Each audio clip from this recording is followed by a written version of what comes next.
285 days ago, I started with absolutely nothing. No money, no massive farm, no fancy machines. Just an empty world, a handful of basic tools, and absolutely no idea what I was doing. But over the next 285 days, that empty world became something different. I built, I explored, and I made ridiculous amounts of money. I automated almost everything I could, and somewhere along the way, I just stopped.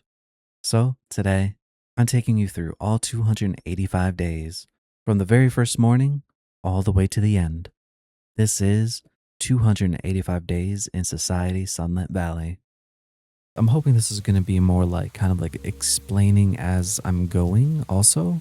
And Hollyzon will be joining us every now and then, but I'll probably just mute her so you don't have to hear her voice. All right, let's see where we're at. Oh, what the heck? What did you just pull out? What do you mean? Do you see what I'm doing? Yeah, that's weird. Yeah, that is. That's my tab. My Oh, I could inventory. see what's in your inventory. Stop looking at my inventory. Oh, look, dude, we got the tower. I know. I saw that. I was like, that is convenient. That is convenient as well. Alrighty. So a couple things for Sunlit Valley. It is basically like a farming game where, you sell stuff and make money. And a lot of the tools here are actually, like, they don't break. So what you want to do is just crouch and chop some logs. Kind of like the normal Minecraft stuff, but then you can end up making all this stuff. Now, if you saw that tower in the distance, we can do other things. And be sure you make your one crafting table, because there is a crafting table on a stick, which you can add to your slots. And then if you have a keybind, right, you can always press it. If you go to your options, controls, keybinds, and then just type in, craft on a stick right here, open crafting on a stick, just set that to some kind of keybind. I use 9, but I have a mouse that has like the side keys. That's the reason for that. But then make your axe the first thing. And if you do end up finding these towers, they typically have tools with better enchantments than we can honestly ask for. Because getting enchants in the early is kind of annoying. So we'll head towards that direction. I think there's like a chest here also. Steal this lectern. And then, let's see, I'll need another stick.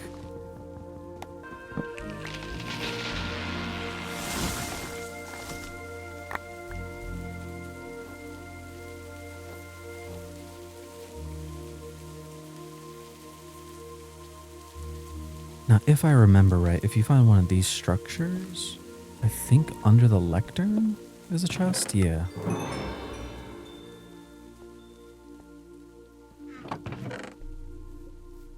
Well, let's head over here and get some upgraded tools.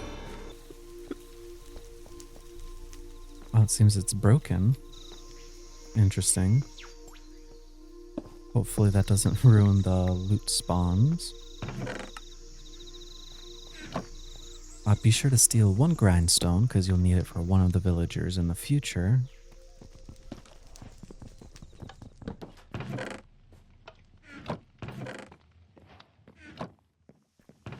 Oh, you know what? We lost the chest that would be right there.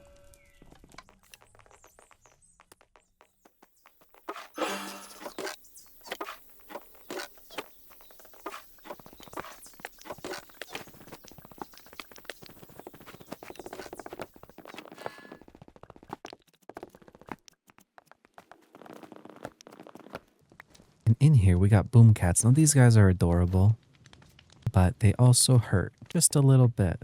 So be careful getting too close to them. Because when they're hungry, they explode. And be sure to steal one of these looms, because again, we'll need that for a villager later on. And there we go. Got our starting gear. And then we can climb up even further.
Okay, with that all done, let's go over the quest book. So starting out, we got our welcome screen. Welcome to Society Sunlit Valley, where farming meets lightly industrialized capitalism. Expand your farm empire and become wealthy in the process.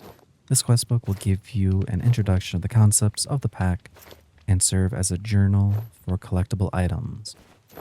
Now, before you collect all these things, the only one I would really say grab is the bundle itself, because with that, we can then stick all the other stuff that's just random, like, the whatever, the loom, the lectern, just the individual items.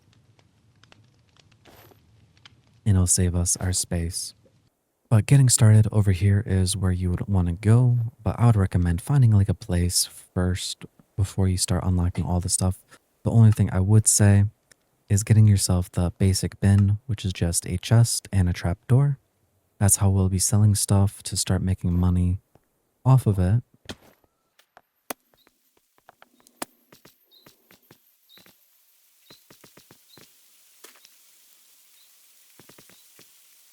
But for me, starting out the game, the best thing to do is go to quests, look onto bundles and the vault.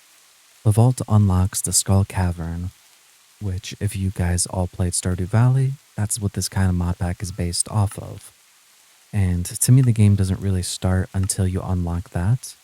And you need about I think it's like 83,000 gold, whatnot. So I would say save everything and unlock that, because once you have that, you make so much more money. It's it's a crazy difference. So I would recommend doing that instead.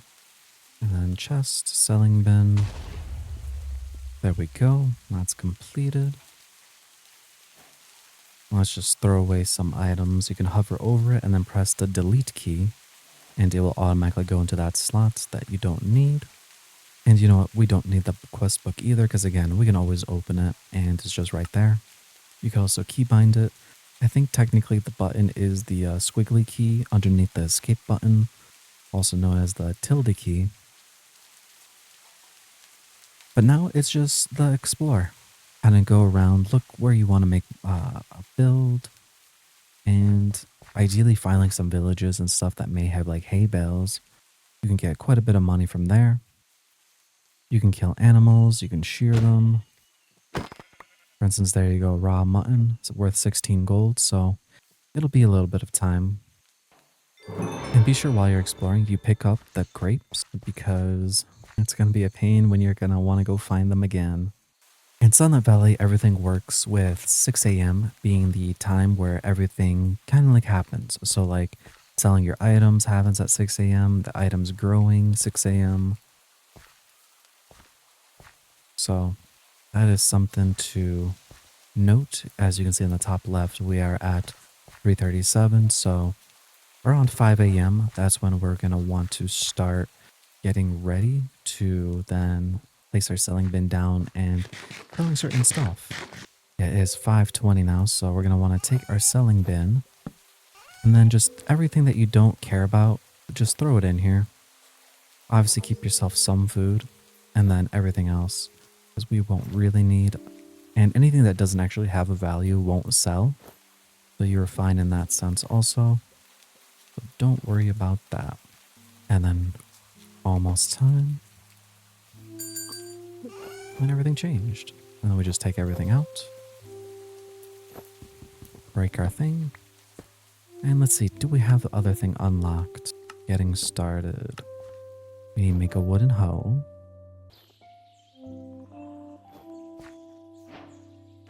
And with the wooden hoe unlocked, we unlock storing money, because we already have some brass coins. And this is a great thing to have also on you at all times, because then you can just place it down. And then once again, just place in all the coin values. You can just hold shift and click them in there. And be sure you break this thing with a wood pickaxe only. Like don't use your fist or whatnot, because you're going to end up breaking it and you're going to get nothing for it. If you've seen any of my videos, I had a viewer named Adele who told me about this. If you're lucky, in this house alone, there's going to be a frog guy that's a fisherman and does not look like I was lucky, but it's still money, right? You got 4 amethysts into the cooked salmon. Wait, is there another one? No. But we can go through and collect all the things. We'll go through the whole place and get as many amethyst shards as possible. Make sure you pick up an anvil while you're here also. And anything that can be sold, be sure to pick that up also. Remember, bring out your loot goblin. Oh, nice, a fishing rod. And a cauldron right over here. Be sure to take one with you. Because if I remember right, the cauldron is actually the leather worker. And what you want to do is, if you're going to keep traveling, take out your bank terminal, because hopefully you made some money on the first night. And we're going to take that cauldron, place that down. And then we're going to go into our quests. And then in one of these quests, right here, we check mark it. We'll get a village spawn crate. Now, hopefully there's nothing around us. So what we're going to actually do is take this, because my luck with the villagers are horrendous. They like to go ahead and, you know, go with whatever they see. And so let's just head out.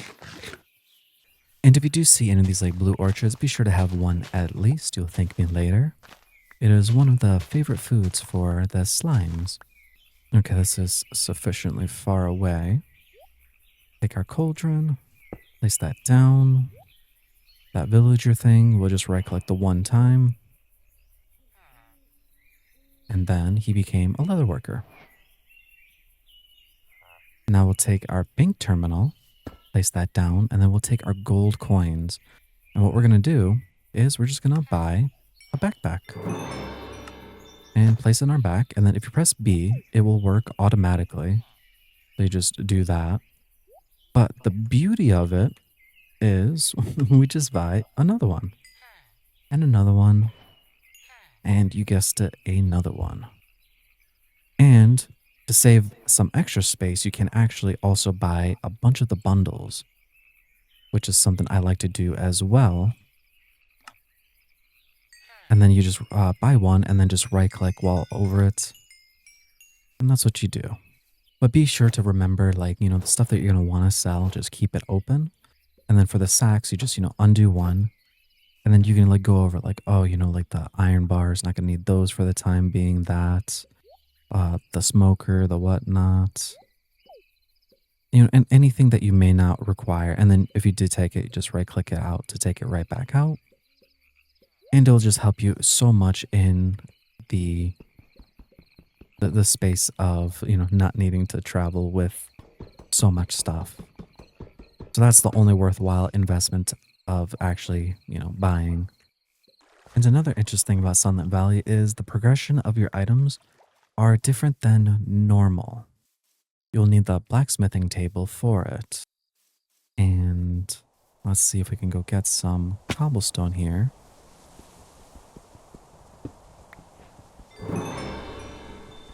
Just some like so. Go back into our quests. And then right here we'll get our free smithing table and our brass coin. And it will tell you right here what you have to do. But since you're just watching this, all we have to do is place the smithing table down. Put your wooden tool in there. You're going to hold shift and click it. Place your cobblestone and then your brass, and then it will upgrade. And then just do that with your other tools that you're going to use. The hoe, I don't really see a point in upgrading. You can just leave that as is. Just this axe and pickaxe and shovel are worthwhile, as well as a sword, if you don't have it. And all those bushes that you see me getting right there, it's worth good money. As you can see, they're worth 20. And since our goal is to get 84,000, they will help along the way. Also, a tip with the hoe is it has a range actually. It hits in a 3x3, I believe.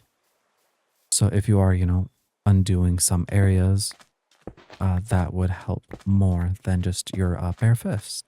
For instance, right here, you can see in this tall grass, it does in groups instead of just one. Ooh, and pumpkin patches. You gotta love pumpkins. They're worth 80 gold and normally come in plentiful in fields.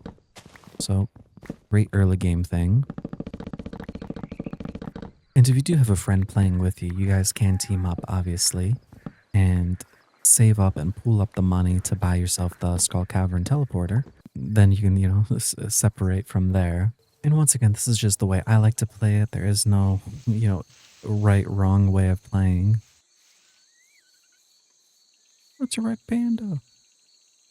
If you didn't know, you just have to right click and they will become yours. And if they are small enough, you can actually, with an open hand, crouch and then right click. And you can pick them up. And then you just crouch and then right click and place them back down. Okay, it is 5 a.m. So we're going to quickly place down our station if I can even find it. And then we're just going to toss stuff in there. Quickly spam click all these guys open. Throw all those in there. And those guys, those guys, those guys. And then once again, place down your bank terminal. And just grab everything out. And then put the money in.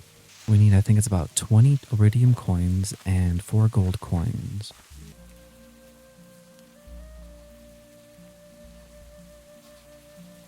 It's another frog village.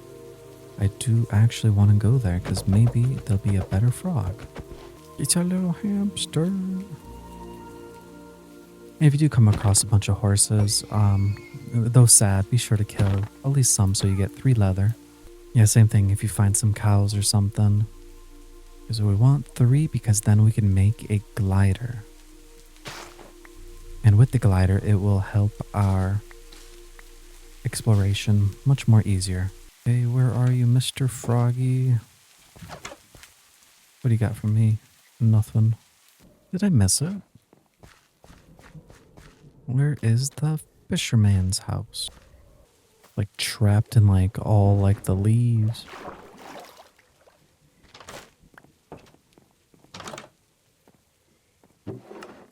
Okay, where's Mr. Fisherman?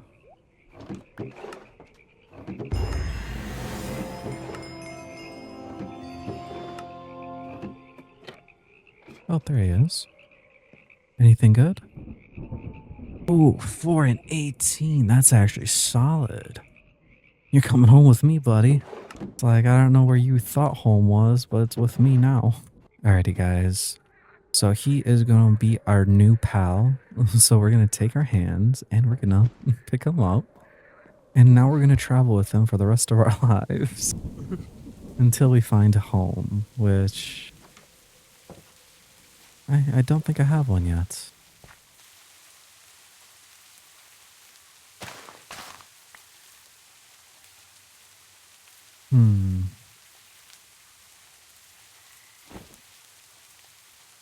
No, little guy, come with me. And I have a separate mod right now just for like the video sense of just having better lighting because like it would look like this for you guys instead. But you can, for yourselves, take a charm and the lantern and stick it in there. And so you'll actually have a glow around you versus, without it. So there is that. And then bone slimes are actually amazing. I really do like them. But if you ever find these things on the map, they always look like this, a little circle. You can always get a free iron sprinkler, which will save you some time, as well as a hay bale worth quite a bit of money. And a composter just for another villager guy. So it is always worthwhile grabbing these things because I feel like a lot of lag. You know what, guys? I kind of like this beach spot right over here. I'm gonna settle down kind of here, I think. Oh, if you ever see these kind of spots right here on the floor, be sure to always mine them out. They always give you some pretty interesting and good loot. Well, almost good loot. Let's see, take our selling bin. And we'll just toss everything in there because I don't know what's worth value except the amethyst. We're keeping those guys. That's any of the fish stuff we want to keep. And it's not too big of a deal because we can always come back and resell all this stuff after the fact. But let's just start placing things down. Oh no, little rainbow. Right, well, it's not much, but it's home. Ooh, a dusty slime heart. I'll save that guy for later. And once you want to start your like farm stuff, what you want to do is make yourself a chest, grab some zinc, put it all around it, and then you'll get a market. Then you just place the market wherever you want. And oh, okay, there he goes. Here. You could go through here and buy any of the saplings or whatnot, as well as the villagers. They just cost 4 gold. Now, it's not everything in the game, but it'll get you started. But the reason why I wanted this is then you can go into the quests, go under the 2, go through here, and then since I already picked up a composter, right there, should unlock. And I want this white seat. And then I made a little home for Mr. Frog instead of a hole. There we go. Look at him in his majesticness. Except I now worry about lightning, so we're going to have to make him a little protective barrier, I guess. Oh yeah. He looks amazing. He's just trapped in there. Poor guy. Okay, we're going to take 1 flint, 1 stick, and then we're going to make ourselves a flint knife. And now with this, we're going to have to now go exploring through caves. Let's see. I think I'll want to make my cave somewhere over here, I guess. And when your ore sparkles like this, you can just keep mining it and you'll just keep getting more stuff.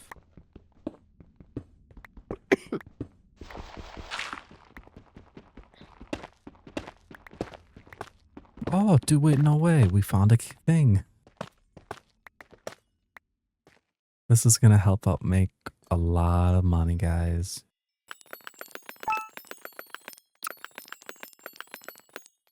Alright, well, I didn't get all of it, but we got a sufficient amount, and we'll be using these things later. Now back to looking for a cave. And by the way, how you find those meteorites fairly easy. Just open your map and just kind of look around and you can see, for instance, like right here, block of amethyst, that's a meteorite. So you can just right click it, waypoint, and then create waypoint. Right over here, we have another one. Over there, we have another one. Over there, over there, over there. And if you don't see all these, you can go over here to the cave layers and like move it up, down, like whatever you need to. And then you can just mark them off like so. And another tip, because when you die, it only counts the stuff that you're actually having on your hotbar and what you're wearing. If you were to just take it all off and die, none of it will lose durability. And our goal are those guys right there. Oh, spider spawner.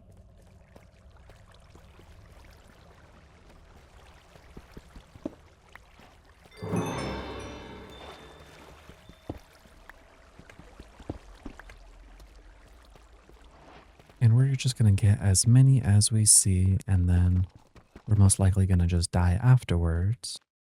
And don't worry too about the earth crystals, because there's going to be a mining perk in the future that we will be able to unlock, and it's just going to give us so many. It's going to be wonderful. Speaking of, I should actually go through and I'll place those things. Oh, look at that. Calcite right here. So there's probably another. Yep, look at that. Another meteor. Okay, since there's nothing really near us real quick, we're going to press K. And let's go over this real quick. Nothing in the farming, but we'll just go all the way to the split point on each of these guys if we can. And for the mining, we want to get mineralogist. This is the one that I really like to get just because mining any of those, iron ore, copper, you'll just get earth crystals, or if you're in the nether, another currency. I can't remember what it's called. And let's see, I think I like the top part one. Let's just run through. Hopefully skeleton can't catch us. Another one of these guys. Ooh, aquamarine. That's actually a very good one because that's going to give us crab traps. Oh, 4K from that apple. That's solid too. Ooh, a lot of them. But are we going to get any before we die? Come on. Ah, we missed that last one. As you can see right here, right? Only the iron pickaxe took the damage since we weren't wearing anything. But now we're going to do the moneymaker. So first things first, we're going to want a cutting board. And there is a whole video for this, by the way, dedicated to it. I'll leave it in the description down below just for that. Grab some sticks and some planks. And then we want the cutting board of the Farmer's Delight. And we'll just place this guy right there. Now what we're going to do is we're going to deposit everything away that we don't need. So we'll put that away. And if you do die in Sunlit Valley, there is a fee for dying. So you can see right here, Sunlit Valley Hospital. Welcome to Sunlit Valley. Someone brought you in. Looks like you got knocked out. Normally we charge a small fee for treatment, but since it's your first time, we've treated you for free. And take care next time. So that means after this now, we're going to start paying fees for it. What we're going to do is we're going to take our flint knife and we're going to be holding it. And we're going to go and get our fish and make sure it is cooked, I believe. And yeah, it does have to be cooked. So we'll just go to our smoker and throw in all of these guys and get back to you when these are done. And the idea is we're going to take sticks and put these in there, and you can see it's worth 306. Because every cooked fish, you can see one cooked fish is worth, you can see the stack, right? 528. Now we're going to go do that. We're offhand and then do this. And then you just right click and you could just spam click as fast as you want. Or if you ever do play Minecraft, it's very good to have a macro in the future, or else you have carpal tunnel. And you could just do it fast like that. But you go from 506, if you remember that. Place all those sticks, do that. And, well, we had 2 before, but from 500 to 4,000, we still have a little bit left over. So, a much better way of doing that. And I know I probably could have done the sticks better. But that hopefully will give us a lot of the money we're going to require. And you're going to see why we want him now, right? Because with him, we can just buy the fish. And you also get bone meal from this. I'll place that in there. And look at that, another 10,000 done. It's amazing. And then let's go get our amethyst. Those. And in our backpack, we take our block. And I believe it's the same thing, but we use our pickaxe instead. Yeah, pickaxe. And each block, if you hover over it, press U, you can see cutting board. It uses hammers, pickaxes. It gives us 4 amethyst shards. So we can just do the same thing. Just spam click it.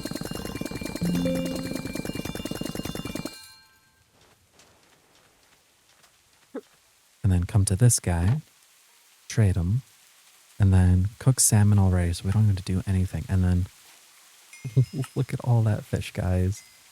Now, of course, there's other ways of doing this.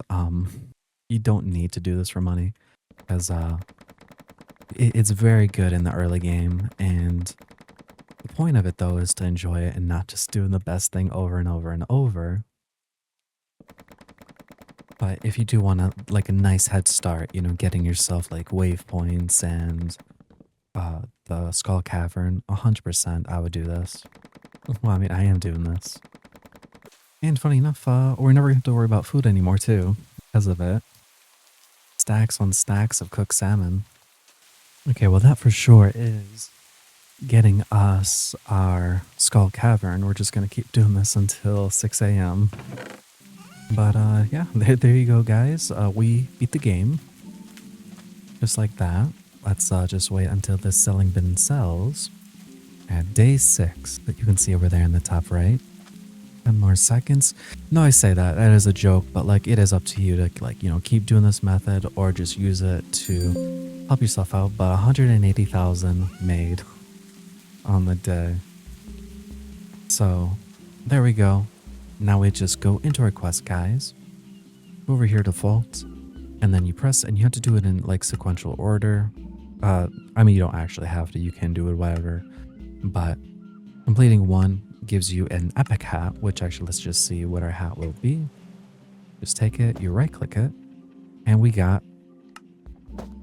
a little teddy bear just chilling on her head.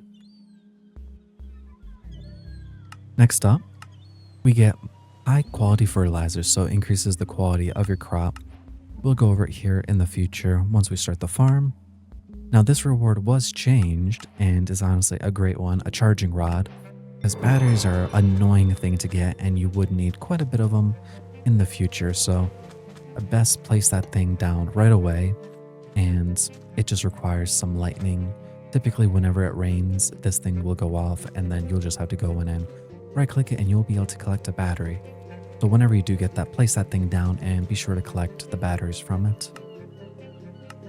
Then this guy right here, we submit it, the Crystallarium.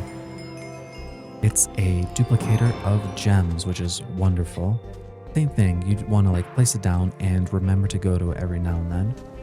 Let's see, where's our aquamarine? Since we want multiple crab traps, it's one of the uses for it, which, there we go. One makes one crab trap. We'll just take this, right click in it, and then you can see in I'll zoom in, but you can see in one day, it'll be 2 aquamarine. And you can also see with like the black box too, it tells you by days. And now we'll just take this skull cavern right here, which that was the whole goal of this episode. So episode 1, place that sucker down, and whenever you're ready, you just right click. Now just give it a second. It does take a little bit to load because you are like appearing at Y level 512 and it is, loading, a lot of stuff. So just wait a bit. And then if it does take, like if it's very laggy, what you can do is press your tab, or not tab, open your quests, and under the welcome page, I believe it is pre-generating right here.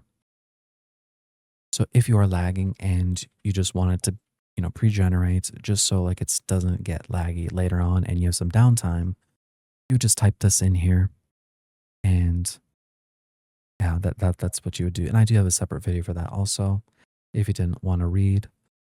But how this stuff works is there's a little bit of dangers. There's mobs everywhere and it's normally not this bright, right? This is what it would look like. But you would just go and kind of explore, and they will kick you out at 6 a.m. So be sure to remember where your portal is. And frankly, I should go do this real quick also. We're going to go to it.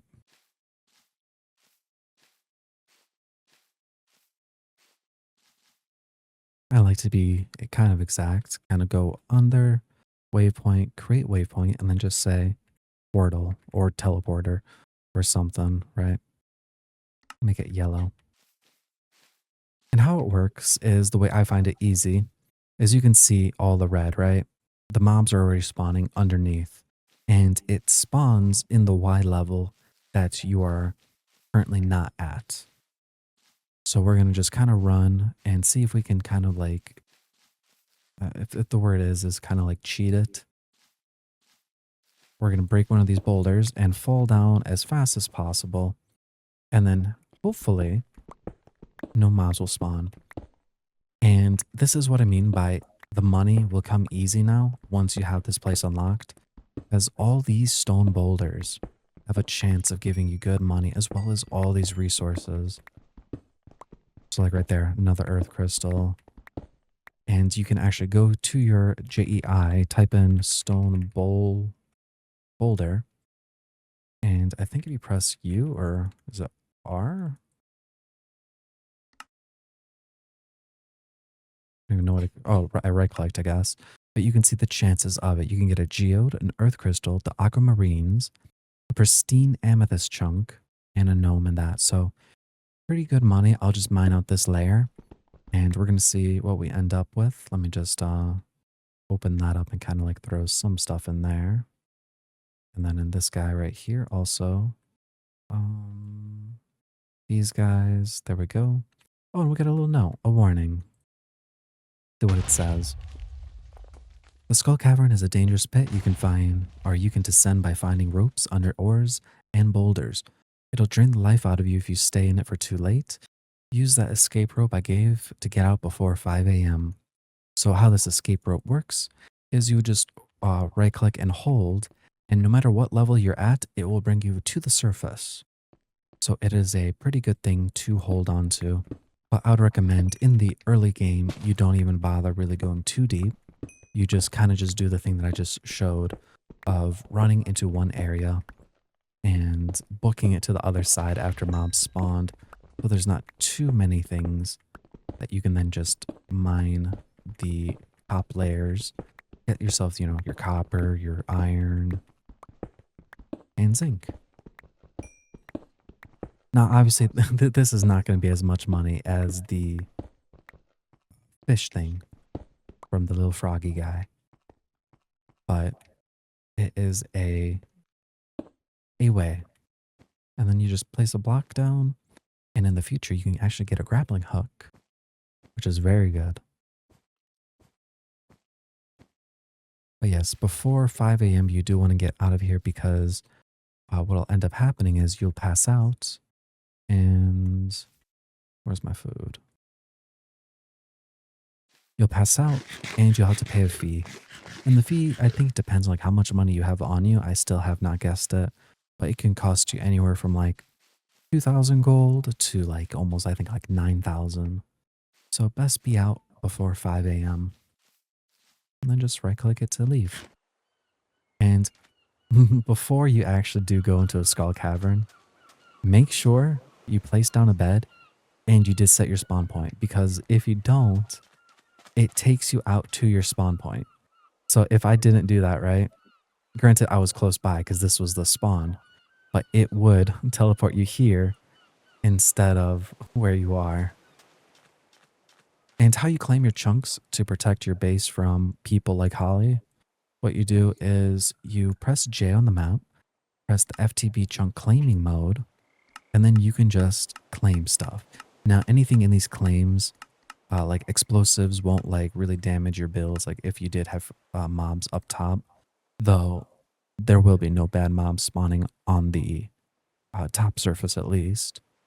And later down the line, you do get 2 force chunks loaded. You can increase that. I do have a separate video for that also if you want to see that. But we'll just leave it for 2 for now because there is a chunk loader in the game that makes it, it's honestly not so bad to use. But you would just shift, left click, and then you could see a box. Now this is force loaded. And that means, you know, everything like all the way up to all the way down that chunk. And if you press F9, 2 times, you can see this grid, and these are your chunks. And in these chunks, this is where you would, you know, say make your farm. It's not going to look pretty, but you can go say underground and just have it force chunked and just have layer upon layer upon layer of farm and not worry about it. And then just press F9 2 more times and then it goes away. But that is it for this episode, guys. I hope you guys enjoyed it. I don't know how long this is going to end up. And do let me know in the comments of what you guys think. I'm not really sure how well this is gonna go out. I do plan on making this a series, and then hopefully play other mod packs and kind of do something similar. But anyways, I'll see you guys later. God bless and goodbye. Alrighty, everybody. Episode 2. And so we left off at getting all the money, unlocking the Skull Cavern stuff. What do we have planned for today? I think we might do today start on our farm, because that's the reasoning why I want the Skull Cavern, because with it is we can make sprinklers much more easier now compared to before. Okay, good. We're gonna take all this stuff, copper. You can remember, make them into blocks if you have a lot of them, and then just throw it into your blast furnace as a faster way, I suppose. Okay, we're just gonna go to sleep, and then we're gonna head over to the Skull Cavern, and we're just gonna mine a bunch. So I kind of mentioned it last episode, but the idea is we sit here for a little bit, and you can start seeing the mobs will start to kind of spawn, and then what you can actually do also is kind of come down here and just kind of look if there's already any mobs, and if not, you're good. Which looks like we are lucky. So we'll just mine this place out. And be sure you get glowstone, or these glowberries. One of my favorite things, because they're like just such a passive way of having it. Because you can just go up somewhere and just place a bunch of these guys and just make money with them. And a little tip for the thing: once you can get some glowstone or something, you can actually place blocks down like so, and then just mine the other way, and this block will stay here. So then in the future, you can then just run, to your cobblestone, or preferably, again, the glowstone, because it's easier to spot. Or you can place down a waystone, but then it'll just get cluttered with beams like that. But you can put glowstone down, and then you'll know where it is. And then that is something you will want to actually do for the future, because to get down to the lower mines and constantly finding those nodes does take, or not the nodes, finding those string takes a bit of time. So be sure to do that. Okay, with this cave mostly cleared up, you can see going down another level would be pretty much death, because look at the map, right? All these bad guys are all beneath me. So what we're gonna do is we're just gonna climb up this rope.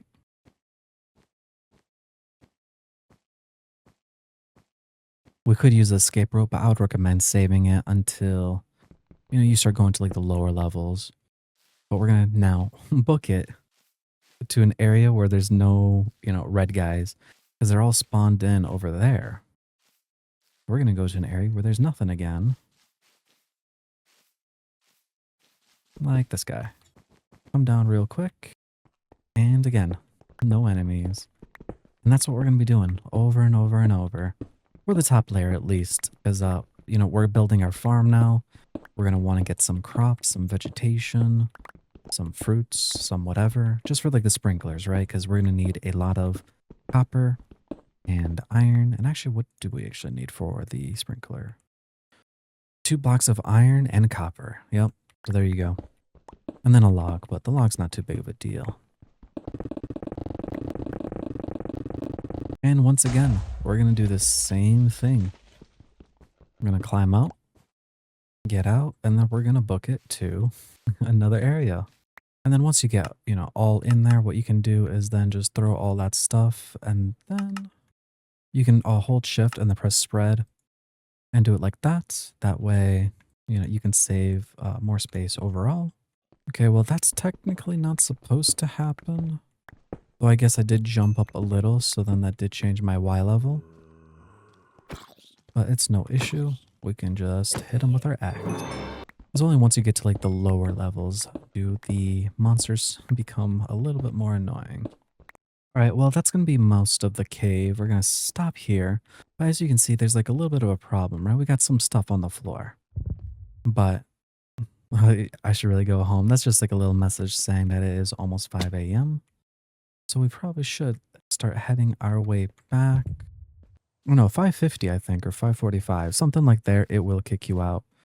So you don't have exactly till 5 a.m. But we're going to go upgrade our backpack. And we're going to want to make the magnet upgrade. All right, well, going through, we'll just get this crystallarium. And if you remember, right, we put in one in here. Well, now there goes two. And we'll just take one more of them. Put them back in. Let's see. Is our lightning bolt guy ready? Still needs input. You know, it probably actually needs to be force chunked. So I'm actually going to take this guy and move him inside of our chunk here. Right there. That way while it's raining, it should hopefully make us a battery. And then we're going to make a little underground thing for our villagers because they are a pain in my butt. And this is ready again because, again, the 6 a.m. thing happened. And so that's why it gets processed once again. So that's why you got to be on top of it. There we go. Got another one down and another one in there. And so to make our magnet, you could just come to JEI, type in magnet. And the thing that we want for our backpack is this orange one right over here. And to make this, we just need iron, the upgrade base, and a magnet. So to make this, we will need access to the nether, or we need access to the skull cavern pretty deep. But to get to the fire quartz, all we're going to need is lava. So we're going to spend some time, I think maybe going underground looking for it. Well, you know what? We are actually, I think we have enough money to get rid of all these chests and we can actually go into a proper system. Which that's what we're going to do because I have all full memory of where things are. So we're going to go ahead and buy that. And I think, let's see, which one do we need? I think it's a storage smith. So that's where that grindstone comes into play. We're going to place this guy down like so. Oh, and actually, if you do make your crafting the market, you'll get a calendar slot. It tells you what season you're in and how many days are left. You can see on the top left, we're in mid-wet season, day 19. Which doesn't make sense because we're in day 9. Regardless, okay, we'll take our one villager guy. And do we have any wool? Or do any of these give me anything? Oh.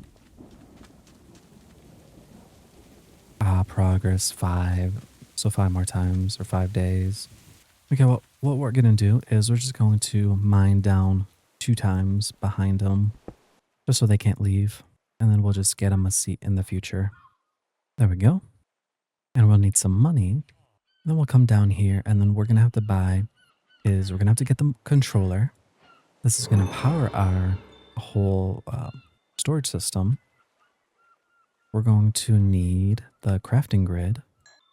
And you know what? I think we're rich enough. We'll just buy the 64K, even though this is not actually worth it. What you do want to end up doing is a storage system with the functional storage, and then just have the external storage read it and then, you know, use that and go about that way. But we're going to just do it this way for the time being, just so we don't have to deal with it. And specifically I mean me.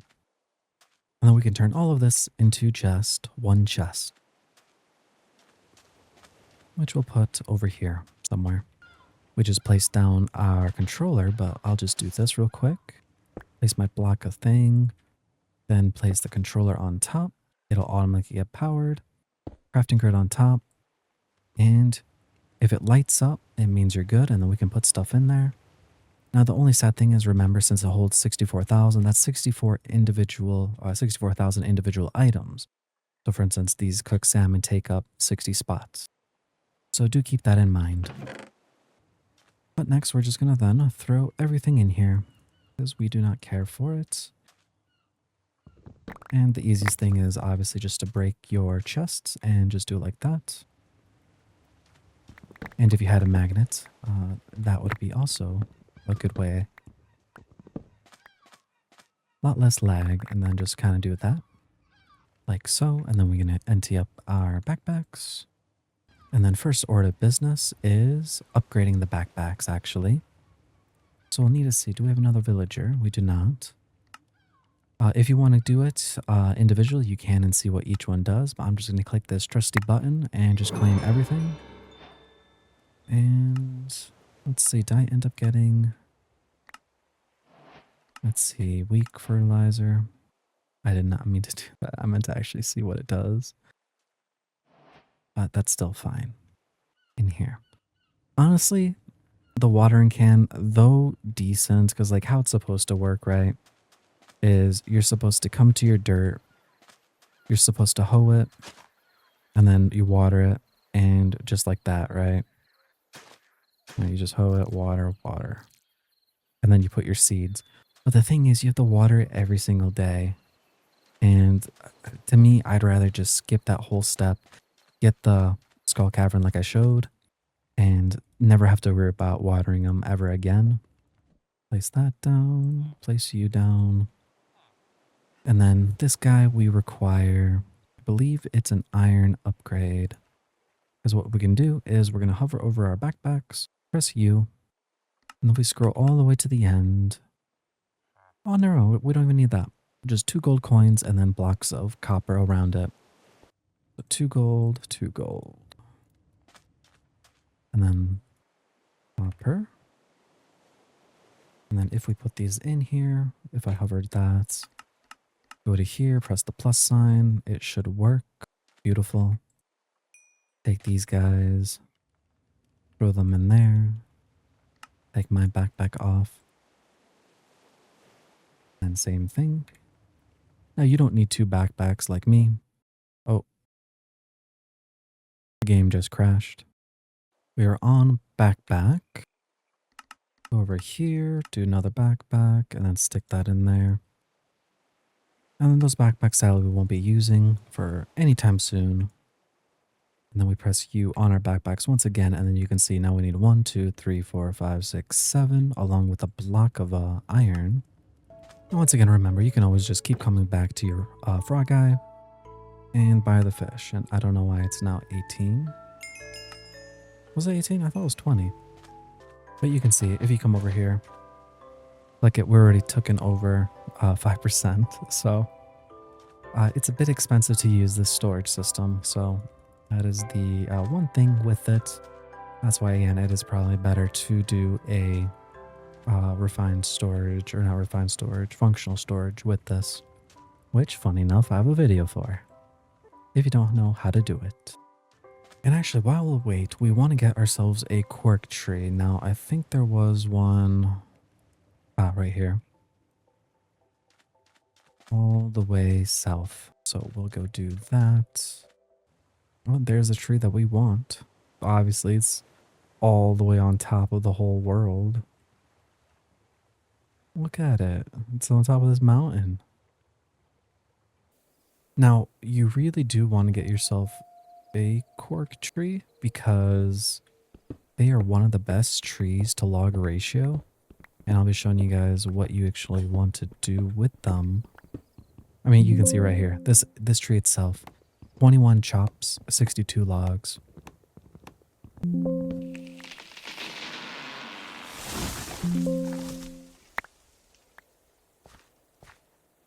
Now we got 2 saplings, that should be good. Now we head back home. But we're gonna go slaughter these sheep because we're gonna want some wool specifically for some more of those nice little beds. Oh no, that Mr. Froggy's sitting on. You know what? I think there's something wrong with actually where I'm living because I always feel like there's like lag, but for some reason there's nothing here. But over there, there is. I don't know what it is.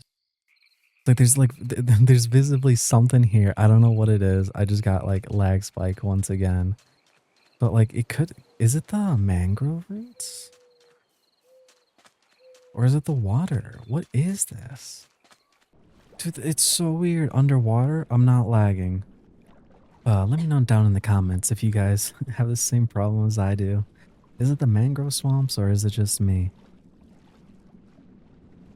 Could just be me, but look at this, right? In the water, everything's kind of like running smooth, right? I come out of it, and I don't know. There's not a problem actually right now. I have no idea. And the seat recipe is just one wool and a slab.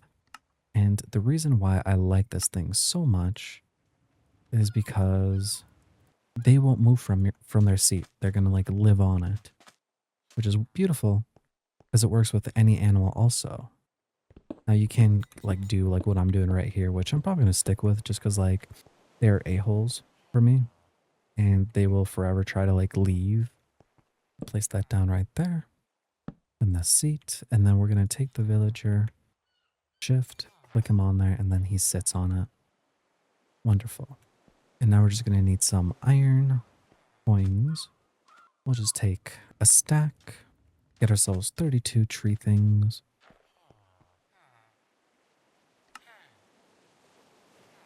And then you're going to now see the beauty of the cork tree. You place it down, and you can see 18 chops, 43. But you can take another sapling next to it and place it down, and now it's 26 chops for 105. And this works with any of the trees, by the way. It's just for the tree thing per ratio, this way is just nicer. Now be careful because there is a limit. What limit it is, I'm not entirely sure. Once it goes like over 200, you're like playing the game of are you have to like chop down the whole bunch or are you just only gonna have to chop down it, you know? So like I think like 3 is a safe size. Like you can like do this, okay, like you're at 115, you can do, you know, another one. 169, you know, like you don't want to push it over 200 logs for it. But for 30 chops and then we'll get that many. But what I mean by it is if you go over 200, what's end up going to happening is like imagine all these logs disappear, right? And then you're just going to have to like keep chopping like this over and over and over. And eventually, once it kind of gets to the point where like it gets below, I think like that 200 count, whatnot, then it will like break like this. So just to be safe, stay under that 200 mark. And if you don't want to use a tree fertilizer, though it is faster, you can still just place them manually right next to each other. And as long as, you know, like the woods are touching, they will be considered one tree together. We will, however, take some more money. We'll take our cooked fish and we're going to do that cheaty method once again, because it is wonderful for some money. Okay, that should be more than enough money whenever that comes and sells around. What we're going to do now is we're going to take our iron, wherever it may be, like that. We're going to upgrade one of our backpacks. We needed 7, or was it 6? I think it was 7. And that's going to be the one that we're going to be wearing. We do want to make it to gold eventually. But for the time being, that is a-okay. And now we're going to take and make some buckets. 1, 2, 3, 4, 5. And is more than enough. And now we're going to go back underground and hopefully find ourselves a lava pool.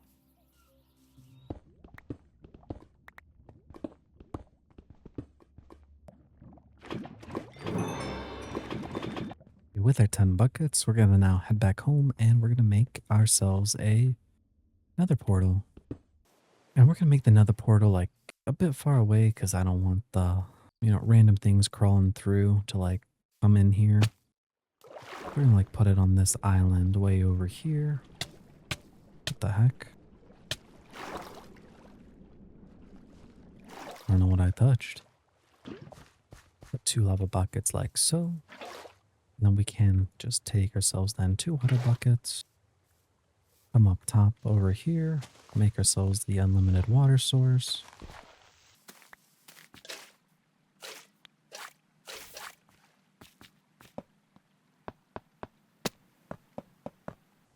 Build up floor like so. And then we want to place the water right there. And then we'll just take our lava bucket and just place it.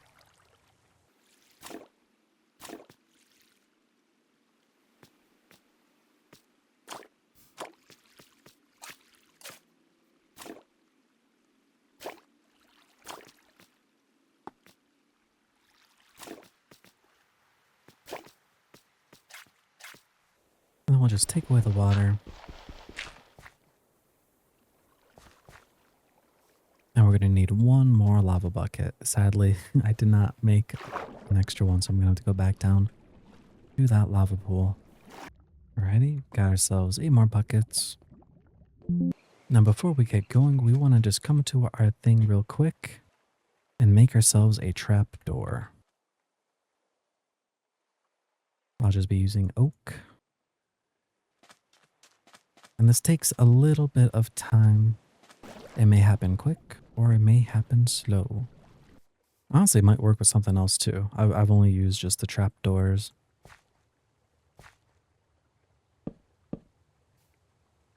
But you just place lava over it and then you just hope that it catches on fire.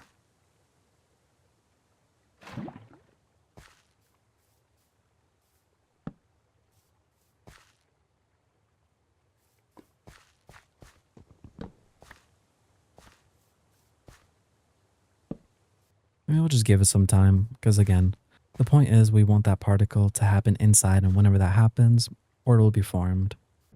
And with our newfound money, we're actually going to go ahead and buy ourselves a grappling hook. It's a beautiful thing, which I recommend everybody getting whenever you have the money for it. Blacksmith, scroll all the way down, costs 4, but it is well worth it. And you can upgrade the hook, it can become better, but costs some Neptunium coins, and a chain, and an iron pickaxe, which I mean, I could actually make all this stuff, which I probably should. So, by the way, before I actually change it, just so you guys can see it, right? If I do this, and go to options, controls, keybinds, and then I think it's grab, rehook. There we go. So I'm going to want that set to middle mouse button. So then that way, that's what it does. And it shoots out 16 blocks. And when it hits something, what ends up happening is it brings you to it. Right? And it works, you know, always. Like it goes up. And spacebar to jump off. And you can see how slow it was. But when you upgrade it to at least the iron, you can see it gives you 2 hooks now, right? And so theoretically, you doubled your range now. It's now 32 blocks. So I can hit this palm tree. And then I can hit that palm tree. Now you can see I'm like Octavius, right? In the middle. If I look over to this one and it was Shift C, it lets go of that one, right? And you can just do that. Like, oh, I didn't like that placements here. And now you can just go back to that one and that. And like now you can just climb above like trees. Now what I normally end up doing is I just jump and just shoot it out real quick afterwards. But it's also a nice thing for preventing fall damage. Especially if you get to like to the diamond one because it shoots out really fast. But if you know you're gonna like, you know, fall a, you know, some height level, you can refire it. Oh, but just don't hit spacebar because that's what takes it out. And then shoot it down and then you could be safe. Oh, you know what I just realized? I used the brand new pickaxe, but it's okay. But we're going to come over here, get rid of that, and honestly just get rid of that lava. We don't need it anymore.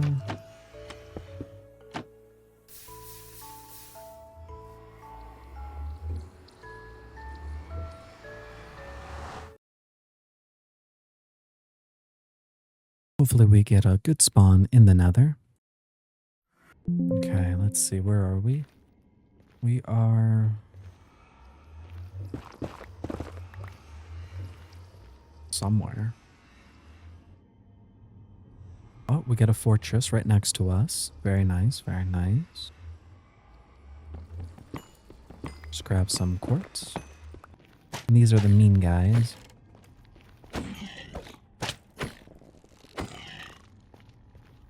That's why I said if we do end up getting that gold backpack, we would be fine with them. But right there is our goal.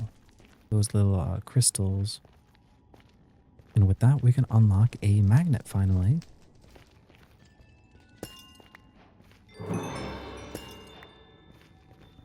Alrighty. Now then, we type in magnet. And then we're going to need this guy. And we're going to want 1 and 2. And then we're missing now that guy, which we get from the cauldron guy for a gold. So we'll need 2 of those. 1, 2. And then do we have a villager? We do not. So we'll take 1, 2, 3, 4. We'll go to good old Pierre over here. And then we're going to buy a villager. And then we're going to want a... Was it cauldron?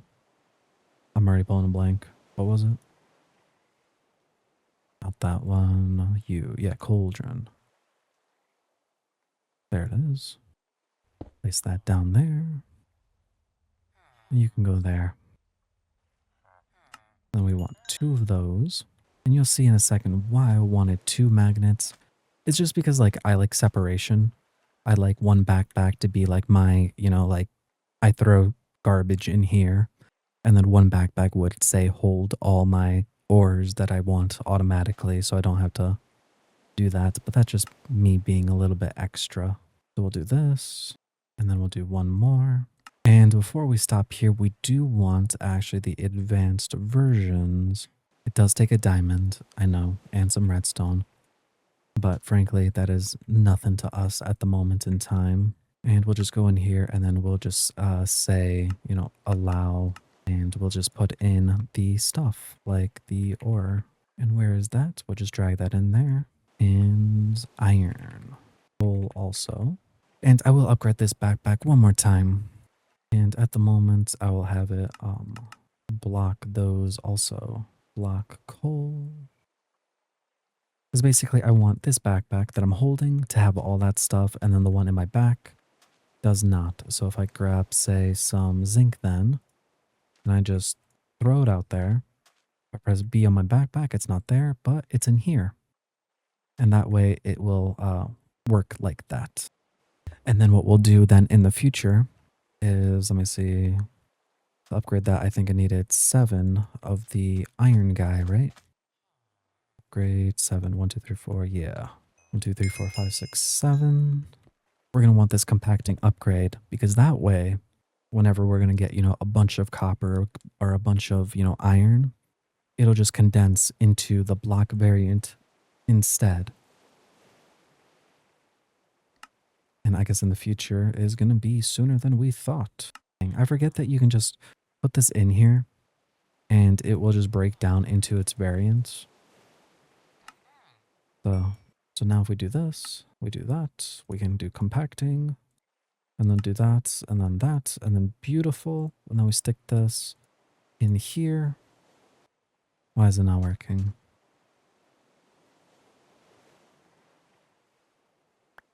Okay, there we go. It does work. I just had to throw it. But like, do you see the point though? So then that way, if we got a bunch of copper, right? Or something, or lapis or whatnot, whenever that goes in there, it will automatically just break it into that. And we technically store way more than if we were to just buy a stack upgrade, right? Because this holds more than that. I hope that makes sense. And the reason why I'm actually doing all these villagers underneath is because normally I like to have barrels as my storage system, but these guys have a tendency of wanting to just use the barrel instead of these things that are right next to them. And so that is the reasoning behind that. And you know what? I think we're actually going to start fishing because it is still in springtime and I do want to catch ideally at least one of everything. before the seasons change.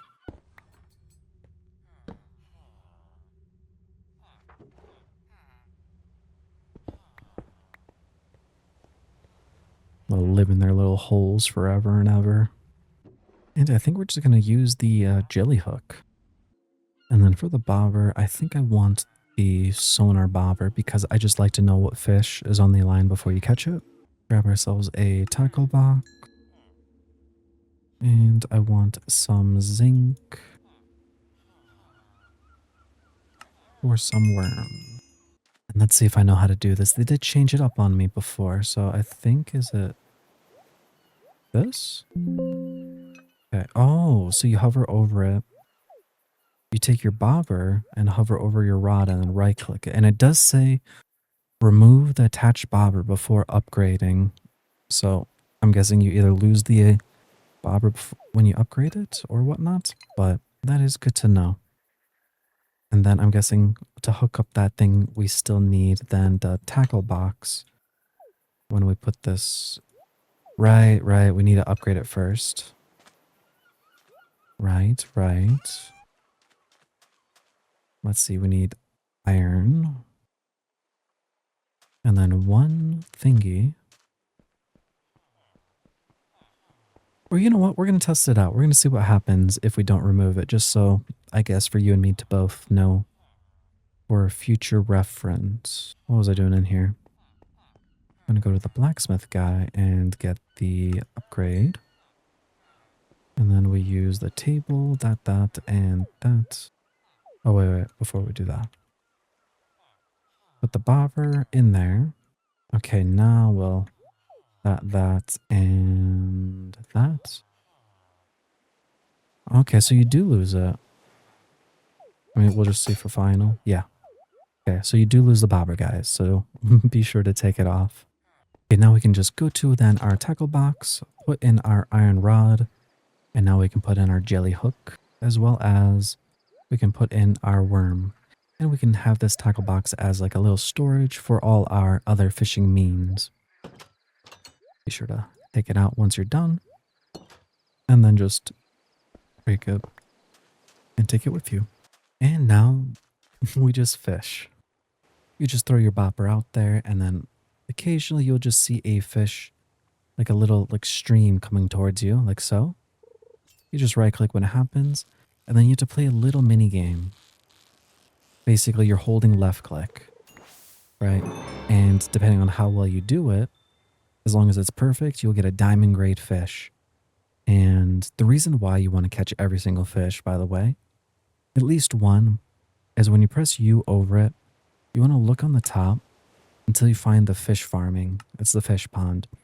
You can see at like no population, we'll just get puffer row, which isn't much, 21 gold, whatnot. But the more population you do and you finish their little quests, well, we can get 60% chance of 8 spider eyes. We can slime balls. At 7, we can get these 2 jumberites. We can get these glass spindles and then a spore sack. So it is something worth noting and trying to catch at least one. And you can turn off that minigame, and that right there. Where did I just go?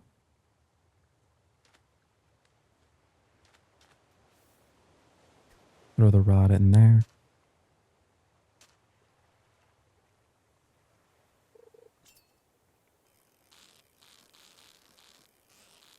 Those sparkly things in the water is just the thing, like the thing on land, and you can see we got gold and we got another fish because of it. And I do have another video for every single location for the fish for the seasons. I'll leave that down in the description down below. Or if I don't, just message a comment and then I'll do it. But you can see right here, it's telling us what fish it is. That is the sonar bobber. And if you don't like this mini game and you want to just be done with it, you can turn it off. I believe it's still the same. You just go in the configs, and I'm pretty sure it's also in the quest logs also. Welcome. Currency shaders. I think it's like this. I have a video showing how to get to this also, but it's basically as simple as you go in and you set it to false instead of true. That's about it. I have that one, so I'm just gonna press escape because I don't care for it. But fishing is one of the things that's actually a really good moneymaker, because if you go into the skill tree by pressing K, you can see right here, you can get +1 fish caught using any rod. And then once you level up quite a bit, you can get to +3. So in total, it's +5. But then if you saw it in the fishing shop, you can buy the double hook. Where is it? This guy, which is 16,000, which it's a bit pretty penny, but you then have a chance of catching double. So you had 5 before, now you have a chance of catching 10 fish. Now that doesn't seem like a lot, but once you go to the nether, all the fishes there are worth quite a bit of money. Like for instance, the bluegill, right? That could have been theoretically, 240 gold. But in the nether, most of the fish are worth like 500 gold. That would have been like, 5,000 like per catch. And if you get rid of that mini game, well, it just gets that much easier, right?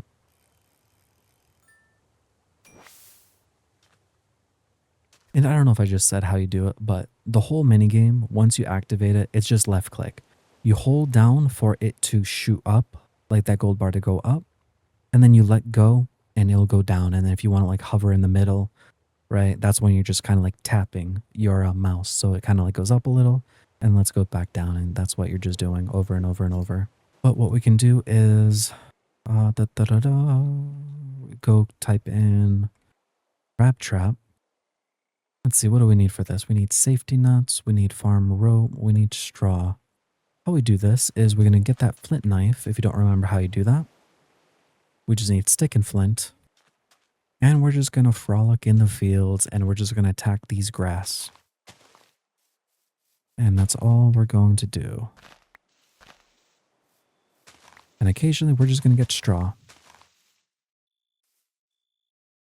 Leaf bug. And a moth again. And by the way, these silk tunes on the floor, be sure to always break them. Because when you do, you get a little bit of good things. But the silk, as you can see right here, it does have a use. Remember, you can always press U on something. And then be sure to like go through up top just to see what it does. For instance, you can make a silk lead. You can make a grappling hook for stuff. The loom, we need 5 of them, but you can see 640 turns into 4,000. Well, before we do that, then you want to then press, okay, well, what's this thing's used for, right? Press U on that. And then you can see, well, we can use this to get the catching net, which will help us go catch butterflies. We can make the swim trunks to swim faster in the water, which basically is a permanent boat on you, right? You don't need the boat anymore. You can just swim in the water and you're as fast as a boat. See, 23 strong. We can turn that into, what was it we needed? The rope. Like that. Turn all that into then that. And that should be enough. Let's see, how's our little guy doing over here? One more day, and then we'll have a battery. And take that guy, and then place it in. Alrighty, and then that. Let's make some crab traps. So we got now 5. And now what we want to do with this, by the way, we want to make ourselves a hopper. I guess 2 is fine. I do want more. Do I have any more stuff for it? No. I will have to go back into the thing and make some more. But what we're going to do is we're going to come over here, press F9, and we're going to build out just a wee bit. Take some cobblestone because it looks beautiful. And we're just going to come out like so. And then that way I could just start this. And then what we're going to do is just stick it in the water like so. And then break this block because it needs to be waterlogged. And now what we're going to do is we're going to go take some zinc, buy some worms, only like one time because like the best thing to do is honestly buy this guy, the worm farm. Then like think of it like a composter, right? You put something in there and then you take a worm out. You can automate that whole process too, by the way. You just need like a bunch of kelp, which if you live in the water, I guess there's no excuse for me as such. But you can just stick it in like this and you get a 1-to-1, right? 64, you'll get 64 crab bait. But if you press U over it, you can see like in a mincing machine, you'll get 2. In the crushing, you'll get 2. In the milling, you'll get 2. Now that's stuff that's later down in the line for create, like we'll need to unlock lead, which is in the skull cavern, just a little bit lower. But for the time being, we were happy with this, so we're just going to do that. And then we're going to want to take our trumpet logs and make some chests. We're going to go under our crab trap. Place a hopper, chest. Which that was a dumb. Let me just make it a 1 chest. Like so. And then we're just going to split the bait. Now the reasoning why we're doing this is I have not looked at it as of late, but before the thing was if something was in here, right? Let me just go in here. It does this, right? So it is still the same. Like it does not hold stacks. It holds only individual item. But if you put a hopper and in here, right, it will stack up in a chest. So that is the idea. So then in the future, we can have it pipe in like a whole thing so it's a constant system. Or for early game, hopper and hopper underneath and hopper on top. And just stick the crab bait on top and then it will just be like that. And it'll be golden for, honestly, for a while. That's why, again, it's probably a good idea to just invest in one of those composter guys. Or not composter, the worm farm. Just take one. You will need more in the future for the automatic worm farm, but it is still good nonetheless. And we'll just place this guy over here. And then we're going to come back over here. Press F9, press J, and then make sure this part is now claimed. And we want this part force chunked. And you heard the little sound. That means it caught something, and you can see we caught seagrass and a stick. But again, you can come to the crab bait, press U on it, and then you could hover over it. And you can see that we can catch like a seashell, a crawfish, a crab. But the best things is those things on the bottom right. We can get a slime heart, which that's the best money from this thing. But we get the Neptunium nuggets, and that's how we can get early game Neptunium stuff. Unless we level up our skills of fishing and we unlock these guys right here to be able to catch the Neptunia fish.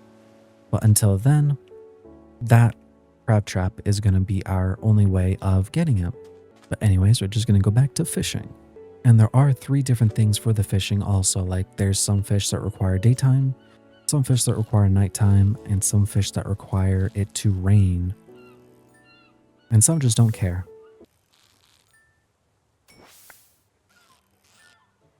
And again, the reason why you want to catch at least one of everything also is you can... Where is it? Here we go.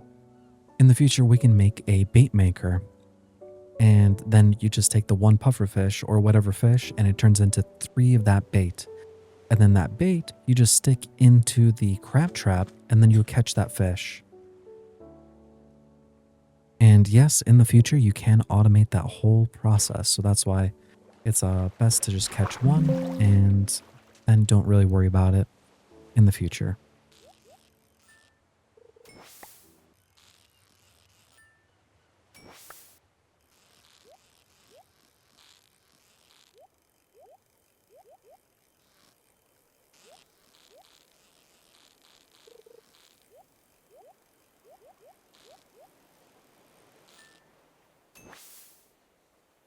Feisty little guy. What was his name? The Drooping. Let's see, what do we get for this guy? Drooping. Oh, we get some preserves. That's actually really nice. Right here, these treasure chests, you have to catch them. And when you get it, you'll get a little bit of a loot, a lockbox, and it gives you interesting stuff. I'm not really sure how you pull the thing. But you basically just take it. You can gamble it or you can sell it. You can just right click it, and I got aquamarine for it.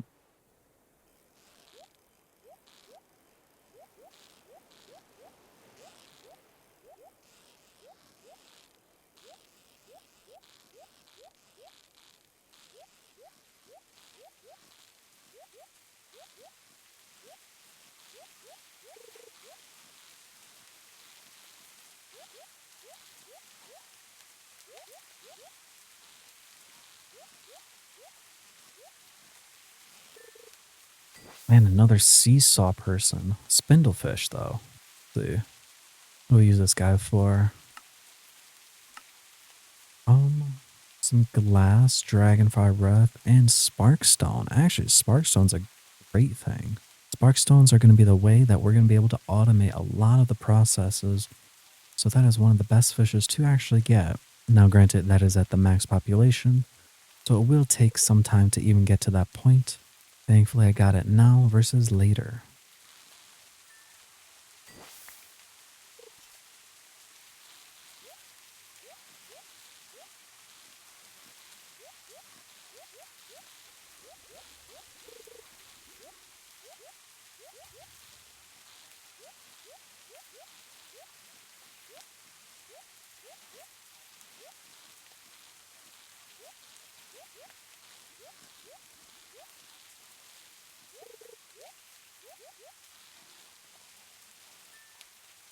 I can tell you, the fish is pretty annoying. But there, right there, you just saw it. You only get the river jelly in the river biomes itself, also, and it's needed for the fish pond. So be sure to get quite a bit of these guys. It's very worth it. And fish pond is actually going to be the way where we're going to be able to make a lot of money just passively with it also.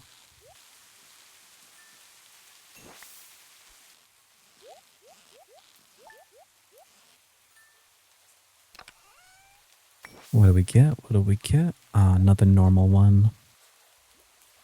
Well, we got a golden apple.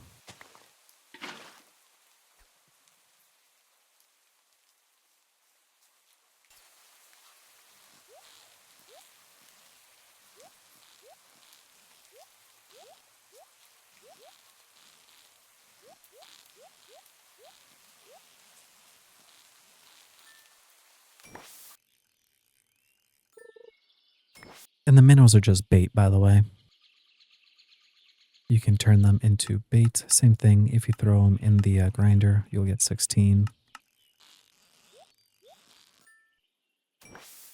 Was good enough for now, and oh, looks like our battery is done. Very nice. And be sure to, like, before, like, take stuff from your backpack, just do this. If you go to your quests, you can just add it to your log. You could just come down here to fish, and then it will tell you which fish you caught and whatnot. There's no rewards for it, but it's just like a little milestone for yourself, really. And since it is a new day, we're going to go to the Skull Cavern, and we're going to go mine quite a bit, because we need quite a bit of stuff, actually. Oh, you know what? We forgot to add lapis to the list, so we'll just do that real quick. Lapis, and then throw that in there. Does cobblestone merge into anything? Sturdy stone. What can I use sturdy stone for? It does switch out to that. Okay. You know what? Then I will add that to the list, because that means I could just switch them out 1 to 1.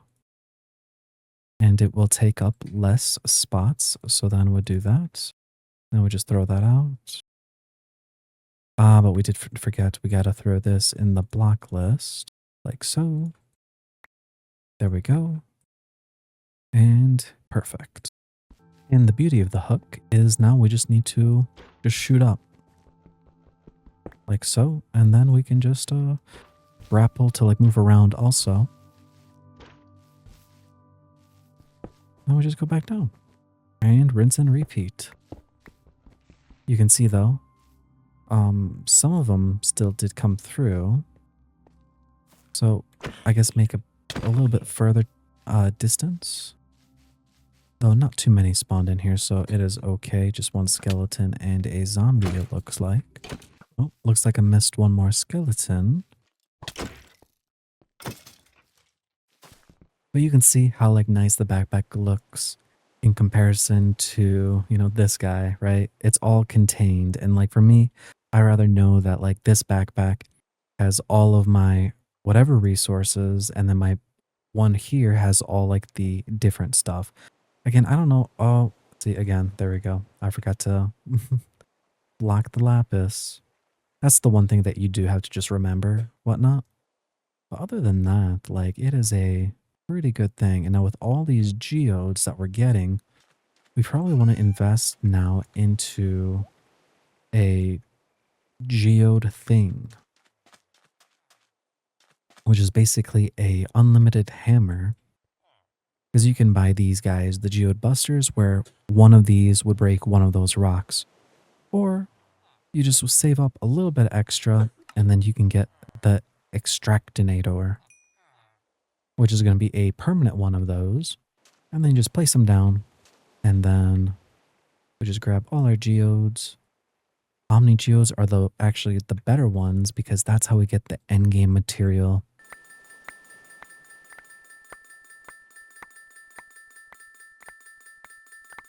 And they did slow this down, by the way, too.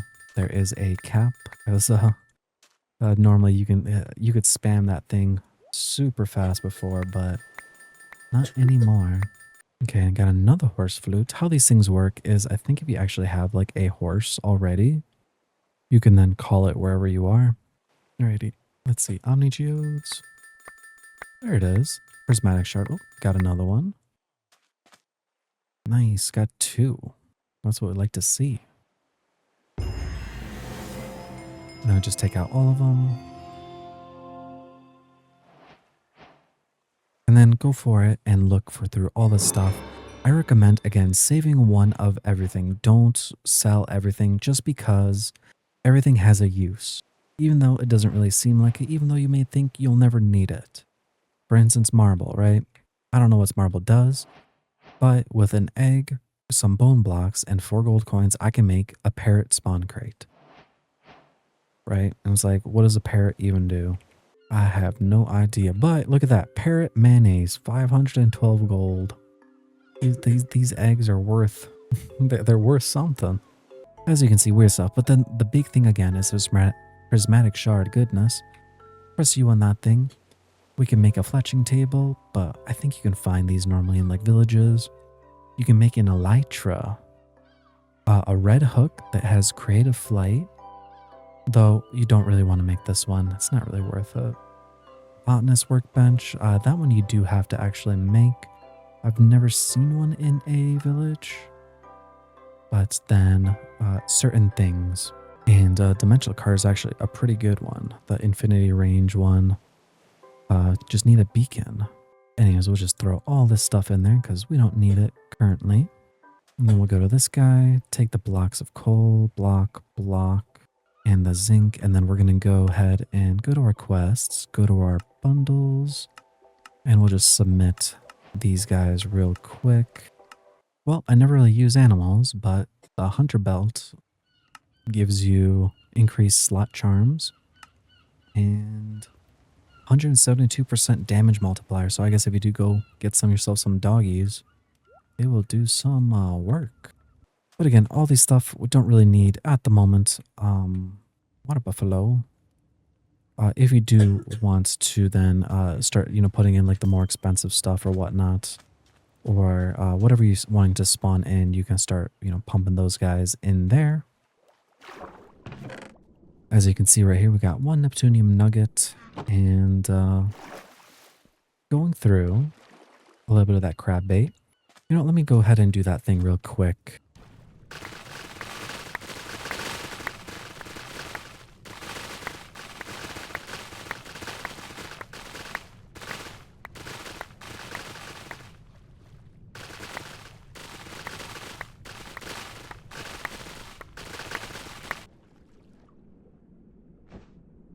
I don't know what this is, but he is adorable.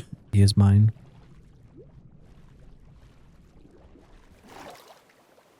Does he die when he's out of water, I wonder? He does not. He is now mine. He shall live next to this guy.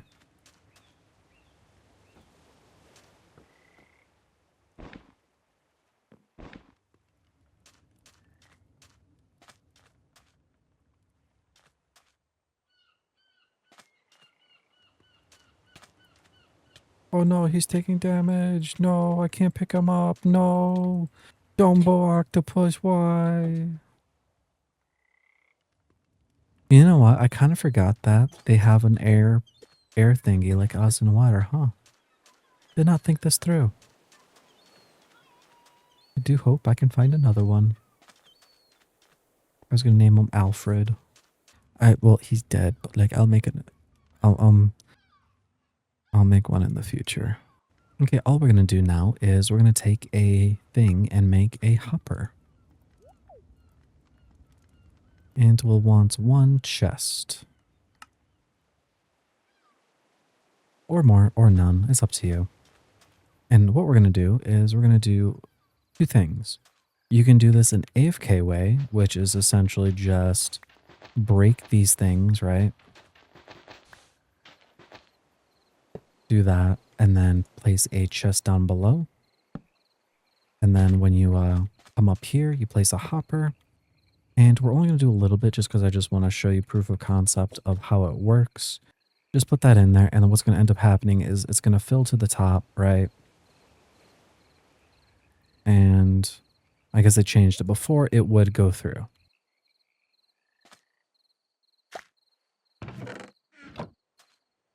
Before it would go through, so completely ignore what I just said. All you have to do now, though, is the same concept. Place the thing on top, place your chest, and then place all your kelp like so. And then you're just going to right click and hold right click. And you can just, if you have a macro or something that will just hold it down for you, when you come back, you'll have so many worms because it's kind of like a 1-to-1, right? So one kelp equals one worm. And it is good to have, like, you know, the backpack because they get shot out randomly everywhere. So the magnet is nice, but not a necessity for this. And then when you ever get bored of that, you just stop. But you can see we got a lot of worms now. And now we can just go do the same thing now. We just make a hopper.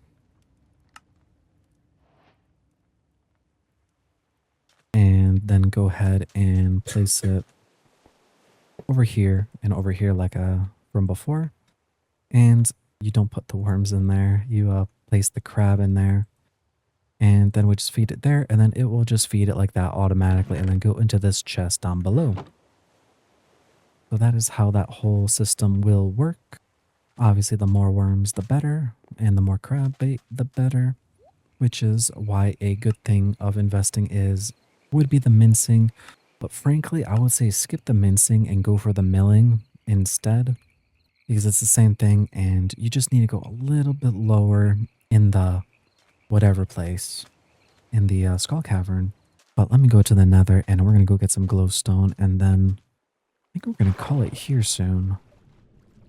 Because I'm not sure how long this has been. Recording wise, I think we're already at like 2.5 hours. And I wonder what that's going to equate to for video wise. I guess it's an experiment for both of us, mainly for me. Because I'm not really sure. I did a lot of mining in this video, more than talking of stuff. Oh, you know what? You know, it doesn't matter. I'll do it next time. Depends how far away from home I get. I'll vaguely remember. But the next upgrade that we want to do 100% is going to be upgrading our pickaxe to diamond. Now the reason being is because there's going to be later down in the skull cavern, stuff that requires diamond only. For instance, the Omni node, which has a very high chance of actually giving you the prismatic shard. But more importantly, it will give you a high chance of getting jade. And that's how we can then end up getting our witherheads to then end up getting the automation setup from Create. Oh no, it's the baby thing. Aghast. Oh, no you don't. Bad doggy. You know, oh my goodness. This is one of the things where if you forget, like I have a grappling hook. I didn't need to make that bridge. I didn't, I could have been scaling the walls.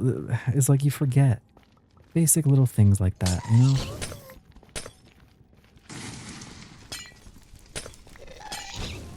Oh no, the baby thing, man. I hate it. I can never hit those balls back at it. Ah, there we go, though. Some quartz, but especially the bone blocks. This is the stuff that we'll need quite a bit of for those eggs if we want them. And also, what is it? The reason why I don't really care where my home was is because I'm just going to jump into lava to teleport back home, mainly because XP does not really matter. You can level up super fast in this. It's just not something you need to really worry about. And fun fact, if you get the blue dog from the Soul Sand Valley, he will stay blue in the overworld. And you can get them by taming them. You will need to use the fire resistance potion that you got from entering the nether from the quest reward. But then with that, all you then do is right click your doggy with a bunch of coal in your hand. And eventually, why'd I get hurt? Eventually though, he will then essentially be your dog. And not only that, there is actually a little bonus with them. When they're sitting on top of your furnace or whatever thing that like uses fuel, right? It becomes 50% more fuel efficient. So for instance, like say your, I think the lava bucket, right? The lava bucket will smelt 100 items. Well, if the doggo is sitting on it, it will then now last for 150 items. Or like coal is like 8, so then it'll be 12. Now, sadly, it doesn't work with multiple things. Like you'll basically it's like one dog per furnace. I'll shoot this and then a fall. And there we go. That's what I meant by you won't take any fall damage. Okay, is this far enough? I think it is.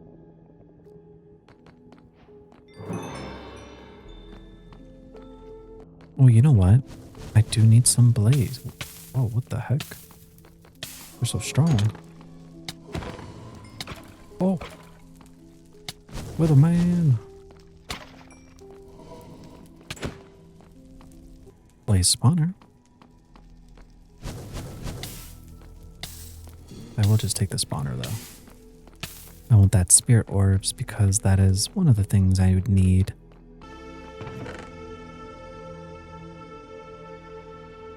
And getting the gold armor is actually one of the better ones because it does skip us through the whole thing of upgrading from chainmail to then iron to then whatnot.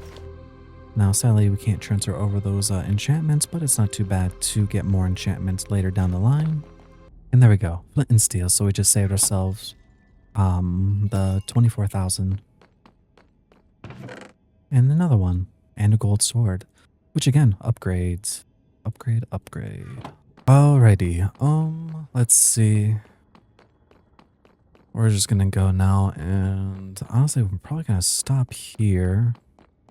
Let's just get some final stuff, if there is any. No, but like this right here is what I mean by like the beauty of it, right? You can do this. Hit somewhere else. Look over there, press Shift C. And as long as we don't break that one glowstone, right? Now, like, we're good. Even if we broke that one, we could just keep going.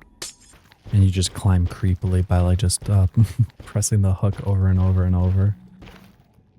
Now, you will reach a point where, like, you can't really keep going. Alrighty, so now we're just going to put everything off that has durability. And frankly, I don't really care about the cost of the death. Um, just to be sure there's nothing else really of importance. Nope. So we're just going to jump. And it's going to cost us, I think, maybe like 2,000 or something. Let's see. 1,500. Okay. So they take it out of your bank account. And by the way, you do go in debt if you don't have enough money. What's going to end up happening is whenever you make money, you're going to pay off your debt first. How far your debt can reach, I don't know. That's something to figure out one day, but not today. Okay, I think the point of that whole thing was to get the glowstone. That was that, and then with the glowstone, um,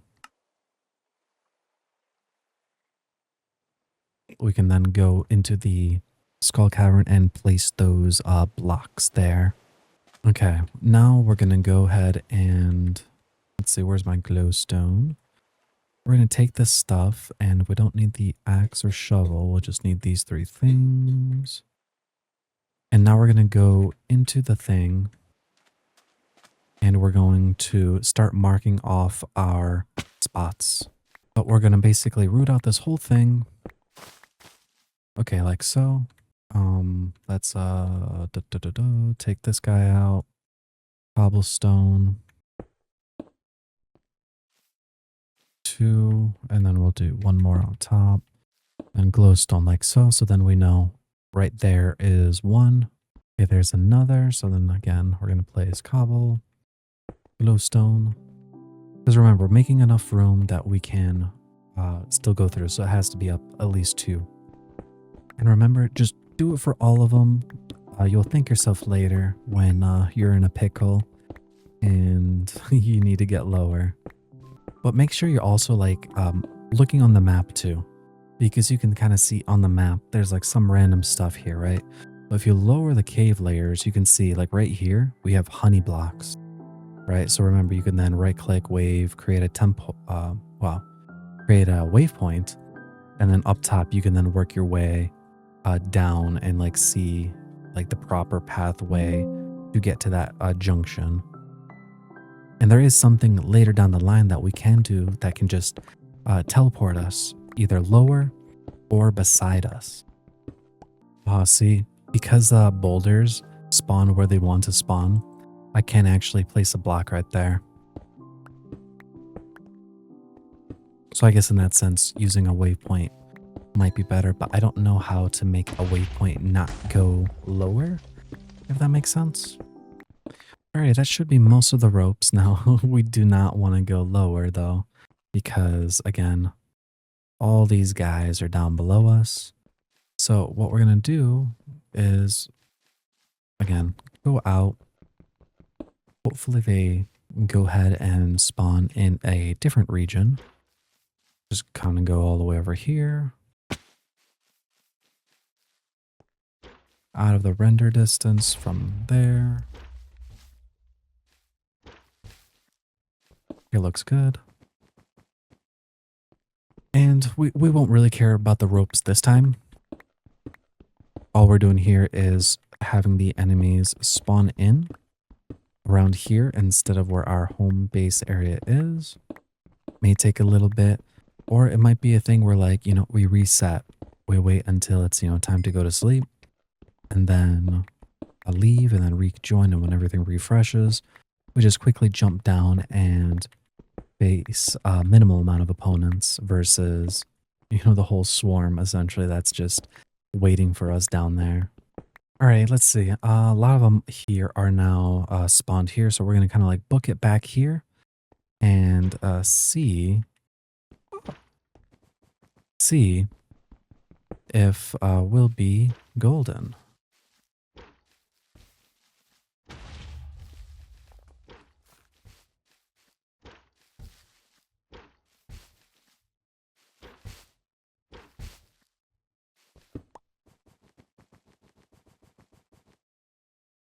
Oh no, entered a different hole. Hindsight, should have marked down my hole. Where is it? Is it this one? Yeah, that's the one. Okay. Now we come down here. And okay, since this is now our second layer, this is the area we're gonna, you know, break everything down once again. And mark off our glowstone.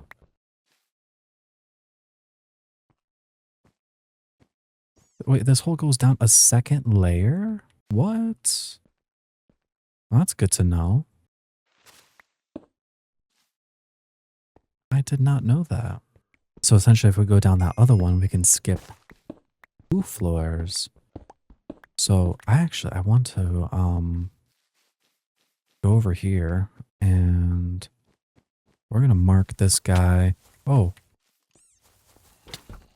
that's what I meant, by the way. I think it was the right side is what it was.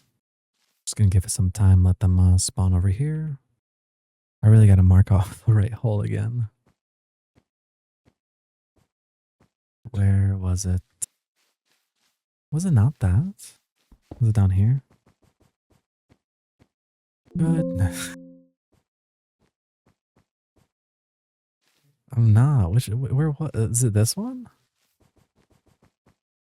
It was this one. I'm doing that. I'm marking this hole out. Like it took me like 12 tries. We're marking that one.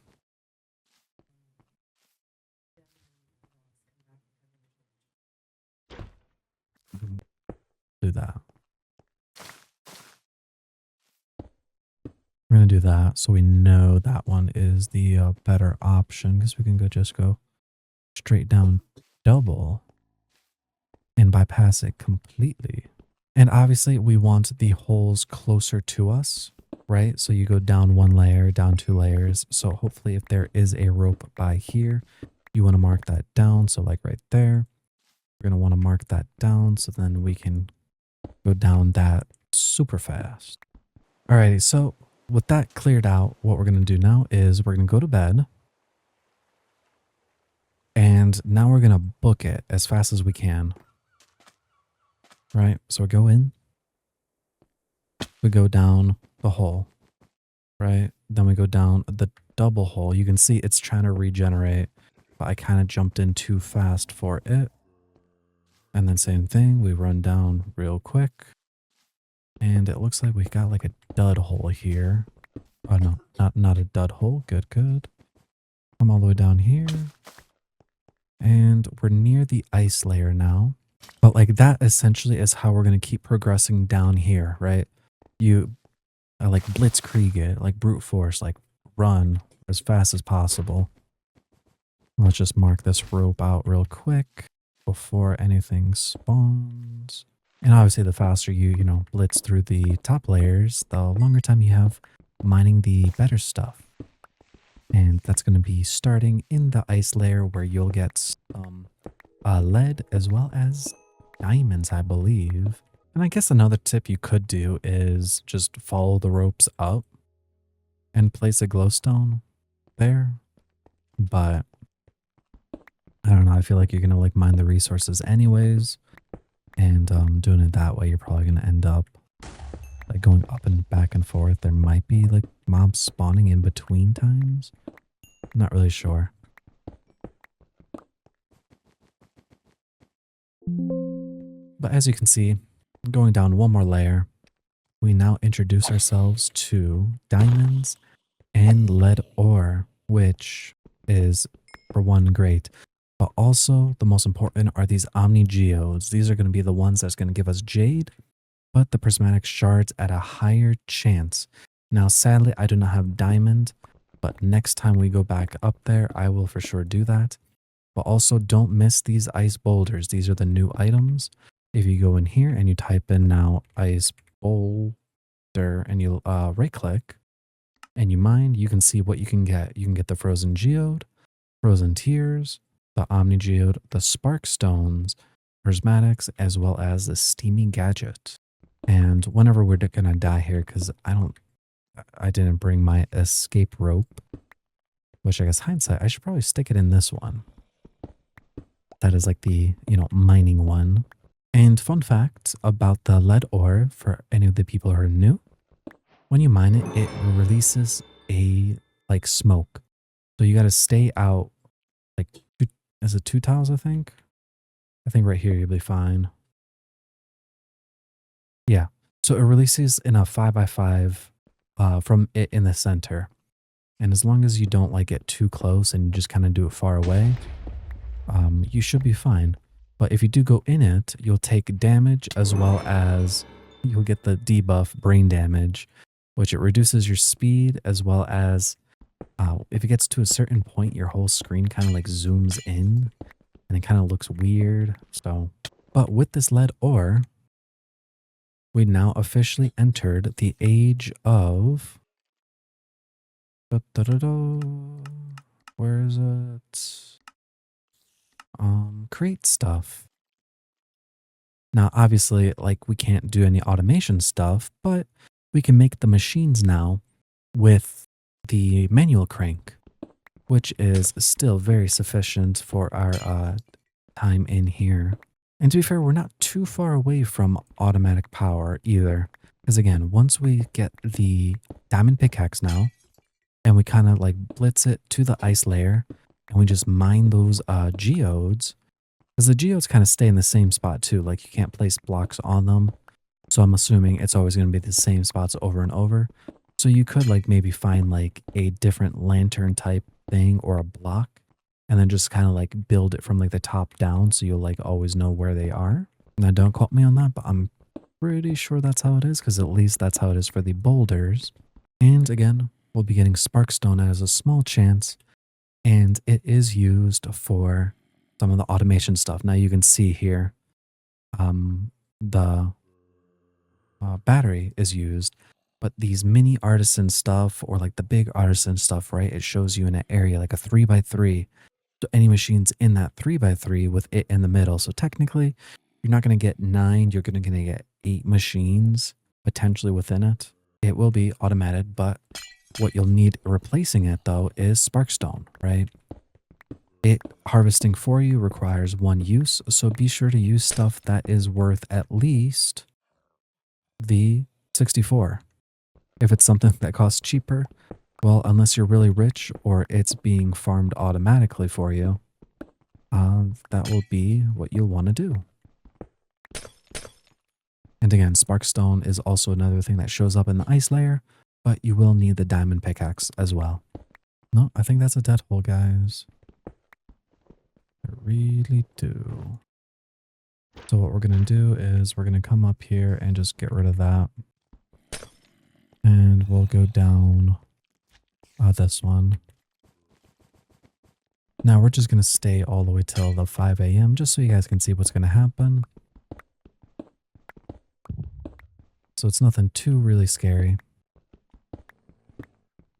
And also since it's already this late, I don't really have a chance to get all the way up there without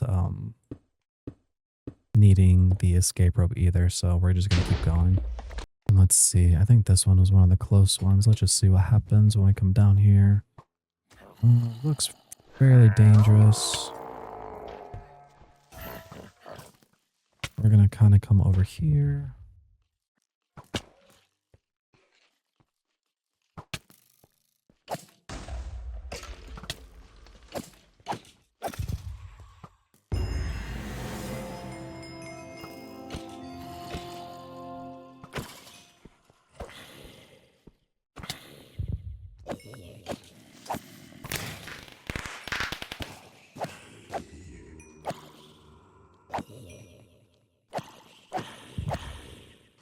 Like, it's not so bad when you get them be in like a little hole where they can't really get you. I believe it's like 5:45. That's when it like officially kicks you out. Is it 5:45 or 5:50? Oh.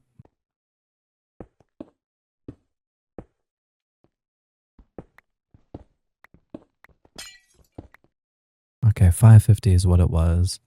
And then you can see, got to pay a fee.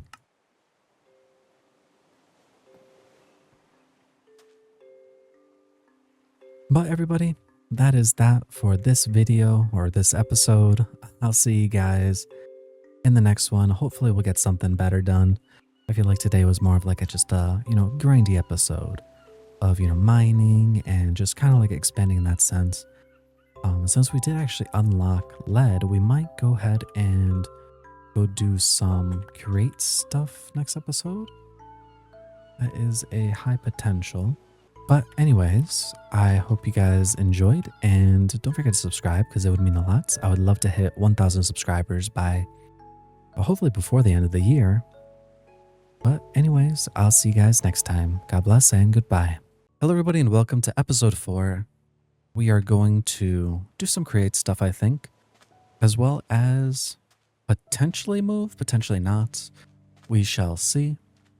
As well as we're gonna abuse this frog guy over here because I think the update for Sunlit Valley did come out, and so I'm guessing this is gonna be patched. So we shall do that. Not make too much money, just to get enough so that like I can, I guess, comfortably just get around. I guess maybe I'll just get myself a wave stone and that's it, and then we'll go from there. So for the create stuff, we're gonna just take this lead and then we're gonna just throw it in the smithing, just so that can get going. And then we'll take our block of amethysts and we're just going to do this thing with the pickaxe.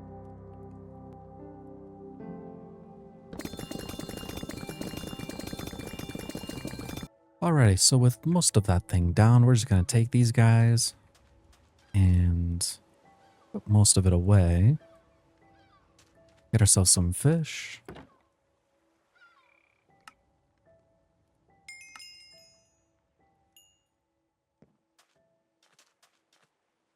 Get ourselves so much food, we'll never have to worry about it, at least. Alrighty, so where do I want to have my smithing set up? So we got this stuff right here. Frankly, I think we can get rid of this and turn over to that. Let me see, what stuff do we have for create? Alright, starting out, we're going to go ahead and make ourselves a mechanical press. What we'll need is a block of lead, which is that smelting up. We're going to need a shaft, which is 2 andesite alloys, which is then iron coins as well as andesite. So let's see, can we make some? We can. And then we'll just do then this and make 2 shafts, or I guess 16 shafts. Let's see. While those are done, we'll need 1 block. And then we're going to need to make a casing. So we'll need any stripped log with the andesite alloy that we just made. We'll just take these guys.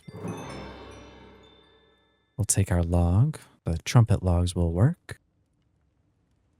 And we'll need our axe. And what we'll do is just place some of these down. And I will go make more and then right click it with an axe. And just like that, we got andesite.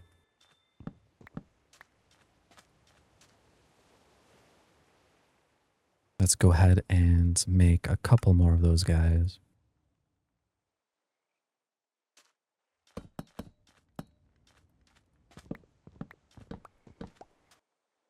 All right, with that, we got ourselves a mechanical press. Now, to get this thing powered, we will need a crank. We'll need 3 planks and 1 andesite alloy, which it looks like we're out of it once again, so we'll just need to make more. We'll make, say, 10, just so it's there. And crank, make that guy. And I will want 2 of those. Next up, we'll want some cogs. We'll want 1 little guy, or maybe 2 little guys, and then a big guy. I can't really remember all the stuff, but we shall go with that.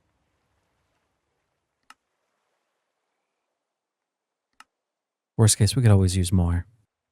Okay, so starting out, we're going to take our mechanical press. We're just going to plop them right here on the tree. Take our hand crank and place it on there. And what this thing does is when you place stuff underneath it, it will smush it. So we're going to want to make an encased fan. And to make the propeller, we're going to need 4 iron sheets. So that means we're going to need 4 iron ingots with that, which we got 6, which works out great. We'll just take the whole stack, throw it under there, and I forgot to turn off the magnet. And we're just going to do that one more time. And you can see it's starting to go down. Now, the only problem with the hand crank is you can see the hunger bar is going down pretty fast. So that's why hopefully in the future we can automate this whole process.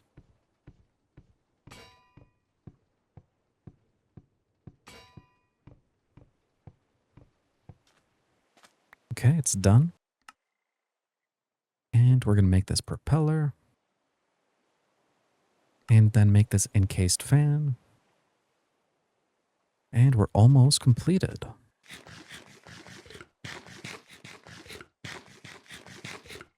We make a couple slabs here. I'm just going to place it down like so. And then I'm going to take this encased fan, having it blown this way, and then we're going to need a gearbox. We'll need 2 more small cogs.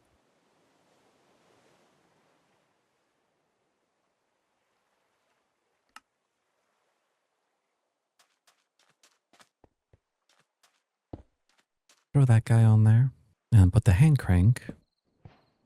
Let's see, does it work? Okay, so it's pulling towards it. We don't want that. We want it blow away from.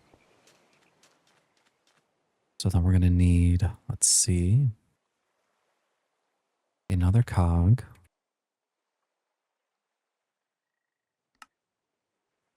Let's see, big cog, and then little cog, and then hand crank.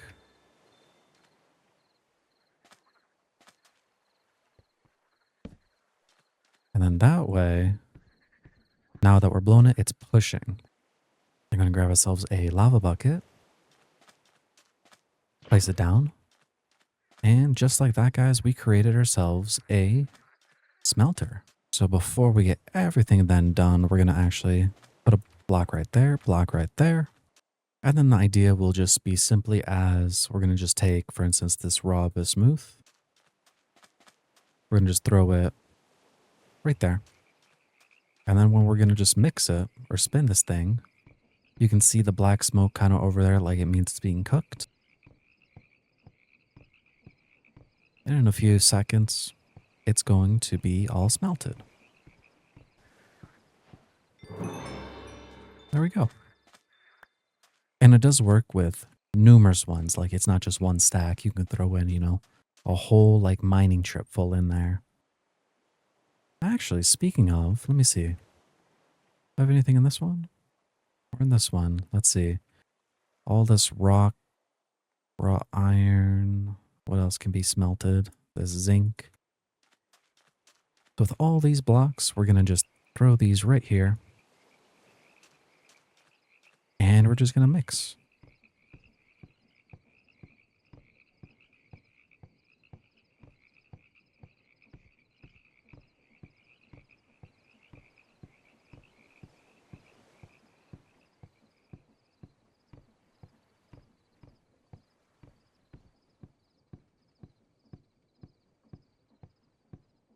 And there we go.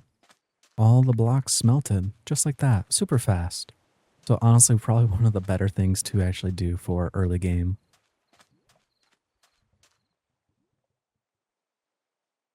Now with those down, I don't need these guys anymore.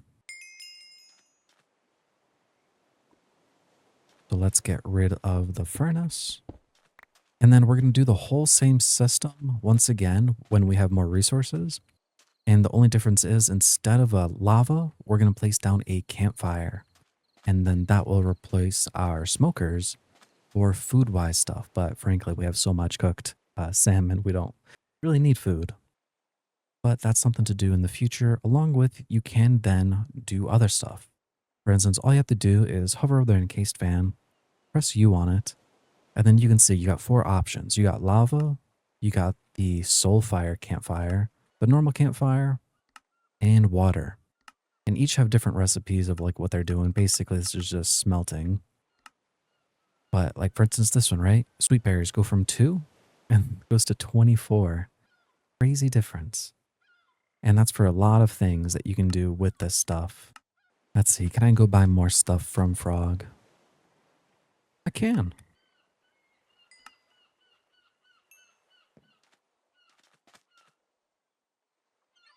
There you go, solid amount right there once again. And then what I want is a milling stone. So we're just missing a small cog once again. Get the mill. Place that down. There we go. And this guy's a little bit different. We're going to want to make some stuff. For instance, we're going to want to make a chute. Basically, it works like a hopper, but it drops down. I think it's like 16 items or 12 items, something. You know, you think how many times I've done this, I would remember. But quite simply, I don't. Place those 2 down. Place a chute down. Place the millstone down. And then we're going to place a chute down on top of that. And then we're going to get another chest.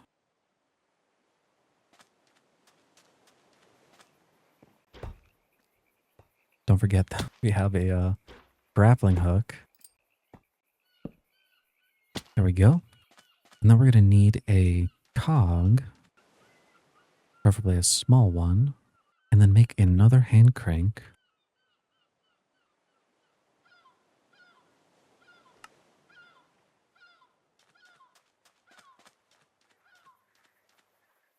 Place that like right there.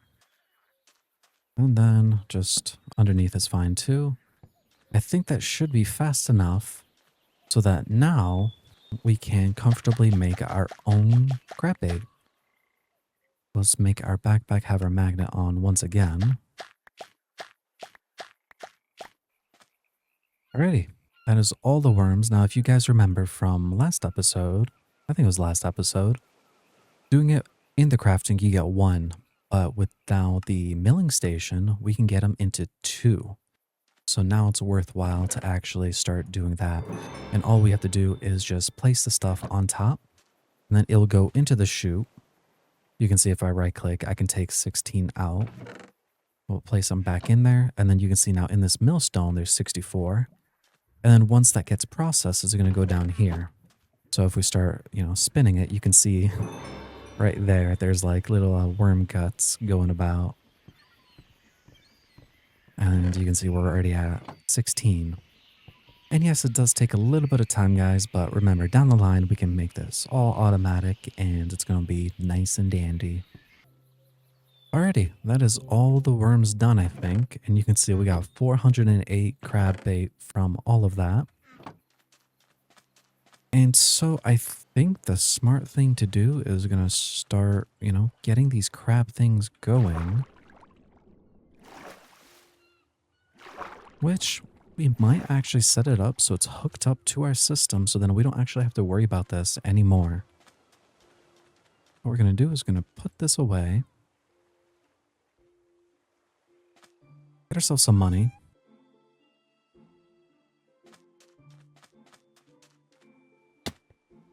We're going to come down to the storage guy.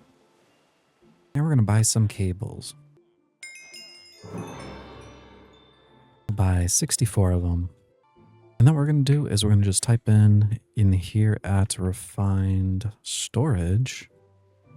And we're going to want to make ourselves the importer and exporter, which it looks like we're going to need a battery. You know what? I lied. We are not ready for this. This is a bit too far away. We need to get more of those battery things making. What is that thing called? Charging rod? Am I blind? We're just going to type it in. Charging. Oh, there it is. Okay. Let's see, we'll need a lightning rod, a blaze lantern, and iridium coins. What do we need for this? Some more blaze rods and blaze powder. Now, blaze powder, I think we can actually buy. Well, that's not too bad. It's a bit expensive. Blaze lantern, though.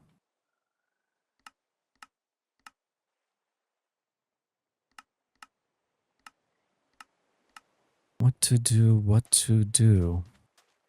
You know what? Since we got some crate stuff down, I think what I actually then will want to do, since we're going to need batteries and we're going to need all that other stuff, is we're going to go get ourselves some slime stuff. So starting out, we're going to actually make ourselves a pin.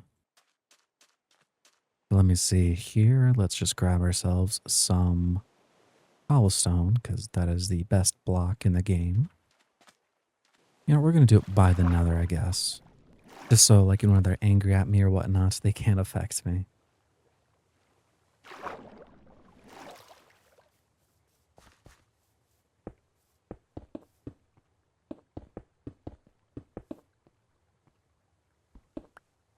Alright, so if we place a placeholder block right here and we go then 1, 2, 3, 4, 5, like so, and then 1, 2, 3, 4, 5, and then build that one up. And then 1, 2, 3, wow. 1, 2, 3, 4, 5. Then 1, 2, 3, 4, 5. And get rid of these inside blocks. And then make a circle. This is the range of the chest barrel, whatever it is, with the magnet. It works in a 5x5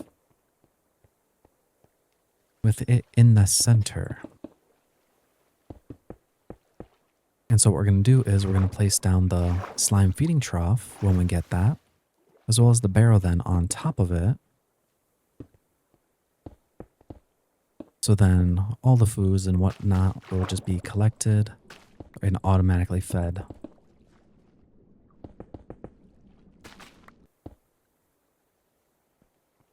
Okay, it's not pretty.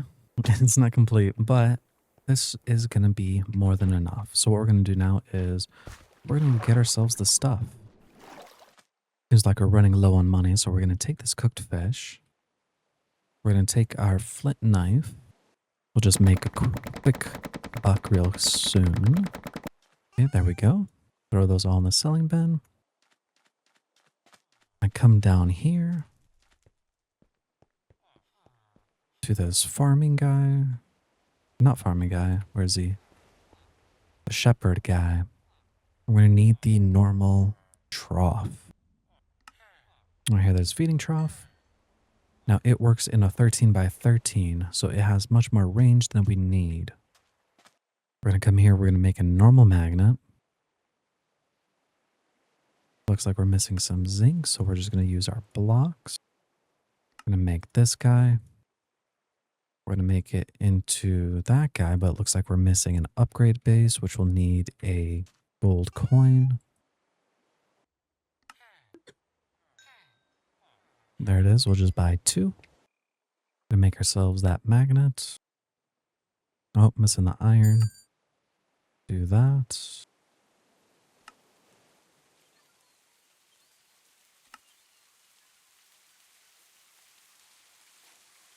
Place in that magnet.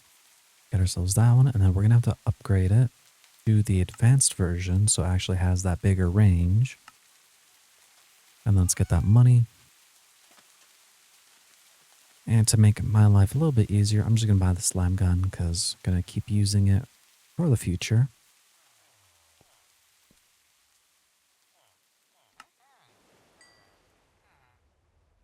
And then we're going to come back down to the storage smith, scroll down, and we're going to buy this basic upgrade. The reason why we need that basic upgrade is if we place down this barrel, there's no slot for our thing, but with that basic upgrade, we can then right-click the barrel. And it doesn't need to be a barrel, it can be a chest too, but now you can see there's a slot, which we can place this advanced magnet in now. Then we're going to hover over to this guy, the feeding trough, press U, And then you can see we're going to need 3 blocks of iron, 2 iron ingots, and then any plorts. Now, what we're going to need is we're going to go back to our bank terminal, deposit this money in there, and we're going to grab some zinc. We're going to come to Pierre over here. Oh, actually, before we do that, let's grab this battery. And then hopefully that starts making another one. And then we're just going to scroll down over here and then get this azaleas. And then we're just going to like hold shift and then click that and then back here. And then you'll just want a couple because, yeah, I mean, depending on like how well off you are, maybe don't buy everything, but we're going to need some so then they can, you know, start making us some money back. And if I remember right, there was like some kind of slime plort area over here. Oh, there it is. Oh, nice. And it's a 5 spawn. So what we're going to do is place down. Oh, let's turn that off. Place some of these down. And what's going to happen is they're going to eat it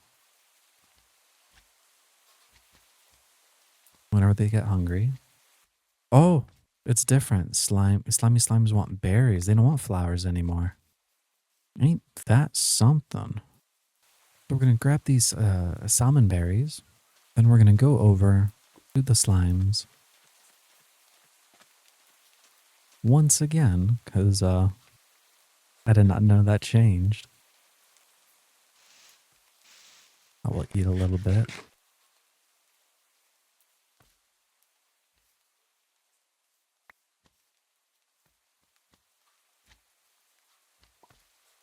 There we go. We got 1 plort.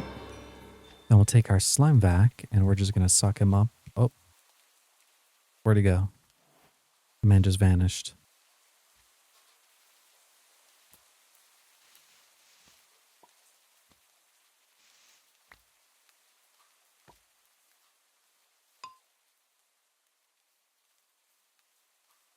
And there was another one. Where are they? Right, it looks like the other one's already despawned, so we're going to just bring these other back. Sadly, we did not get all the plorts we needed. Alright, go into our beautiful tower over here. And we're just going to take this barrel. Place it right there. Place the magnet on it. And then we're just going to then, in our offhand, place the slime guy. And shoot him out. And take the other guy and shoot him out. And this is going to be the hole that they're going to be living in from now on. And we're going to have to remember when they are ready. And we can go over there and actually turn off some of the force chunks over here because we don't need them. You hold shift and then right click so it goes away. And then we're just going to run back and force chunk over there.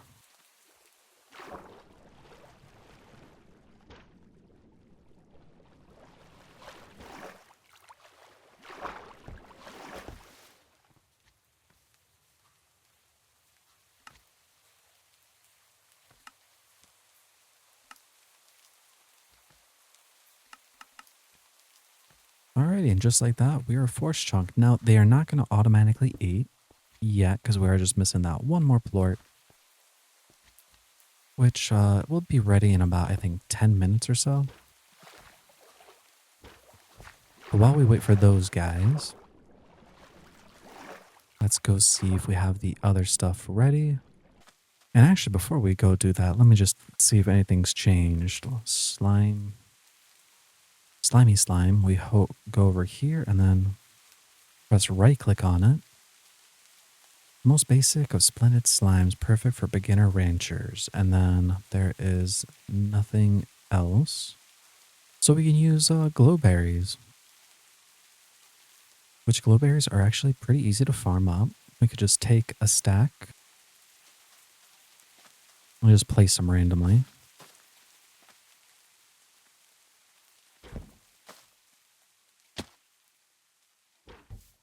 Can I actually place it on the leaves? I cannot. Alright, well those guys will just passively now just grow. We can set up a farm later for these guys. Alright, we'll just mine in the nether for a little bit while we wait.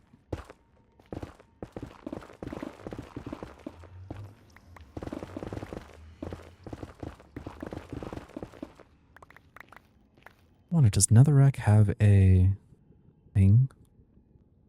Does not have any, like, condensed thing. Okay. You know, over there's some luminescent slime, I believe. Let's go ahead and steal some of those guys. Where'd he go?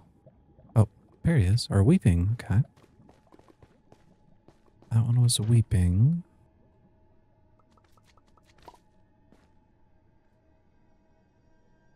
I'm not sure if I got that one. Nope, that's only 4.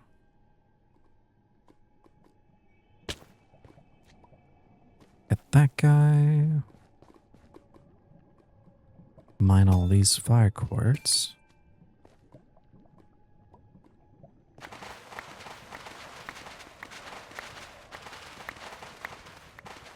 Remember, everybody, be a loot goblin. You never know what you're going to need.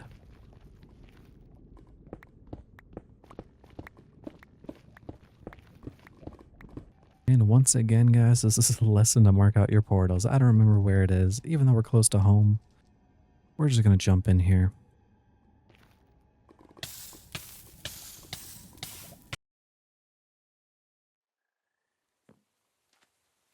See how much our bill is. 2.7k. Alrighty, well, hopefully they are ready now. Still not ready. I feel like I've been gone for a lifetime. You know what? I'm going to build a little ridge. It's not the most prettiest, but it'll get the job done. Let's see, any more spawn? Nope. Still not ready. Oh, you know what? I did forget. I do want to upgrade my pickaxe. I want to upgrade it to diamond now. Let's take all our iridium. And we're going to need gold as well as 1 diamond.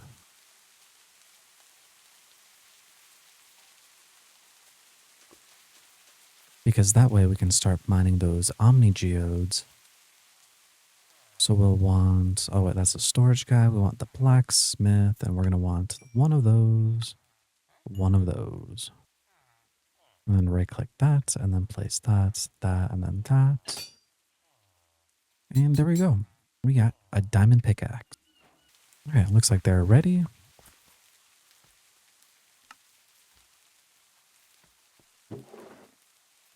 Let me see, advanced.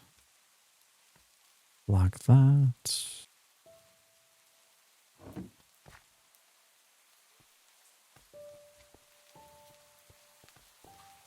And eventually they're going to give me my last plort, and then I can forget about these guys. Oh, there we go. Okay, so running back to the base, we're going to now type in our feeding trough. Press U on that. Press that, and then place that, and then we're going to go plort. And then place all those guys in there. And now we have ourselves a slime feeder. Gonna be beautiful.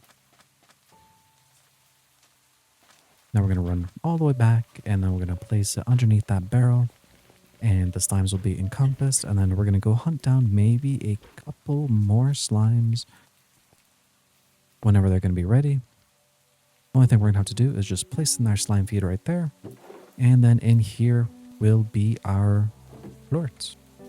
As you can see, if I throw one of those, pops in here, and oh, there you saw it right there. It auto-fed one, and you can see that we are profiting just a wee bit. Our salmon berries are worth 20, and the plorts are worth 64.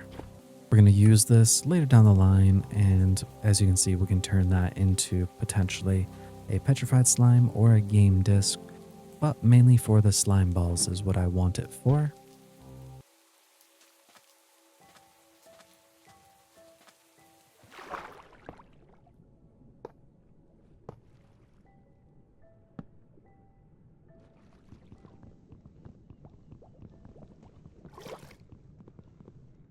Whatever.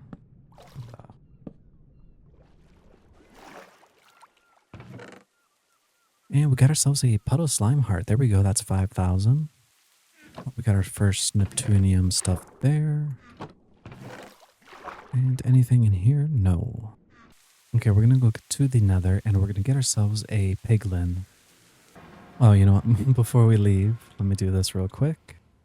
Right click, waypoints, create waypoint, portal, save. Okay. And then I want a staircase it down.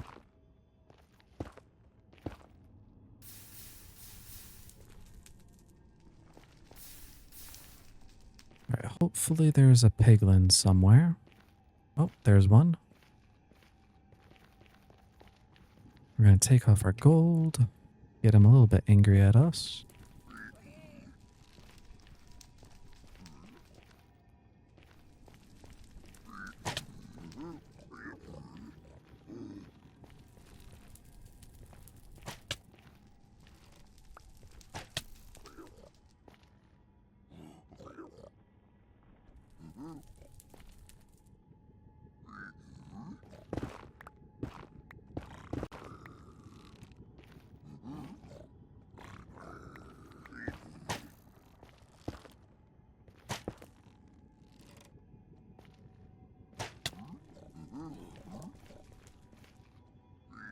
There we go. Just coming along.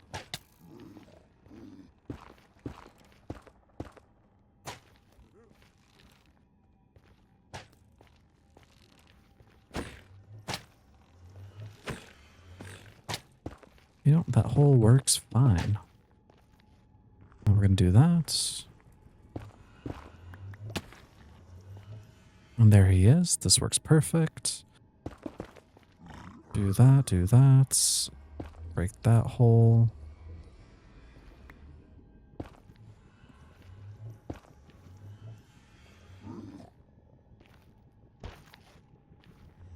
And this way, now we can then go ahead and go to our backpack, turn off our magnet, and then place on our gold chest plate. And give him the gold ingots.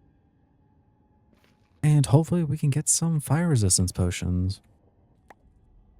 Okay, sadly we were not lucky with our one set.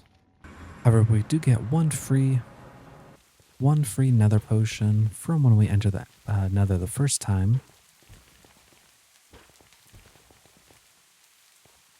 We're going to go use that and then we're going to go kill some blaze and hopefully get ourselves a blaze slime. And after that, we're going to go get ourselves blaze rods, all that kind of stuff. But hopefully the blaze slime.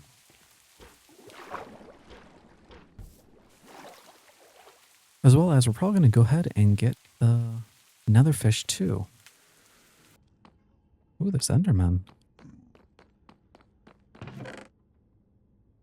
Another gold sword. Never know when you'll need another one. Another gold chest plate.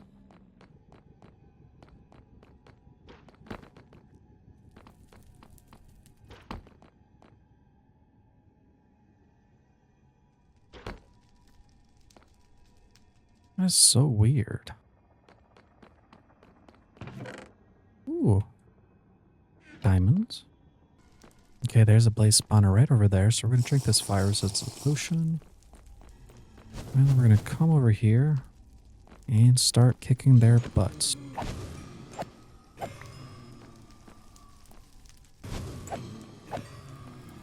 We're going to encase this just so they can't fly out. Alright, well that's good enough. Let's see, can I find myself a blaze slime anywhere? Well, sadly did not see any there.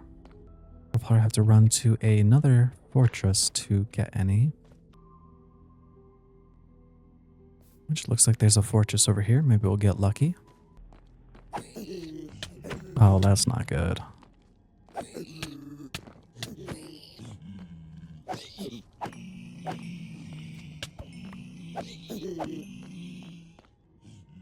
Like, I swear I hear him. I can't tell if that's like an actual slime or if that's another magma cube. Or is it like that my ear's playing tricks on me? By the way, does anybody know why that keeps happening?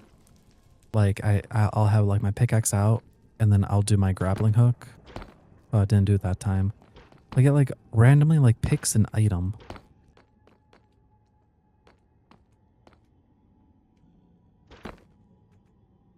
There they are. I knew I was like hearing them, but I wasn't sure like where they were. That's two. Not sure where the third guy went. Oh, like right there. It just happened again. Take that blaze spawner. And we're gonna go steal that other one, because why not?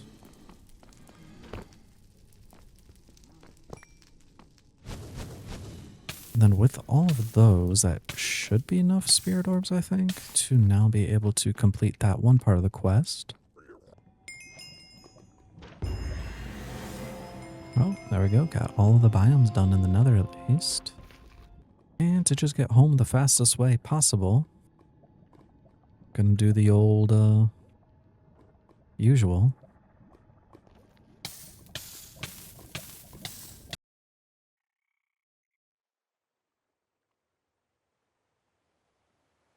Well, like that time it was like 512. The recipe doesn't, or not the recipe, the amount changes. Or I don't know what it's based off of still. Little spot. Ooh, tetrapods.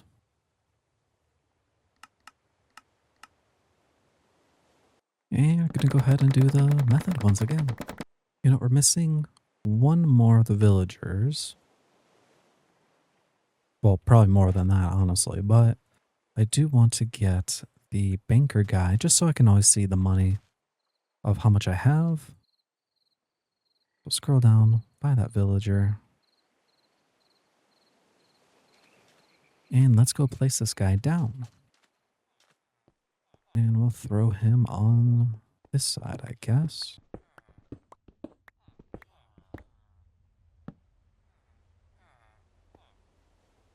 And we're going to want the bank meter. And what this thing does is you can put it in your pocket. And you can now see on the top left, it tells me I'm worth 22 gold. Quite abysmal. And then if you did want another bank terminal, this is who you get it from. And we will want a trading depot in the future. But for now, this is still good enough. But back to the fish. You can see here, I just placed that money in. Now it's at 1600. Let's see, farmer product. Farming. Oh, you know, if I had a little bit more money, that'd be 15%. Goodness. Place all those guys in there.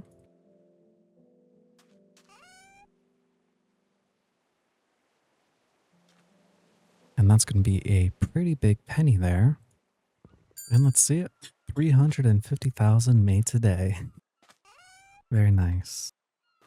Alrighty, with some of the fish already made, now we're going to need a bunch of logs.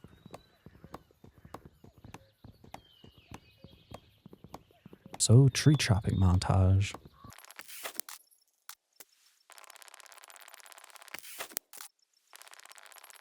Oh, I got a book.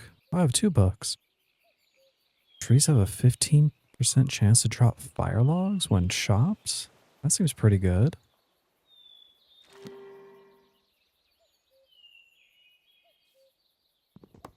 If I remember right, a fire log is like 12 logs.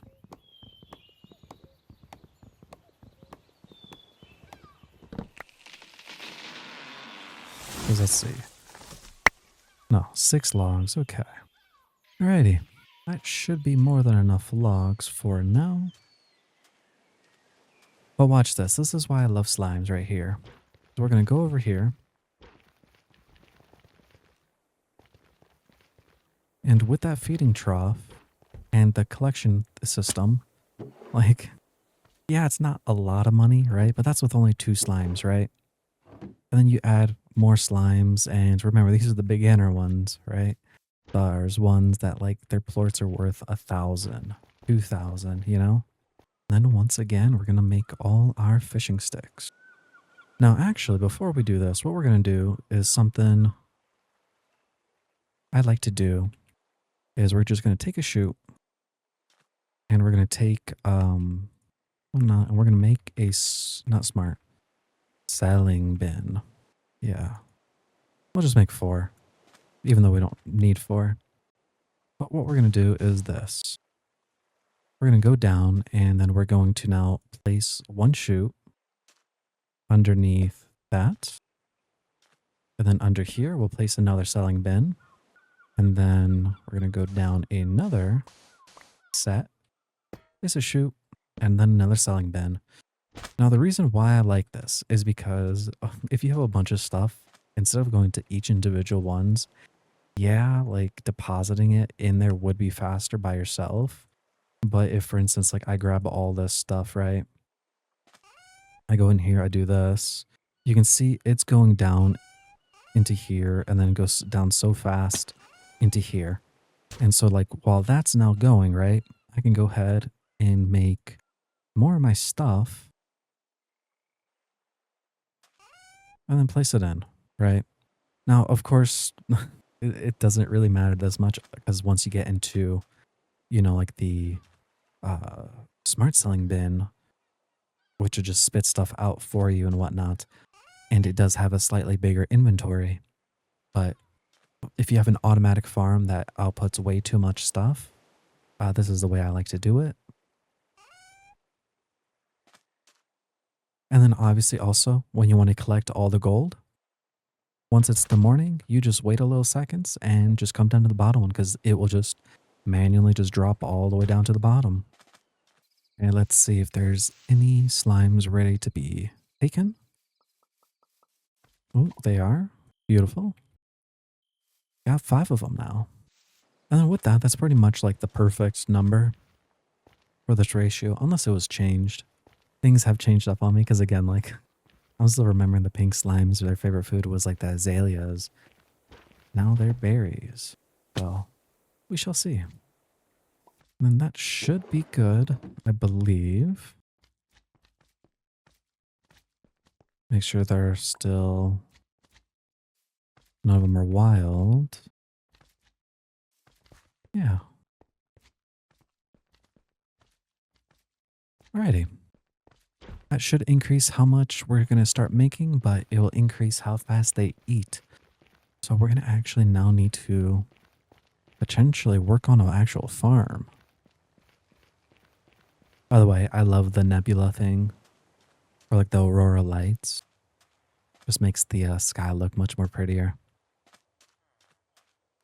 Looks like we're going to need to get ourselves a fishing pond, though. I think I actually do have a hatchet fish.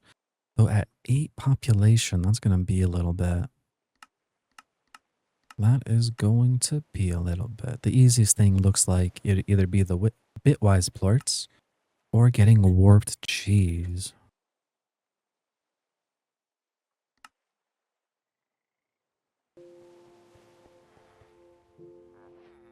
Go ahead and buy ourselves a lava fishing rod. And you know what? I do want to get the fishing pond just so we can start potentially doing some of the quests for the hatchet fish.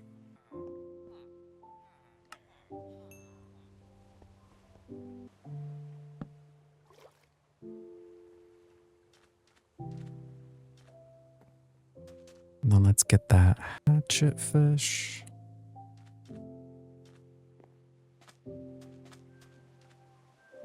Then right click it in there. And here you go, you'll see it in action. That's 350k, but it'll have another set going in a second. There you go.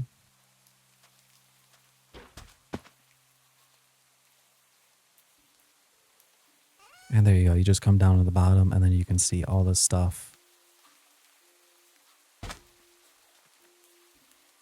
So now we are worth almost 1 million. Almost 1 million. And then here we go with a fish pond.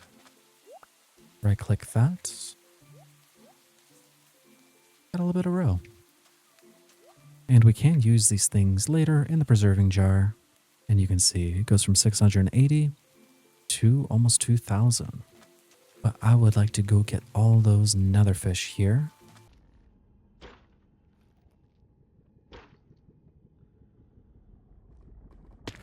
Alrighty. Made it down nice and safely. Now we're just going to go fish. And I did turn off the minigame this time around just so you can see how it is. It's basically just like your usual way of fishing in Minecraft. But the premise is still the same. You kind of just wait for the little particles and then the bobber goes down. And then you just get it. Right there, we got a searing cod. And a bonefish. And you can see what I mean by, like, you can get a bunch of money from here because it's like that bonefish, 364 gold. And if you turn off that little mini game, it just happens all the faster.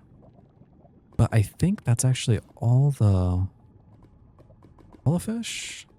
You know what? No. There's still a few. There's still a few I can catch in this biome. Or not in this biome, but in general. Lava puffer. I think I'm missing the blazefish. That's a big boy. And another duplicate. Dang, though, this nether jelly is pretty good money. Adventure value. Goodness. Use on a mayonnaise minishing 5% chance of producing supreme mayonnaise. And another dupe. You know what? We can go ahead and go to a different biome. And then we'll be able to catch the blazefish elsewhere. Because it is a... Ooh. I spoke too soon. There's a warped cow. I'm taking this puppy home with me.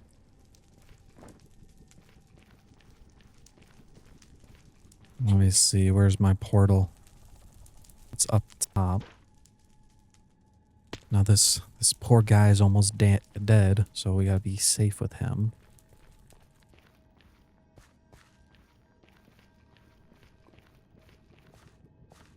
Listen, life's all about side quests. Oh, I don't like that. Oh, there it's leaving quickly. Oh, I lied. Oh my goodness. Don't bite my cow.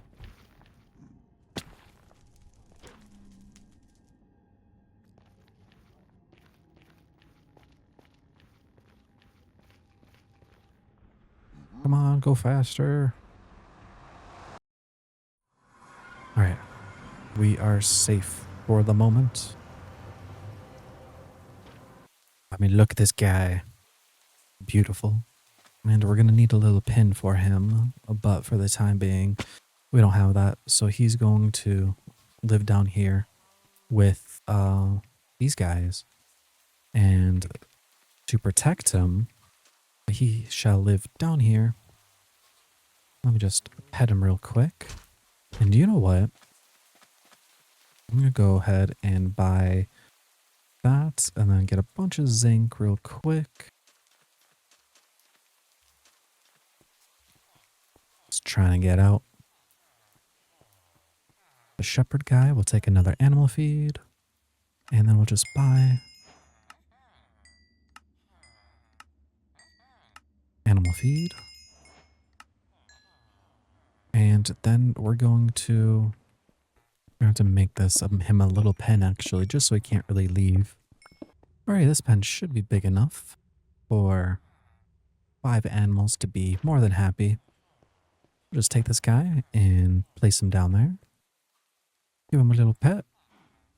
We're going to take 1 piece of food. Feed him just so he likes us. And you can feed him twice a day with your hand, and that will increase the affection. Side quest is over. Back to nether fishing real quick. And if we do manage to find another one, you know for sure we're going to take it back home. And that way we can breed.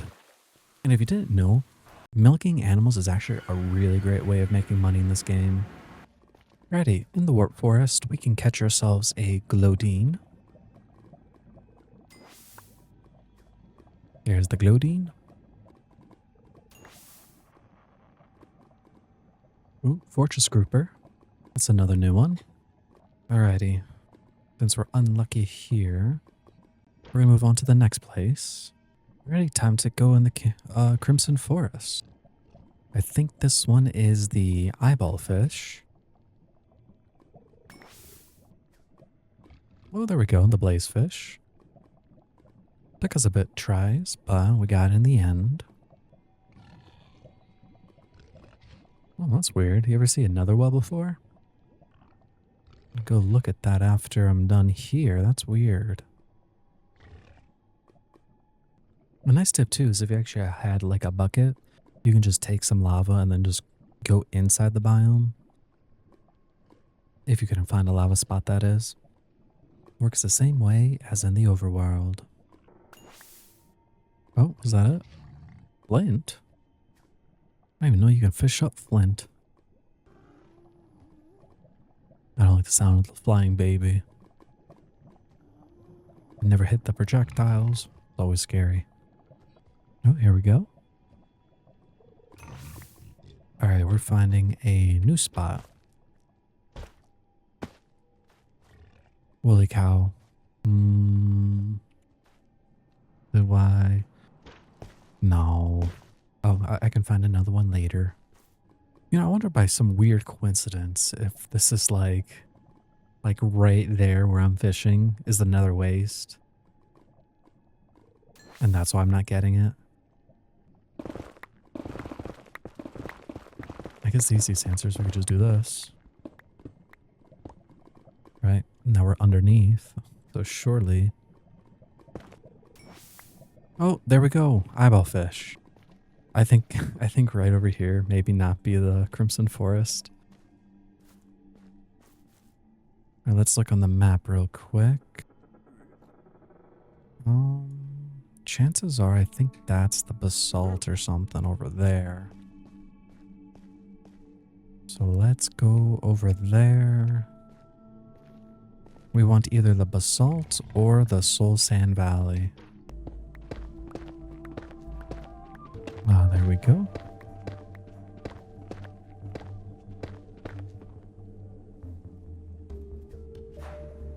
Okay, over here, I think we're going to want the magma cube fish and the obsidian fish.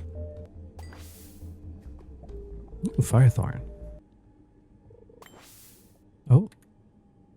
Obsidian fish, there we go. Now we just need the magma cube fish. Oh, there we go. And now let's see, where are we? Is there a soul? Oh, over there. So we head this way.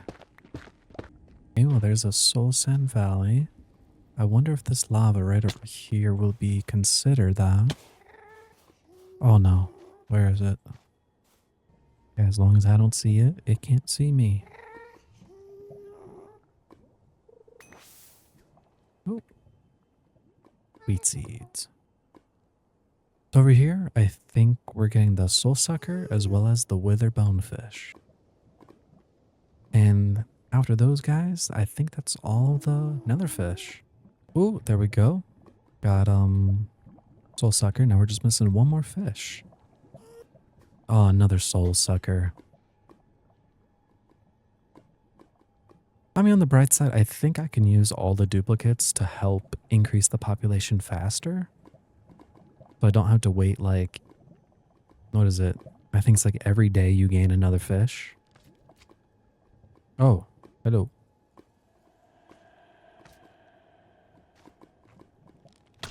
Ow. I was inked. Or slimed. Only two. You know, probably all the other magma creams went into the lava. Oh, the scary guy. Oh. Oh! We got it. We're out of here. Right now, hopefully, on our way home. Oh my goodness, get me out of the basalt biomes. Why is it so laggy? Hopefully, on the way, we're going to find another warped cow. So, our one warped cow has a buddy. Oh my goodness, you know, it just clicked to me. I forgot to go explore the watering well. Or that whatever well. Oh, there's a warped forest. Maybe I'll get lucky. I'm pretty sure they spawn like anywhere. I don't think it has to be the warped forest.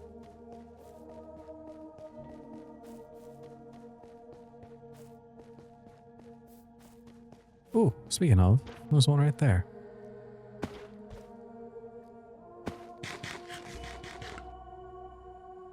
Alright, buddy, you're coming with me. Now, it won't be this episode, but the next episode, guys, we may update, as well as we're going to do some animal stuff. So if you are into that, hopefully I'll explain it well enough. But that's another reason why I recommend getting the grappling hook too. Right here is the perfect example where you can only run so slow, but with it, you can hold the guy and still be speedy. Whoa. Not that speedy. And what is it, guys? Getting a diamond hook would be actually amazing just because of how much more you can travel. Your grappling hook shoots out like twice as fast, but also goes out 64 blocks. And I think it's still like almost a million. It's like 750,000, I think. But it is a worthwhile thing if you use the grappling hook enough. Then we're going to put this guy in the pen. Give him a little pet. Give him a little snack. Give that guy a little snack.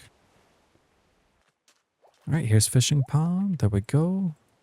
Has 2 hatches fishes now. Sleeping through the night. And then we get... There we go. 3. I think then tomorrow will be the quest day for that guy. But what we're going to do is we're just going to take that stuff, all this random stuff, and throw this into there. And then we're going to take all of this. And I believe if we go to the quests, scroll down to fish. Yep, all the nether fish done. And you know what? Let me go grab some of the crab traps. So then that will then be completed.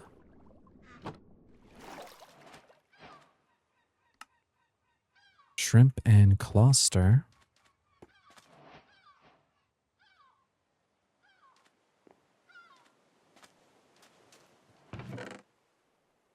There we go. Take all that stuff away. Oh, another slime thingy. What is it, guys? For you guys, that was probably going to be like 5 minutes. For me, that was almost 2 hours of fishing in the nether. And I know I didn't really do too much in the create stuff, though there's not really much I can do until we unlock the automation at least, which will be a little bit. Actually, sorry, it won't be too long. Honestly, we might be able to do it next episode too. Because the only thing holding us back is the wither part of it. So I'm thinking what we'll do is we'll start the farming stuff and get cheeses and whatnots. Because then we can get like the warped cheese. This guy right here. Or age warped cheese. And then its use cases can get us batteries. Which does take a couple days.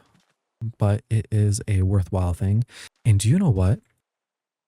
Let me see. Do I have the stuff for it? Tappers, guys. Tappers. They are a wonderful thing. Wonderful, wonderful thing. Now, it looks like I need some slabs. So we'll get some planks, do that. Get some buckets. Place those guys in there. Do this. And then we're going to do 8 of them. I would like 1 oak, 1 birch, 1 maple. Let's see. Bang, bang, bang, bang. And then we'll take our tappers and then you press once and you can press it again. Okay. Do that. That. This block can't be tapped for resources. Oh, maybe it's just palms that you can't just do it with anymore. Okay. Or I say anymore. Maybe it never could. Thought it did though. Let me see. Press U. Tapper, spruce, oak, maple, acacia. That's what it was. And birch. Let's see. I need pine. Do I have any spruce? Spruce. I do not. That means we're going to, I think, is it zinc? Guessing it's zinc or iron or brass. One of those. Spruce. 1 zinc. That's fine. Grab our tree fertilizer. Place that down. Do that. Chop this puppy up.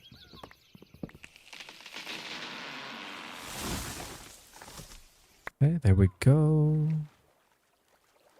Careful not to go too far. And then place that. And there we go. Now we wait a little bit. Well, actually, we're going to have to wait a couple days, actually, for that to be done. But now we are going to be officially done for the day. I feel like we didn't really get anything done, actually, but it is what it is. But with that, I'll see you guys in the next one. So God bless, good night, and goodbye. Alrighty guys, welcome to episode 5. We updated the pack. So sadly, if we come to our little froggy guy over here, no longer sells us the fish, but does sell us a golden fishing rod, which actually increases the minigame bar size, among other things. But we'll go over through that later. Let's see what's up here. Bank meter removed, craft a new one. So if we put it in our crafting thing, we'll just get a new one. Okay. And then it should work. Oh yeah, there it goes. And then we got a book. Market sells all basic seeds in every season. So let's see, what does the market look like right now? So this is what they have for sale.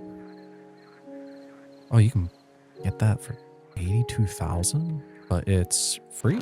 Okay. And okay, we got some new stuff in there. Very nice, very nice. But I know I keep saying it, so I think this one we are most definitely gonna move.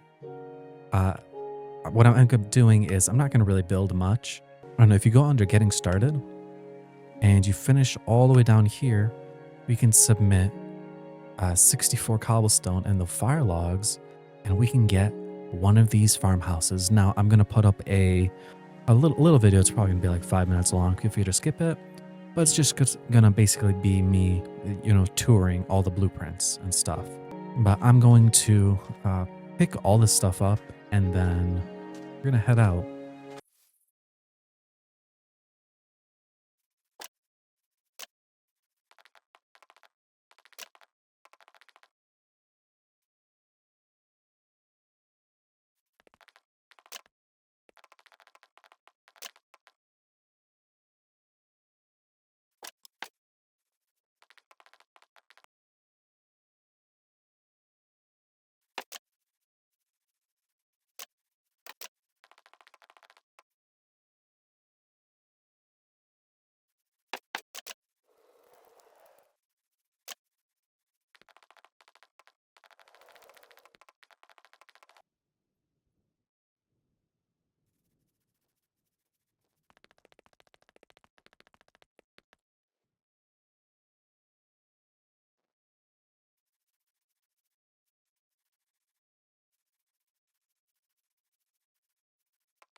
And before we get going, we're actually going to go ahead and go to the nether. Cleared out some of the stuff. We'll be back here in a second. We're going to go to the nether and get ourselves some lava buckets so we can just go make a new portal wherever we go live.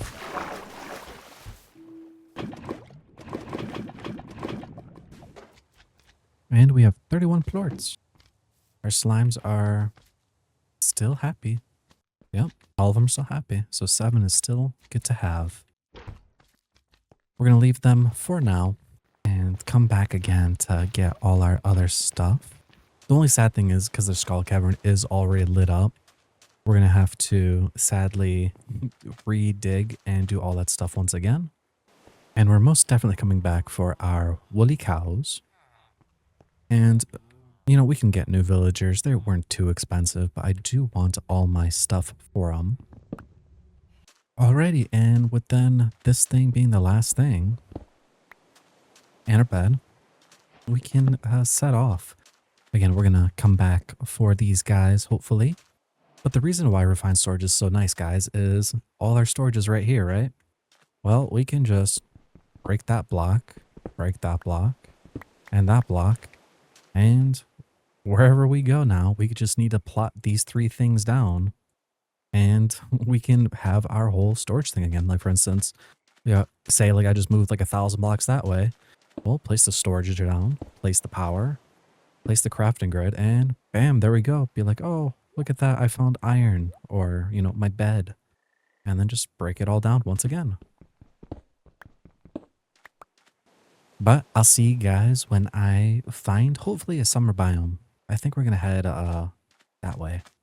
Not that way, that way. So, see you guys in a bit. Oh, I think that's something. Oh, looks like it is. Let's see what's in there. Or have I looted this place before? Does not look like I have. I'll just take all of it. I like to like boat and just like look down with the shaders because you can actually see through the water. You know, I don't think I have this tree as a sapling yet, so I want to get one.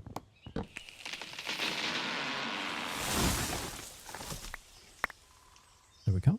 It's this guy. Oh, we got like a little sacrifice thingy over there. Oh, is there a door? Ancient vase. And, nice. Ooh, a toy train. No idea what it is. Limited to passengers. And if we did have like the brush, we could like, you know, dig these things up and find something potentially good. But we do not have that. So we'll keep moving on. And I mean, it's going to be on the map. So we'll be going to that place soon. I'm pretty sure juicy slimes are on top of that, which we may want to go get right now. And then hopefully when we come back and get another set.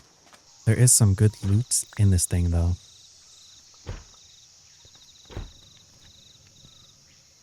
Ah yes, juicy slimes.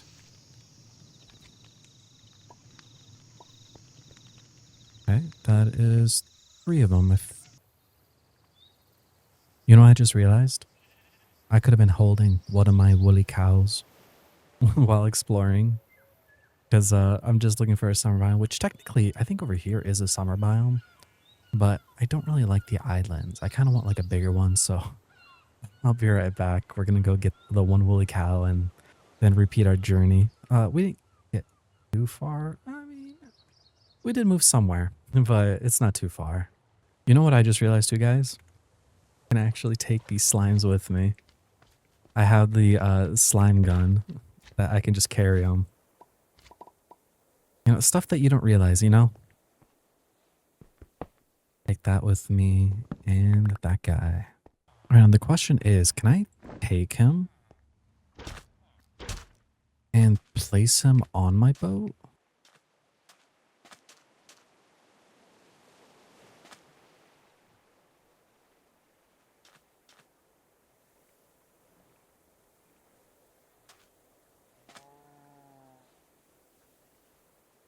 Nice. Okay. Okay. So I could take both of them with me. I'm pretty sure. Wait, I'm pretty sure I could even make some leads, and then I could like stick these villagers on the boats and take them too. But again, I'm not actually too. It's not a big deal for them. Let's see. In this backpack, we can throw that guy in there. The reason why I'm not dumping all this stuff in the storage too is I want to know exactly the stuff that I want to place down right away versus, just being a scatterbrain and trying to remember all the stuff. So that's why like my backpacks have all that stuff in there. Now let's see if I now right click and we do the thing. Yeah, look at that. Now we're actually moving. Ooh, that is savanna biome? I think it is. I think we found our home. Which actually, funny enough, it wasn't too far away. I mean, probably like a couple thousand bucks. Maybe 1,000 or 2,000. And it looks like it gets stopped here. Is there a way around? There is not. I will leave this guy here and see, let's just put this on the map real quick. Waypoints, create, cow, save. Just so it's there. And, oh, I didn't even see that. I mean, I guess we even got our own pre-built house now. So let's, make our way there. You know what? It's not actually even that bad of a place to live. We got some access to some water. Let's stick this guy. Where's the door? In there. Pick him up. And you shall live in there from now on. He can't burn himself on that, right? Let's do this. Stop. Stop. In here. Okay. Now we need fish to eat. And then let's go get that other guy. There he is. Now can I just grab him out of it? I can. Okay. And I won't be needing that boat anymore and that waypoint. So let's just remove. And for now, we're actually going to leave those guys opened. Place this feeding trough here. And then I'm going to place our storage stuff outside for the time being. And I want some blocks. And I want to block off the ability for them to go upstairs. And as long as then this has some food, they should be, oh, not the slime gun. They should be now happy enough down here. But I'll get myself situated, place some stuff down from like all this stuff, and I'll get back to you guys. All right, guys, so I thought about it. I'm going to actually go to the quests. If you go under the tutorial and getting started, I'm going to do this quest thing right here and get myself that blueprint. Now, I'm leaning towards either the Alpine one, the Mason one, or the Prismarine because I like the idea of this tower, but I don't think I actually want to live in the tower. I'm thinking I want to like have it off in the distance. So like looking over here looks quite nice, And so I cleared out this area just a little bit. And, like we'll clear out maybe some of the trees or like fix it. And honestly, I might actually change some of like the blocks of the roof just so it'll like match. All right, looking at it, guys, I think I'm going to go with the Mesa one. It's not going to match that guy completely, but again, I'll just change out that tower. The Mason one just is like the biggest one overall, it seems. And I can use that space right now versus always staying out in the open how I normally do. So what we're going to do is we're going to go to the quests. I already completed it, so we're going to just click it. And I'm going to choose that Mason one. And then how it works is we just right click, give it a second.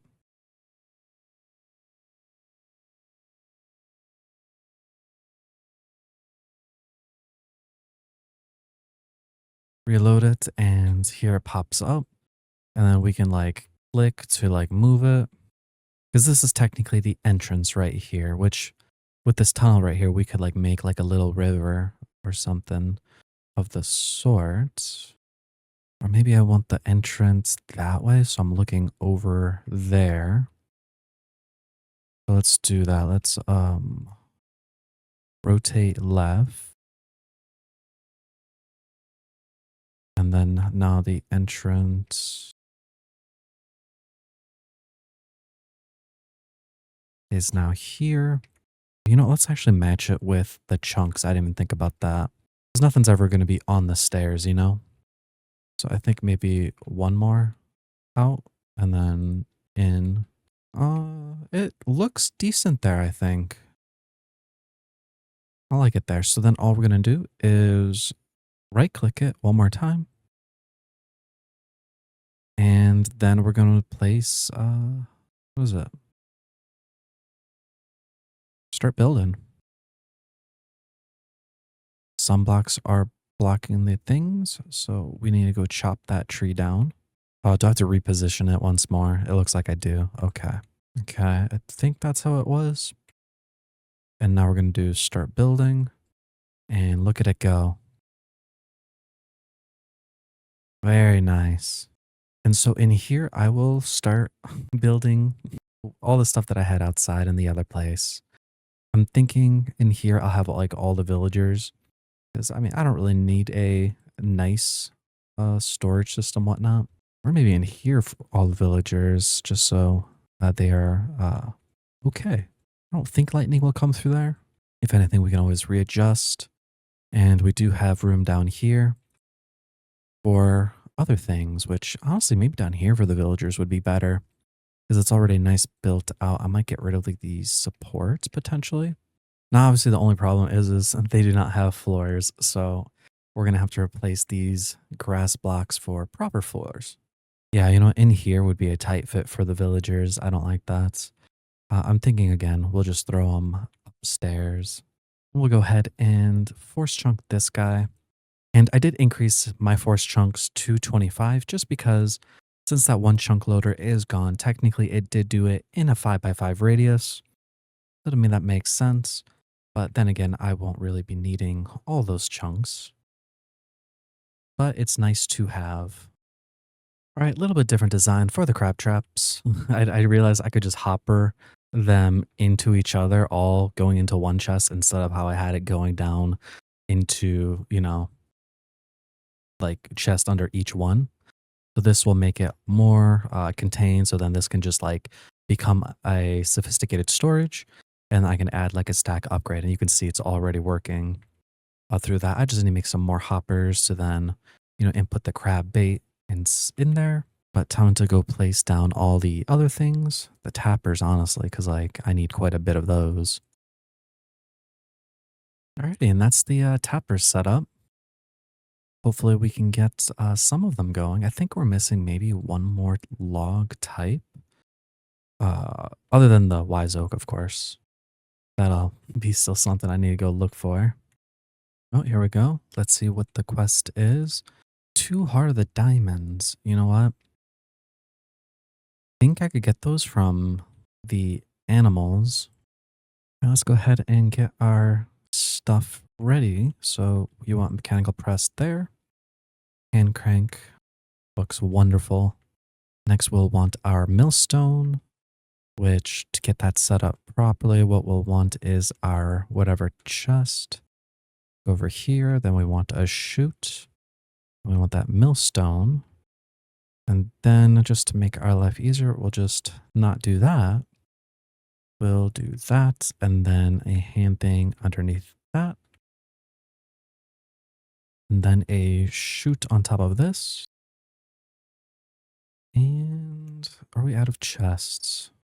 Oh no, there we go. Put a chest up there, and then you know what? We'll get rid of that oak chest just so everything kind of matches. And then that's set up so then it will work. All that's missing now is going to be our, like, let's see, worm farm, which can be right next to it because that's what's mainly going to be used for.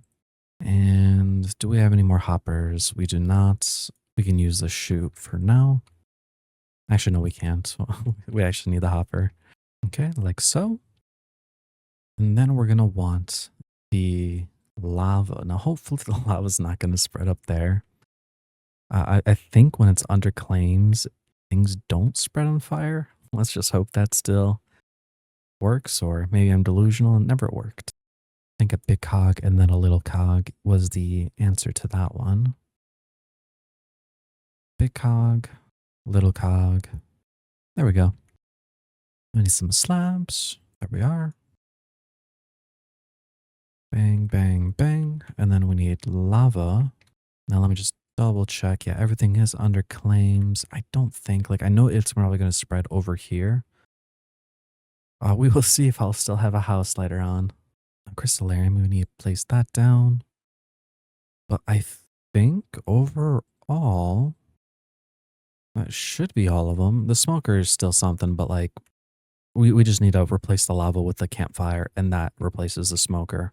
All right, let's go ahead and make our little slime farm or slime pen and place that so then those guys can start making stuff for us.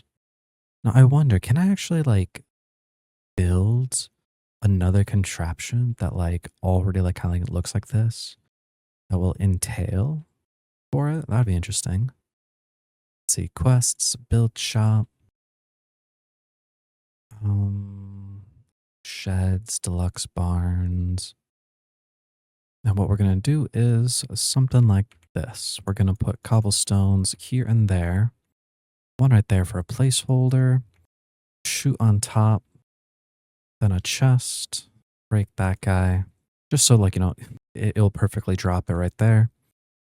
Double check that our magnets are off on each of them.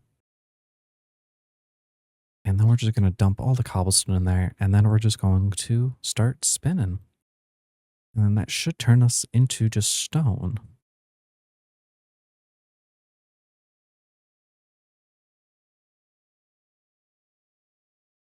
Okay, that looks like it's all done. And then with that, we can then make the stone bricks. All right, guys, so I want to do my slime pen. If I, instead of doing it in cobblestone, I think I'm going to buy one of the sheds over here. And I think the one that fits best is going to actually be this mason shed right here. So we'll need those 64 bricks and then some more fire logs, which I think we have. Oh, there we go. There's 13 and there's that. And then now we just need some money. Just grab a stack. And let's see. Go quests. We'll go to shed. Submit. Submit. Submit. And we'll be getting one of those. Now, we don't want this too close to home. Just because, like, I just keep thinking back to, like, the gold slimes. How they have, like, a little debuff, right? So I'm thinking close, but not close. Because these are just pink slimes at the moment. So it's not too big of a deal. But the other ones in the future, those are going to be more of a pain.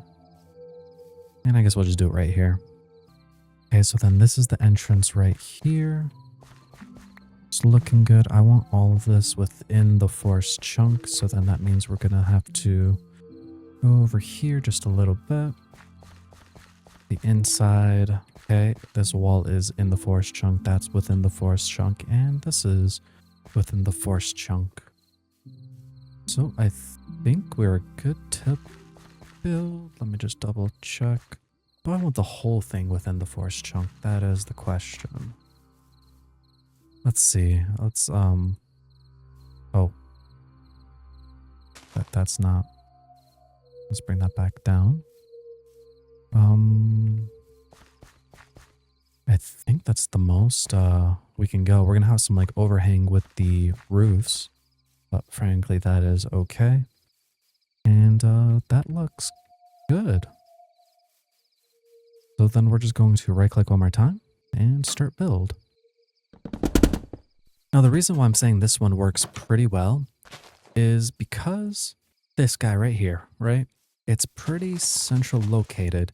And if you can see, right, if this is going to be, well, I say if, it's most definitely going to be the food guy right there, as well as a pork chest. There it is. And then we just need to remove that guy and then put in the, wait, pork? Not pork chest. Do I have a sophisticated chest anywhere? I think I've used it somewhere else. But once we get that sophisticated barrel or chest, hook up that magnet. Remember, it can go out 5, right? So this is 1, 2, 3, 4, 5. And then this is 1, 2, 3, 4, 5. So what we can do is place down like maybe like a glass border or something. Or I mean, maybe this works too. Just who cares if they go out too far away? They're within the food thing. The only problem is again, is the collection system itself, which I guess I could fix by just putting like one slightly over here and then one over here. Because going this way, 1, 2, 3, 4, 5, and 1, 2, 3, 4, 5. Like this way, we're fine. It's just we're 2 blocks too big the other way. Which again, the simplest solution would be is just to block off one side and then block off the other by just placing 2 blocks. Which I mean, maybe we'll do that. Just 3, a 3 by whatever of glass on that side and on this side.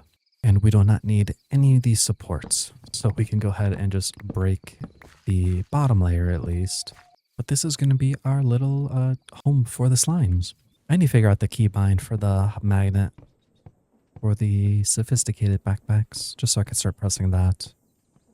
There we go, we got glass. And I don't need to cover the middle one, just because they are going to grow up into being the bigger slimes. And I doubt they can actually fit within these things, so I'm saving up myself some glass.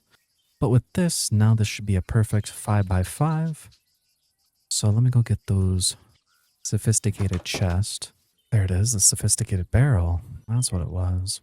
There we go. And now we are missing our slimy boys, and we're gonna be golden there. And it looks like I had them in my backpack all along. And it looks like they can climb on those things. Which, I mean, it's because I got peep shooting them over there. I don't like them on there, so I will just break up.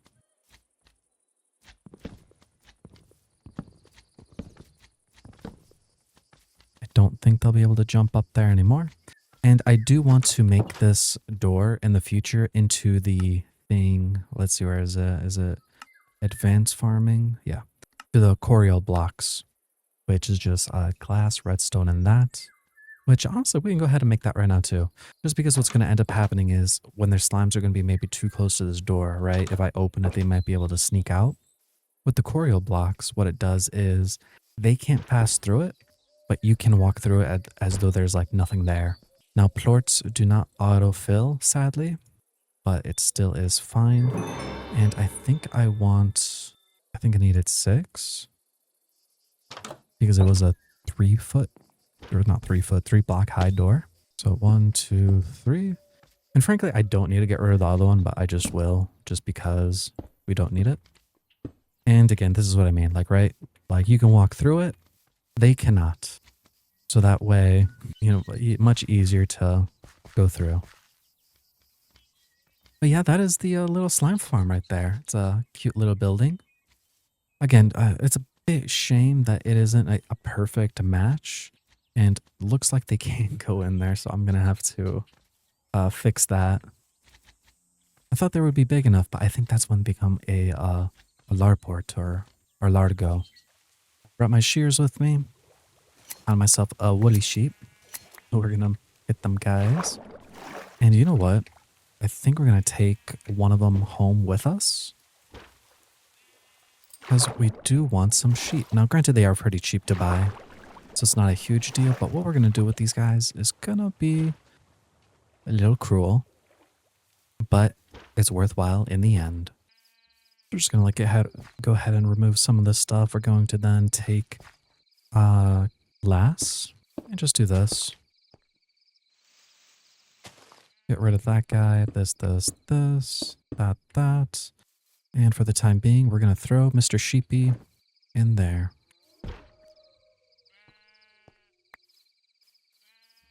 Next, we'll want to make two things. We're going to want to make a dispenser and an observer. And we'll want one redstone. And up to you how you want to make it. If you want, you can use a magnet chest, or you can use a standard hopper. I'm going to go with a magnet chest. And you know what? I just realized I'm going to need to get a villager. I'm going to have to buy a couple of those guys. So let's just buy... Where are you? One. Oh, you know what? That's right. It just automatically goes from your bank account now. You know, that is wonderful. No need to carry cash anymore. Good stuff. All right, hopefully he becomes the guy I want. Storage Smith, right? Now, was that the one I wanted? Right? Upgrade. Oh, yeah, there it is. Upgrade to basic. And I'll just buy a couple of them because that's what I need. And so we're just going to come over here. And then we're going to place a dispenser on this guy. Now, I might need to actually move back sheep. Let's see, there we go. Probably have to move that sheep. Let's see if I can actually do this. Dispenser. Nah. Let's pick him up, put him down. Dispense. Break that. Put that there. You come back here. You don't get freedom. Put him back in his hole where he's going to live for a very long time. And then we're going to go ahead and break that guy. Break that guy. And like so. And then like so. So then hopefully the red dot is pointing out this way. Nope.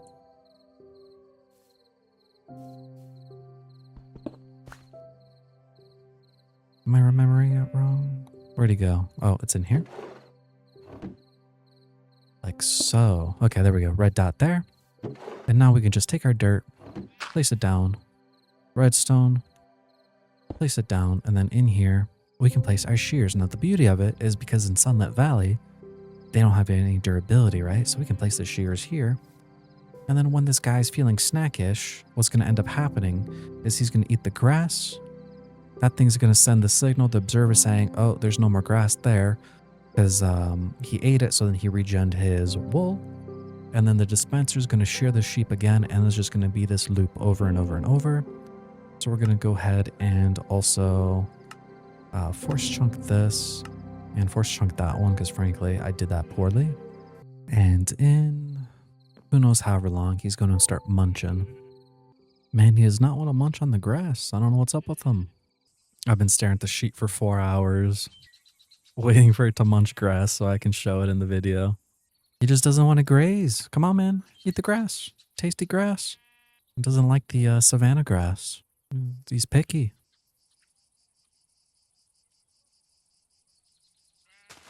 Finally, the man decided to eat. But there you go. That was the whole concept. You don't even need to feed him. Because frankly, he got to munch on the grass and it took so long. But there we go. Got some wool. And the idea is we can expand this, right? Because it's a pretty simple. Like, you know, it's 3 blocks by... Or not 3. It's 4 blocks by 1 and 3 high. So we could theoretically, I think, put like at least 75 within a 5 by... Was it 11 by 11? I think theoretically, if you want to be like efficient, you could probably get higher, maybe like 90 something. But yeah, I'll figure it out later. That is the concept. But guys, it probably is a long one just for like this whole moving thing. And there's still going to be a lot more to come. But I think this is where I'm going to call it here. I don't know how long the videos probably is. But again, I'll try to stick around 30 minutes. Just so sometimes if it's too long, it's not going to be fun. Ooh, there's a sparkle. Let's see, what do we get? Some copper. Anyways though, thanks for watching. God bless, goodbye, and good night. Alrighty guys, episode 6. I think my goal of this video is I want to make my farm stuff, kind of like what we just did over there with the slimes and whatnot. But I want to make something similar to that, but for that, cause our woolly cows are still stuck in that tower over there, and these water buffaloes kind of look like they want to be tamed. You know, there's just a group of them. So I think this episode's gonna be all about animal stuff. You know, it's funny, right? This whole game's about farming and like making money that way, but here we are doing other stuff.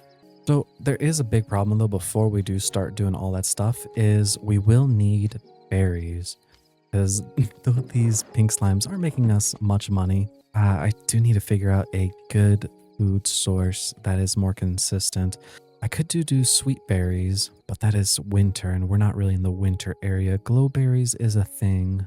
So there is actually a control. If we go to keybinds, scroll all the way down to sophisticated storage or backpacks, you can turn on this guy, right? Switch upgrade in first slot on and off. Now it's not the magnet slot, but that's typically the slot I always put my magnets. So I just matched it with the other magnet, wherever that may be. I think I just type in mag. Right there, toggle magnet. That's like the one that just actually looks like a magnet.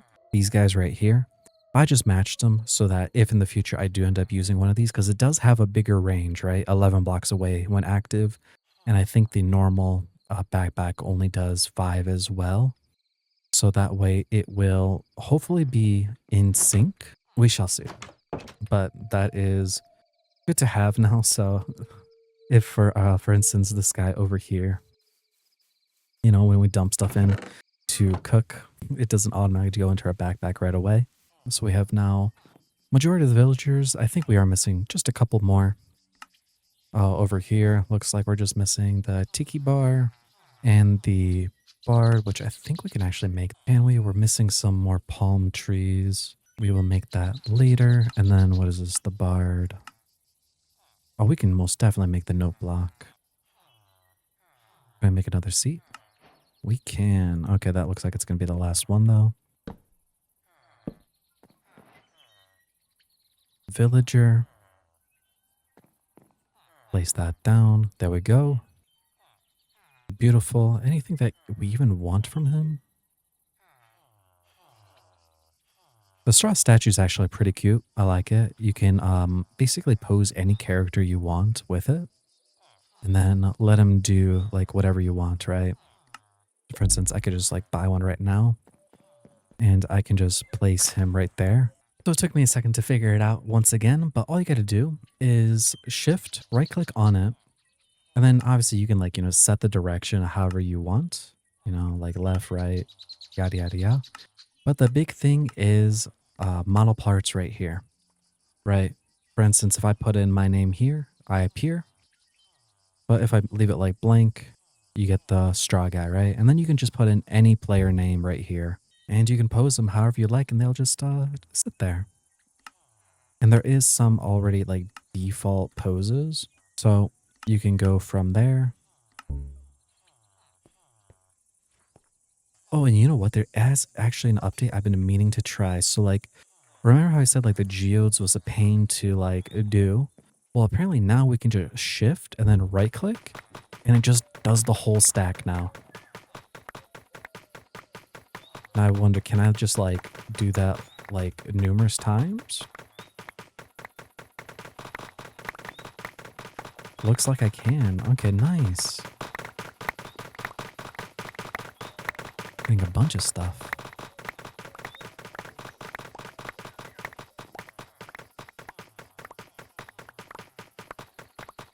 And then let's see, where's our Omni Geodes? There they are. Do we actually have any more? Geode. Okay, we have Frozen and Magma. That looks like that's all of them. Okay, so same thing. Anything good? Ooh. Solid amount of prismatic shards there. And you know what? I recommend all of you guys to, when you get yourself the extractor or whatever, the basalt shard.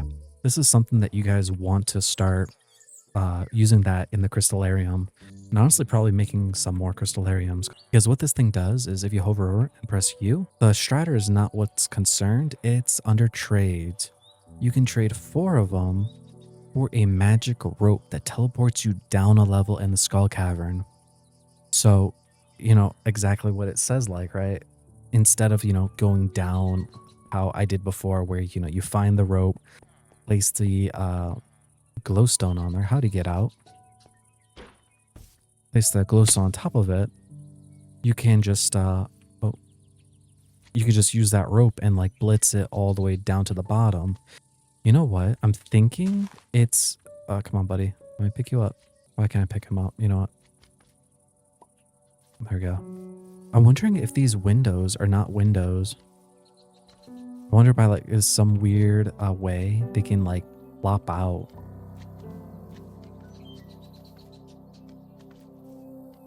Let's go get some more blocks just to cover that up because I'm not entirely sure why they slipped out. Let's just do that and do that and then suck him out from there and shoot and then shoot. If they somehow sneak out again, we're gonna have to figure out what the heck is that? A stackatic? What? What do you give me? Nothing. Once again, hopefully that will be sorted. And again, we do need to get the berries. But until then, let's go ahead and get some more things. Let's see, how's our wool been doing? Look at that. We already have 18 wool, guys, on this one sheep. Now imagine if we had, 60 sheep. Or better yet, imagine if you had 16 sheep, right? And then each one is dyed a different wool. And then you can have all the wool colors you ever wanted. And just get all the wool like that. That's an idea. Alrighty, back to our one thing we were doing. The magma geodes. Ooh, a bastion ring. Don't think I need that for the moment, but that's good to have. And then the frost guys. Wool mittens. Maybe. I don't even know what that does. Collecting snowballs using right mouse button with an empty hand gradually forms special solid snowballs. Hitting such snowballs on targets will cause damage and stun. I mean, it's not something I don't think I'll ever use, but I guess it's good to have. Now, one of the things I do want to do, also, maybe I'll do it this episode, is go mine a bunch in the thing. Because I want Omni Geodes, specifically with these prismatic shards. Or, let's see if I can find it. This guy right here, the magic mirror. Because, yeah, you can get it in the crafts room. But getting silver is kind of lower in the skull cavern, not too far. And for me, getting prismatic shards seems easier. Because, like, look at this, right? We go to bundle, we go to crafts room. Like, we gotta make all these wines. We gotta make all this beer stuff. We gotta make all this stuff. Gotta make all this stuff, which I mean, it's not hard, right? It's just more time consuming versus just going in the mines and doing it that way. It's like, look at that. We're already at 5 and we needed, I think it was like 8, right? Yeah, we needed 8 and then that mirror in the middle, which again, we can get the silver fairly easy. Actually, do we even have any? We do not. But again, not too deep, I don't think. But first, the cow stuff. Okay, the greatest item ever is this saw. How you make it is just 3 sticks, 2 fences, an iron, and slabs. And how this thing works is you can just take any log, for instance, the trumpet logs, because that is the tree that, you can get a bunch of. Place down the saw, go in here, put all the logs in there, and we can just make any of these items like right away without needing to like craft. And oftentimes we get a little bonus. I can't remember. Maybe not. But just this in and of itself just saves us the time to like make it, right? Like obviously you can type stuff in, right? Fence. I can just be like fence and just make all of that without needing to like go make the sticks, make the planks, whatnot. Seriously, I just love the ability that we can just buy stuff now without needing to. Great update, Chucky. Great update. Whoa. You know what, guys? We might just hit the thing where it's going to be too sketch. Let's see, 268. That's probably one too many. Or not one too many, but a little bit too many. So you guys will finally see what I mean. Potentially. Oh, I guess it wasn't. That's good news. Yeah, because again, oftentimes, if you get to that point, right, you might have to start manually just chopping down the trees. So it looks like 250 and you're still safe.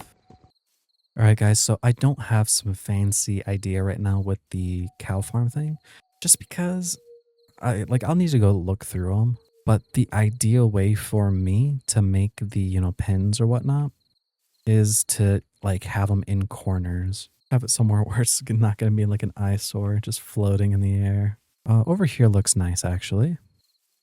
Let's clear this place up just a little bit.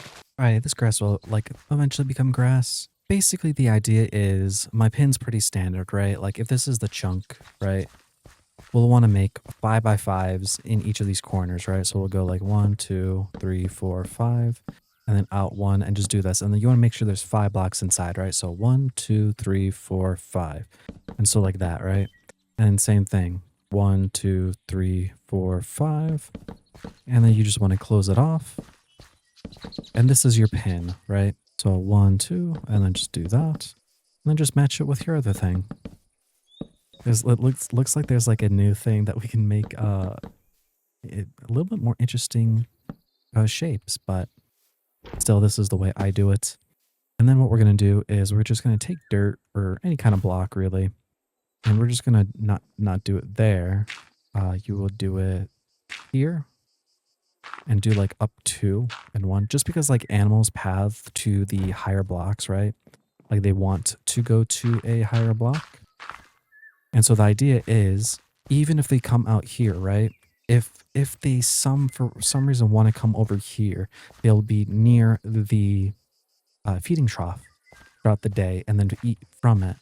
So that way they won't all just be forcing themselves to go to this corner how they normally path, because they're all a little bit special in the head. And this is the pin that I use for literally every single animal. Cows, chickens, you name it. And all we're going to do is we're going to just take this exact same layout, go up at least, from this, like go up another like couple blocks, because the chest in the middle here, wherever we put that auto collector or the thing. Actually, no, it'll be the auto collector, not even the chest. Never mind. For if these were chickens, we would put the chest. But later down the line, we'll do something different. So let's go get our woolly cows and bring them to that thing. But first, also, we got to go get some food. So now with this thing done, we're going to now actually go ahead and do like I said. We're going to go get that basalt shards. And we're going to start getting those cooked up. Okay, well, I don't know how skeleton slimes are here. But I genuinely don't know. Okay, well, we'll take that. It might be a spawner somewhere. Right, there we go. Place him down, and we're going to go ahead and take that feeding trough. And it doesn't really matter where it is. Like, that's the one thing I hate about chunks, is they're not odd. Like, why wasn't it like a 15x15 or a 17x17? So it has like a defined middle, but it's a 16x16 where it's impossible to have a middle. There might be some weird like math or code reason for it. And we can go ahead and take this guy now. And that guy. And I just realized I never did come and loot this tower. What we're going to do is go get a breeding potion so we can start getting more woolly cows. And buy a milk pen also so we can start getting milk. And chickens too. Chickens would be smart. Get all those things ready. Ooh, sparkle. What was that? Ribbit drum. Nice. Anything used for it? A magical bulb. Interesting. Chickens for eggs. And basically just start getting like the animal set up, right? Get a little bit of everything. Start making cheeses. Come to this guy here. Let's see. 10 chickens. And then where is the miracle potion? You know what? Hindsight, a smart thing to do is probably going to make like some kind of thing over here. Let's see. We'll do 1, 2, 3, 4, 5. 1, 2, 3, 4, 5. Are you kidding me? That became the spot. And then with these guys, that guy and you make baby. Yeah. I got 3. And you know, I forgot to buy milk or the milk pen thing so I can milk them. And name tags would honestly be a good idea too, just to boost up their affection for me. We don't care about that sheep. He can live there without food. Name tags. So we'll want quite a bit of them, honestly. And we're gonna want this milk pack. Anything else? Magical shears maybe in the future. We don't need it in the moment. Okay, and with the name tag, you can just shift or crouch and then right click the air, and then you can just name it right there. So I'll just name it chicken 1, and never turned that one thing off. So you're chicken 1. Now it's chicken 2. And then if I go ahead and right click on them, you can see they all have one affection in comparison to these guys over here who do not like me as of yet. We're going to give them names. There we go. And last but not least are these guys. And now we're going to name one Gunthorian. Totally different naming scheme. And Helga.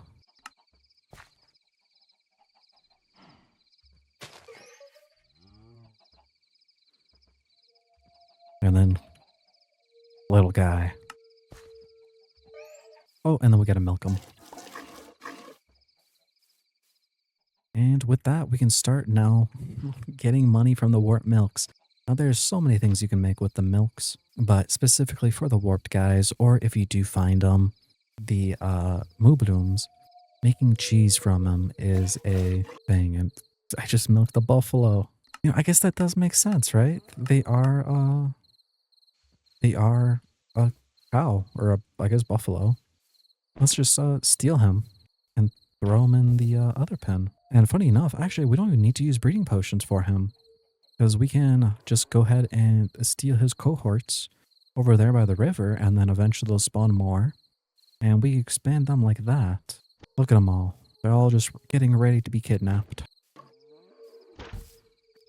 You know what? I keep doing that.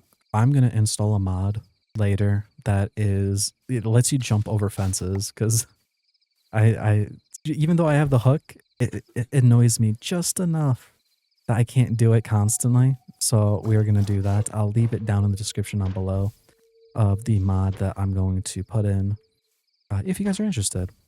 Because who knows, maybe for you guys too, like the fence is just irritable just enough that you want nothing to do with them, that you can't, because like it makes no sense. Like, why can't you jump it, right? Like, you can jump the block, but you can't jump the fence. Like, first world problems, I know. That is 5 water buffaloes. We don't need any more. They are perfectly going to be content there, hopefully. But like, do you see what I mean though? Like, they all are kind of like crawling on this thing, and hopefully they, you know, kind of come here instead of like chilling in the corners like they do, and come here and grab some food. And let's just pet all these guys. And I think we're force chunked. We are not. Let's force chunk it because I don't remember if they need to be. I wonder if by some weird chance a chicken king crossed the fence. I've never experienced it, but probably not the worst idea to like just bump up the corners a little bit. We shall see. But let's go explore this tower. Let's see what other fun adventures are. I do know there are boomcats up there, which I do want to make a boomcat farm. So I'm excited for that. We'll do the exact same thing like over there with the other guy, the pink slimes, but instead they'll be boomcats now. So let's see, what do we got here?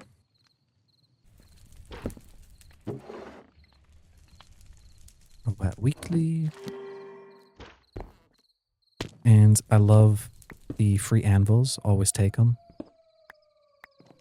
Oh, there it is. Okay, bony slimes. I was like wondering like where they were and how they came to be, because like when I first came here, they did not spawn. Potted spruce. I'll just steal that. Why not? And since we now have milk coming in, though not a lot, we can actually start having these bony slimes. uh, being able to be fed. That's actually a pretty good thing. And you know, 3 doesn't seem like a lot, but we can do things. And we can steal all these boom cats. There we go. Nice. Let's see. Boom cats. Nice, nice, nice. And I'll show you guys something amazing with the boom cats if you guys don't know with it. So stay tuned for that part. And I will leave everything else because I think I already have all that stuff that I want. Now we'll just kind of come over here and break this thing.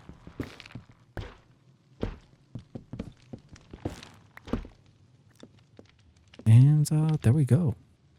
Load up these chests. Hindsight, I should have probably cleared up my inventory a little bit more before I came here. Oh, unbreaking efficiency. You know, that does remind me, we really got to go ahead and do some enchantments on the pickaxes.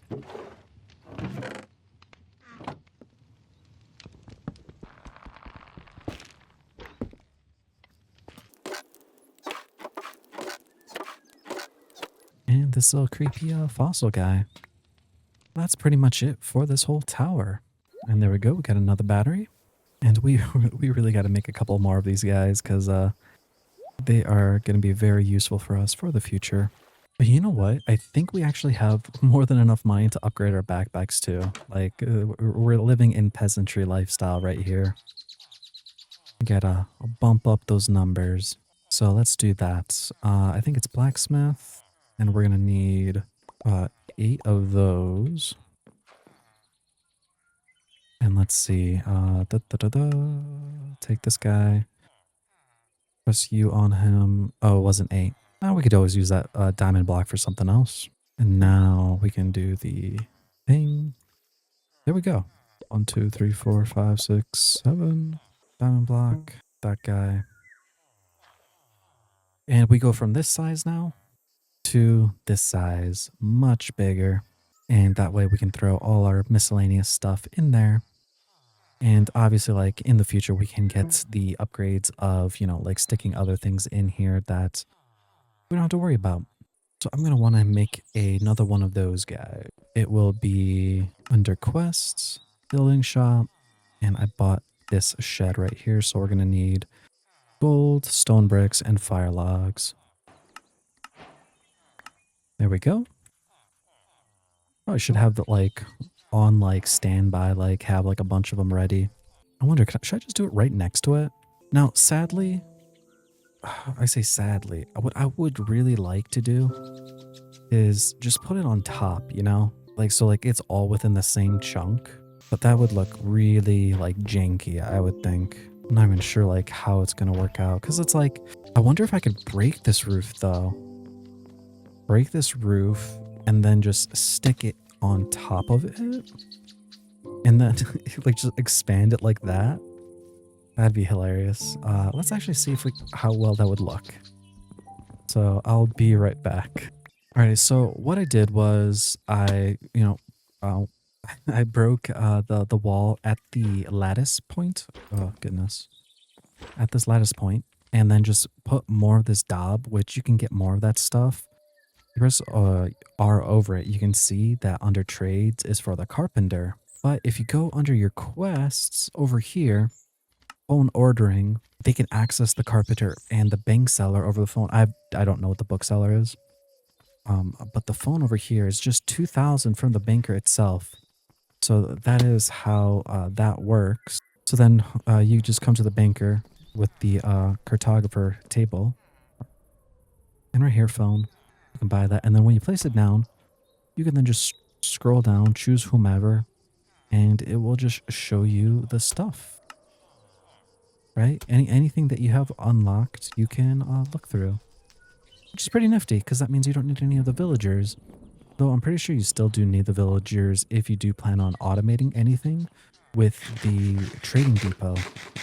So do keep that in mind. So don't go killing all your villagers for that. Where's my house?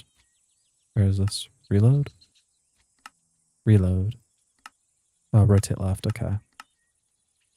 That is the front. So let's see. I need it that way, and it looks like it needs right there. 'Cause then that's lattice, and that's lattice up top. Are they even? They are not. Oh wait, no. Are they? Let me see. Are they even? Oh, they are. Okay, that matches up with the door. And it looks decent. It might be a mess up. Let's see how it works. Very nice, very nice. Turn off that grid. And then I think we're going to want to obviously connect these guys, right? So we're probably going to get rid of these terracotta slabs for some genuine blocks, just so they match. Oh, did you know those things swung? I didn't know that. Now then, we can do two things. We can either bring the brick down or get rid of that brick altogether and put more of this dauba. So then the brick's only on the bottom. Or we just get rid of the bricks completely, honestly. What does that look like?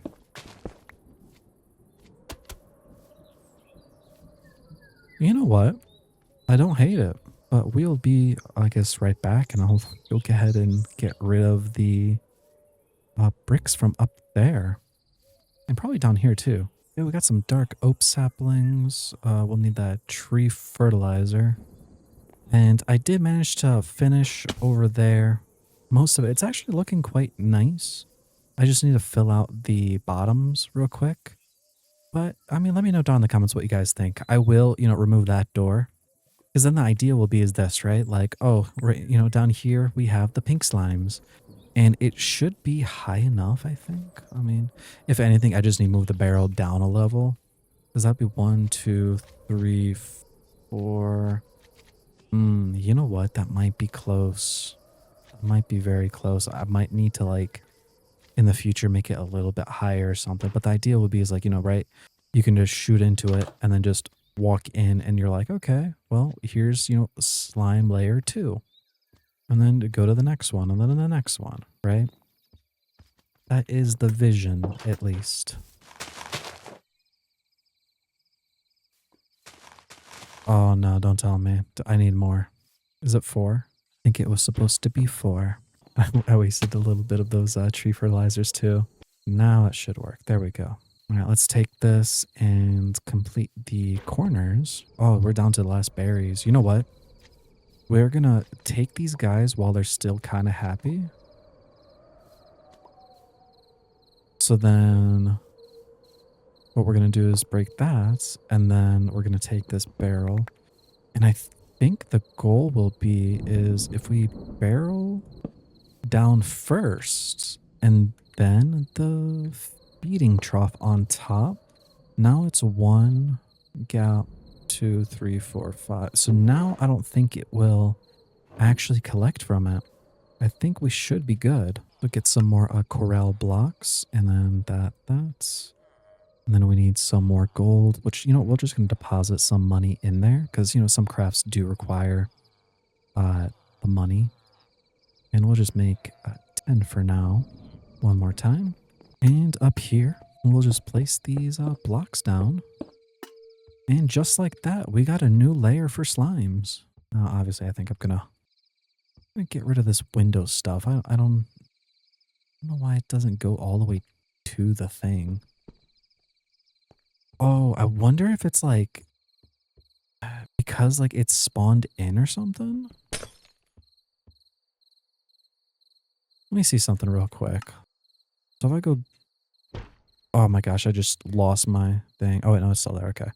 So if we place that down and then place, okay guys. So it's not that the windows are broken. It's because of I guess the auto placement, right? That's the reason why the windows here are broken. Interesting. I guess you can just use silk touch, but whatever. We're already at the glass plane part. We'll just delete that. There we go. But no, that is I guess good to know. So that means there might be all those broken panels on the thing wasn't by design. I guess the more you know. That I guess that does make sense, right? Like that, like that's such a weird thing to be able to do, right? What is it? Let's delete that. We don't need that. 4L blocks. Okay. How's our sheepy guy doing? Look at that dude. 26 wool already. Going strong and steady. So since we're not using the pink slimes for the moment, what we're gonna do is we're gonna go ahead and get the boom cats. Now I already told you guys a little trick for them. It's not really a little trick. It's just something that you can do, right? So we'll just dump all these guys in there. Thankfully I did not delete my diamond pickaxe, even though, you know, no special enchantments on it. But there we go. Let's get the boom cat. Got 3 of them. We can probably go get more here later. But check this guys out. We press U on it, and you may see like the food, right? It's meat, raw meat, and then like spawn egg. Well, you see the chicken spawn egg, right? Or the sheep or the whatever. And then the plorts are 256. Okay. Well, we've come to the loom guy. Scroll down.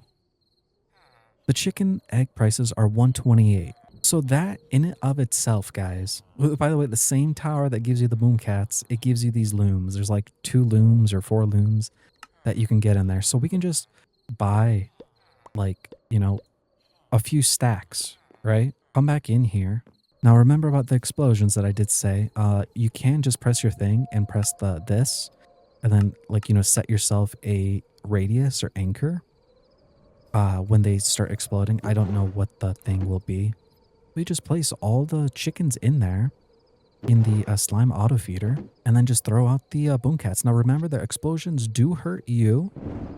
They do not hurt the blocks. And so let's see, when I come back, they should have that done. I want to see if this tower has any more boom cats. Again, I think 7, ideally 8. 9 is starting to push it. Like 9, like they might get upset or at least start to get upset. Beautiful. Now we're just missing probably one more trip. And then if we wanted to expand them, we can. Okay, well, it looks like things are changed up on me. It doesn't look like they actually want to eat the chickens. Like they despawned for some reason. So I'm wondering if maybe then the chicken thing is not the way to go. Huh. Let me see, if I place one down, do they eat it? Okay, so they will attack it. And then that, but for some reason, okay, you're neutral. Oh wait, whoops, let's turn that back off. Why is it that the feeder is not working?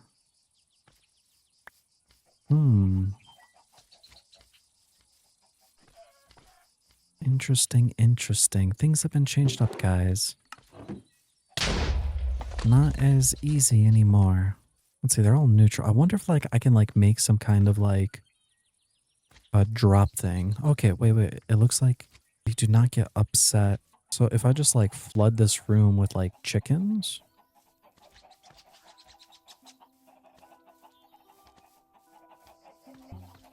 Even though like the chickens may get upset, right? Oh, you know what? Better yet. Wait, let me see. Does the dispenser... Let me go make another dispenser. I wonder if the dispenser places down chickens. 26 of it. Very nice. And then we just plop this in the mill. Ooh, looks like stuff is ready. Let's collect.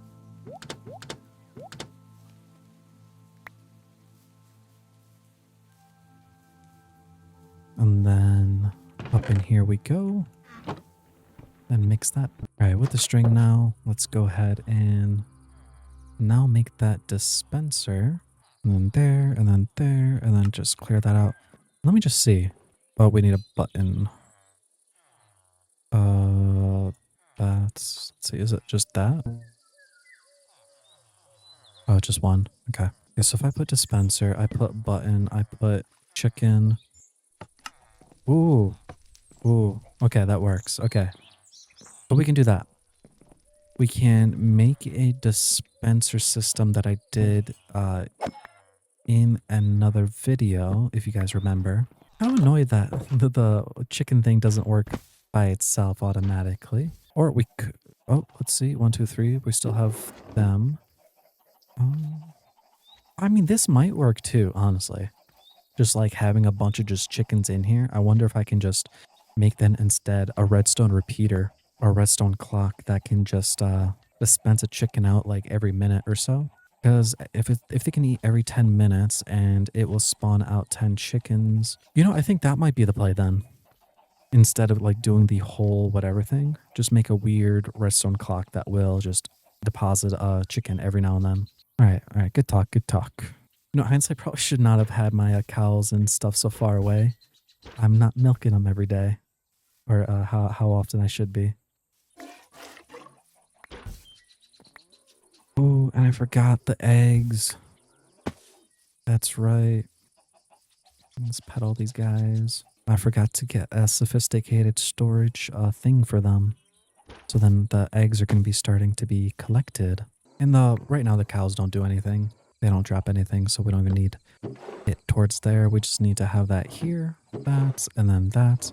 And now they should be, dropping the eggs, and then that thing will be collecting it for us. Oh, well, weirdly enough, I guess the chickens don't need affection. I already have 5 eggs in here. Has that changed? Oh, perfect timing. It looks like they're getting hungry. Going to try attacking. There we go. It looks like it works. Okay. Beautiful, beautiful. Now, obviously, like a bit sad. I did not know. See, that's the problem right there. Okay, so I do need to end up actually. I need either another barrel or I need to actually close that off. And I think I'm going to just close that off. Another barrel would be easier. Something I need to test actually is I wonder if a double chest has a 5x5 also from the center or from the double. That's something to think about. Oh my goodness, I was about to kill another chicken. I guess hindsight, I could just pick them up and place them down. No, go away. Oh, good. Go away. Go away. Go away. Oh my goodness. Okay, we're gonna do this. Go away. Okay, that's done. Oh, what are they all over here for? Get out. I could have sworn you could pick up slimes before. It looks like that was changed. But okay, a little bit different setback, but not too bad. We just need to go a little bit further than what I thought we can do. All right, next up, I want a loom. Not a loom. I want a thingy. So we're going to need to get our oak resin, and we're going to just take any log. I'll just take dark oak because we have a lot of that. I'm going to take it, place it down, and then right click so now it becomes a treated log. And then with this thing, what we're going to do is use it to make ourselves a canvas. But also then we're going to make, an apple press in the future, whatnot. I just want the canvas. So then with the silk stuff, because I do have that from collecting it from like, the woods. Oh no, my fear, it happened. I guess it makes sense. You know what? I wonder if I can just delete this, right? This fence. And then that way it can't spread further up, I guess. So I guess note to self, it does in fact spread and burn. Oh, that's weird. Alrighty, back to what I was saying. Canvas loom, place that guy down, and then silk. Oh, do I not have more silk? I don't have more silk? I could have sworn I did. Well, once we get 2 more silk, we can go ahead and start making that Minru wool, which I think we're going to go ahead and see about. Let me see if we can go ahead and collect some more slimes here. And that's the boom cats. And it looks like there's still enough chickens in here, so we'll just throw these guys in here. We'll leave it at 6 for now. 6 for now, just because, well, we can get it up again. But until I make that one setup properly, I don't want to accidentally make too many or not have enough chickens already out, you know? But who knew? It's a good way of actually having some eggs coming into the game for us. Just spawn in a bunch of chickens. And it's like we're still profiting. Well, you know, from the boom cats, we're making double our money back. It just takes 2 chickens a day per thing, which it looks like there's more than enough chickens for now for at least them. I don't like how this guy is being like, you know, in the corners though. I don't think they can suffocate.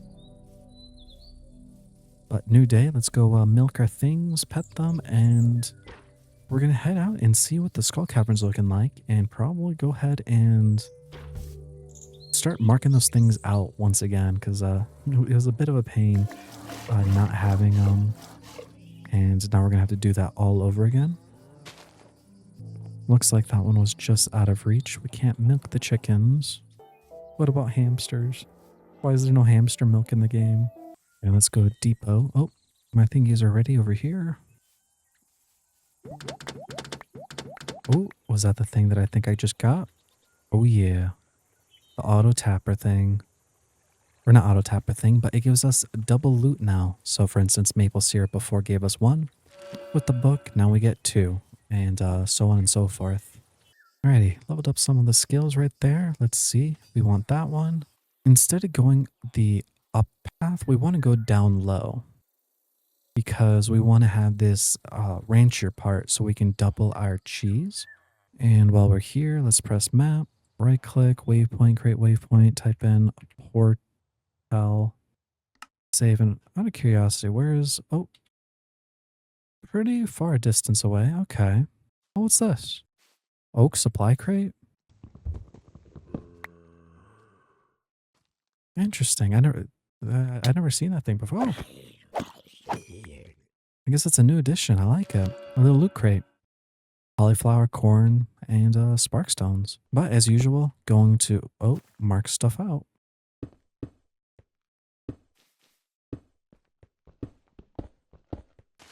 Really bring my hoe. Righty, well, with that, our loot wasn't so much, but we got some of the things that we needed done. So now, you know, the next run we do, we'll have a better thing. And I did find a way to actually, you know, get a bunch more glowberries. Funny enough, it's literally just grapple to the roof and just attack them all. So that means the slime berries are gonna be perfectly fine. We're gonna go pet our animals one more time just so they can like us a little bit more faster. And that's the reason why I also like the another backpack too. It's like you can like put in like all the other miscellaneous tools that you don't really need. And see, the idea of this, right, is that's what it's supposed to be. I think I need to like clear out the mountains a little bit more because maybe that's why they're like slowly trying to path towards that direction. Right, that's a little bit more cleared up. Hopefully that fixes the problem. If not, I can just always clear out a little bit more. But let's go ahead and take some of these eggs for now. And let's go see how our boom cats are doing. Hopefully they're still there and not dead. Okay, I see chickens and I see 1, 2, 3, 4, 5, 6 boom cats. There we go. Not bad, not bad. And funny enough, we're getting way more eggs this way than the traditional way of farming just because I guess there's so many chickens they can just lay eggs. I mean, obviously I'll lay eggs. I just thought they needed that one heart point is what it was. Well, you know, is this house not flamed?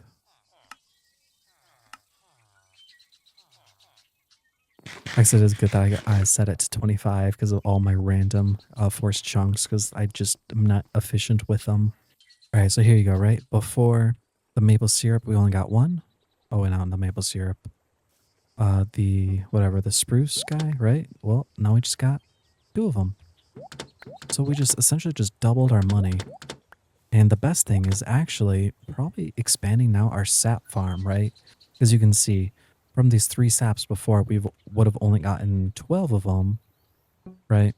Making 240, but now we make 480 a day Or for one of them, I should say, we're making 160 a day, which is pretty good.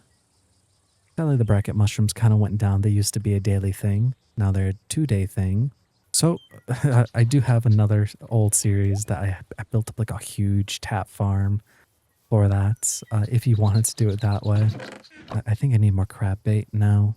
So I'll go ahead and buy some of them and make things. I wonder, can I just do this guy? And then if I go Fisher, you know what? I do not hate that. Like it does save time 100%. It does save time, and I'll just come in here, do that, and start mixing. And oh, I still have wool in there.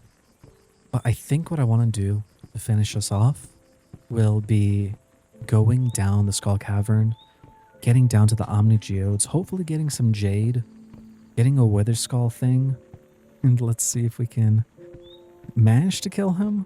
I don't know how well that'll work out. But that's an idea too, though. Having crystallariums, making a bunch of them, and then placing jade in there. I think it takes 5 days in game for them to duplicate. So set up enough of them, and then you can technically fight the Wither, you know, every day, or every 5 days at least. Looks like there's still enough chickens in there for all of them, so we're good. Oh, you know, I just realized they can sneak out. Oh, you know, I think if it's a redstone signal, uh, it can't leave. Like mobs also. Lever. If I remember right. Let's see.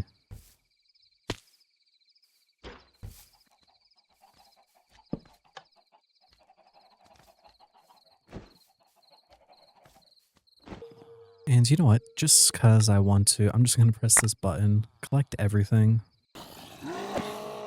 Yeah, this might be bad.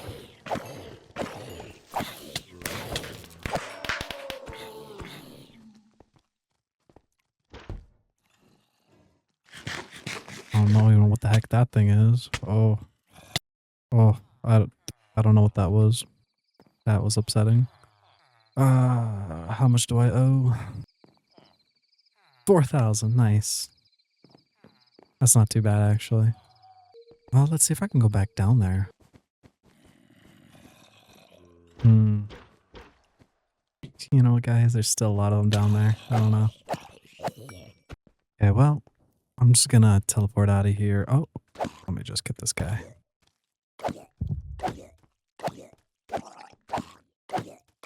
My sword is doing like half a heart of damage now.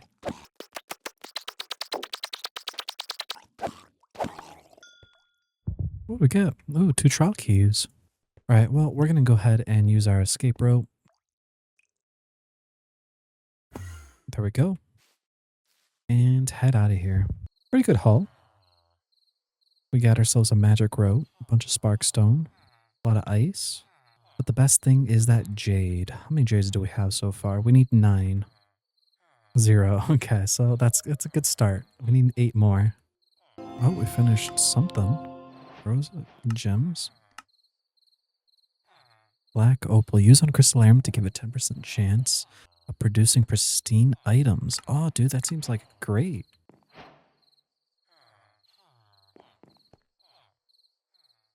So even though we could technically make the mini ones, right? Less money, but the problem is we're gonna have to pay more batteries overall. So it's still better to make the big guy more, even though it does cost that whatever. But I'm pretty sure it evens out the same with the money wise. But the battery wise, it's still better to do it this way. And then let's unlock that raw lead.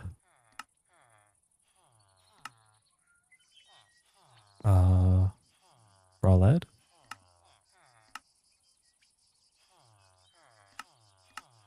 Not sure why that's not going. I want my harvest plate. I don't know. Maybe it's just broken. Right? Often splitting. Lead. Tasks. Yeah, raw lead. And I have raw lead. So many raw lead. It does not care. Okay. All right, well, back in the hole we go. Hopefully we don't meet that big guy again. Yeah, it's what I feared. It looks like it is a dud over here. We're almost there. Almost at the sandy layer. Looks like one more thing down and we're there.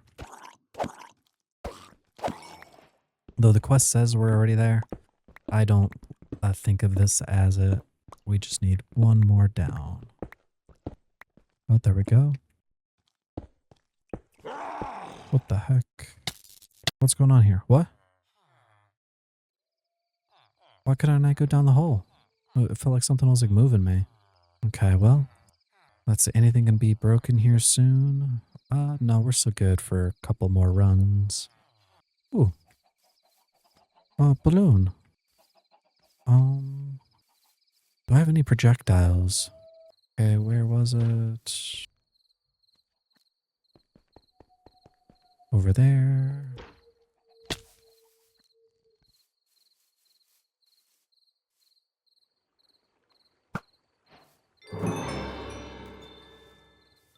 Oh, wait. What? Oh, balloon box. Okay. Phew. I was worried there for a second.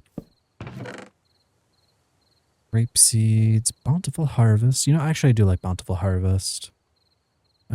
Overall though, kind of garbage. Kind of garbage. And is everybody still happy? 31 plorts already though, not bad. He's happy. He's happy. Happy. Be nice. And it looks like the chickens cannot go through this, so that is the answer for that. Or maybe? No, they don't want to. So wonderful. And then how many eggs? Look at that, dude. So many eggs. Beautiful. Let's just top it up then real quick. Oh, I accidentally bred a baby chicken. And I think we're going to buy another sheep thing just because this sheep guy is taking like forever to eat. I'm not sure what the problem is. I'm wondering if I have two sheeps in the same pen, if that would speed up the process, right? So it's like, at least like it'd be revolving, right? And then the only downside would be how fast the grass thing goes. But you know what? I think there is a thing where like if I put grass blocks instead of the glass, like here, right? It would make that grass or the dirt become grass faster. For the time being, I'm not really caring about this. This is just like a passive thing. And again, we can always expand it. I think I want to go find myself a jungle biome, get myself some like cacao beans and like the coffee beans, the cinnamon, all that stuff. How we doing down here so far? Looking good, looking good. Look at that many puddle hearts we've already gotten. Goodness. And that's with like 5 traps. Like granted, like that was pretty lucky to get them, but like we should like be able to expand that here soon even more. Now again, the reason why we wanted those warped cows too is if we come over to cheese, and I think it's warped cheese, aged warped. If we press U on it, like after the days, right, we can then get this fletching table, right, and get batteries that way, which is going to be arguably easier than to do it the old-fashioned way. We're just going to have to like, you know, make these stuff, obviously, which I mean, it takes a little bit of time. What was it? Is it 3 days? Make 2 of them for now. I don't think we actually even have a cheese thing anyways ready. Let's just one there, warped.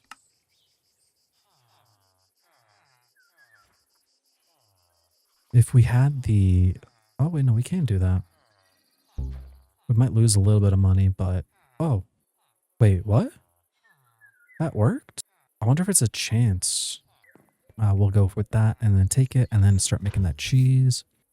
And then that way we can now go ahead and not really worry about not having that. Better yet, before we even claim those, I do want to get into, where was it? Adventuring, farming. Farming, getting to that would be wonderful. And I think tappers are actually also under farming. So I wonder if I should make my tapping farm. Let's see, how many tappers can we make? Because it is a little bit of money. It is a bit of annoyance. Gotta admit that. But for the cause, we gotta make more. So that made 8. What are we missing? Fire logs. And then if we do that one more time, 23. That's a big step up to where we were. So let's go ahead and do that. Go make some more tappers. I don't think there's that many left. 13 should do it. And then I think tappers are under farming. I can't remember.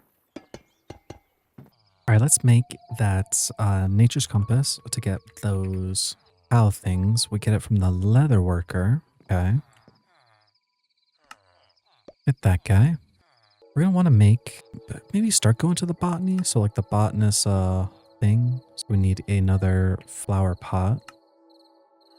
Which, let's see, what do we need? Brick, clay. So let's go ahead and get that. Luckily we're by water already. So there should be a clay node. Oh, there we go.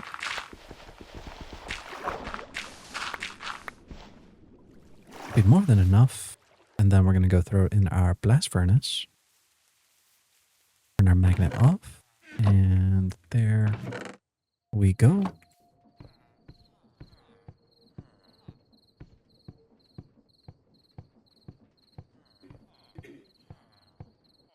Okay, bricks are made. Not going to go too far with this though. We're just going to be placing it down for now. I think maybe next episode we'll go into more of the botanist side of things. And with this thing, that's how we're going to actually automate it because I'm too lazy to make a redstone clock for it. I could make one, but the thing is botanist just makes it so much easier. But I'll do both just so you guys can see the difference. But okay, with that nature's compass, now let's just type in jungle. And we're going to be heading that way. I guess we got to go back the way we came from. And we're just going to milk the animals along the way, just because we can. Pelican, can you milk a pelican? No, you cannot, because they lay eggs. You know what? You know what? Sadly, I just realized, even if we did find a wise oak, I don't have silk touch. Which, wait. Let me go back home real quick. I think we can buy silk touch now. It's always a shame I always have these ideas like after I just left home, like, 500 blocks away or something like that. I'm like, oh yeah, I forgot this, I forgot that. That's kind of why I want to make that, magic mirror portal where it can just like teleport you that far away once again. Which again, we're getting there pretty close. We got down to the silver layer. Or not the silver layer. We got to the desert layer. Now I can't remember if in the desert layer there's silver. There is a new material. I'm pretty sure it is actually silver. Pretty sure. But the thing is, we don't have ooh. I forgot about these guys. All right, let me see. If I press K and look at farming, we're at 35%. I'm curious. Is it farming? It is. Okay. Nice. Okay, let's not do that one. Okay, Sally did not level up, but we went from 35% to 85%. Which is pretty good, and I did not have my magnet on, so let's just do a quick swim underneath. Let's see. That's right, silk touch. And you know what? Instead of this thing right now, what we're going to do is we're going to put in that jade. Because that would be a little bit more helpful, I would think. Let's just depot all of that other stuff we don't need. We do want that boat. And it was the enchanter, right? He sells... Yeah, silk touch. Let's go. And we're going to put it on the axe. Because frankly, I don't have any levels. Are you kidding me? Let's see. I don't even need coal. Do I need anything? Just do redstone. Oh no, it doesn't do levels anymore. The tragedy. You know, this is what I'm thinking. I should just go in the Skull Cavern now. And see, like, this is the reason why, like, I really enjoy this one. It's like there's so many things you have to do. Like, so many, like, you gotta, like, this. Oh no, it's on fire again. Okay, that should be good for now. This was 4, I believe. There we go. Perfect. And actually, how many prismatic shards do we have? 4. Okay, not enough. We're not gonna bother. Let's see. Omni Geodes. 27. Can we get 4 of them from this? We got 1. 2. You know what? It's not worth it. We'll just we'll make the mirror after the fact, guys. That's what we'll just end up do. Alrighty, now we can go. I ran to the bathroom there real quick. Okay, and there we go. There's our jungle biome. Now, sadly, like, yeah, we can buy the spruce trees from the market, but I don't think when you buy the spruce trees, do you get the cacao or whatever the cocoa beans that's on it? I'm pretty sure you don't. Wonder if we chop down a tree, do we get the cacao on it also? Let's see, we go from 3 to 5. All right, yeah, we do. So we can just go ahead and just chop some stuff, get some logs in the process, because we'll be needing the logs anyways for the cacao itself. Don't know why this one lonesome bamboo is just chilling here, but we'll take it. And this guy, this guy. Ooh, there we go, coffee. Now we're pretty much done here. Because the idea is with all those cacao things or cocoa or whatever. Honestly, I don't even care. Cacao, cocoa. We're going to use it. And since we now have a stack of it, we're just going to place down, you know, like 32 jungle logs down and then put them on both sides. And then with that, that will be our essentially our thing for it. And we can make it automatic in the future, but we're just going to jump in the water here and get ourselves a free teleport back home. Well, I said free. It's not free. It's it costs money. And another 4,000. Okay. And look at that. We finally unlocked a mineralogist. So this is going to be the greatest thing ever to get a bunch of those shards, like the earth shards and the nether quartz crystals, whatever it is. You just need to like go ahead and like, you know, mine like copper ore or whatnot. And then we'll just get a bunch of it. So are we at large milk yet? Ooh, we unlocked animal fancy though. There we go. We're on diamond milk now. So that means we're very close to getting the full size. How are we doing in here so far? 14,000 worth of boom cap torch. Nice. What was it? What can we use this for? Gunpowder. And then with all those things, how much should we just make? 1.2, 1.2, so 2.4. So almost 5,000 just from our saps. Not bad. And it looks like our cheese things are done. And can we age them yet? What do we need for an aging casket? Oof, sadly we need that thing. Let's go ahead and make at least one aging casket. Alrighty, and that is the aging casket completed. And you know, we'll just have them right next to the battery because that's honestly what this thing's going to be. It's just a battery thing for me. So we'll put that guy in there. And I think it's 3 days, right? Yeah, 3 days. And so now what we're gonna go do is we're going to go ahead and go mine again in the caverns because we want that teleport home because we got 6 right now. And if we have any more thing, we just need 2 more and hopefully we can blitz it all the way down to the other layer. Because if we can, silver is down there. Dude, like, look at this guy. Who is this big guy? Whoa, whoa, what the heck? A quake. And did I end up ever finding this one? I can't remember. Oh, over there. Okay, we're down here. Okay, let's clear up this layer. Because, yeah, we unlocked redstone. Oh, there's another prismatic. That means we're missing 1 more, and now just that silver. And there you go, guys. 1 silver down. Hopefully there's one more in here. What was it that I needed the Eye of Hearts for again? Was it a quest? Oh, wait, what? What? I guess I don't even have to kill the Wither anymore. I can make the beacon right away. Because what was it? Wasn't that literally what I was just missing? For it? Wheel. If I do that. Kinetic blueprint. Wait.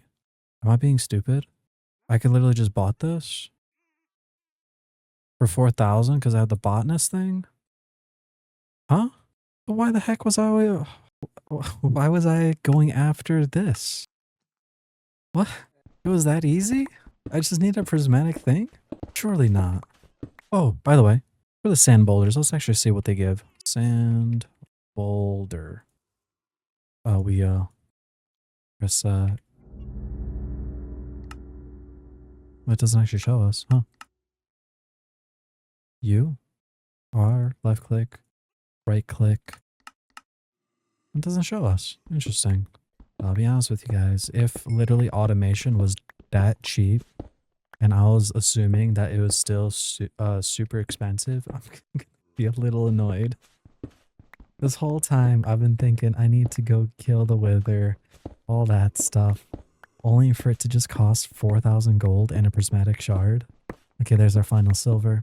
We can now make ourselves that mirror that will teleport us home within, like, you know, honestly, like a good range. Okay, let's not go down there. There's a lot of things going down there and somebody just laughed at me. I don't like that. Ooh, another jade.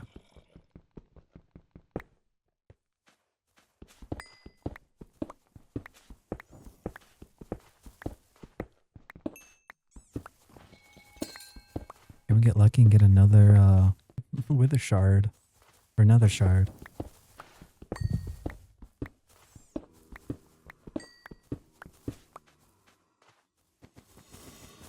Oh no. Get me out of here.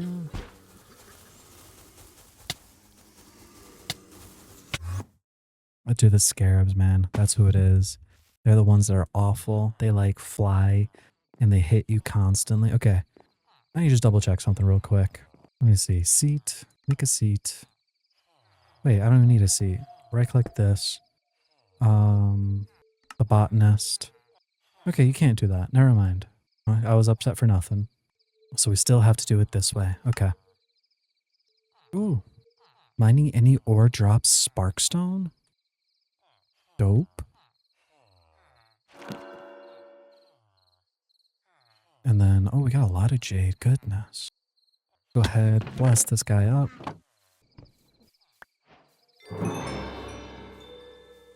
And now with this, we can do this, and then we can make that.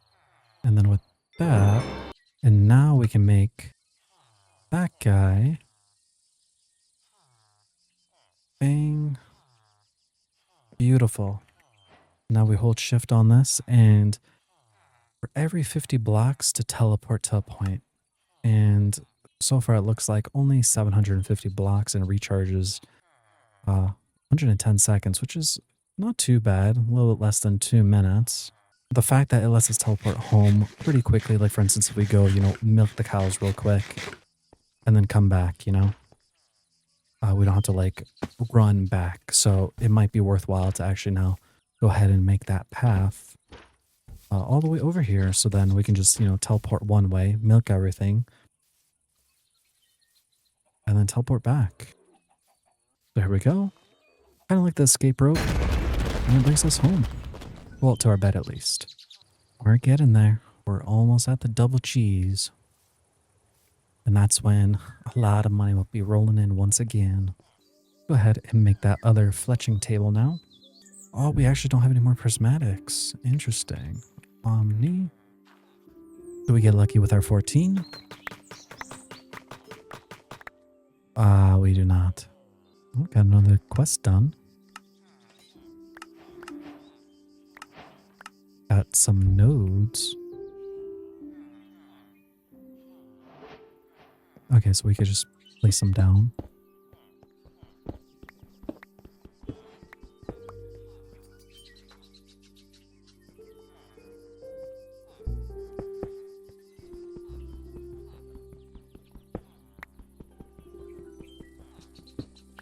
Ooh, got another nether star. Nice.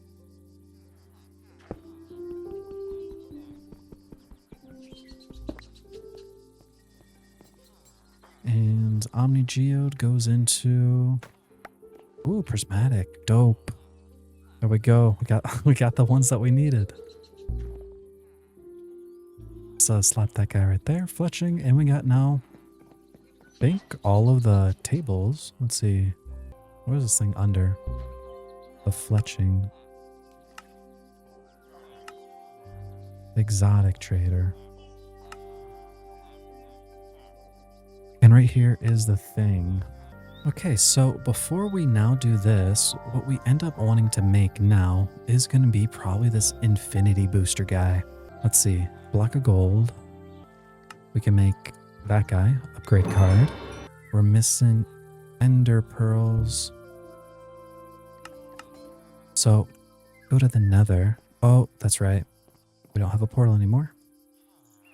We got to make our own. We can grab all our lava. So we can just, let's see. One in there. Just do that. One in there. One there. Doesn't that bring enough lava? I forgot one more bucket. We have to go there anyways. Okay, last couple lavas. I think I'm just missing two. I'll just grab another one just in case. And a flint. Alrighty, and that's the portal made. Gets rid of those. And then whenever those goes down, we can ignite it and hopefully find some endermen.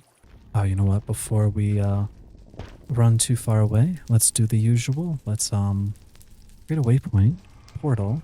You know, I forgot traveling through the nether is actually faster. Look at that. We're not even too far away. So let me actually change this to home. And I do remember seeing endermen over there. So let me run over there. I could potentially get lucky with the trading though. Grab the gold and trade with the piglin. And I thought we can use the portal in the nether. Is it too far away? But we're going to gamble our luck with the... Oh, perfect. I don't know why they spawn now. Don't mind if I do. Let's see. Let's just do this as a precaution.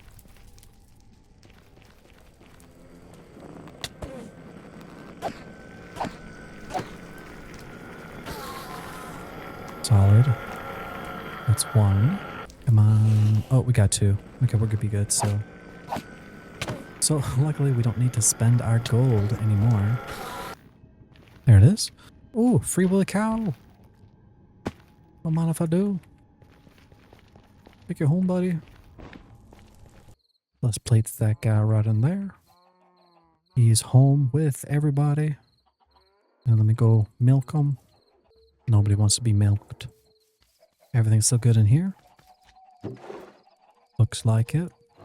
Alrighty, first thing we want to go to this guy. And we want to go ahead and buy now that wireless transmitter. I'll put it right over there. Now we're going to go ahead and press that guy, press this guy, press that guy, and then take these two guys, and then bang, bang. Got that guy. Then we do this guy, and we're needing these three guys. Then we do that. We need to make this. Got ourselves a beacon. Now we do that. We do this. Like so. And then we make this. Oh, we're missing the prismatic. Okay, well, sadly we don't have that. Now, the reason why we just did all that, by the way, is with that one thing that is right here, and once we get that prismatic shard, we just put this in there. You see that 16 blocks? Look what we just did. So now we just come back to the storage guy, scroll down to wireless grid, buy that guy, and We can, in fact, keybind him. So let's actually go do that real quick. Controls, keybinds, and then let's see, refined storage, wireless, portable grid. We'll change that to V for me. And then we'll put that on. And now, check this out. What? What do you mean there's no portable grid? Oh wait, isn't it portable? Is it wireless? Options. A, B, C, D. Wireless. Ah, there it is. The wireless. Wireless. Open wireless grid? That it is? Or wireless crafting monitor. Okay, no, it's not that one.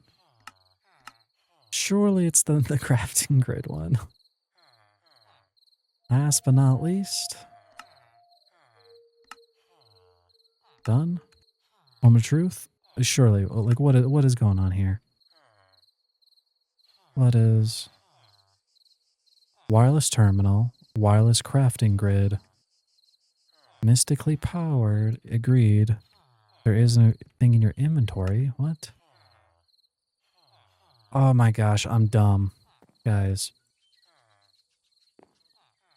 We have to... What's going on here?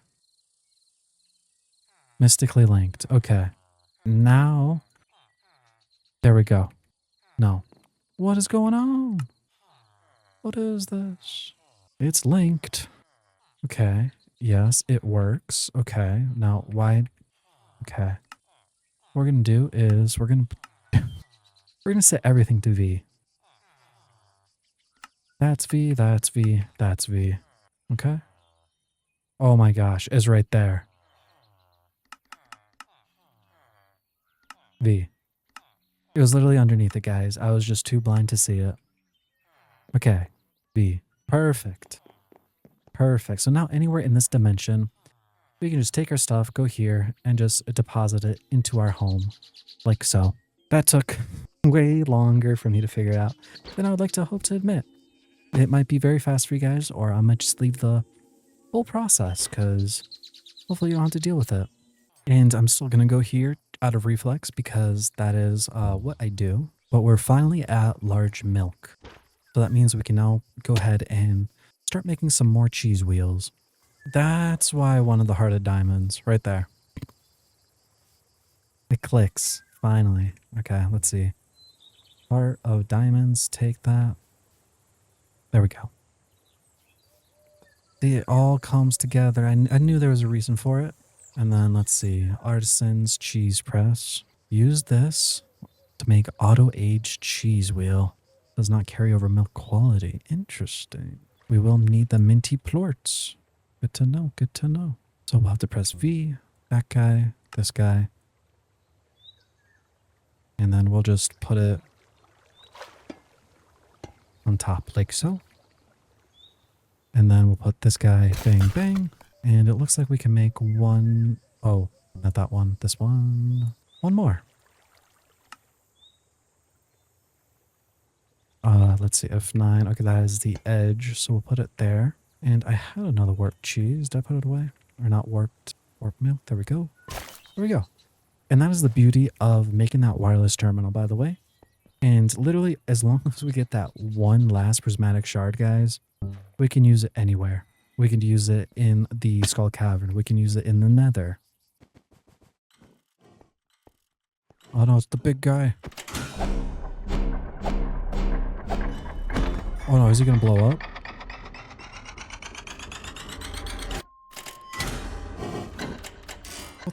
What the heck did he just do? Like, I genuinely have no idea what I just witnessed. He doesn't see me. I don't see him. He doesn't see me. I don't see him. Oh, we got a jade though.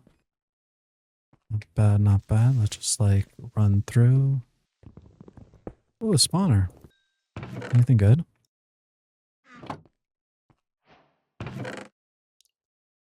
Just take it all. We'll look over it after the fact. Come on, prismatic shard. It wasn't a prismatic shard. What? Why are they down here? Oh no. Okay, it seems safer.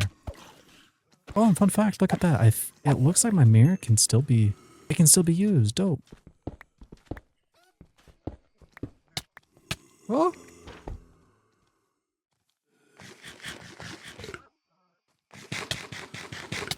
what is that? Why? Why did he like release like an AoE that's like 20 feet tall? It doesn't even make sense. Okay, let's see. Prismatic. Disappointing. All right, we're gonna be good little people, and we're just gonna mine the top layers, I guess, because not good enough to go lower. But once I get this last prismatic, that's where I'm gonna end this episode. So, thanks for watching. For any of you guys who have stick around this far, let me know in the comments if you even got to this part. Probably most of you guys are either sleeping or you guys gave up after like 5 minutes. Dude, that does not seem like a small chance.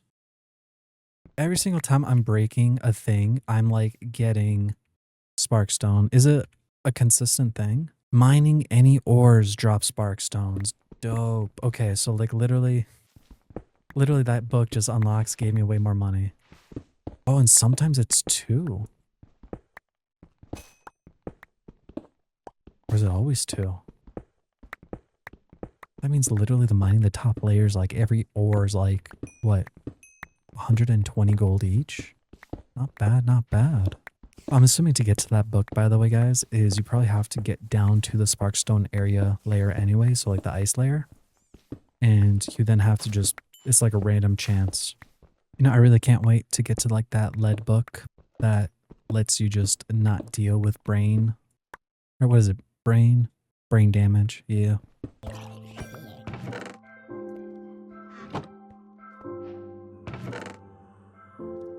Source gem? What's that? A deer spawn? Oh, that's what you like to see. Oh no. That's not what you like to see. Okay. I really need to make those glowstones down here. Oh! Oh! Oh! Oh, tupa. You, come with me. Okay. We got a bitwise slime. Nice. I got some silver. Oh. Some scary sounding people down here. I don't like it. Can I get it? Can I get it? Can I get it? Could I get it? Oh no, I can't get it. Run away. I'm going home. Peace. To the Middle East. Oh no, they interrupted my thing. I'm gonna go home. Oh, we're safe. Okay. Literally only 14 Omni Geodes. Maybe? Does not look like it. Oh my goodness, so sad. Like we got in so many before, but I guess like we ran out of our luck. Let's see, there's gonna be 2 jades right there, and then jades here, and you know what? It looks like, wait, is it 4 or is it 3? Oh, it's 4. Okay, so we're only at 10, so then we need a little bit more, and then we can unlock automation soon. But the Bitwise is actually a dope one because with Bitwise, the florts, when we rip it, we have a 9.1% chance of a battery. So that in and of itself is going to be really nice. Well, I could choose any one of these things. I don't know which one I want to use. I mean, the aging casket, decrease the aging time by half would not be bad. The deluxe worm farm, let it work without inputs. Doesn't already work without inputs. The frost step wouldn't be bad either. Honestly, I might go with the broken clock because like that aging casket is this guy, right? So that means I can have cheese faster. Let's see what's more expensive. We'll go by that one, but like, can we actually get that one? So sad. It's not even an option. Inserter. Is that? Nope, not even an option. I get the broken clock? Oh my goodness. I was like looking through all of them. Like, you can't even get that one? What a jip. The jip. Looks like it's telling us to go get this ancient fruit unlocked. Do we listen? Honestly, doesn't seem like that bad of an idea. But with this truffle oil, looks like we're gonna have to start a pig farm. Look at that inserter, because 4 items at a time for 3 days versus that seems quite nice. Alrighty, guys. Well, it has been way longer than I thought it would be. This is already like 5 hours, like recording in this. So I don't know how long this video is going to be, but I'll end it here. So I'll see you all next time. So God bless, goodbye, good night, and goodbye. Alrighty, guys. Episode 8. I think we're going to be focusing on Botania today because I want to go get that hourglass thing. So that's what we're going to be doing. But first off, we got to check on our stuff. Is anything even ready? Does not look like it, but I am hungry. And guys, if you haven't seen it, look at this. This is beautiful. I can finally jump over fences. Oh, that's right. So we also put on the variants in this mod pack, just so like, there's a little bit of like different coloring. Because I didn't just like, like the plain like looking chickens. Like, look at that. We can have now like orange chicken. We have that chicken. We have a white chicken. And we have a chicken that looks like a duck. So it's a little bit different. But you know what? Overall, I think it looks quite nice. And it looks like we're going to need more animal feed too, so we're going to have to go do that as well. Let's see how our slime thing is doing, and you know what? Let's just use the magic mirror. There we go. We got to level up that guy anyways. Over here, it looks like we're still doing stuff and things. It's good. He's happy, happy, happy, happy. It looks, yeah, they're all happy still. Very nice. And we're going to come over to the feeding trough. We're just going to take some more chickens. We're just going to like spawn some more in real quick. Just so like, while we're away or whatnot, it's not going to be too big of a deal for us. And with them, they should be good for it. It looks like it's going to be a couple days. Okay, so like I said, we're going to focus on Botania. So since we have this botanist workbench, we could use this phone and we can go down to the master botanist or M botanist. And the thing that we're going to want to buy is not on here. Was it changed? I swear, things keep changing on me. Mystical farming. What is it? Abandoned farm done. Are you kidding me? I need to finish this. I need to finish this to be unlocked botanist. Oh, this is awful, guys. This is awful. Okay, I lied. We are not doing botany. We're not doing botany, guys. So sad. But you know what? We can work our way towards it. Let's see. What are the stuff that we're going to need? We're going to need gold quality ancient fruit. So I guess in that one quest over here, I think it was prismatic farming, right? This guy over here was telling us we can choose some stuff. And it looks like we're going to have to go ahead and get ourselves this ancient cog right here, which we could get for some plums, but that alone will give us the ability to get ourselves some ancient fruit seeds, which I mean right here is the task, right? So let's go ahead and get that ancient cog. And then with this, now we're going to have to go ahead and make ourselves a seed maker. Let's just collect the quests. Anything fancy? Nope. Let's see. Seed maker. You. What are we missing? Gold blocks, a composter. Oh, thank goodness we have enough for the gold. Alrighty. Seed maker. Now, if I remember how this thing works, it's a daily thing of making stuff into seeds, right? You just need to put in the vegetables in there and you'll get a seed out of it. And it will be a daily occurrence. Oh, that was a jade. We're going to make that. There we go. Now, what do we have that we can make? We can take wheat. You know what? We're going to start a farm. We're going to need some wheat anyway. So since we're going to need to do that, we'll actually just start making it then. So scratch that. We're going to work on botany stuff, but we're also going to work on making a tiny little farm. Nothing too massive. At least like a chunk, tall, right? And I think that is our wall. Oh, we gotta level up on farming. Let's see. Ooh, and beautiful. Look at that, guys. Unlocked the artisan cheese. So now we can have the double cheese layouts. Beautiful. And so that means if we come over here, we should be getting 6 warp cheese from it. Look at that. Beautiful. So before, guys, we would have made only 3,400, but now we made 7,000 from our warped. So if we taken out our warped milk, oh, it wasn't time yet. We gotta go milk them again, it looks like. We'll be able to go ahead and do that. And it looks like we're gonna get our hatchet fish here less soon. And I think I really do want to make that like little pathway system over here to my cows, because like it's such a constant that I keep doing this. And I need to make more warped cows. Alrighty guys, so I just milked my cows and I'm thinking I gotta start expanding also the cows once again.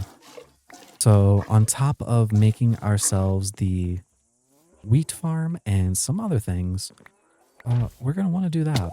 Okay, first things first, just to be a little bit more efficient, we're gonna want to put our warped cheeses or warped milks into the cheese thingy.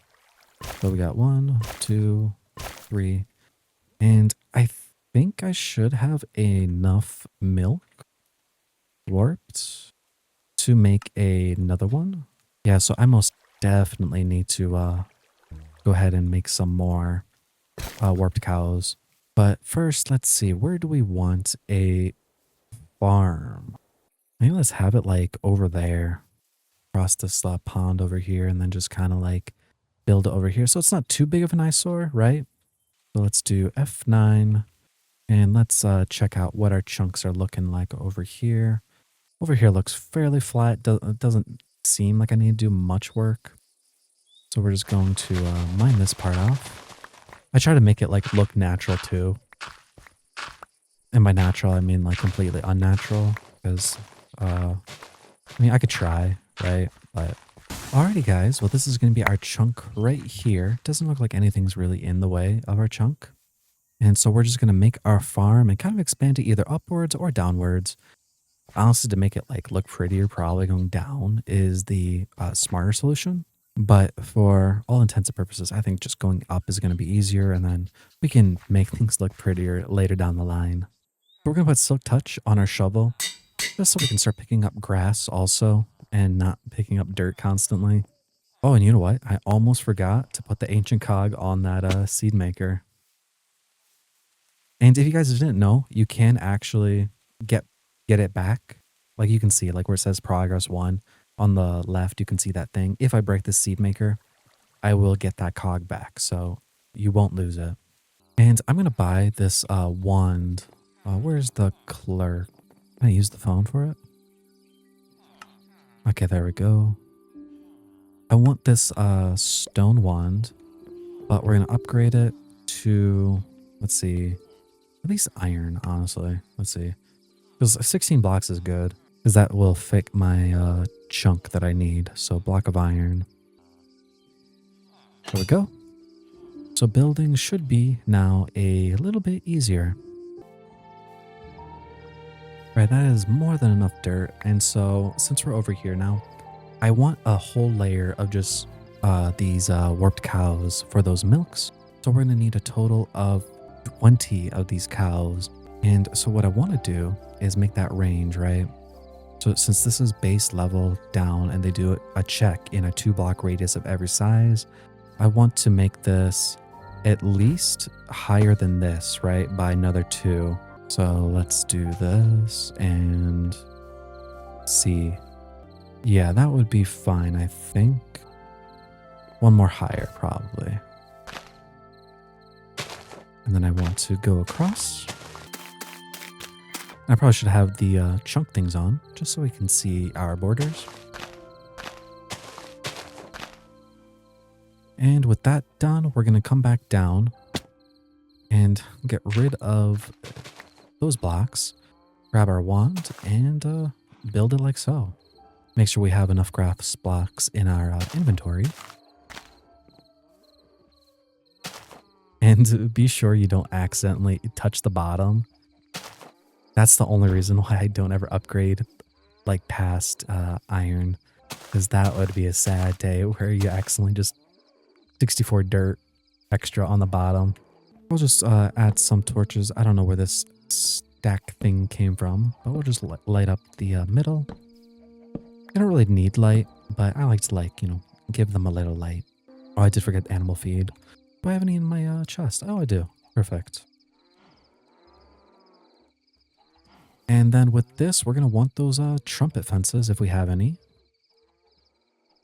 We're going to have to go make some more. Specifically, we're going to have to go make some more trees.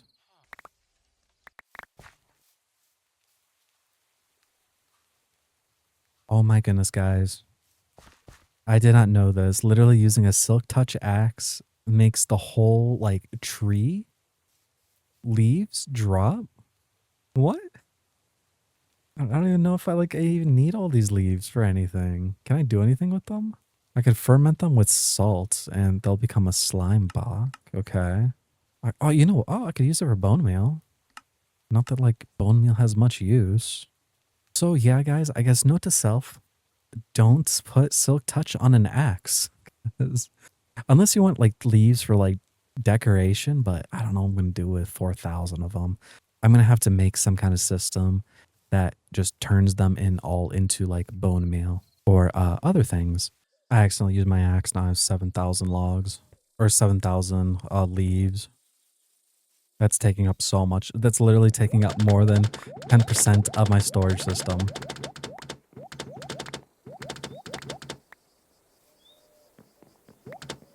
I guess then again, I could use it to make trash.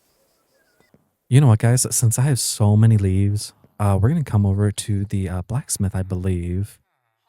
And we're going to buy this bin. Now, you got to be careful with this guy. Like, don't, I guess, right click near it with it. So we're just going to put him like somewhere obscure where hopefully we'll never click on accident. Which we'll just put over here by right there. That looks perfect.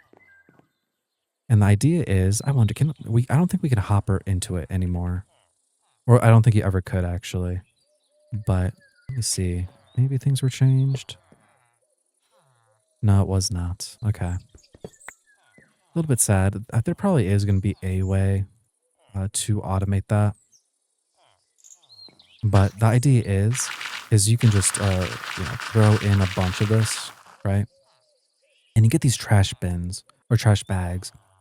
And there is a delay with them, but you can actually get some very nice stuff. As I say, we got coral fragments, but there's a delay. But you can get like I think honestly like random stuff in the game. So I guess always have some trash bags on you, so then you can like open them whenever. So I'm just gonna go through these things real quick because the leaves is literally taking more than 10% of my storage system.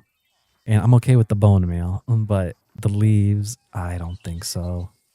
So we're gonna clear up just a bit of those guys. And just in case, I'm just removing everything off my hotbar because I don't want to accidentally scroll wheel onto it. I guess if you want a lot of trash bags, this is a way to do it. Silk touch with an axe, who knows? And let's see, let's open up our next one. Anything good? We got a carrot slice cake. All right, well, that's all of them done. We're going to just leave that as is, place down our stuff, and go about our merry way. Let's see what we've got. Ash bricks. Okay. And we're just going to have this on us, and we're just going to be like clicking it every now and then. Oh, let's see. Do we get lucky? 5% chance? We did not. Well, we'll just throw in some more wheat. And speaking of, let's actually go buy our wheat seeds, and then we're going to need 25 iron sprinklers. I don't know if we have enough to actually make them, though. We do not, so we're going to have to go ahead and let's see, iron. Oh, you know what? We might actually. Let's go ahead and throw this all in the smelter guy. Let's see. All that copper, all that zinc. Come over here. Drop that, drop that, drop that, drop that. And then, like, look at that. We got an orange sink. It's like, I don't even know how you even make that. I have no idea. All right, with all of them completed, we should have enough for at least, what is that, 16 sprinklers? So it's not the full chunk, sadly. But it will be more than enough. What was that, 17 only? Do I have any more iron? Uh, what is this? Remove. Can I turn it 1 to 1? Okay, we can. Nice. And why is this one separated? Is that like, okay, that was weird. So we're very close to having a full stack of them, which is wonderful. And then let's go ahead and look over here. What can grow in summer? We can do wheat. We can do bell peppers, melons, oats, corn, ghost peppers. Yo, we don't need to buy those from like the master farmer anymore. What's the, or not master farmer, the cooker pot dude? We'll just buy a couple of those wheat seeds. Oh, and oh, what am I kidding? I don't know why we keep going back to our chest. We can just make our own hoe right here. Not make, but we have one. And funny enough, actually it is worthwhile now to upgrade our hose because they did increase it so that we can now, red whatever crystal. They did upgrade it so the range it harvests is based on the level of it, like whatever it is. So it is worthwhile now. And here we are in our chunk. Let's actually claim it. And we're going to force chunk it. And we're just going to put our grid. And what we're going to do is the usual. Because they work in a 3x3, right? We would place it down like this. But to future-proof and to save us trouble, what we're going to do is we're going to break down one block in here and then place it like so. Because then it still works. And if we ever want to do like a tractor or something, that little, sprinkler is not going to be in the way. So it is worthwhile just doing this. And so I will be right back. You just skip a block and then just put it in there. So 2 spaces in between each ones. And then when you get to the corner over here, we're not going to, go over here unless you want it to be a little bit extra, but then you have to, force chunk this side too. So we're just going to stop there and then we're going to come to the other side and rinse and repeat. And then you can just look up here if you don't want to count and then just match it. So yeah, we're missing a little bit more. We can finish that off when we go to the skull cavern to get our prismatic shard. Oh, rotten door, nice. But let's now just hoe this all out. You know what? I don't know why I'm doing this edge part. I gotta be careful with that. So let me just do this real quick. So I remember not to go past that part. And I think I hit everything. Yep, I think I did. And so we're going to let these guys start growing. I think I do actually have some fertilizer. Let me see. Fertilizer. What do we have? Increases the chances of quality crop harvest. Nice. Hydrating. We don't really care about that. Weak fertilizer is pretty good. Increases chance of quality on harvest. Bountiful. So you know what? We're actually going to take this high grade. And we're just going to place it down. Because obviously, the higher the grade the crop, the more it will start selling for. And sadly, we didn't get too far. But we can go ahead and buy some more fertilizer. It's not a bad idea to buy them. Because you got to just factor in, right? You're buying the fertilizer the one time. And it's just going to keep staying there unless you accidentally break the dirt, right? So it is a worthwhile investment. Which, let me see. Which fertilizer is actually an option? We're just going to buy 2 stacks or 3 stacks. And then just finish off the rest of them. Because a date doesn't seem like much, but I think wheat by default is, I think it's like 10 days. But with this thing on it, that's going to be a constant harvest. And then you have to view it also with like other things too, right? Certain things this would be much better at. For instance, like sweet berries, right? They mature in like, I think 2 days, 3 days, something like that. So then just putting on this weak harvester or weak fertilizer, either that one or the stronger one, I forget. But you can then technically just harvest sweet berries every single day.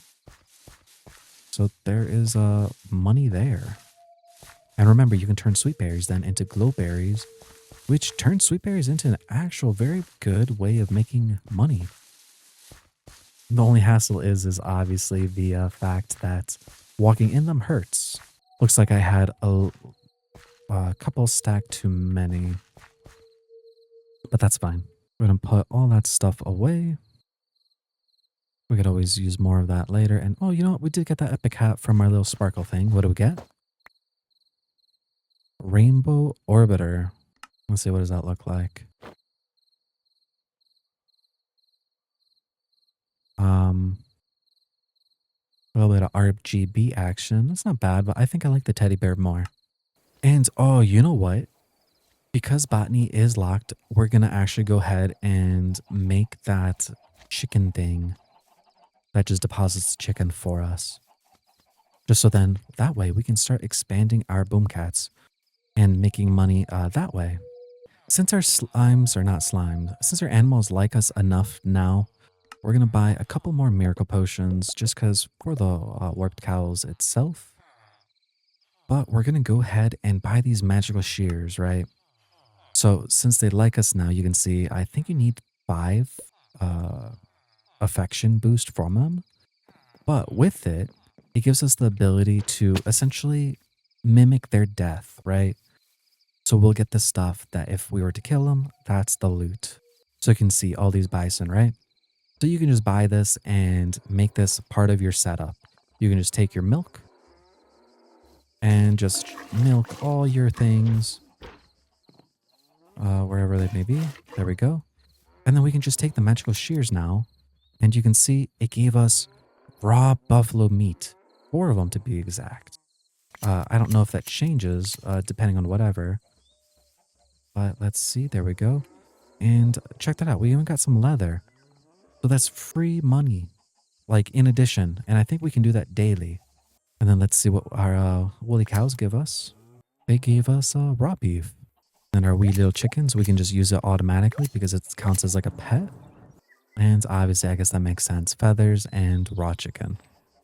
All right, so now we have all that stuff. Sadly, I did not make the fences, so we're going to go back and make all those fences and then make that second tier.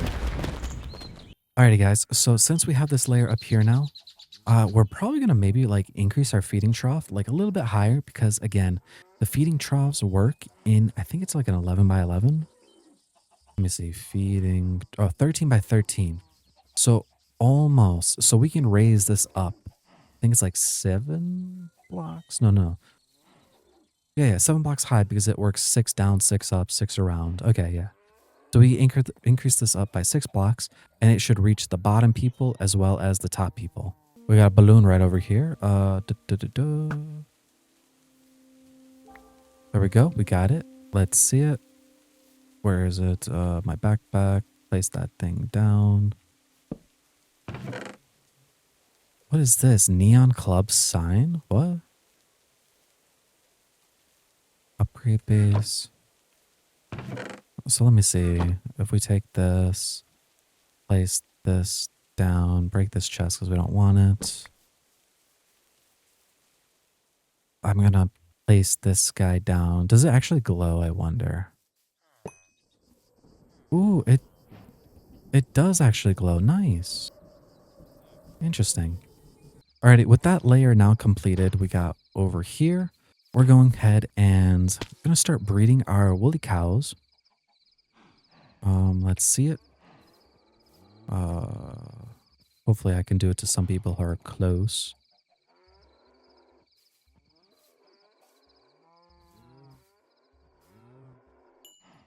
Nice. There goes a baby. And what we're going to do is, oh my goodness. Where's little baby? Kidnap little baby and put him up in this pen. And let's see. Do I have any blocks on us? Oh, that's right. We have this block. So we're going to go ahead and take this and we're going to do 1, 2, 3, 4. You know, that's still going to reach. That'll be fine. So we're going to then head and break that. And that went into this one. We're going to put our feeding trough up top here. Like so. And then take all this animal feed. Put them in there. And now both tiers, you know, this layer down low is going to feed from it, and the layer from up high will be able to eat from it. Pretty sure.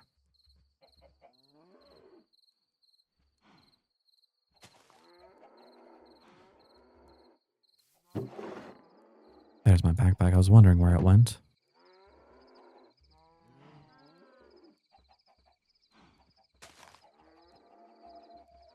And let's see, who can still... You, and you? Nice, I've got another little person. And I think because we are at 5 though, that is enough. Breeding cooldown, breeding cooldown. You're fine. But everybody else is on cooldown. So we can wait a little bit for that and get more later. And let's clear out our backpacks.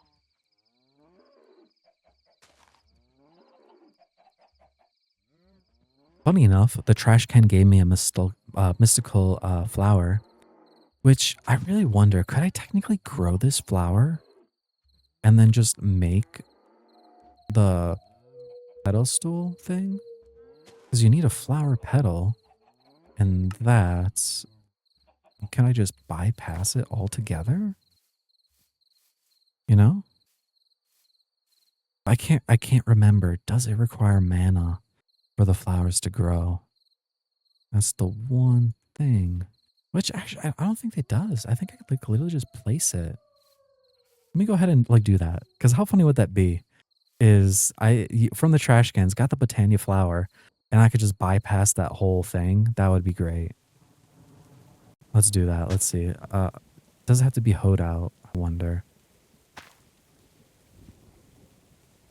Okay, moment of truth right here. If this works at 6 a.m., if there was any progress, I wonder if we can skip it. I'm kind of excited to see. So look at that. If that does work, guys, trash bags, like, we're pretty good. We made it be able to skip this whole process right here. Alright, so while we're still waiting for all the cow stuff to, breed up, level up, or be off cooldown, let's go ahead and make that automation system. So we're going to want a redstone block. We're going to want hopper. We're going to want one more. There we go. 2 hoppers. We're going to want 2 sticky pistons. Make sure it's a sticky piston. Don't grab like the mechanical piston. We're going to need some redstone torches. 2 should be fine. There we go. And then we'll just need 2 of those guys. And then obviously we're going to need some like placeholder block also. We'll just use stone bricks because it looks nice. Anything good? Ooh, a disc. And this is the area where it's going to happen. Make sure it is within the force chunk, or else we're going to have to like do that. So I left myself a fair amount of leeway. Hindsight, I guess I should have pushed this a little bit more forward. Or you know what? I could do the whole system in front too, but that'll make this side look a little bit ugly then, huh? We'll do it over here in the back, and maybe it works. If it doesn't, we'll just put it on the front. So we're going to stick a hopper. Is this even? Whatever. We'll just do it right there. And then we're going to take our other hopper. I have another hopper in my backpack. I don't remember. Well, now we have 3, so we'll just do that. Break 1, and then we basically want them facing each other, okay?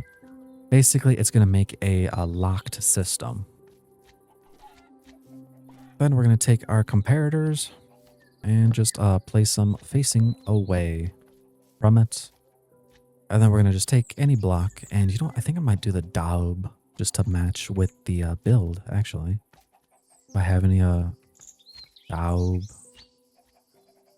I do. Okay, so 2 daubs. And we'll just want 1 up top, just like that.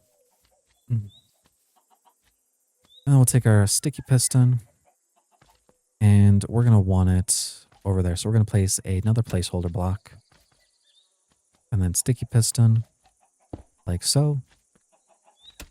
Sticky piston, like so. And and then break those blocks. Put a redstone block. And then the redstone torch there. Redstone torch there. And what we're going to do then is we're going to have a observer staring at this thing, which we'll probably have to have it staring downward. So that's what I forgot. I forgot that thing. So let's go make the observer. All right, guys. So then how this works is we're going to place the observer and it's going to be looking down. And then what we're going to do is we're going to take this axe. Oh my goodness, we forgot. We need a dispenser. So many things, I know. And so we're going to break that block. And we're going to place the dispenser, but not that way. We're going to have to go inside. Look at them all. They taste freedom. There we go. That works. So the idea with the system is this, right? Let me turn off F9. This is a locked system with the hopper. So if we put blocks in here, right? It's just going to like put them all into there and then it switches power, or at least it should in theory, right? And then this is going to detect it and then it's going to send the redstone signal. Gosh, English. Redstone. Let's grab that thing right there. I think that will work. Potentially. I'll have to double check. If not, we'll just lower it down one more and then just link the two together. I'm pretty sure that should work. But basically, you want to do your time, right? So for instance, if we're going to have this many slimes, and since they eat on every 10 minutes or so, Minecraft day, right? We're going to want at least it on a 1 minute second, or not 1 minute, on a 1 minute time frame, right? If you want to use the system for anything else, you want to take your time and divide that by 0 0.4. So for instance, I want 60 seconds. So we'll do 60 divided by 0.4 and we get 150 items. So that means we're going to have to take like the daub. Let me see. It doesn't have to be daub. You know, we'll just do these quark leaves because I have so many of them. So 64, that's 128. And then from 128, we'll need that 22. And I think that's 150 right there. And so what we're going to do is just toss all of that in there. And the idea will be we're going to run in there when it's getting closer. Is it's going to transfer everything over. And when it does, it hits this redstone signal to be like, okay, that's full, switch blocks, right? And then this should then set a signal. If not, we'll lower it down and then cover it up.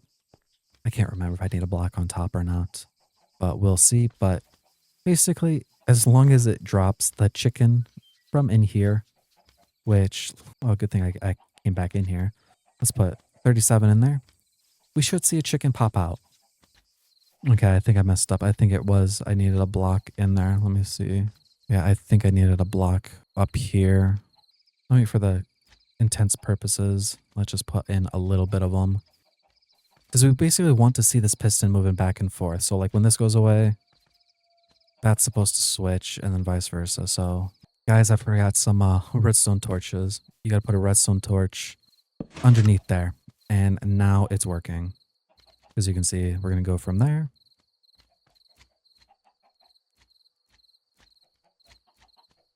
To there. And you know what? Perfect timing. Let me actually go look if it's working.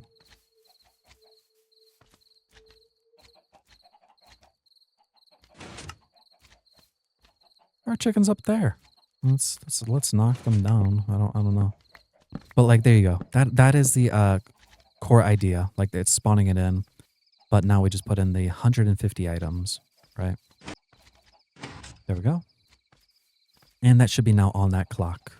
And since there is a surplus of chickens already, this should be the amount of chickens consistently going to be now in here.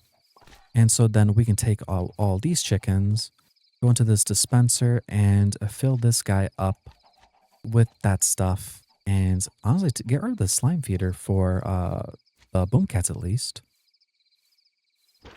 Let's go get more chickens. And we are in fact running low on money. Or more than like I would like, right? So we're gonna actually go ahead and sell some of the Boomcat stuff. There we go. A full thingy. And we should technically never need to worry about Boomcats here anymore. And that means we can now increase how many Boomcats we have in here. Because we have, let's see, one, two, three, four. Wait, what? Oh, one, two, three, four, five, six. Perfect. So we can put in, I think, three more. Two more for sure will be fine. And from there, we can expand. Expand, expand, expand. So we'll just toss in two as a precautionary measure and then add more later down the line. And we'll just do the same exact system above it, right? Above it, above it, above it. And we will find a nice, hopefully another like slime pair that we can do with the Boomcats. Because I'm curious, I wonder if I can like merge the Boomcats with the bony slimes. Because then that would be nice to do. The traits. Increases strength of their effects and doubles their duration. So they're not picky at least. And then let's see. Boom cat. Their traits are explosive. So you know what? There is no downside of actually hooking them up with another plort. So we will be doing that. Okay, there we go. And you know what? I don't know how the chickens, got up there. I don't think they'll get onto here, but for the sake of it, let's just get rid of these beams and it should be good. And let's see, how's we doing up here? It looks like it's working. And then, where are you? There we go. And we're gonna put name tags on them just so we can start, again, boosting up that affection. Because the faster that they like us, the better. All right, so with all of them liking me now, we can go ahead and take our milk pail. And they do not like us right now. They need a rest, I guess. And you know what? I did forget to actually make my little, like, stand thing for them. Let's go ahead and do that. Let's just take some dirt. There we go.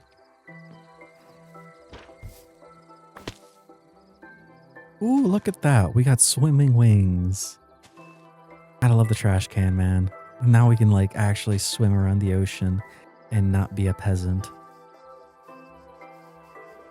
And we're almost at 6 a.m., so I'm just going to stay right here just to, like, be able to milk them. All right, so we're going to just keep expanding this and get this to the point where all of them are just warped woolly cows. So battery problem will be then solved. Let's go ahead in this selling bin. Where's my selling bin? Did I never put it down? Where did I put it? Dude, truly, like, I genuinely don't know where the heck my selling bins are. Oh my goodness, guys, it works. It's wet. Oh my goodness, let me see, let me think. We're gonna get ourselves a thing. Watering can. Watering can and just water it real quick.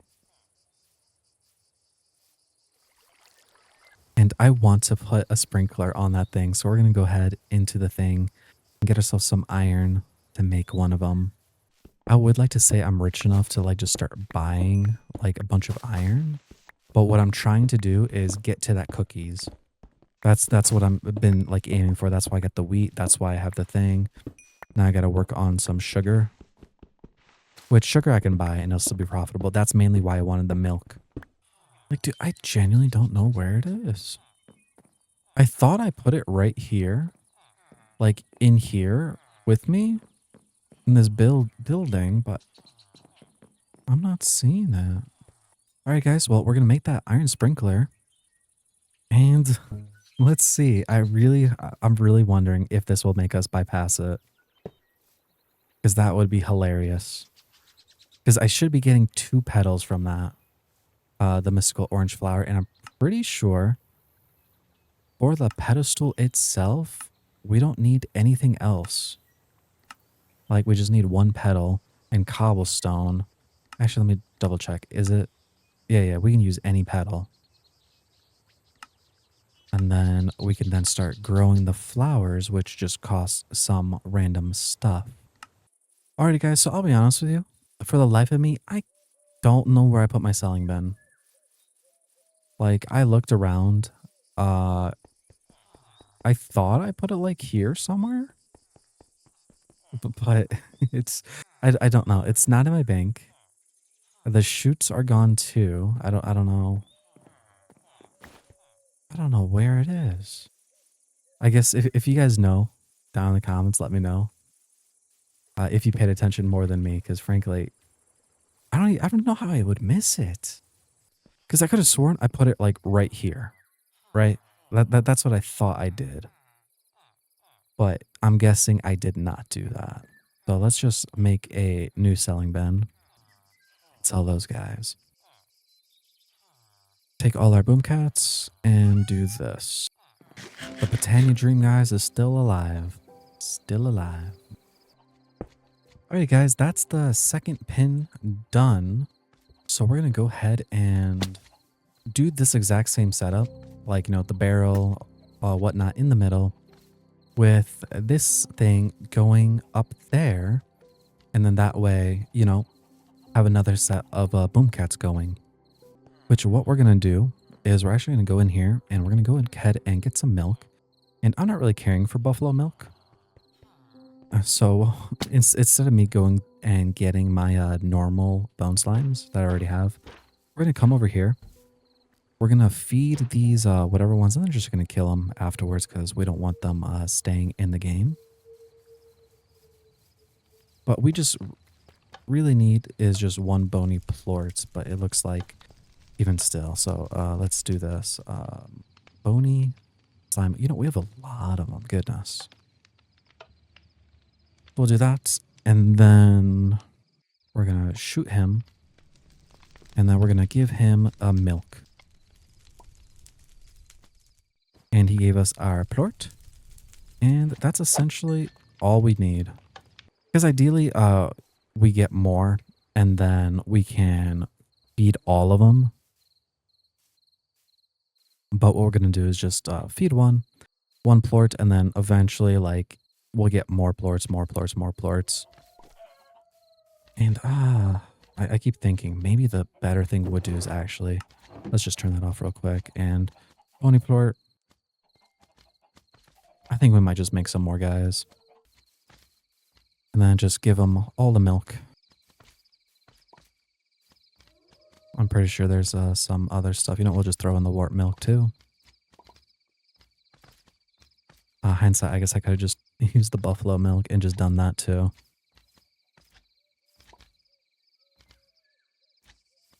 Okay, so you've eaten.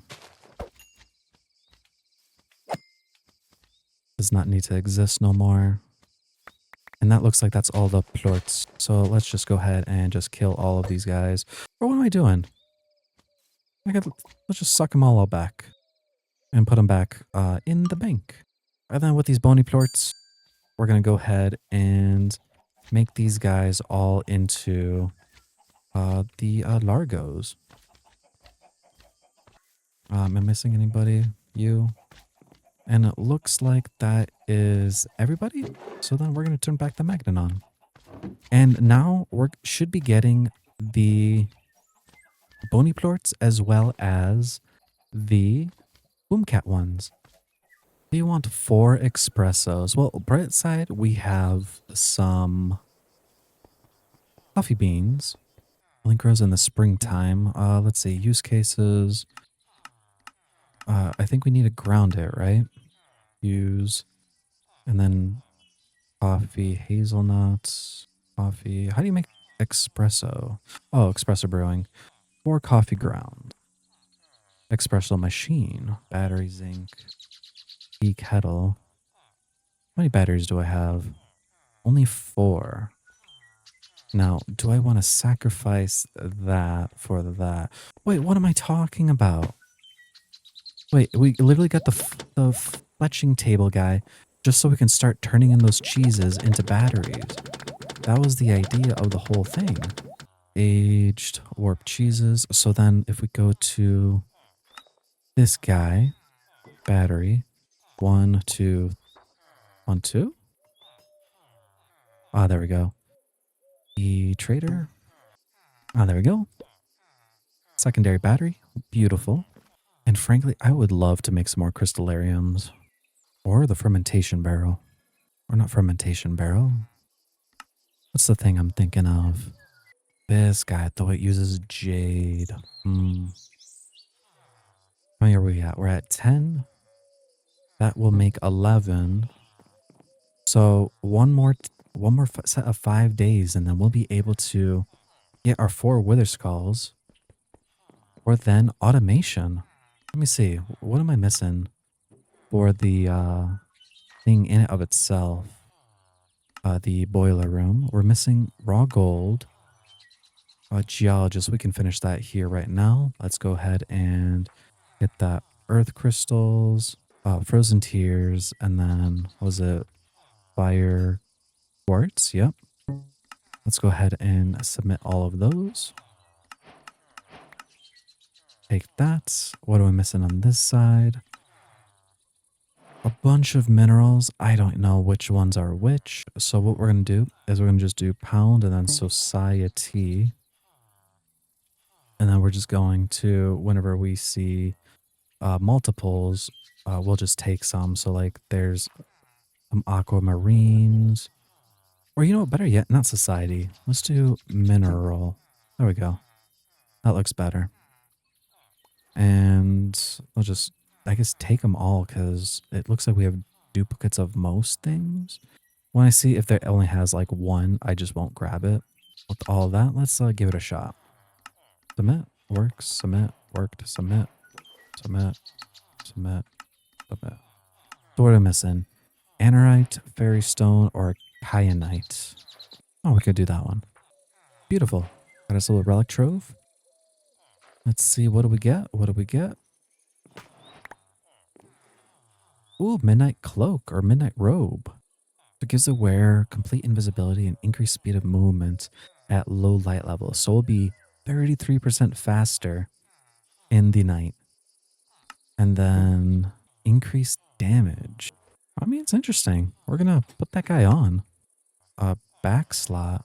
Do we not have another back slot? You telling me I have to give up my backpack for that? I guess we'll be carrying 2 backpacks. Let's see. Spirit orbs. Beautiful. We have enough.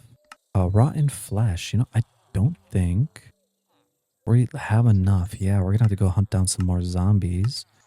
Bones. We don't have enough as well. Can it actually turn bone blocks into bones? Negative. So we'll have to go hunt down some mobs here. What the heck? A little otter? Does he live outside of water? Can I keep him? What does an otter do? Can I kidnap one? Oh no, where'd he go? Oh, there he is. I want him. You are my friend. We will have grand adventures together. And by together, I just mean me. But you can be a part of it in my house. You can sit right there. Yeah. What we'll do is get our jungle logs and then our cacao thingies. And let's do our F9. And we'll just have it, I guess, in assortments because that is the way my character wants to place them. And I just realized it is not correct. So let me just go ahead and break these one more time. We want it on this side. Just one more block to the side because of... We can do it on both sides. The cacao beans. Let's just clear that up real quick. Clear that off. And then this tree.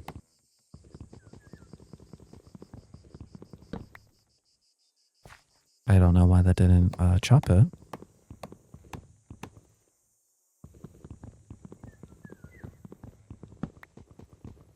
Okay. By the way, how you see me like struggling right there, that's what ends up happening if you put too many cork trees together and then you have to like chop it manually like that over and over and over going up the like line. It's a big pain. So there we go. Place all of them down.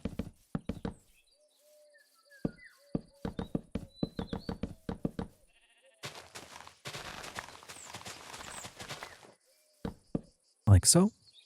And then we'll just do the same thing. And it looks like we have enough to do one more set. See, is it almost grown? 80%, one more day, and then we can see. And still no things for that. We're gonna have to make some more crab bait also. We're not catching any crabs. Gotta get more of them. It looks like the wheats are almost ready to grow. How many more days do you think? 7, 8. So potentially one more day for the wheat as well as, yeah, one more day. And let's see, how are we doing in here? Look at that. Beautiful things are happening. Beautiful things. Because the reason why is we can use these bony plorts and now we can get enriched bone meal. Now, the beauty of enriched bone meal is not really beautiful in the sense of we can make some money, for instance, 24 from the glowberries and just spam click and make a bunch of that. But if we take it a step further with this recycling machine, which is not too expensive to make. I mean, yeah, I guess a little bit, right? But with it, we can get these enriched bone meals and make organic mash. Now, there are other things that make organic mash, but if you don't know what organic mash does is, think of it as the traditional bone meal, but it instantly grows anything. For instance, like your wheat, right? It takes 10 days or whatever to grow. Well, you click this on it, it's instantly grown, right? It is the bone meal. And you can get like moths, like the butterflies or whatnot, moths, and occasionally get the moth pollen and you get 16 of them. Or in the fermentation jar, every 2 minutes or so, you can get them as long as you have some jam and mushrooms, which this is probably going to be the route I'm going to go just to get it like a constant stream coming. And with that organic mash, we can make some money from it. Also, we just take our, most money yielding food and just grow that over and over and over again. So we're going to make ourselves a beehive. And actually, we're going to go ahead and also make that treated logs. Let's see. Go ahead and make that apple press. We're just going to place this right here. And I think what we want to do is, do we have any ways of making bees yet? Let's see, the bee spawn egg, petrified slimes, and petrified slime. Perfect. So you know what? We're going to make 3 of them, but we're going to wait till nighttime, okay? Because at nighttime, they will instantly go into their hives. So we're going to go ahead and make some more things real quick. We're going to just make observers because we're going to need some. We're going to want to make another magnet, but we can use and make a hopper if you so choose. And get some glass. We're going to want some shears. And if you remember my little botchel with the azaleas, we'll be taking some of those now. And then we'll just need some placeholder blocks. I think I might just take more of that daub. Daub? No. We won't do daub. We'll do some kind of log, actually. Let's just take some like oak, and then we're going to strip it. But the setup is like this, right? Since we're going to have that sophisticated storage, we just want to measure out. So 1, 2, 3, 4, 5 right here. And that's where we're going to place that. So it just collects all our goodies. And let's do the upgrade on it. And then make sure we do our trash and then stick in a magnet. And then we're just going to want another dispenser. I don't know why I keep forgetting. Oh, wait, I don't have to do that. I'm going to just do it here. Get used to using it from my thing. Make that dispenser. And then we want it facing towards us. And now what's going to be is it's going to be here is the bee thing. So we want the bee hole right there. And then we're going to want a azalea block right there just because it looks nice and they can flower off of that. Then we'll just take our glass and we'll just place it down. So we'll just place down the azaleas as a placeholder like so. And then just break that. And then up here, we'll just do that as well. We'll take our bees and click, and they'll just instantly go into their home and bam, now they're stuck there. And then all we're going to do is we're going to take our observer, look down into our beehive like so. red dot above it, we'll want a block that can send a signal. So we'll just use that stripped log right on top. And another thingy. Where is it? You guys. So we do this. Redstone. And I want some redstone up top too. Can't remember. I don't think you do, but why not, right? The more the merrier.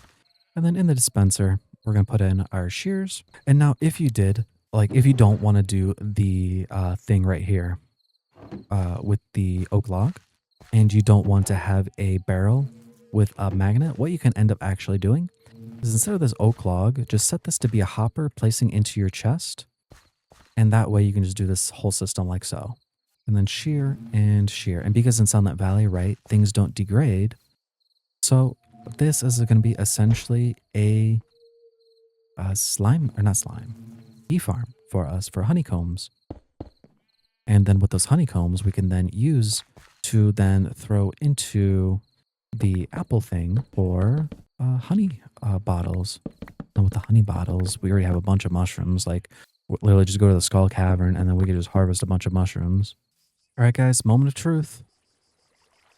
If I break this, hopefully, okay, I got a flower. And okay, I got petals. And then if I press U on it, oh, it's there. It's there. Okay, press U on it. And then we make pedestal. Take that. Dude, we just skipped it. We skipped the thing. We skipped the quest. So yeah. Okay, so there you go. Trash bags, man. It's totally like random what you get from this thing. But with this thing, we just did it. Oh no. Oh wait, you know, we can still break it and get it back, thankfully. Alrighty, so now that we have the Botania thing, what do we actually have to do? I already forgot. We got the Lexica. We needed any flower seed. Oh, we just had one. You know, if I remember right, in the the old ways, you can just actually stick the petal right back in the ground. And yeah, you could just stick it back in the ground and it would make a flower. But I don't think that's how it works in this version. I think we actually have to make the flowers through the way it's meant to be. And so let's grab some water real quick. 1, 2. Make ourselves a infinite water source.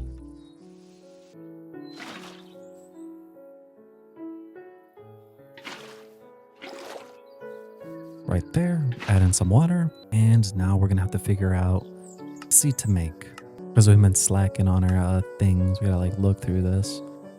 Corn is a potential. Okay. Okay, so we're going to need some cauliflowers. And it's in springtime. So annoying, but we're going to have to go make ourselves a garden glass. So we're going to add that to our favorites. And we're going to need white, yellow, orange. Which we have orange, we have white. Where is yellow? Corn. Okay. So let's go get some corn down. And it looks like our wheat is done over here at least. So if you right click, it will just replant itself, by the way. Why is that one not done? Weird. And now what we're going to have to actually do and also is we're going to have to get ourselves a like Vertic cactus, retro cactus, or something like that, which is a little bit of expensive, but as long as we have silk touch, we can like replicate it and expand it. Let's see where it is. There it is. So let's just buy 3 and then get some sand and we'll just throw it right over here with our little pin. We'll just start it like so, so they can't touch. So bang, bang, bang. Eventually they'll grow up. And let's see, has our thing been doing it? And look at that, guys. You can see it's already made me 72 honeycombs. And what I can do now is I can take these stuff. I can go into one of these guys sells bottles. Here we go. The composter guy sells bottles. So we can go ahead and buy ourselves a stack of wine bottles. Come over to the apple press. Put in that, put in the wine bottles. And then slowly but surely, we can hook them up and we'll get honey bottles. And yes, you can automate this whole process in the future.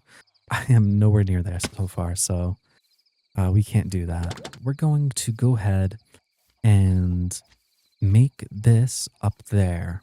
And beautiful. This system should work up here, I believe. Yeah, it has moved. Wonderful.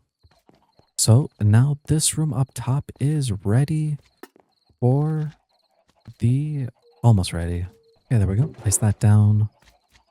Then we're gonna place the basic thing, and then we're gonna stick the magnet in there. And that should be now golden and ready. So now all we have to do is grab our iron thing, grab our vacuum. Let me see. Do we have any chickens in here? We have a little. Go ahead and throw it in there. And we're going to go ahead and get those boom cats. 1, 2, 3, 4, 5, 6, 7.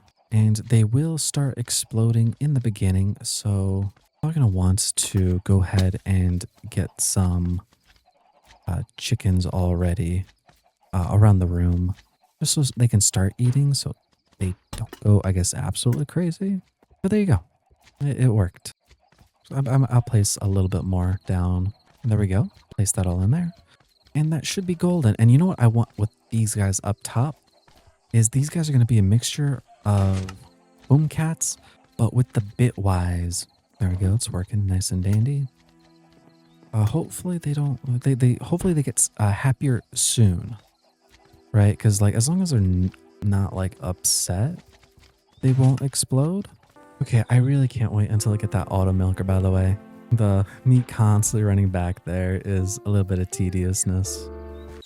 Alrighty guys, well, we're going to want to make a cooking pot. As if you watched one of my videos for the automatic thing of making a bunch of money, we're going to want to make that setup. Alright, well, we got a cooking pot down.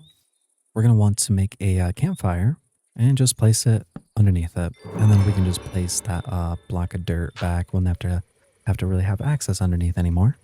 And we're going to want to make a caking station. And then we'll want to make a rolling pin as well as a bread knife. Now I'm going to make a separate like barrel or a chest just so these things are near here.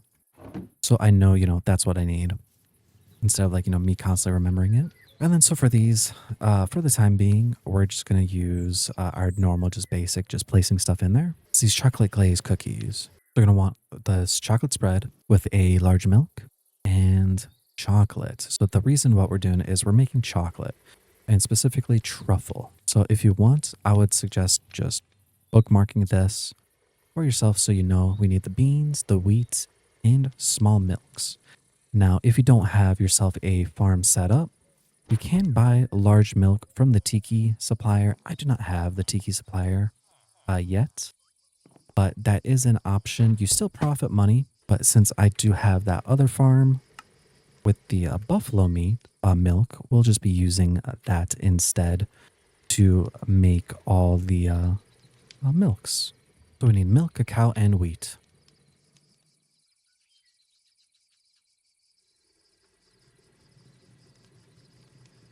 Yeah, it's just season based. And then we can just take all our cacaos and then just place all 3 of them in there. It looks like we're going to need some bowls, which again, we can buy from... Is it you? It's you, yeah. We just buy a couple bowls. We can just come back, place them in there. And it does make in batches of 4, which is amazing. We probably want to make just a hopper real quick, just so we can input those bowls into it. Just on the side, I think we'll be fine. I'm pretty sure it goes in there, yeah. With that truffle being made, now we're going to want to make the other cookie is going to be this one. So we're going to need sugar, large milk, and this cake dough. So we're going to need a mixer setup actually too. Eggs, also large milk, and wheat and whatnot. So I guess add that to your list too. Sugar we can buy, but if you get further down the line, you can use, sugar cane. There we go. Just buy a couple stacks. And you know what? We're probably going to just make another cooking pot. Then we can go ahead and take that mousse and that sugar.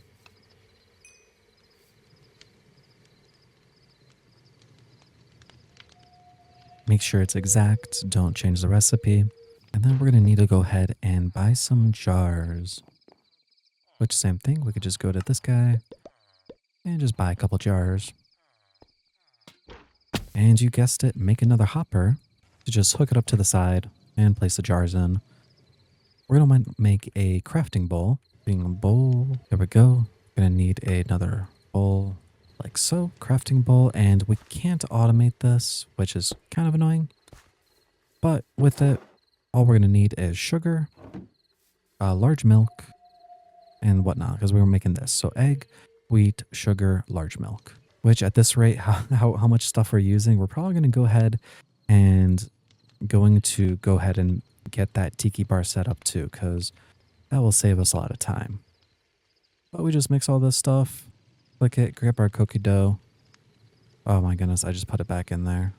And you do have to come to a full stop. Kind of weird. I don't know why it's like that. You have to stop, right click again, and then do it all over. Alrighty. We got our cooking doughs. Next, we just need now our cooking spread, which looks like we're missing some more large milk. Throw that in there.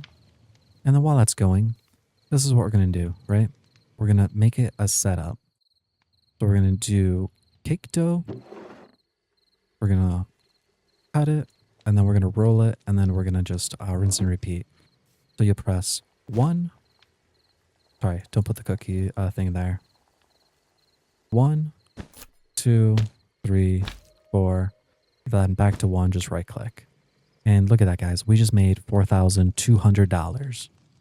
Now, if you do go there, if you went on the top path right here, that 15%, these cookies would be worth almost 15,000. I just went down here because getting more cheese and whatnot seems more worth it for me. If you want to make more money this way, that is obviously going to be the choice you want to make.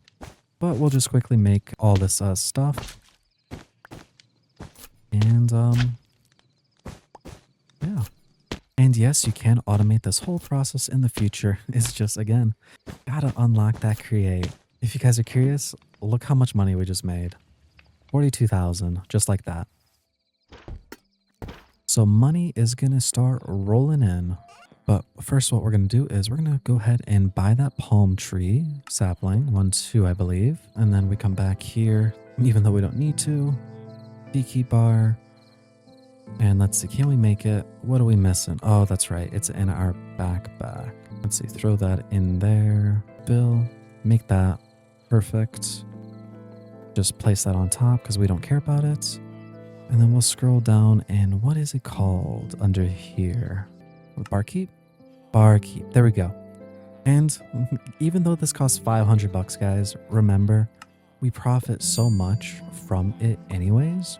So we'll just go ahead and throw that whole stack right there and then just take those out just so they can start making. And you can see where like you can get like pretty like a lot of money from doing this, right? And this is how we're going to start making a bunch of our money, guys. Like literally not even going to change this for a while. And frankly, there's no point in changing it. It's literally just we grow wheat, we grow this, we grow that, automate it. And this is going to be our money thing for a very, very long time. And then you may see, oh, the small milk, whatever you do, right? You take this large milk, 16, bam, we have 64 small milk now. So we can take that buffalo, put that in there, like so. Sadly, there's no other fast way for the wheat. Obviously, you can do the instant growth thing, but what we're going to end up doing is just micromanaging it, right? We're going to make some more bigger farms, bigger things, and expand it. Expand, expand, expand. Let's see, did I get any good quality wheat? Oh, I did. Nice. Or save that gold. Throw that silver one in there so we can just start planting higher quality stuff. Alrighty, guys. Well, that's it for this video. Frankly, I think this episode was more about faffing around, but it was really crazy to know that literally trash bags, guys. Trash bags gave me the ability to skip botany. Crazy. Like literally, we had to do this.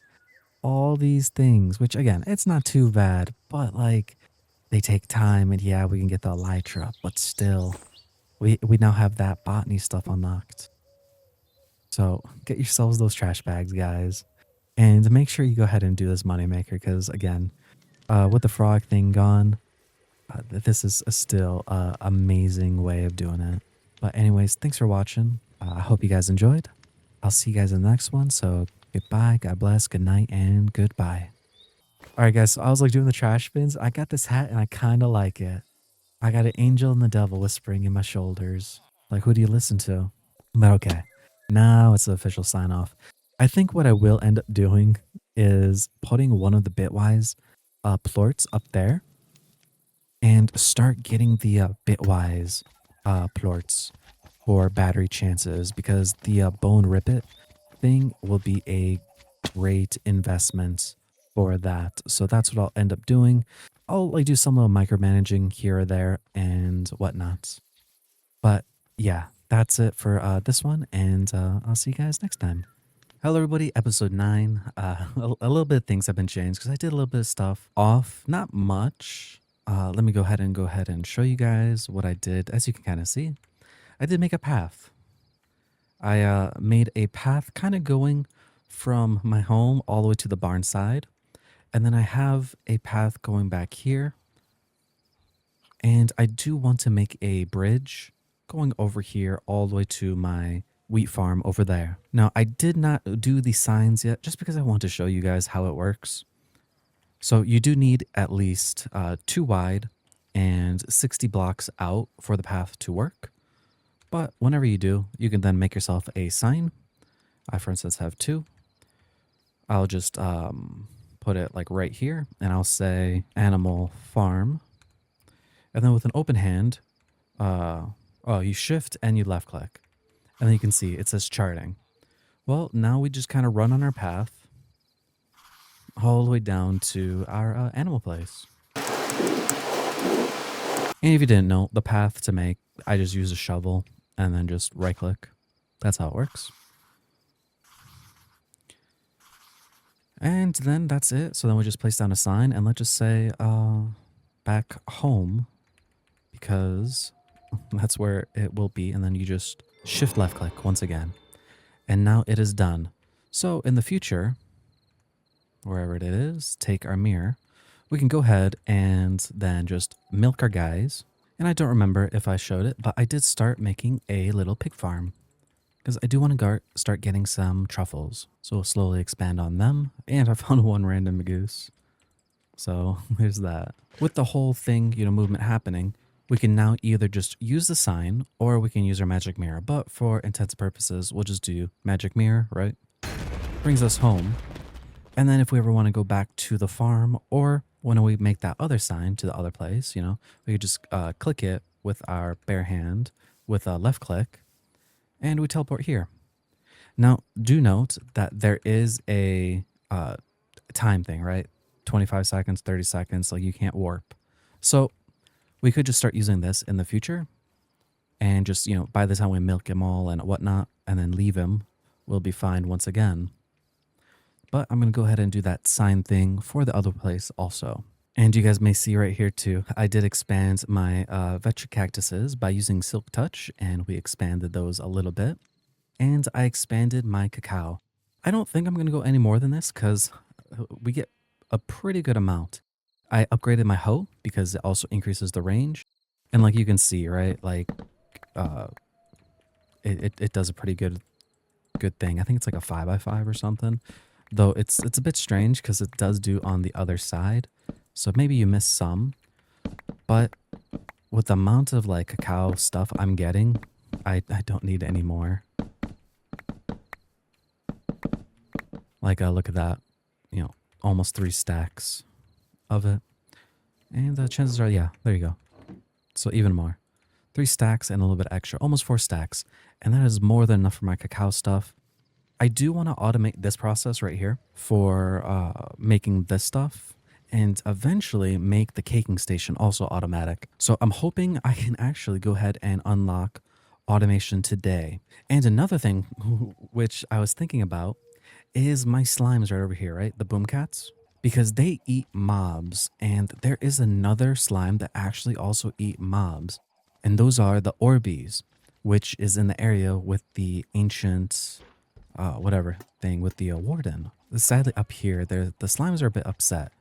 So from last time, I have not really fixed it yet. I did extend it up by a block or two because I was wondering if maybe the range from down low changed it. Because right now we have two of them as neutral and then one of them as sad at the moment. So I'm curious if they will slowly become happier or if I need to increase this up by one more or if I need to make the pens, different, like a little further away or whatnot. We shall see. And then right here, I'll just put it, we'll just say wheat farm. And once again, we'll just shift left click. And I don't think it will let us go all the way through. Like, I think we will have to make a path. Yeah, we're going to have to make a path going from here to there. So let me just go ahead and get some dirt real quick. And it does need to be at least 2 wide. And we'll go ahead and make these into paths. And you can see down there it also says charting. So now we just need to follow the path once again.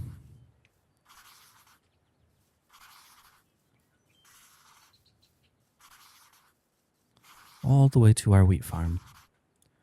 And then we'll just place that down. And then same thing, we'll just write this as home because that's where we're going to want to go. And then just shift, left click.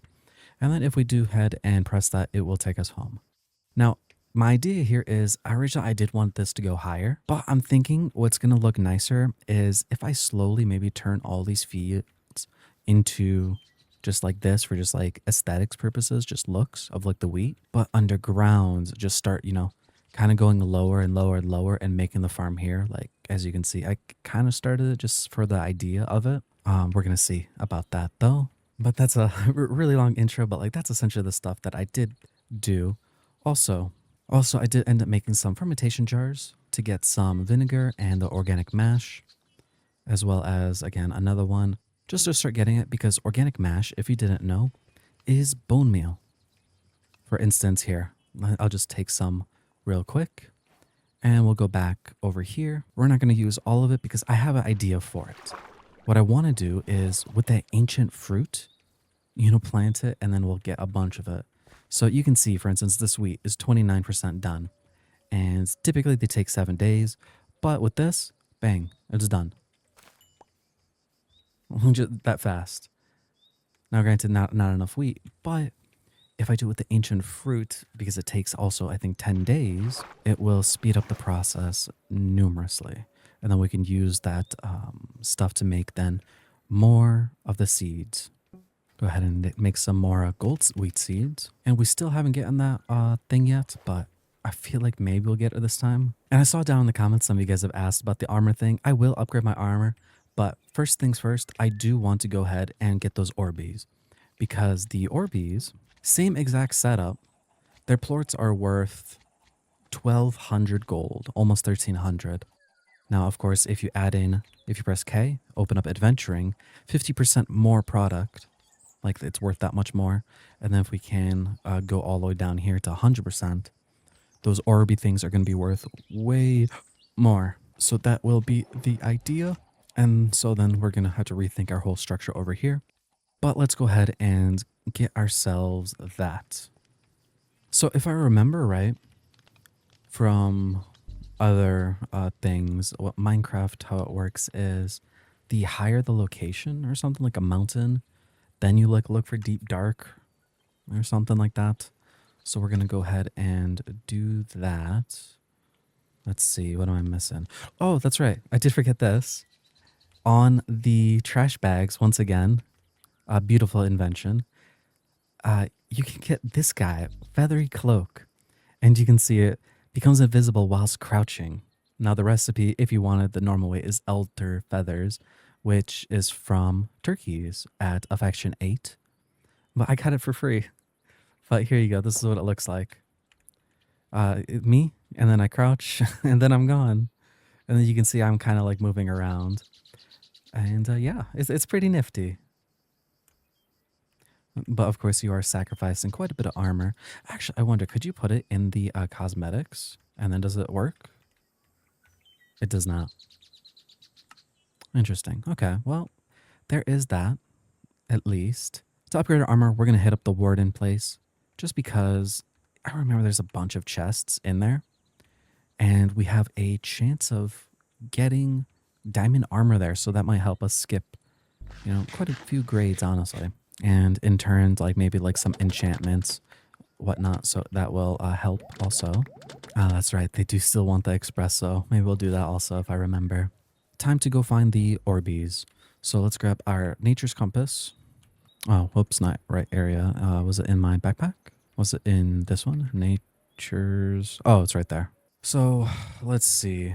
It was like mountain, peak, peak, jagged. Oh, let's go with stony peaks. It looks like we're heading this way. So I'll get back to you when I get there. Let me double check. I do have my slime gun on me. I do. And then we can go ahead and actually put away some of that stuff. We don't need that axe. We don't need that. And then since we do have our thing everywhere, we can just hide all the other stuff and whatnot. And then let's see, what do we get? Some candy tuft. Now, the only downside actually is I want to make some more money. As you can see, we're at 600,000. To get ourselves a wave stone so I can save myself the trip. But I guess it'll be easier to just find the thing first and then go from there, right? Grab some Orbeez, grab the whatever, and then start increasing our money that way. Maybe we'll get lucky, get something good. There we go. A cheesecake and slime ticket. Well, this looks like a pretty area.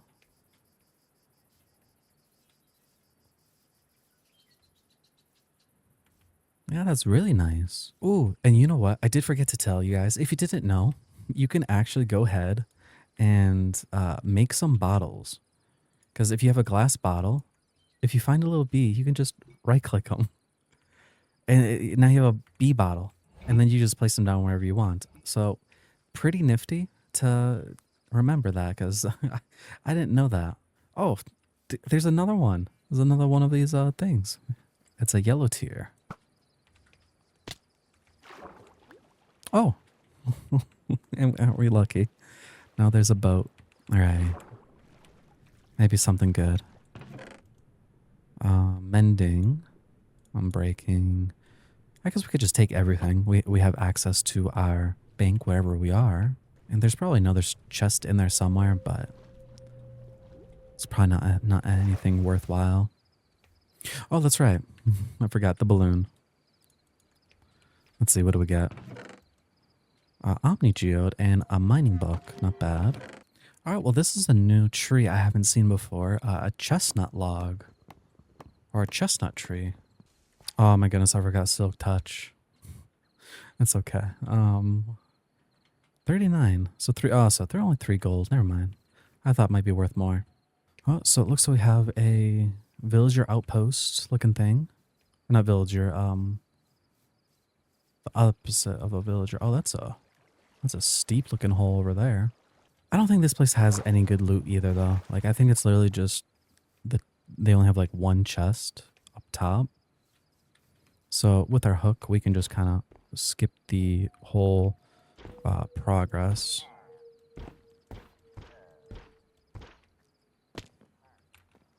There we go. And we got lead bolts and others. Oh, hey. Oh, we got some yerba. Nice.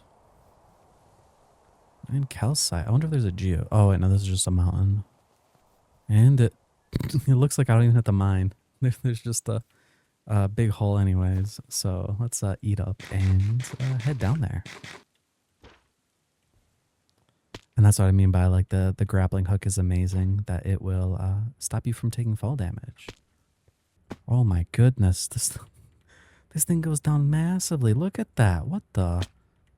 Oh, you know, I forgot. Is there a deep dark? 0. Well, it looks like straight under us is a deep dark. That's good to know. So, oh, you know, I see it right there. Some skulk. So maybe we'll get lucky. He has a Jason mask on? Oh, because the Halloween. We're in autumn. Yeah, if you guys didn't know, since we're in mid-autumn right now, the mobs have like different like little like cosmetics. So you can see like that guy has like a little bit of a spider web on him, and then he's little Jason. That's cute. I forgot about that. Well, we're gonna go over here with all the skulk. Oh, hello. Now we're looking for the ancient city or whatever. So let's see, is there anything? Or maybe we have to go lower. Oh, there's a geode over there, but we do not need a geode at the moment. Oh, here's another little hole.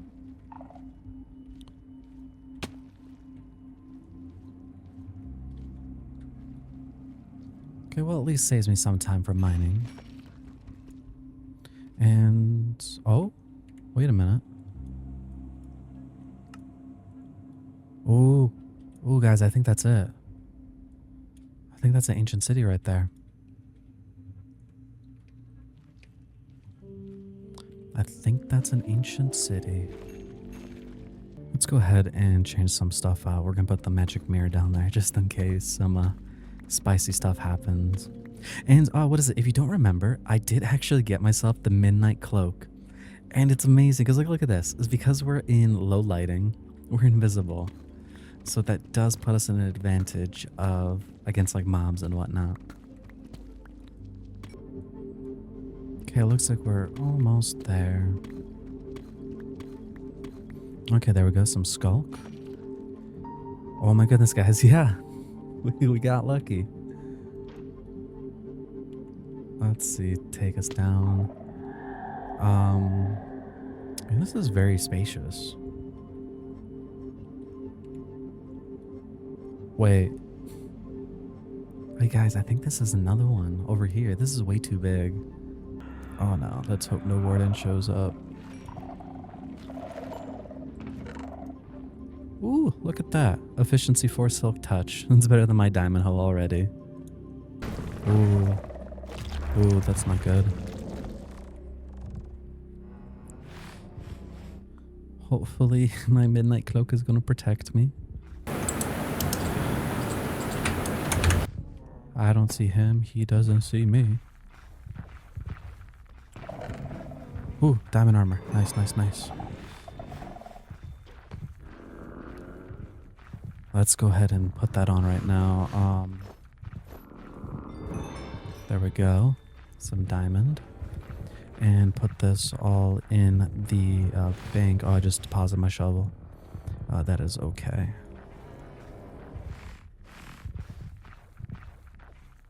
Man, I hate it here. It's always scary. Man, sniffing around. Ow. Now, I'm going to have my slime gun out ready because I'm assuming there's going to be those Orby slimes somewhere here. Oh. That's some Orby secured. Oh, there's a little spawner guy. Ooh, and an Orby heart. And game disc work 10,000. What the heck? Man's just sniffing the air. Yeah, look at this. 10,000. Oh, I don't like that, man. I don't think he sees me. Ooh, some more.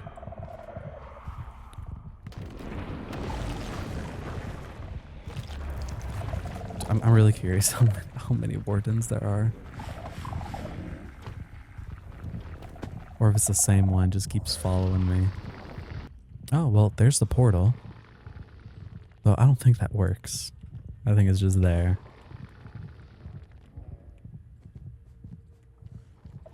Oh, some more Orbeez. Oh. Yo. Give it... What? Give it back.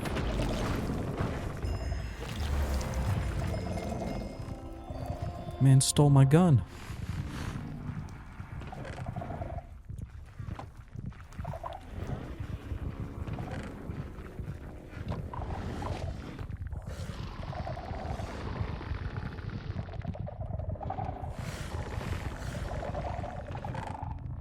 Ooh, scribe. I think that thing lets us break glass without any problems. And guys, what is it? Clearly, like, I'm thinking this armor. Dude, why do we keep getting pants? Oh, why do we keep getting diamond pants? Where's something else? Dude, yeah, this is at least a double ancient cavern. So there's at least this here. So this is one. That's two. Oh, what? Dude, there's another one down there. Three of them? I would have a lot of diamond pants. I'm 100% sure I'm missing chests, though. Oh, there's a portal.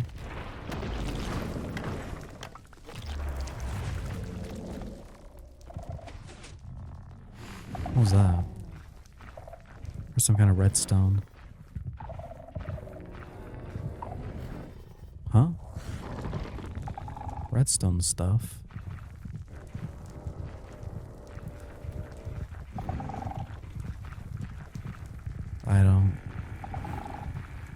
I don't understand.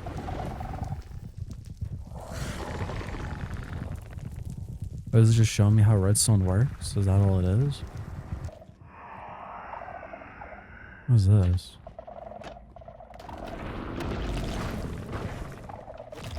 Oh. The secret little room? A game disc again with golden carrots and snowballs.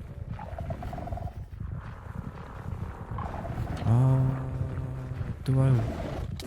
Oh, he sees me. He knows. Oh, he knows. He knew. I mean, hey, you know what? At least with what it was, with how much we got. Because what is this? This is one. That's two. And this has to be three right here. So this is literally three ancient caverns together. Okay, right here. We'll just label this somewhere. Ancient city 3? Question mark. But a pretty good haul. Sadly, again, the only thing that we got out of it was diamond pants. I don't know why there was not other diamond pants. I wonder, do we have other uses for this? Can we like grind it down into diamonds? Does not look like it. And that was our diamond hoe. We're upgrading to efficiency 4. Do we want silk touch on our diamond hoe? We'll just do efficiency 4, unbreaking 4. I don't think we need silk touch on it. Alrighty, with all of that done, let's go ahead and go over here. Did they get happy at all? Or are they still angry? No, you're still sad. You're neutral. Okay, what? Is he happy now? He happy. He's happy now. So that's working fine then. So that one guy is still sad for no parent. No, neutral, neutral, happy, happy, happy. We'll see how it goes. We'll make another one of these guys, I think. Not, ruin this pin or whatnot. We'll go ahead and make another one elsewhere. And by elsewhere, probably just like over here somewhere. Or do we go ahead and put it above it? Put it above it, but then just raise it up higher. So maybe then it won't be contained by them. Because I still haven't really figured out the range. Like I'm thinking like they have like a 6-block range. 5 or 6 blocks away, they have some kind of check. And depending on how close they are, whatnot. But I don't know if that check happens like from where they are. So like since it's bigger now, since it's a 2x2, does it check like, like 2x2 everywhere? So then technically more? But if that's the case, if these guys are 2 and then the roof up top is higher. So let me see. So this would be 1, 2, 3, 4. Roof will be 5. And then I increased it by 1. So that is 6. But I wonder if them jumping affects the check also. Maybe I think what I do is I increase it by 3. We'll knock down that roof, increase it by 3, and then okay, so last time this is where I ended it up, and I think I extended a little bit, so this is that, right? So once again, if we go by it, them being at a 2 by 2, if that would be 3, so this is 1 check, that's 2. This is 3. This level would be 4. And then do I have any daub? So this level would be 4, 5, 6, 7. I'm thinking I want to do that. So like it'd be this high potentially. And let's do this. Because this is what I'm thinking, right? We can like match the style going upwards. And there will be that little bit of a space gap between, but I need to know if that would fix that problem. And we have some gold coins. Wonderful. So let's go ahead and complete that whole process. Submit, and then take that guy. All right. And then we still want to reload, rotate. That is the front. Yeah, that's the front. And we still want to match this. So I wonder, can I? Oh, nice. I can reach it from down here. Beautiful, beautiful. So we need to go to this one and bring it over. And that looks straight here. Now we need to match it this side. And by the way, I'm holding the left control. Oh, I did not mean to make it go down. Okay, that's lined up there. And then we need to go ahead and increase that back up. So it's going to look kind of dumb with that extended out thing. Does look correct. So let's go ahead and then build that.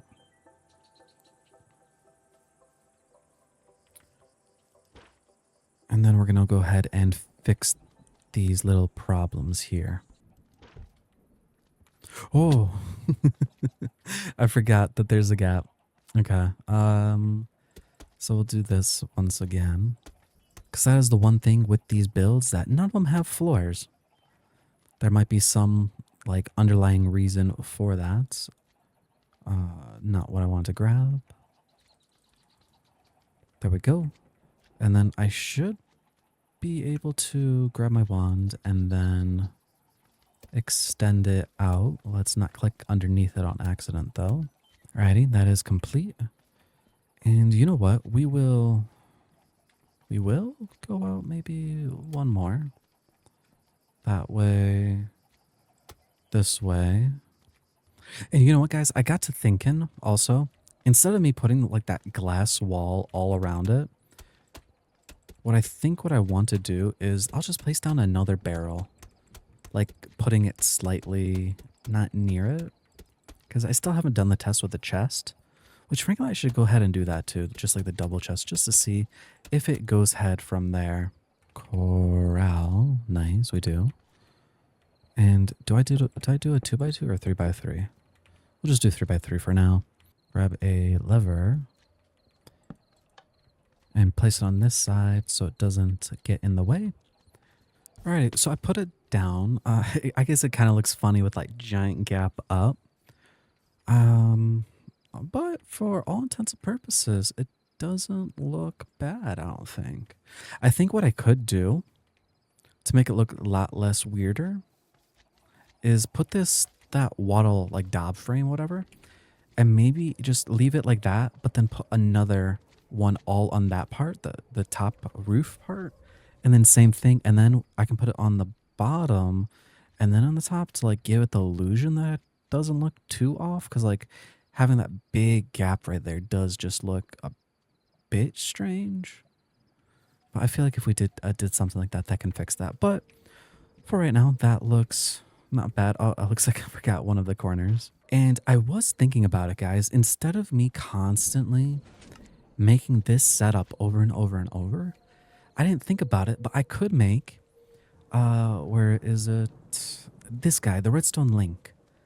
Now, if you didn't know how this thing works, is it's a signal that you can make. Let's see, brass. We need to make some brass, it looks like. Mixing copper, zinc, and a gold coin with a blaze burner. So we'll have to go ahead and make some of that. But basically how it works is instead of me having to make this whole setup over and over and over, I can just put, like say this block is the redstone link, right?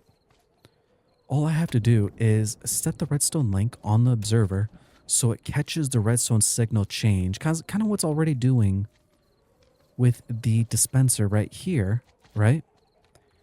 But all I have to do then in the future is on the dispenser, just stick the redstone link. And so whenever this guy sends that signal, it will send it to that link and it will send it to that link. And as long as I have more links, you know, whatever, like I set these hoppers to, like this one I think is currently at every 1 minute and 20 seconds, it drops a chicken. It will do that for every other thing linked to it. Which I wanted all these bitwise plorts because I wanted the chance for battery, which let's go ahead and make that ribbit also. Or not ribbit, rippet. This guy right here, the plort rippet. So we're missing 3 iron blocks. Take those, and all this stuff is done. Got a free battery, all that stuff, and hopefully a lightning strikes over here so then that can start going. And do we get lucky? We did not. Okay, so make that rippet once again, and then grab that slimy plort. And there we go. We got ourselves a plort rippet.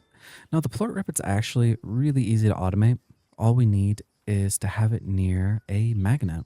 And over here I do have this magnet chest for the woolly cow. Or not woolly cow, the sheep. And things are becoming cluttered, so we're gonna have to figure out some nice solution in the future once again. But all we gotta do is, do I want this tree here? I really don't. Let's just get rid of it. All we need is a hopper and a chest or barrel, and it's really simple. We just place the hopper behind it or on top of it or wherever you want. Place the chest, and then with all the stuff, right, we just place it in there and it'll automatically get fed into there. And what happens is, as you can see right here, if we press the use case for it, after some time, we'll have a 90% chance of getting redstone, but a 9% chance of that battery. Which either way, we're kind of like, redstone's whatever. But the battery's the big thing, which we're probably going to have to make a stack upgrade for that barrel or upgrade the size for it. There we go. Look at that. We already have 2 batteries. Bitwise. Okay, let's grab those guys also. Actually, no. We don't want to waste all of them just because the bitwise plorts gives us the ability to making more of these largos. Now, I think with the Orbeez, they are not largo. Yeah, so we can turn them into largos. So we can get rid of some of these guys later down the line if we don't need them. I think we can still reach this. Yes, we can. And again, the idea is we're going to maybe put 2 barrels, kind of like one here and one there. Because remember, this way is 5, but this way is 6.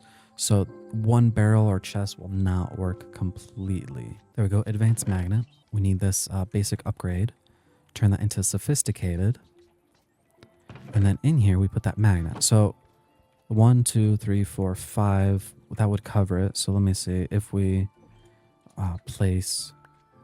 That's coming into my backpack. Okay, so a double chest does not make that work. But like if I put it right here, that should work. Yeah. So double chest doesn't work. We'll have to... If this was the middle, right? So what we'll do is just this, break that. We'll put that right there. So then, with that being its individual one, there'll be some overlap, but you can see that one grabbed it there, and it'll still grab it there. So we'll make that other magnet. So let's just break this one and place down an actual sophisticated one, and make that magnet one more time. And then with this, that will fix our problem, so we don't have to do the ugly method of just putting glass on the walls. And if there is some kind of weird check of 6 blocks, that means maybe having just like 6 slimes a level would be better. 4, 6, 7 down here, but they're all neutral. Oh no, 2 neutrals. Okay, So let's change that. We'll set them to six Orbeez per area. Yeah, I like that. 6 Orbeez. And then with that done, look at that. 3 batteries and a bunch of redstone, more than we'll ever need. And do you know what? With the seed maker, since I am slacking, but we're finally in autumn, what we can do is come to the market guy and buy some plum trees. These guys right here. Maybe just 1 plum tree for now. We'll just expand it to over here also. So we'll just place that guy down and then get our tree fertilizer. And that's a stumpy tree. I don't know if he changed it into it being at 6 a.m. or if they just still randomly mature. But first things first, I want to make that redstone link just so then this whole setup will be easier, so then slime production in the future will also be easier. The things we're going to need for that. Let's go ahead and look at redstone link once again.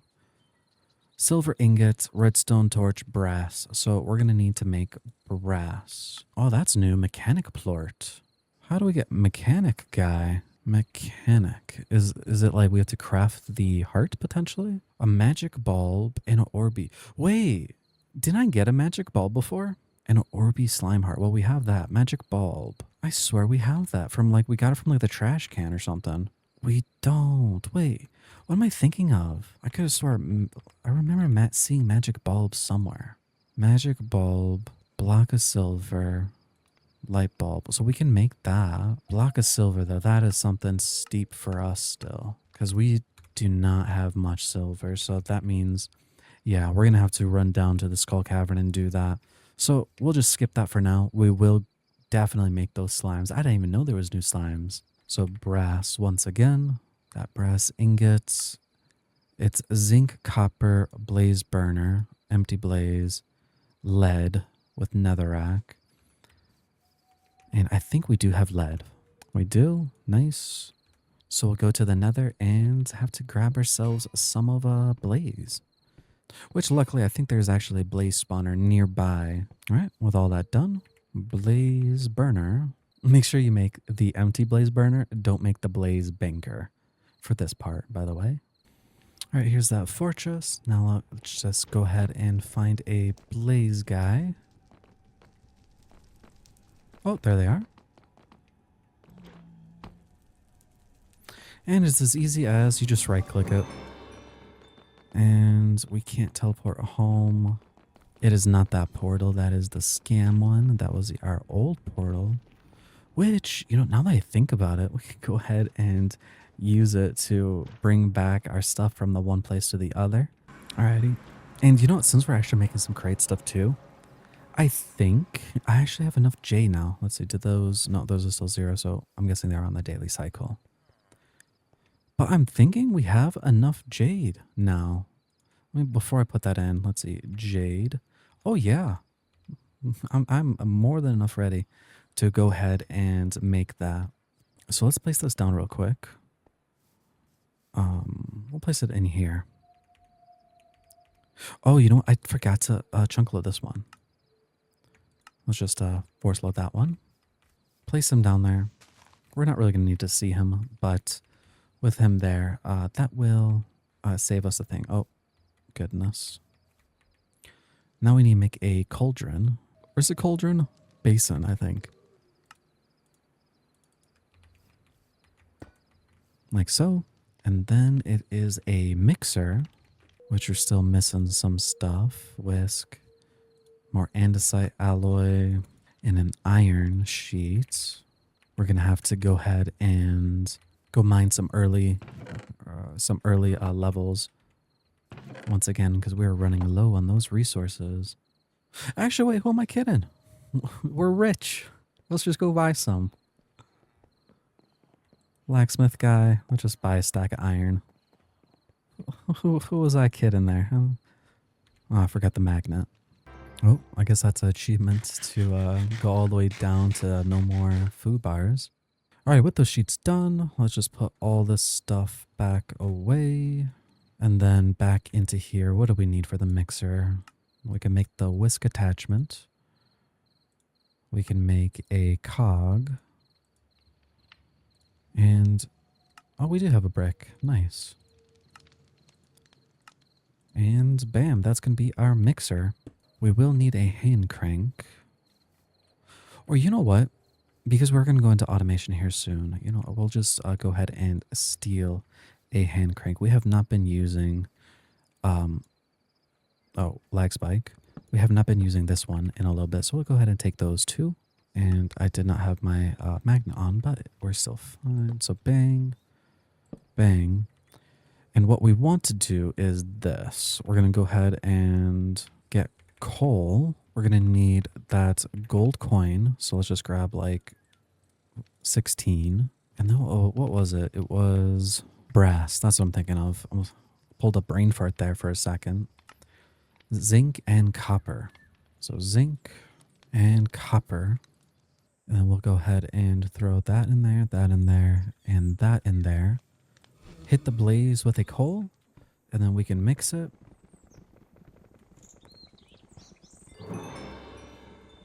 And why'd that make iridium? It's probably because I put too much gold in there, actually. So back in there with the copper and that. And now, and now we hit it with the thing. Because we need at least one before we can make that filter. Okay, there we go. We got one brass. That's what we needed. So now we can grab it, right click it on there. And now we can go ahead and throw the whole stacks in there. And then just hold it down. And there we go. But now all we got to do is how the old usual. We grab ourselves logs, place them down, and then we just take our brass and oh, that's right. We got to strip it first. And now we can grab our brass and bam. Just like that, we're in the brass age. Put all that in there. And now we can go ahead and make those. Oh, wait, no. We need our silver first. Is there anything we could do with silver to maybe extend it? A recycler would turn it into 2, though. We may have to go ahead and make some recyclers then. What does recyclers cost? Not much. Oh, but iron. We don't have much iron. We'll do that for another time. We'll just go ahead and like farm off or whatnot. Let's just cook all that silver. And then with it, we can make, I think, 4 redstone links, which we're not going to need that many. We'll just need 1 set.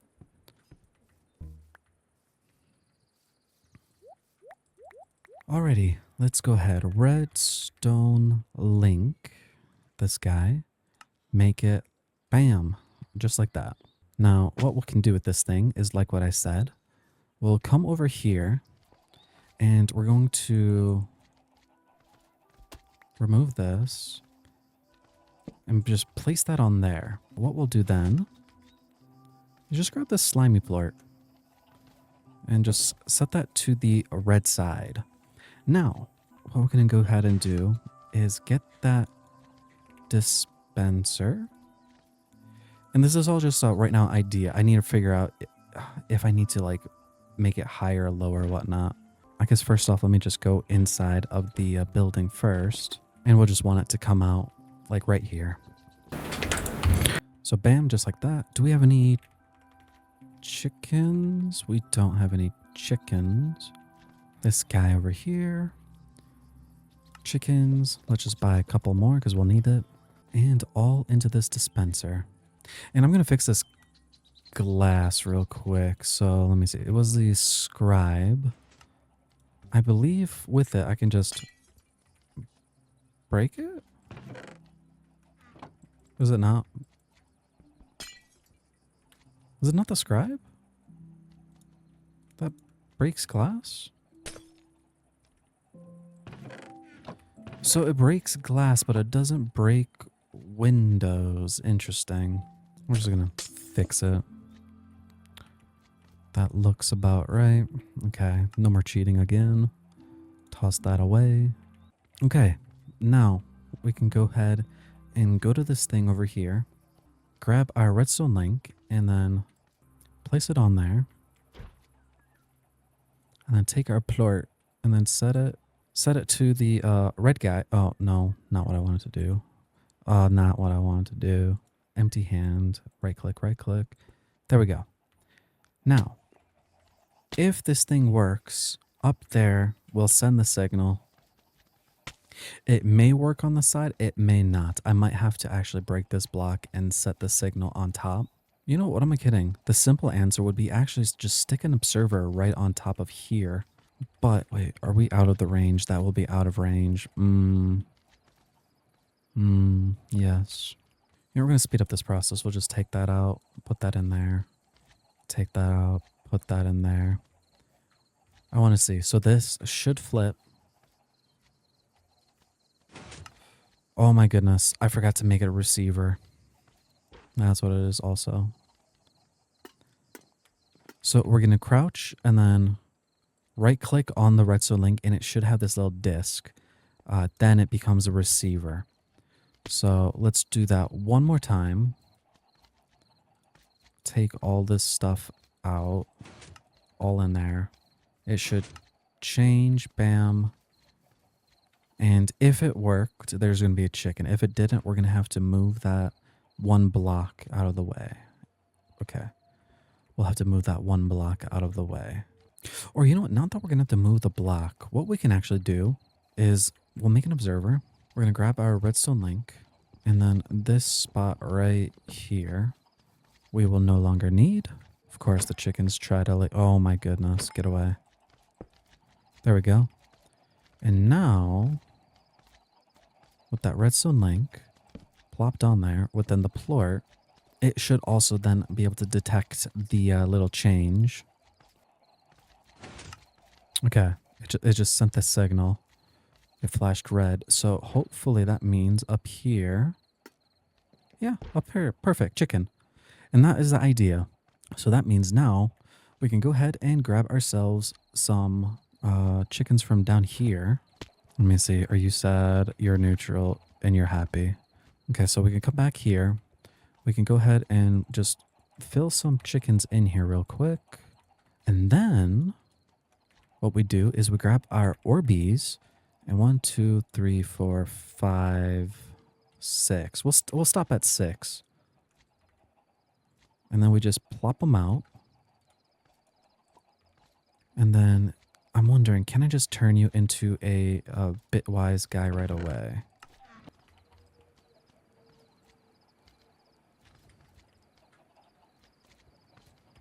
Perfect. Come on, buddy. You're the last one. Come on. Come on. Over here. You gotta be careful, because if they are by the wall and they become a largo, they might just, well, suffocate, essentially. Okay, there we go. Now, that will fix our other problem with the bitwise. So this should start now getting us more redstone guys. Even though there's only 3 here getting our plorts, we still want these guys because, you know, the more the merrier, right? And since we now know what the problem is with the spacing, that hopefully, you know, up there, hopefully they'll be happy. We're going to see how that goes. Alrighty, well, that is it for this video. Oh, wait. What? Buddy? Hello. Sir, what do you have for me? Strawberry shortcake. Chocolate cake. Yucca, whatever. Ooh, a slime candy for prismatics. What the? I wonder, can I? Sir, where'd you go? Sir, I want you. I want you because I need to trade with you later. Oh goodness, the man's gonna vanish on me. Let's see, seat. Place down a seat over there. You'll be buddies with Adi over there. Where'd he go?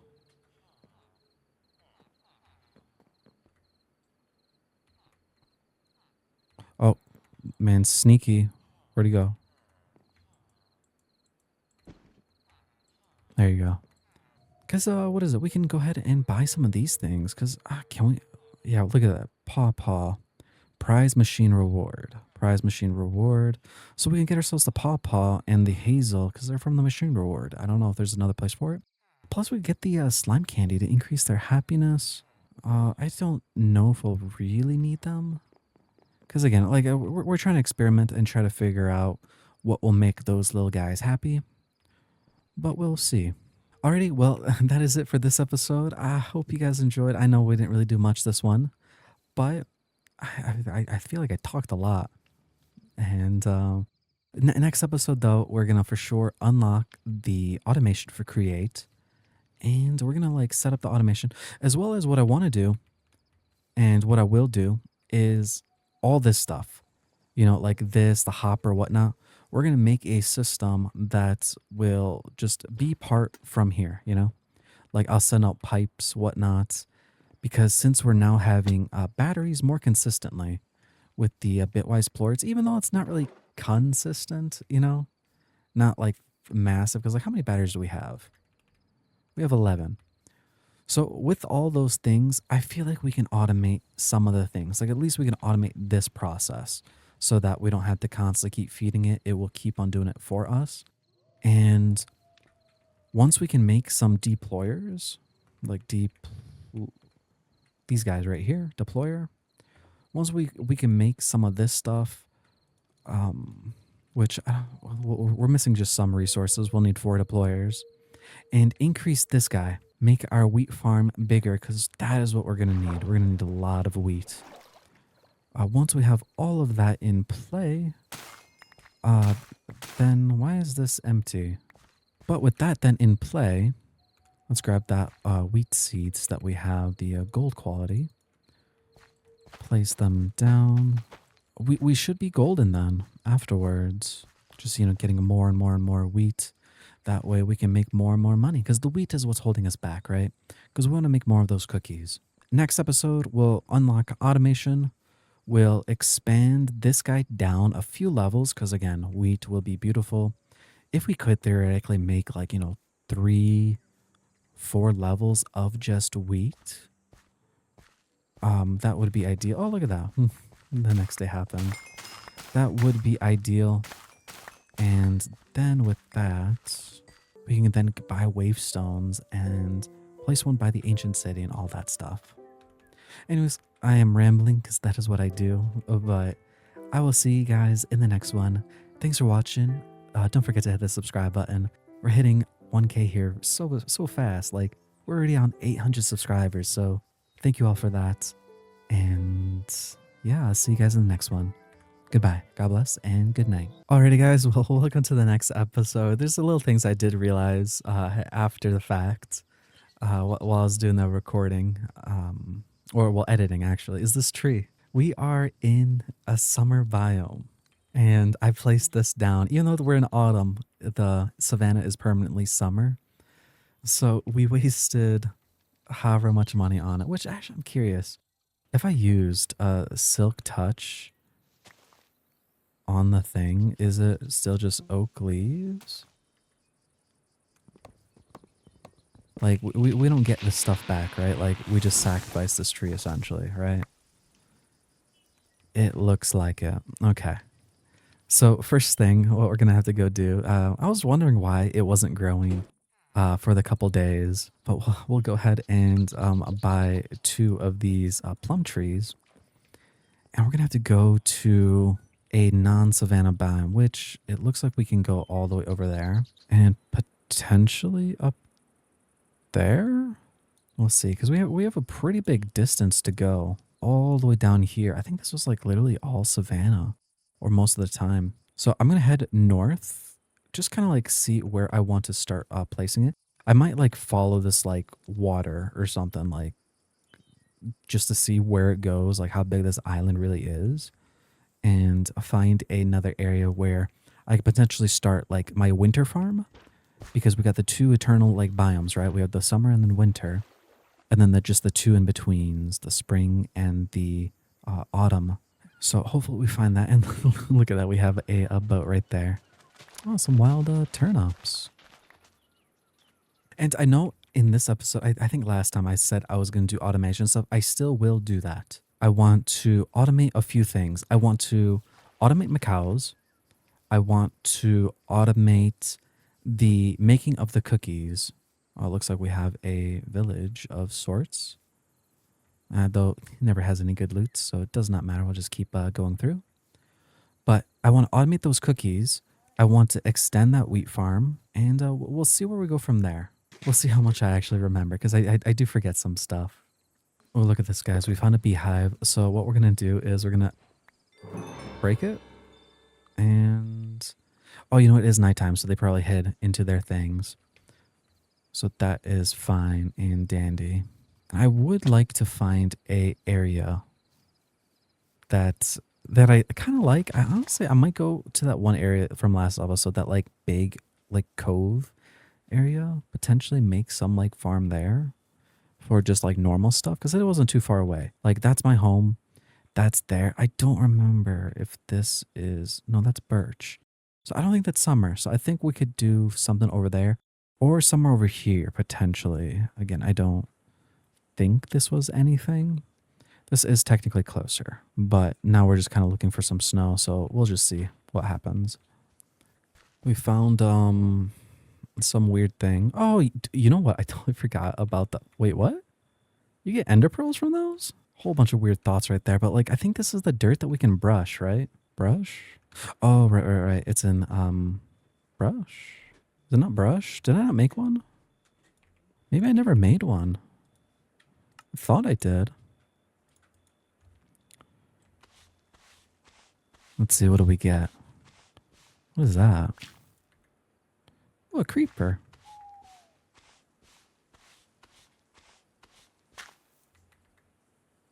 Another creeper thing. Oh, little owls. I don't think I've ever seen these guys before. Do owls do anything? At 10 affection, they give you a owl clock. Nice. Oh, this area is nice. This is really open. And you know, before I forget, since we did get like, what is it? The swim wings from our trash from a while ago, we can actually traverse in water now instead of just running inland. And we're many times faster because of Depth Strider right over here. Which I think we can get like Depth Strider 3. But you can see how fast we're moving compared to inland. So that's why these things are beautiful to have. And this is a really pretty place to build. Look at all this. What is this? Lavender? Wait, mature? Mature. Can we harvest it? Does it cost? Wait, why was it growth? What was the use case for this? Crystallized honey, lavender. We make honey lavender tea. And then what is this? Minty snow cone. Interesting. Ooh, there's like a cherry blossom forest up there. I'm a sucker for those forests, man. They always look nice. Where are we? It looks like over there, but there's some snow over there, so that is good to know. So water over here. Ooh, silk thingy. Anything good? Some rabbit hide. Oh, and a pelican. Aren't you guys far away from home?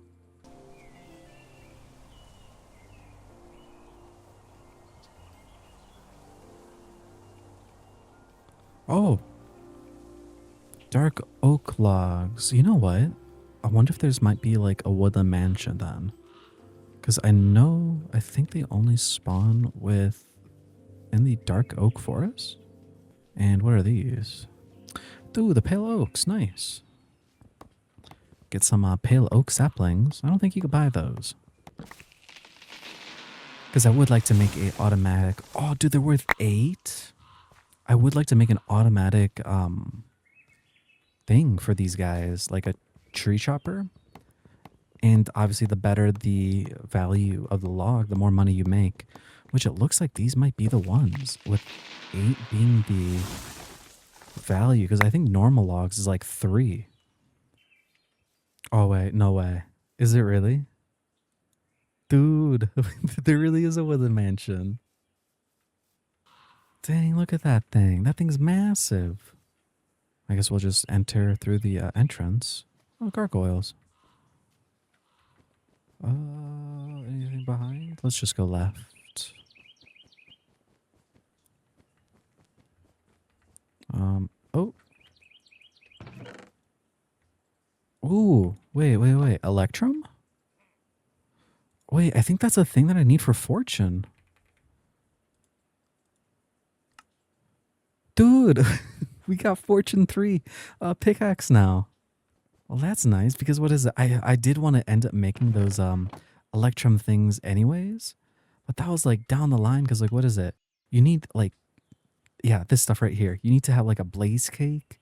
You need the iridium upgrade, which that's 100,000. And then this powder thing, which you need a crush setup, and then like you need like all the stuff. Dude, so wait, this literally just like sped this whole process up massively. Oh, because it's nighttime, guys. I keep forgetting because like I do this for you guys and partly for me because frankly you guys probably can't see anything. Because I remember that was like a complaint from before. Oh, another diamond hoe? What is with the hoes, man? If I remember, I think there's something hidden back there.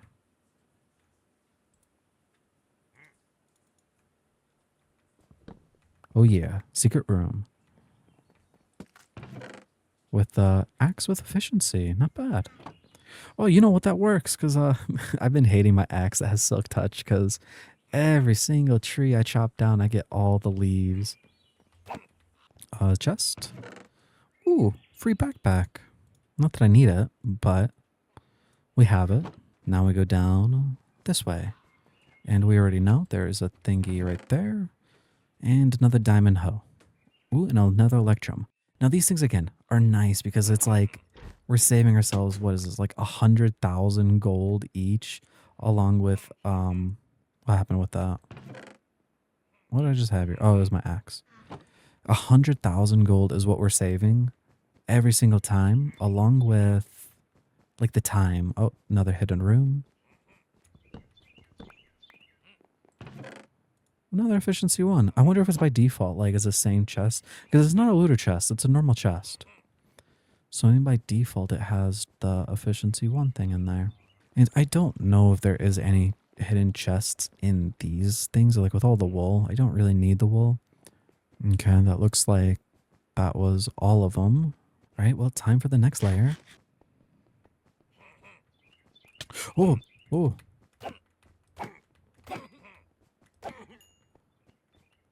Mans are just waiting for their camping. Oh, that looks like that's going to the next level. We'll come back to that room. A lot of books. You know what? We can actually use that books. Let me see. Let me grab a silk touch.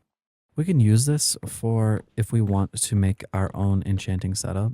Because those books are pretty cheap to make. I mean, why not just steal it when we can? Is this like a confessional booth?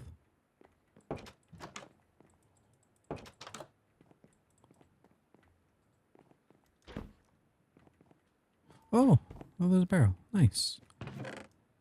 And another one. Oh, you know, speaking of hops, hops is for like beer and whatnot. We gotta really start on all that stuff, like winemaking, right? Because the longer they age, the stronger their effects. So that might be something we also start doing slowly. So depot all that stuff. Is there? Oh, hello, sir. Oh, oh, what the? Like jump from up top there to like get me. And you know what? Attacking these guys is reminding me I have to go down into like the caves to find the forgotten warrior guy because the forgotten, let's see, forgotten, this guy right here, forgotten hat. If you can see, it has entity range +2. So instead of, you know, it being like, what is this? Like by default, like, is it 5 blocks or 3 blocks away? Let's see, no. 1, 2, 3, 4. So almost 5 blocks away. Alright, well, a bit sad. There's not much more left, I don't think, but it was actually very profitable because we got 4 of these electum things. Now, again, it works with the shovel fortune 3. Basically, by default, they all get like ×3, right? So the electum sword, we get looting 3. So, you know, killing things by default will have more stuff on it. And same thing with the knife, which I'm thinking what I want to do is make a pickaxe, make a sword, and you know what? I'm not entirely sure, but I think fortune may or may not work on the crops. May or may not work. The only reason why I say it may or may not work is because I do remember months ago, right? It did work. I couldn't remember if it was supposed to be patched or not. But regardless, we have enough of them and I don't think it has any other use. Can we go home from here? It looks like it is too far away. Can we upgrade this? Or refresh? 700. Ooh, there we go, 900. But it looks like we're still very, very far away. The whole idea was to find an area that we can plant to those saplings, which we might just do it in the whatever area. We did find a winter area, which is good news. And there's that mountain peak. So I do want to have a waste, but like part of me wants like a bigger area, like a more bigger, more flatter. So like a genuinely like ice biome and not just maybe a mountain thing. Very soon, like I think like today or the next episode or something, we're going to have like all that stuff automated. So we should start, you know, be making money to be able to afford the wavestone. Are we? Oh, we're heading the wrong way. Oh, you know what? Someone's been telling, someone told me in the comments that in this thing right here, like how we get, ooh, slimes. Let me, because I don't have that slime over there. Not that we need them, but someone's telling me that you don't only get this middle sprinkler. There is actually another sprinkler hidden. So there's one right there, and then right here is this barrel right here, and there is that other sprinkler. So if you ever find these guys, you get 2 sprinklers, and you, even though it does say removed, just place it in the crafting table, and bam. So yeah, every time you find this, guys, this is what it looks like on the map. Right here, like a little circle. You could get 2 free sprinklers, which a sprinkler is 2 iron blocks. So, I mean, it's like you're saving yourself quite a bit of stuff. Plus, you know, you get a hay bale and whatever the other things like the chest provides, like, you know, some yard work. Oh, and it's this thing again. Like it was updated, so it's not as good anymore. But this does remind me of the juicy slimes that I've never like did anything with. A juicy slime thing. But look at, we got a bunch of hops and whatnot though. And there looks to be some kind of like big weird circle right there. Do I know what that is? Oh, it's this thing. Yeah. I vaguely remember. Oh, there's a little butterfly. I think, is it like, yeah, we got some resources in there, and then I could go ahead and mine that, but frankly, I don't care. I'd rather come back to it. Maybe like make something like here, just like a little like archaeology thing, if I remember. Probably not. I probably will forget about this completely. And another randomly like perfect circle. And wait, what is that up there? And that thing. Oh, dude, that's a lot of iron. What is it? Iron obsidian? What are you? Well, this is new. Well, free anvil. I will never say no to that. Stone cutter, I believe I have. And what do we have in here? Bread. Recall potion. Teleports you to your spawn. An awkward potion. Ancient fruit and blaze powder. Dude, that's something new too. That's actually really nice. That's like something that like, I mean, I have no real use for it, but, well, actually no, because it did, there was no cap on that. So that might be actually really nice, especially like if you're like in the nether. Oh, gotta break these blocks. Okay, well, I know I didn't want to touch the other one, but you know what? With this having blocks of iron instead of, you know, just normal things. Oh, and it's smelted in here too? Don't mind if I do. I need quite a bit of iron. Well, with most of that thing mined out, guys, we got 27 blocks of raw iron and then 5 extra. So 32 blocks of iron from this random like structure. That is really nice. Oh, well, ain't that something right there? We got a little stone hedge guy, a villager. Oh, majestic. And there is home. Now, since we're home, we're going to go ahead and do that thing that I said. I want to go ahead and make the upgrade for the warp thing. And honestly, I wonder if there's like, make like the artisan stuff or whatnot. So then I don't have to worry about my cheeses anymore. And then it would automatically process all of that stuff potentially. Because I think that's the artisan hopper. Alrighty, what are we missing for create? Let's do that first.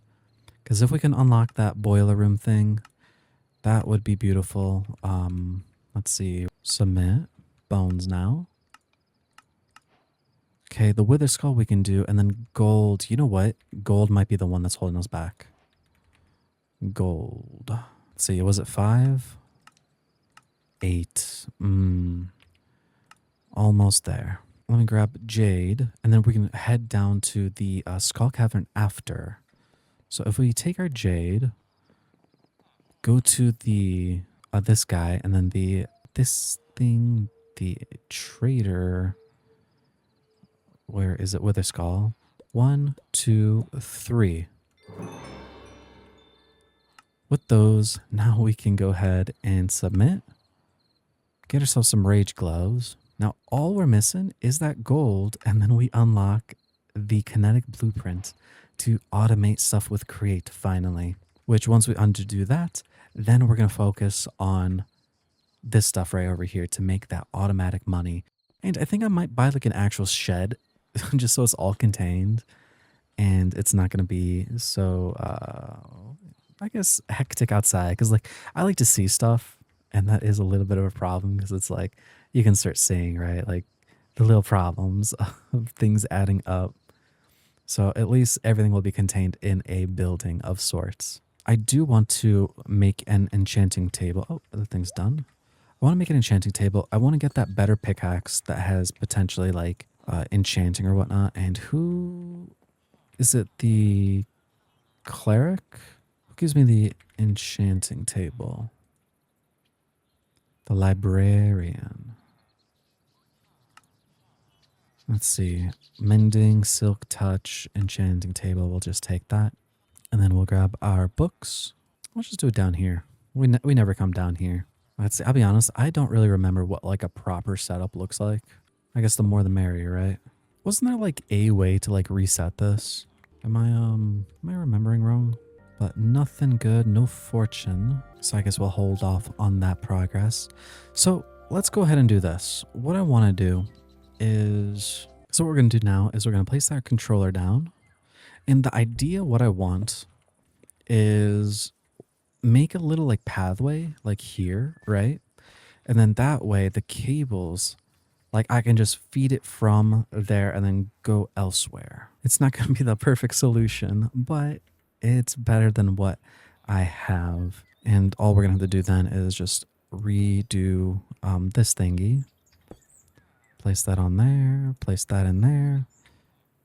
And we're just going to have to take our network card once again and then just bind it. There we go. It works. Wonderful. And this is all what I mean. Like, we'll just take our cable and we're just going to do this. And I just want to make like a little thing, like words that I'm trying to think of. Basically like a connection point, right? So that's where we're wanting to go, right? And we want to make maybe a little building right next to us, like right here. Like a tiny little guy, like one of these guys, but right here. That will be dedicated for the cacao stuff, like this whole automation process of making us the cakes. And, you know, I'm like thinking about this. Let me just get the grabber real quick. So let's go ahead. We're going to go broke here just for a little bit. We have 500 or 300 gold, but we'll just take all that money out. And we're going to go ahead and make some Neptuniums and that, make an ancient coin. And then what are we missing for the grabber? Nothing else. So we'll take it. And with this, we'll help solve the milking problem.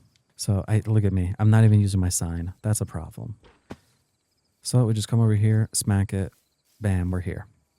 So we're going to have to find a good way of doing this. Because again, this works in if you hover over 11 by 11, which means with it in the middle, it works 5-way, 5-way, right? So if this is going to be 1, oh, that's almost full. We got to get rid of that. we're going to have to increase these storages to chests. So that's 1, that's 2, that's 3, that's 4, and that's 5. So right here, we can place our thing. So if we place this puppy right there, and if we come to our other other backpack, we have this magnifying glass.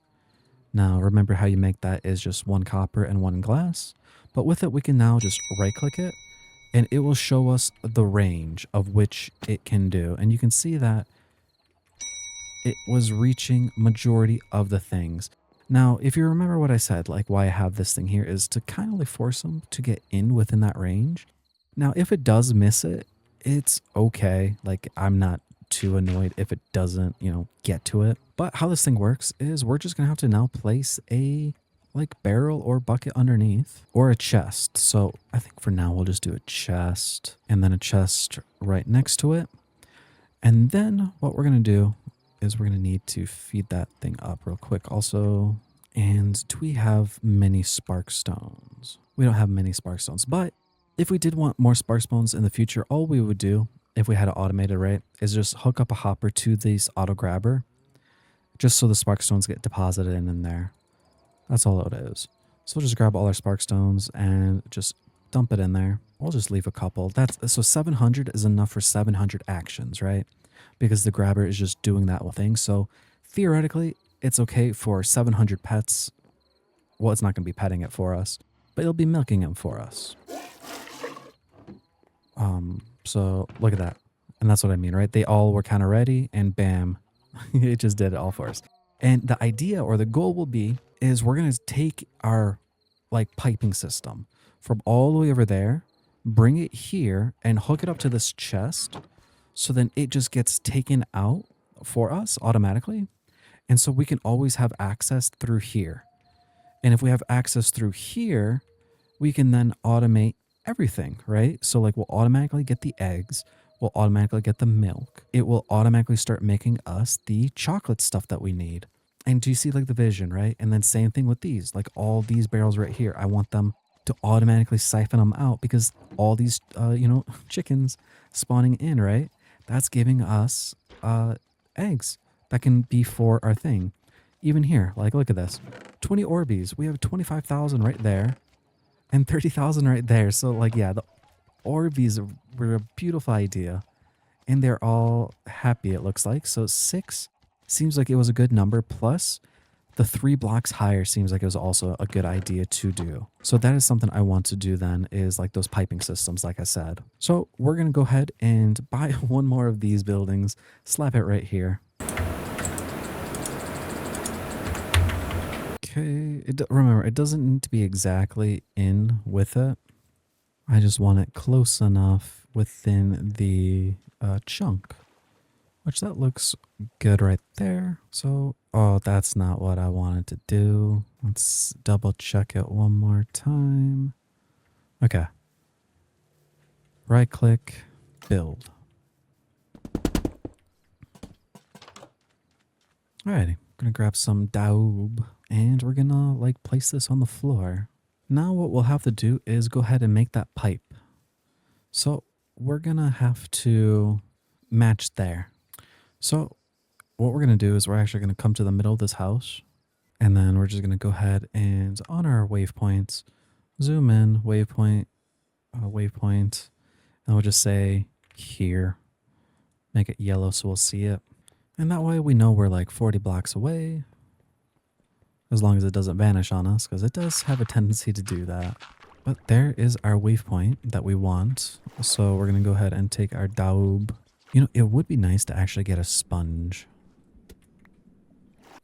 Alrighty, so it is now connected. Right now it does nothing though because it's just a cable and nothing's really doing it. But what I do want to do with these though is make framed. So you can see, oh wait, no, not that one. So right here, basically, we just need iron nuggets and whatever block we want, and we can make the covers. So with the daub and the whatnot, we can just easily, match it where we want.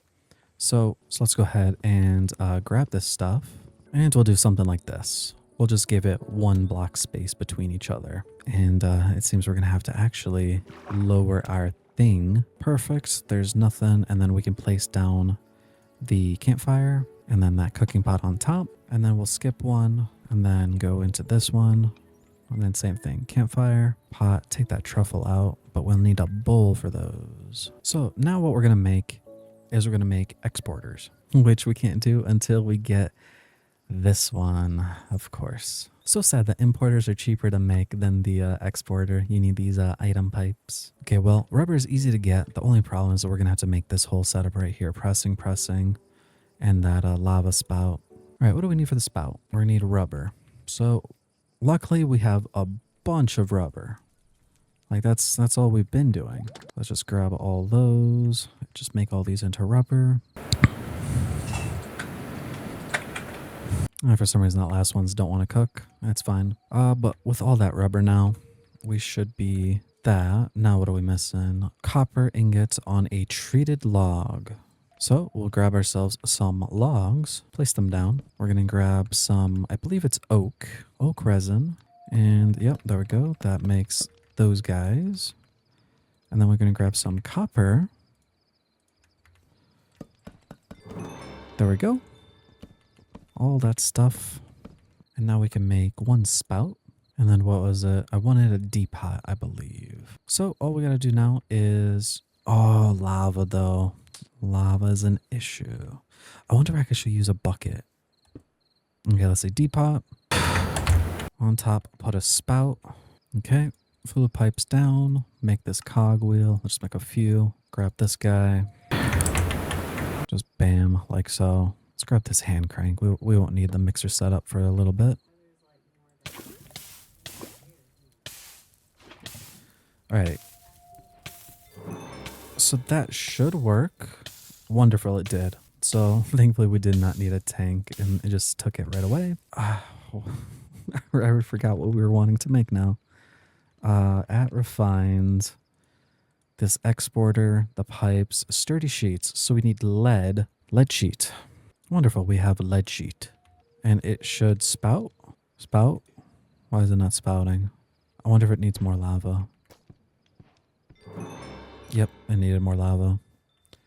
All right, with that splooched down, now we need to just then take it and then let's make another depot then. Alrighty, and it's a depot, wonderful.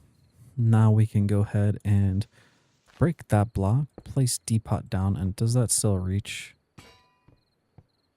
Oh, I didn't even know that was possible. Alrighty, and we smack this thing twice. And we got sturdy sheet. Alrighty. Well, we got all the stuff we need finally. Now, I lied. Now we gotta do this real quick. Okay. Now we have the pipes. And then with the pipes, now we can make the exporter. 1, 2. And then we're gonna need importers. We're gonna want 2 importers. And last but not least, we're gonna have to make regulators. Which it looks like we're missing gold. Oof. It's like you think you have everything ready, right? And then it's just one more thing. It's always one more thing. All right, well, we're going to at least build the groundwork. And then we're going to go from there. So what we're going to do is we're going to go ahead and break this and break that. And we're going to take then our exporter and our importer. And we're going to put exporter facing there, importer facing there, exporter there, importer there. And now we can grab our cable, do that, and do that. And I'm pretty sure I could just connect all the cables like together, like so. Not down there. Like so. And then let's grab some... Let's see, iron, grab some iron nuggets, and then we want some daub, like so, make a few. And then with that, we should be able to then now just go like bang, bang, bang, hide that, Looks like we're missing some daub. Oh, there it is. And I just want to be sure that this works, right? Oh, you know what? This one's perfect. We have the regulator. Okay. So this one is going to be our chocolate truffle. So wheat, cocoa beans, and small milk is what we're going to need, which we have it here. So wheat, and we'll just set it to 10. So wheat, cocoa, set it to 10, milk.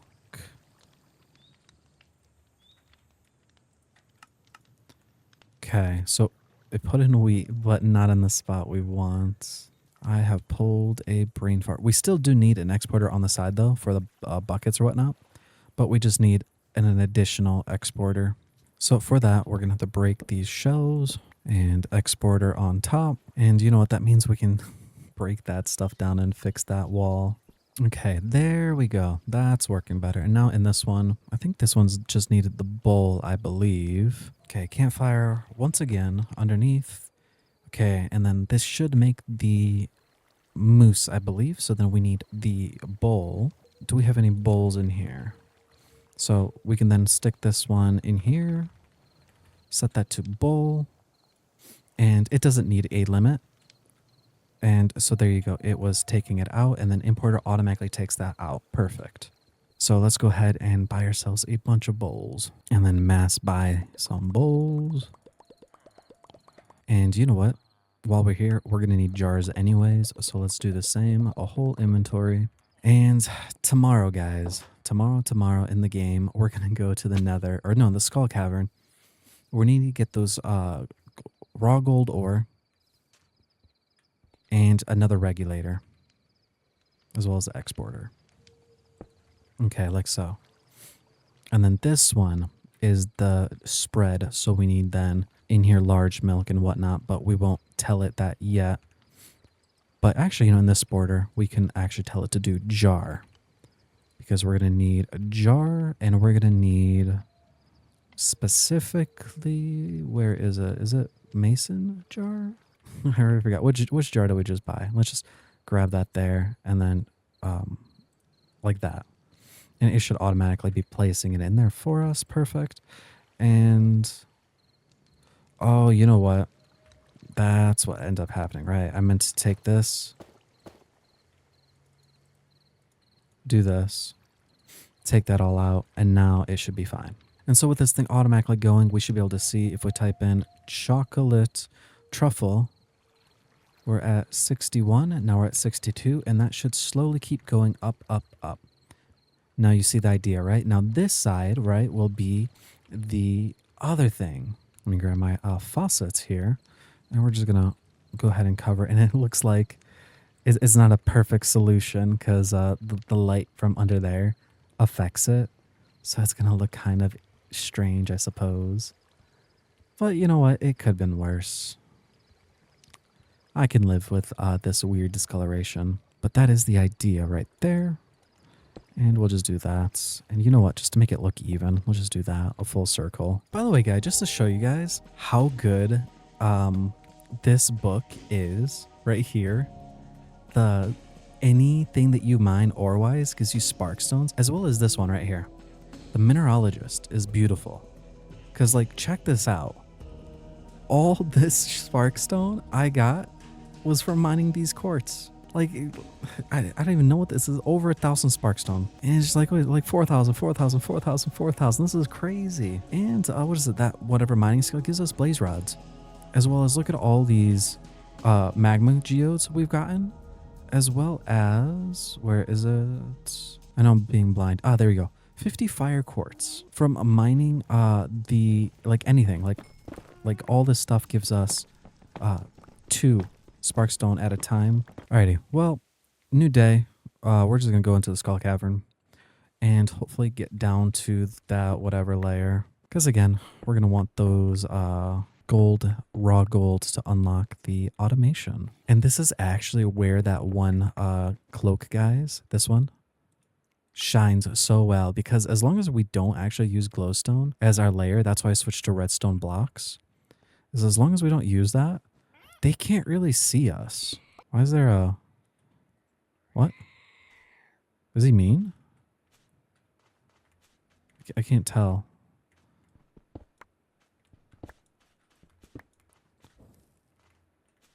Let me see. So that's only 11.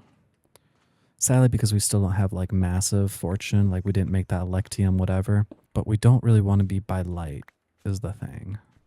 And the mummies are OP, by the way. I hate the mummies. Not really the mummies itself, it's more of the scarabs that they give off. They are the ones that are like broken. Okay, that's technically enough. You know, I didn't even realize. I should have been going for some silver. But that should be more than enough, so we'll dip. And let's go ahead and unlock automation. Bam. There we go. Go to bundles, boiler, this thing, deposit, extract. And just like that, automation unlocked. Now, sadly, there's not much stuff we can do with it yet because, again, we will want those deployers and we need 4 of them. And again, the brass, we'll have to mix that up. So let's make our first one, water wheel. And of course, we need more lead. Let's use that block that we have. And we can just do this down so, and then grab some water. Why are you freaking out? Oh, you know, it's because I stole its water. It should be back to normal, yeah. And it's not going to be the fastest thing, but you know what? It's going to be better than what we have. And we're going to grab this shaft, and then we're just going to bring it upwards. And you know what? I forgot. We're going to have to do the whole cog thing. Alrighty, well, let me just quickly go ahead and do that. So basically how the whole like speeding up system works is actually if we have the goggles, let's see, create goggles. We need just 1 gold sheet. Let's just go ahead and make that real quick. Should be able to make it. Perfect. Okay, and then slap this on our head slap. And right now you won't be able to see anything unless like it's near this. But essentially view this as it's gonna double every time, right? So like here, I will steal this guy real quick. And right now, you can see this guy's producing 256, but its speed from this one is not gonna be that, right? Basically just think it's not that. And every single time we put like little cog to big cog, right? It's doubling its speed. And you'll be able to visually be able to see that too. So from big guy, and then we go into little guy, he should be a little bit faster now. And then we put a big cog on him, and then you can see he's moving faster. And then if we put another little guy on that one, right? With then a big guy on top of it, he's moving even faster. With another then little guy there, he's even moving faster. So now if we put it back, you can now see it's at 256. So then, as you can see, for me to go a little bit slower for you guys, water wheel, big cog, into little cog, big cog on top of that little cog, big cog, little cog goes into mechanical mixer. And then you can see 256. So we're at basically full speed that we can do. Now, all we have to do is go over here, grab some coal. It could be coal brick, it could be a coal block, whatever it is, and then just hit the blaze burner. And you can see going to work. And you can automate this process too. I'm just bad at doing it all. Right, a little bit far away from home. Let's just again force chunk it. There it is, 2 plums. Let's go ahead and just plant 1 there, and then we can get that tree fertilizer. Oh, this guy's a tall boy this time, goodness. And I guess right there. And we'll see how it goes. But there you go. All my brass is now done. Got a bunch of them, and I'm actually kind of forgetting. Why did I need all that brass? There was a reason for it, wasn't that right? Oh, it was the deployer. And do you know what? While we're waiting for this, what we're going to do is we did get gold. We should have now theoretically enough for this to make another thing while we're waiting. So let's do refined, and then we get that regulator, and we should be able to make that block because we have all these gold nuggets from when we were in the nether. There we go. Regulator, this thingy, make that perfect. Okay, so then that is that. And then in here, we're going to want the recipe of the chocolate spread, as you can see. So large milk, that chocolate and sugar. So large milk, Set that to 10. That chocolate spread, we'll just set that to 10 also. And then sugar.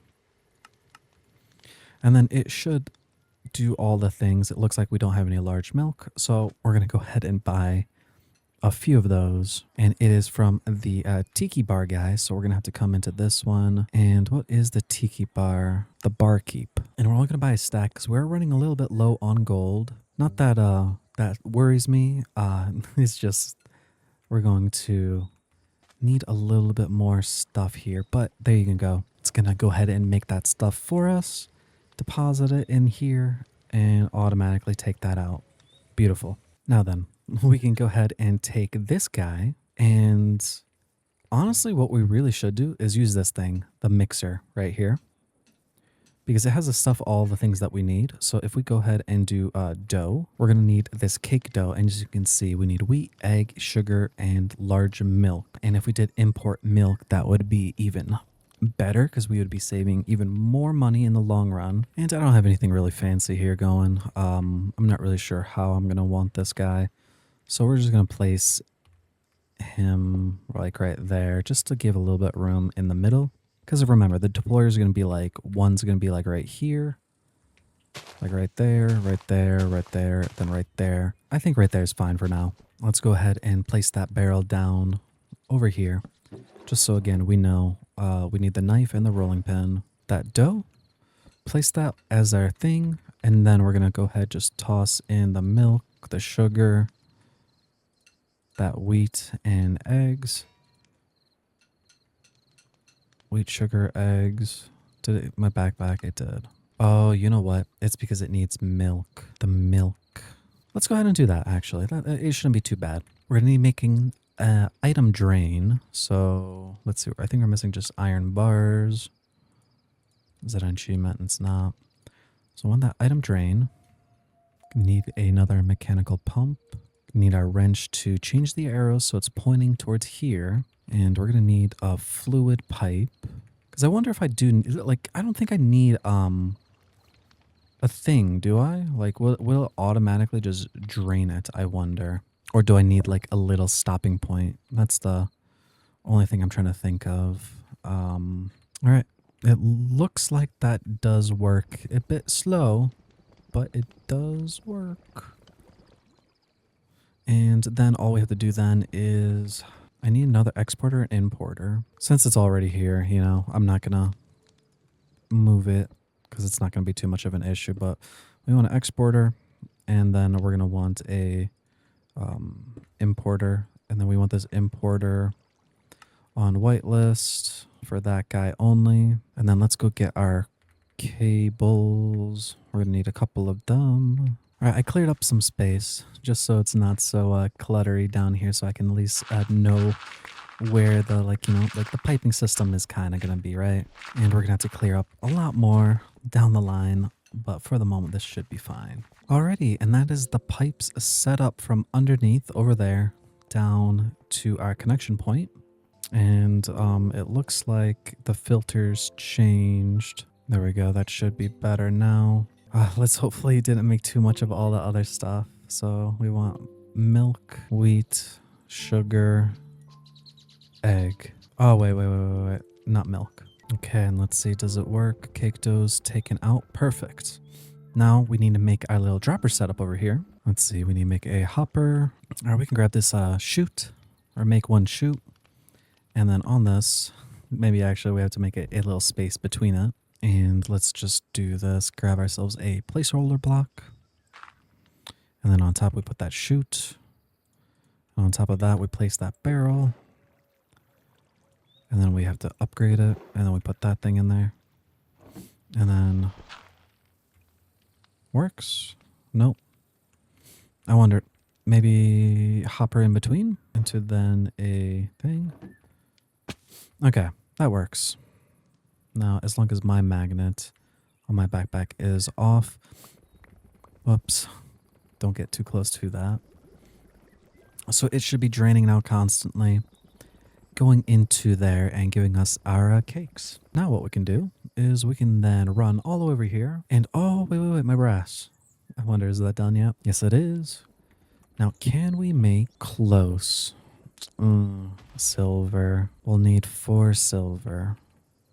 Oh, wait, we got 4 silver. Iridium. Perfect. 4.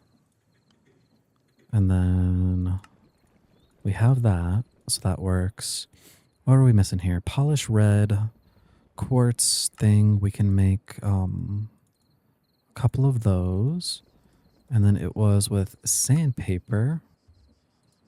And then we just put this in our offhand. Hold that. And now we can get our silver and have those guys going down for us. And since we're going to be making money here soon, let's go ahead buy some more milk. Oh wait, we can go to the bookseller now. Ooh, melee attacks do 4 extra damage. Taking that. You know what? I thought I was going to buy some stuff, but I'm going to get this stuff instead. So it has the maximum fee and depth from death. And you know what? That's probably not that bad. Slime thing doesn't matter. Pickled items are worth 100% more. Now, that is actually something that might be worthwhile also, because that is more money, and pickles or pickling food is actually pretty easy. Like, all we need to do is, for instance, start making our chili pepper farm and then throwing them all into fermentation jars, and that's just like a passive, you know, whatever thing. Banana Katrina. So we already got the extra 4 hit, so that's 2 extra hearts. 9,000. You know what? I'm thinking I want banana or the brine. I may not do it really, but I'd rather have the extra money. And now with whatever else, we can just buy the rest of the milk. Throw that in there. All right, what do we got here? The silver sheet. Okay. Now let's see. Deployer, brass hand, 1, 2, 3, 4. And then this thingy, 1, 2, 3, 4. And then make 1 deployer. Oh, there we go. There's 2, and then do I have the last one? What are we missing? Andesite. Alrighty. And that is now 4 deployers. So stuff and things are going. Now, what we got to do is this. On one side, we have to have it down a level. So it'd be like that. And then all the other ones, it needs to be up 1. So let's go ahead and that there, and that there. And next, what we're going to want is shoot. Can I make another one? Perfect. So what we're going to do is shoot there, shoot there, shoot there. And then we're going to take our pipes that we had made from earlier. And what we want to do with this is simply we want this connecting outwards. For instance, we want this to go into a separate like chest, bin, whatnot, right? So we'll just use that barrel for now. Hopefully I'll have enough pipes.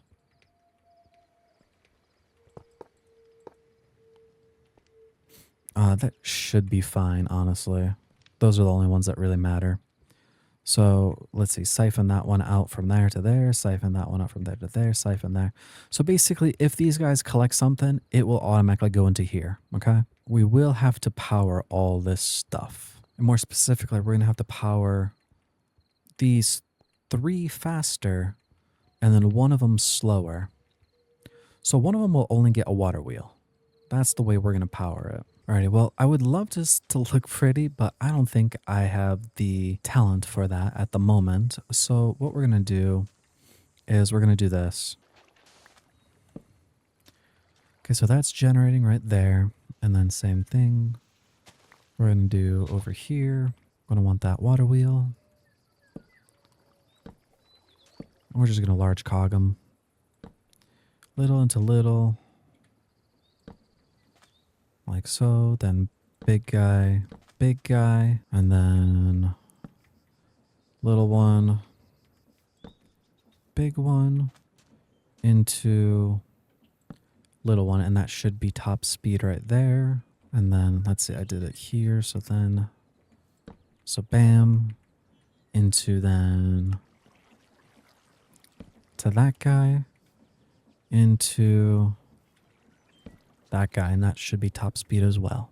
And that means we need then 1 more actually. And then we just place a vertical gearbox vertical gearbox, and then a chute, or not a chute, a shaft underneath. And that fixes that arm right there. This is going to be the arm that's going to be like the slow applying one, right? This is going to be putting the jar of chocolate on top. Now we want everything else to be faster than this one. So then, yeah, so then it will work more smoother. So this house, even though whatever, it's going to look ugly. I don't think I have a proper way. Until you can get into like the void stuff. At create void, this stuff right here to get like the void motor and whatnot, like that's the one that I kind of want. So then everything just looks cleaner. It's just a little bit more expensive, but then you could just make like a whole, like, you know, essentially like a stress factory like this, and then just hook it up to that. So that would be, everything would look nicer then. There you go, updated 300,000. So that will cover most of our expenses later. I decided to change it up, by the way. We're going to go ahead and move it to this one right over here. This one's going to be the one that's going to be slow. So we're going to have to bump that up, and we're going to have to remove this. So change this guy out. We're going to want to lower him like so. And then we're going to bump this guy up one. Grab that chute, and then hopefully again the pipes like so. And then where's my wrench? Right here. Okay, there we go. Now then, we're going to want again a gearbox, a vertical gearbox, and a shaft. So like so, and like so. And now that's working. And again, now we gotta do the other stuff. So how are we gonna hook it up to outside? Well, my idea is kind of ugly, but basically we're gonna try to keep it like pretty, like exactly where we're supposed to go, right? So hole there, and hole for this guy. And then with a shaft. And then another gearbox. And frankly, I do this the lazy way, guys. I don't know if there's, you know, what am I saying? There's 100% probably a better way of doing this. I don't do it that way. We're going to go ahead and just do this. Cog, we're going to do this, make those, and we're just going to do this. The way I do it is, bang, like so, bang, and then shaft. There you go. Solves my problem. And we'll do the same thing over here. All right. This time we're going to use a vertical gearbox like so into a shaft. Bam. Right. And you guys can see the magic starting to happen, right? This is the slow guy. This is going to be the one that's depositing that cream. And these guys are going to be the fast ones, right? This one's depositing the dough. This stuff right here. The dough. And then this guy, he doesn't actually deposit anything. What we do is we're going to take the bread knife and the rolling, right? And how it works is we're going to want dough. We're going to want to knife them. And then we're going to want to roll them. And then we're going to want to jar them. Let's see, where's my chocolate? We're going to jar them. Like so. And I'm thinking I can go like underneath and like to the side and kind of same thing. Just stick like an exporter or something to automatically do that. Or I can just, again, the easy thing is just hoppers, right? And that would take care of most of it for the moment. Which I think I might just do hoppers just to save me some time. But all we're missing now is just to power this guy. Alrighty, and then we just do the same thing. Big guy into little guy into big guy into little guy. Okay. Into little guy. And that seems about right. And then now we could just need to bust through here. And we're going to need gearbox. Okay, bam. Gearbox down. Where's my shafts? There we go. Bang, bang, bang, bang. Outside the house we go. And then we're going to want a vertical guy right there. Oh, that's too far. Oh, it needs to go bang, bang. Bang, bang. Alrighty. Now, it looks like everything is working in order. So what we're going to do is a trial run. We're going to grab some hoppers. We need 1, 2, 3. Do I need 3? I just know. I need 2. 1, 2. So hopper there. Hopper there. And then we're going to want ourselves a chest. Chest. And then a chest up top here. And then this is what's happening, right? I'm going to grab the dough. Slap it in here. And you can see it just happened real quick. It did dough. This guy breaded it. That guy knifed it. Now we need this guy to jam it. And by jamming it, I mean chocolate spread. And it should be like bang and bam, bam, bam. Perfect. And then in here, we got ourselves our chocolate stuff. Just like that.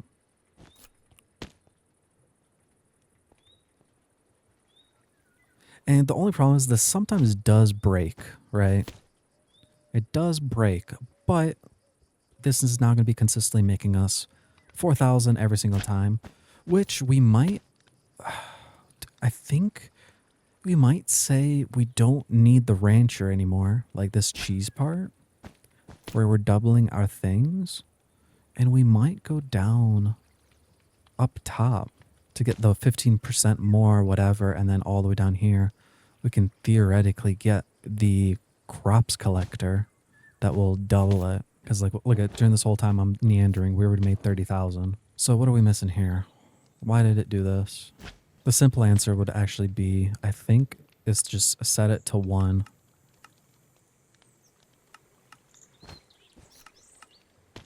Okay, so if I set it to everything to 1, that should work. And then everything, I think it's just missing small milk. And again, it will take it will be a slow process, but it's going to be a heck of a lot faster than what we have in the moment. And as long as we now expand our wheat farm and all that stuff, we're going to be rolling in the money. Alrighty, well, this is where I'm going to end this episode because I feel like we got, I mean, you know, not a lot was done, but a lot was done, if that makes sense. Like, we automated our moneymaker now, so theoretically, we don't have to worry about money anymore.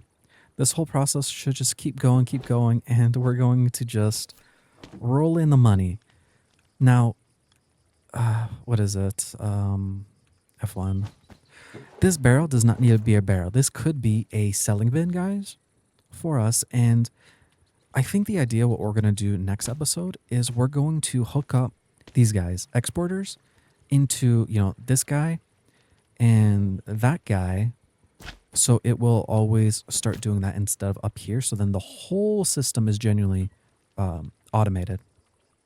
Or I might do that off recording or whatnot, but we will go ahead and see about that. Anyways, thanks for watching. I will do one more like slow like little thing right here just so you guys can see it.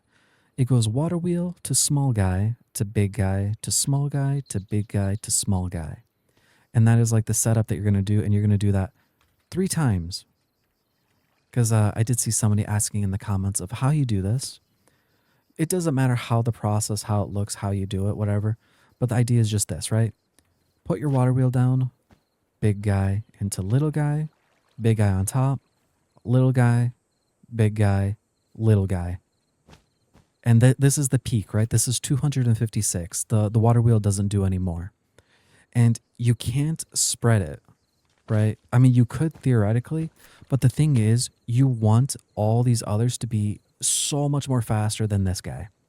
Because if he is slightly faster, yeah, you can maybe get this whole system more optimized. But if you hit one lag spike, the whole thing will break, and then he's just going to keep making, say, chocolate cake or something. And that's not what you want to do. right? You want it to be like a quick, like, bam, that's done. It gets cut, it gets rolled. And then again, chutes are underneath the deployers because remember, when the cookies are done, like he hits it, right? One of these three deployers is breaking this and it takes it into its own inventory. Like for instance, that one took it, right? You can see it was depositing into that chute. The reason why we do a chute is because if it's a hopper, it takes the cookies too slow and it slows down the whole system. Now you don't need anything higher than a chute, like you don't need the smart chute because this will instantly drop down 16 items. That is the idea by that. And then we just have the pipes, going in from the chute with the like little flute telling it to go into this one and then telling it to go into the barrel. Right. And again, look at that. We already made so much money. So much money. Well, anyways, that is it for this episode. Once again, thank you all for watching. Don't forget to hit the subscribe button, and I'll see you guys in the next one. Goodbye, God bless, good night, and goodbye. Hey everybody, two things before the episode begins. First off, it was very late when I was recording this, so I'm talking quieter, so I sound kind of strange. And also, I forgot to rescale my Minecraft because, like, since my monitor is kind of bigger, you can see, like, right now, like, it just changed. And because you can only really play Minecraft either in full screen or whatnot, it would look weird because my monitor is not like a 4K monitor. It's like a wider one. So that's that. So sorry about that. On with the video. Hello, everybody, and welcome to episode 10. And you can see we are in wintertime. So I had to build a dirt thing over the water just so like the water for the crabs things will still work. And for today, what I do want to do is I want to expand on this, right? Like right now, I'm getting a passive amount of money. Like you can see like in here, whenever we get some cookies, it will get thrown in there. But I think we're limited by this guy right here. So let's see. We're going to need more milk, it seems. But you can see we have quite a bit of money now, 1.6 million. We're going to have to go ahead and figure out like a good balance between the milks. So we'll go to our barkeep and we're just going to buy a good amount of those stacks right there. I just kind of like put all those there and then make a couple stacks of small milk just so that's all and dandy. And that should honestly be quite enough. Another thing I do want to do now is we're going to expand our wheat, right? Because wheat is going to be a big problem for us because if we don't have enough of it, we're not going to have enough money. And before the season did end, I did end up actually buying the other books because I did have some money. So we got the slime contain project, which we can get ourselves a slime ticket. The first aid, we didn't really need it because we have money now, but it has it. So spending less money overall. We got ourselves the gnome name. So now when we name an animal, they start out with 2 hearts and double banana, or the banana Katrina. Just doubles the bananas. What would really help is if we can get ourselves the book, where is it? This guy right here, Paradise Crop. Give us 1 additional per thing, which would be huge. And I did level up this guy down here, starting that all. And then we have this guy down here also, where I want to start and get these things going. But I realized I could buy the hammer to make things faster. So that's what we're going to go ahead and do. All right, so it's going to be a little bit. We can come to the blacksmith guy and get ourselves this small core. Now with this thing, we can press U on it and it'll tell us the stuff that we can do. So we can make a diamond one, gold, whichever ones we have. And let's actually see, do we have enough for diamonds? We do. So let's go ahead and just make that. And then that goes there and 2 sticks. Bam, just like that, diamond. Now, I don't know if the hammer is still like before, but if you do want to upgrade the hammer, you will lose the enchantments on it. Because if we just press U on it, you can see when you do this for the iridium to upgrade it to that, it will lose the enchantments, I believe. So be careful. But reason why we wanted this is now we can just do this and just kind of like knock the floors down. And this guy just do this. Yeah, I should have got this way sooner. This is much faster. And it does look like we're going to need a lot more grass blocks. So we're going to have to go ahead and find ourselves a field to use our silk touch thing on.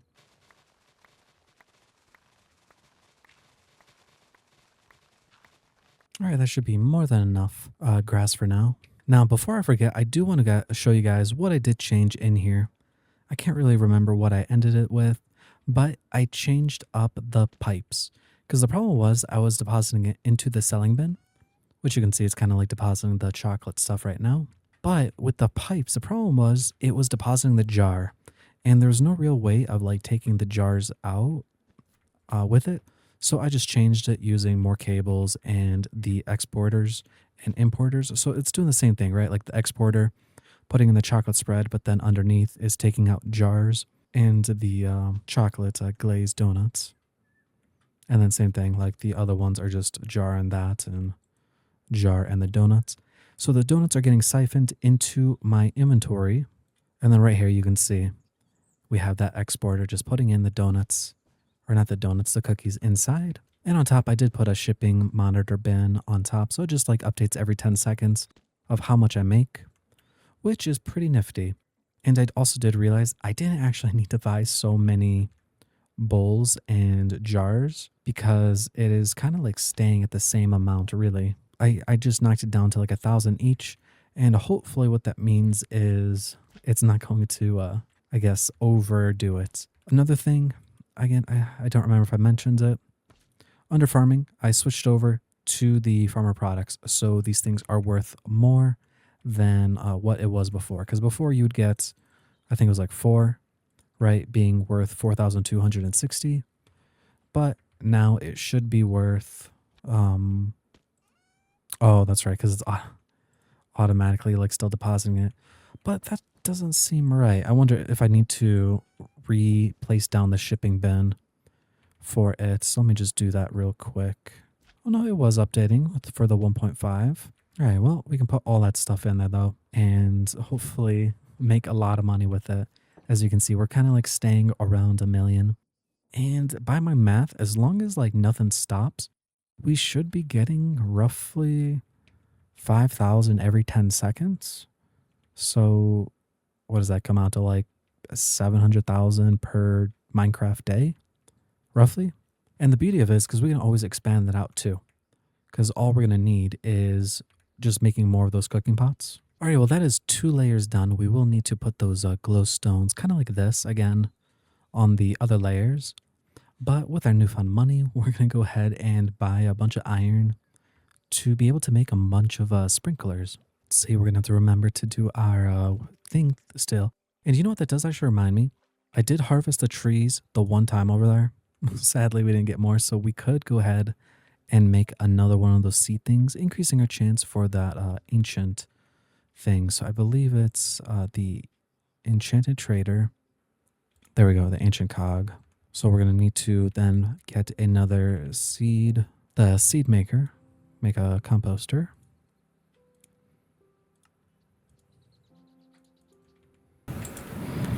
And place that in there with a cog on it. Wonderful. All right, so what we wanted to do was actually come back to the blacksmith, and we're going to buy some iron, quite a bit of iron. And with all those, we can then just deposit that into our system and make a bunch of these blocks. And then how many copper do we have? We don't have, well, we have quite a bit actually. So then we go sprinkler, iron sprinkler, that, and then goodness, we just made a stack and 10, so 74 sprinklers. So that should be enough for, I think, 3 layers. So we did 2, so we'll need 1 more layer then. And that should be more than enough wheat, I believe. So let's go ahead and get that started real quick. And let's just grab some glowstone. And we're just going to make that like little pattern going through, just so make sure all the crops have a light source on them. There's probably a more easier solution to this, but this is the way I will do it. And we're going to have to go ahead and buy some wheat seeds also. But fun fact, if you didn't know, if you do have yourself a cork pouch, which it's pretty simple, just 3 leather, a string, and then any seed, you can put your seeds in there, kind of like the item pouch where you can just right click items in there. So we go to the market and wheat seeds, just buy a few of those. And this is what I mean. We can just go ahead and grab our thing and then just right click over our seeds. And it holds up to, I think it's like 600 seeds. Why you may want to do it this way is it will save you a little bit more time in the future if you have a bunch of stuff you want to seed. So you could do it like the manual way, like this, right? Right clicking. But if you crouch and right click, it does it in a 3x3, which could save you a lot more time. And just like that, we are done. Now we just gotta do the same thing for this level. All right, that's the sprinklers down, and once again, we place the seeds. And we can do it like this, right? Just kind of like match it with the 3x3 so it's a little bit faster. And this is gonna be then what? 4 layers of wheat. And you know what? We probably should get ourselves some fertilizer. And potentially, if I don't know if I want matter about the days, but I might go for some more bountiful fertilizer just for like the extra chance of getting some more because the quality doesn't really matter to me. Because of course, eventually we're going to get ourselves, you know, like the diamond wheat seeds and just expand from there eventually. But it will be a little bit before we get to that point. You know what? I just got to thinking. Instead of me just doing this layer by layer, what I'll actually do is I'm just going to pick a corner. Since we do it in a 3x3, right? I'll just go all the way down because I feel like I'm going to keep using, you know, one of these things at least, right? And hopefully then in the future turn it into automation. But right now we just want to go lower and kind of like do it, you know, like so. That's, oop, just missed a little bit there. But that is what I'm going to do. Just kind of like just go straight down. Alrighty, well, that's bedrock. You know what we'll do? We can probably just actually start leveling up our mirror by just taking us all the way home and then just going right back. But this is what we got so far in that first trip. Bunch of blocks.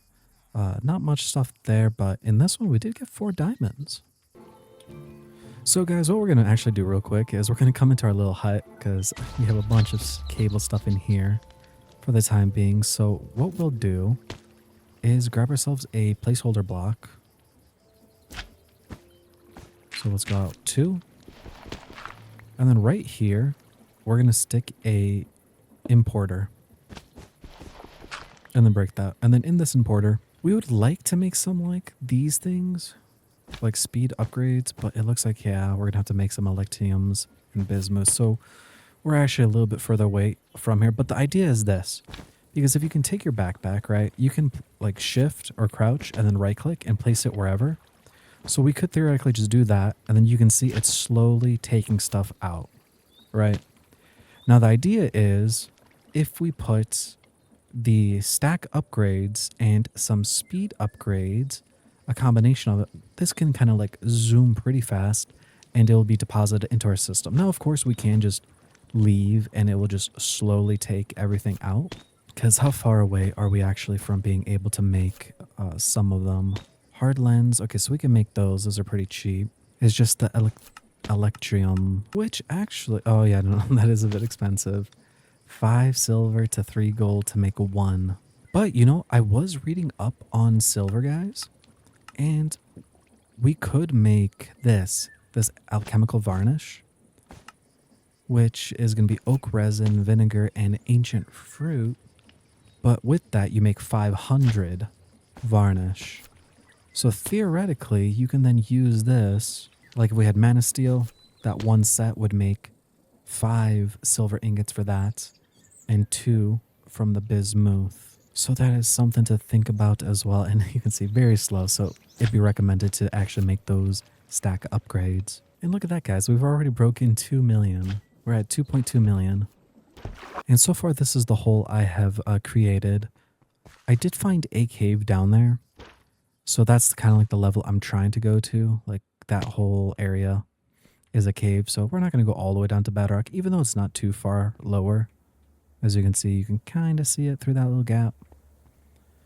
But we got still a little bit of works to do.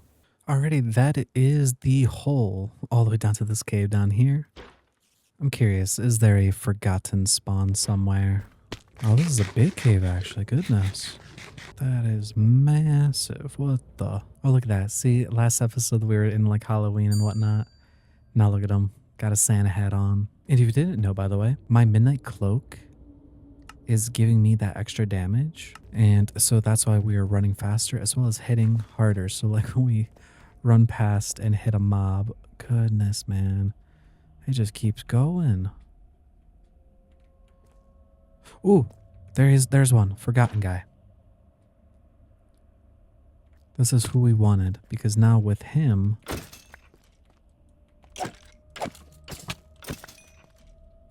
we get this hat. And this hat just gave us increased, what is it? I believe fortune, right? Yeah, luck. So it's kind of like fortune, right? Fortune thing, whatnot, and the further reach so we can now hit and mine way further. That was interesting. It killed a creeper and a boom cat appeared after it. And if you didn't know, this is how you actually level it up by killing it every damage. So being invisible down here, obviously not near lava because that will ruin it for us. But the higher that we can raise this light level, right over here, because we got it maximum, so that's beautiful, as well as the speed. But I might have to change it because I don't really like how the speed works in the game, how like, it always keeps changing your FOV. I wonder if there's a way to counteract that. But we can just one-hit mobs. Oh, it's a normal slime. I haven't seen one of those in so long. Oh yeah, dude, so it really is that. Killing creeper has a chance of giving you a boom cat. So we gotta target the witches first and kill them. And then everything else we could just one hit. Oh.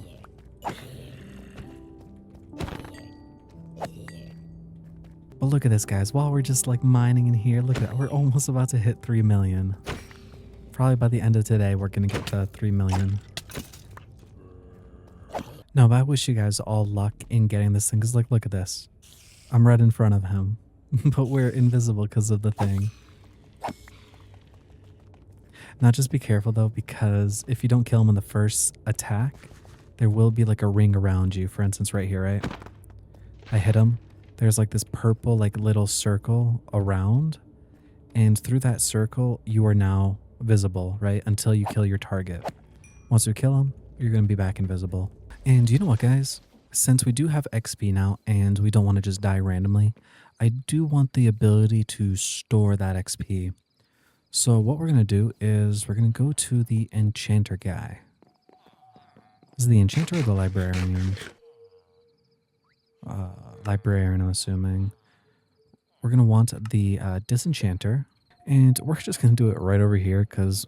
do we want to do that over here, actually?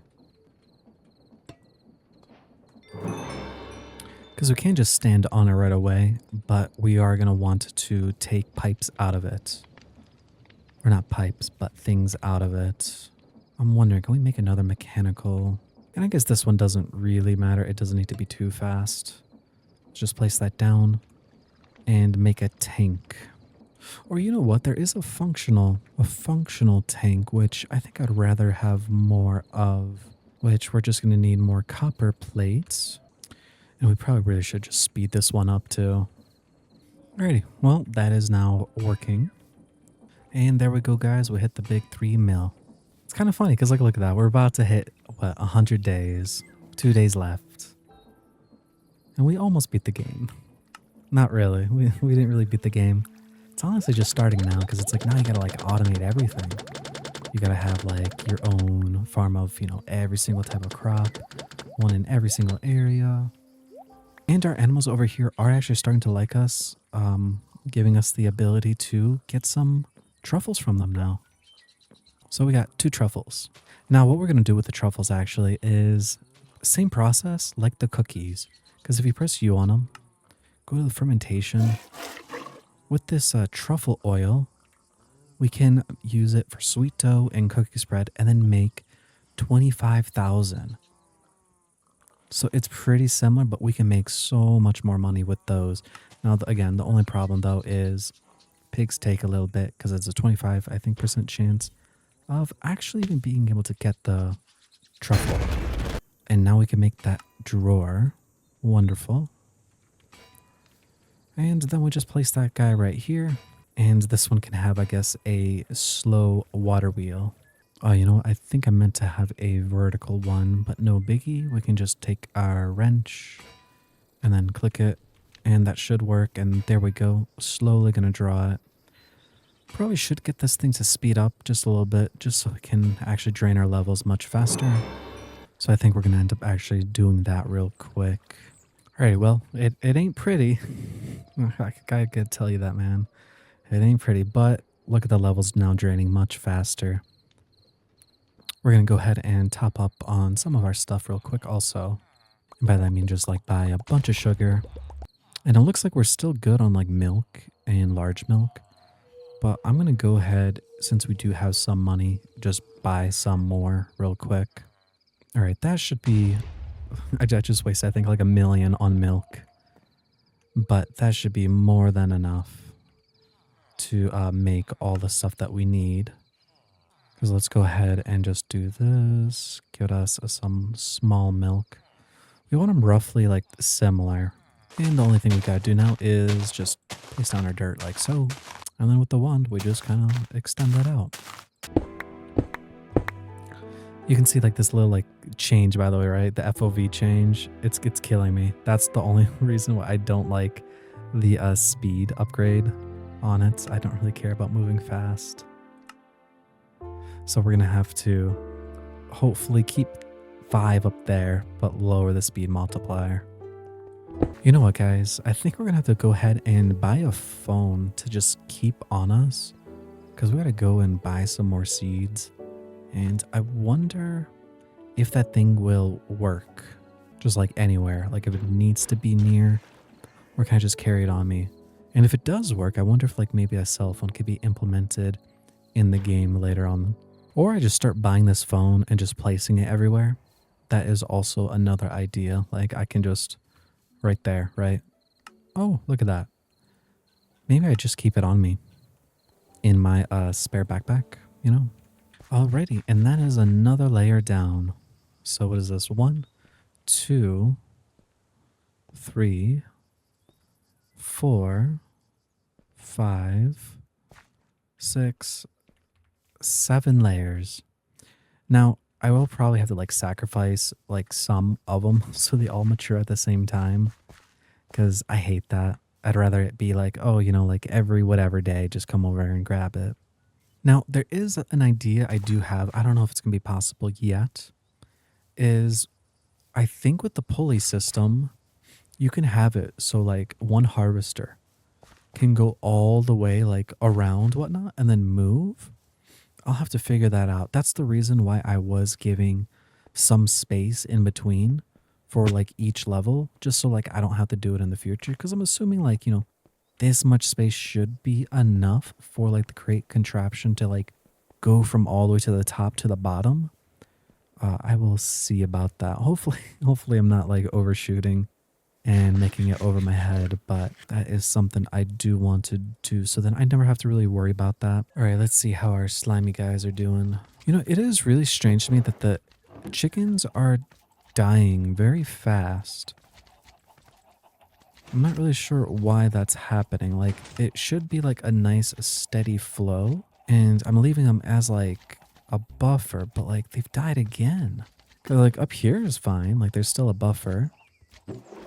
And look at that, 81,000 from just the Orby plorts. A nutty amount, and then a nutty amount of eggs too. It's like so much for having like those chickens over there for these large eggs, because I was going to use these large eggs to turn them into the cracked eggs. And I don't think I really need to turn those into mayonnaise. There's probably better things to use for that. But since we're having so many of these plorts and whatnot, let's go ahead and grab some. I'm just going to like wait here, and hopefully we're going to get some batteries. Oh, you know what? I wonder if I can like upgrade this chest, right? Like give it a stack upgrade, but then just have it like just piping into my system right away. So theoretically, it should never be full, right? Oh, it's day 100. So there we go. A little milestone. Doesn't even feel like it's been that long. And then with the storage smith, we're going to go ahead and then buy, let's see, a copper upgrade, iron, gold, diamonds, and then you know what? We could just go all the way. And for the stack upgrade, frankly, we don't even need that big of a stack upgrade. We'll just go with the diamond one. And then we shouldn't have to worry about this for a very long time. Like it should basically be self-sufficient. Because you remember the size we were at? Now look at it.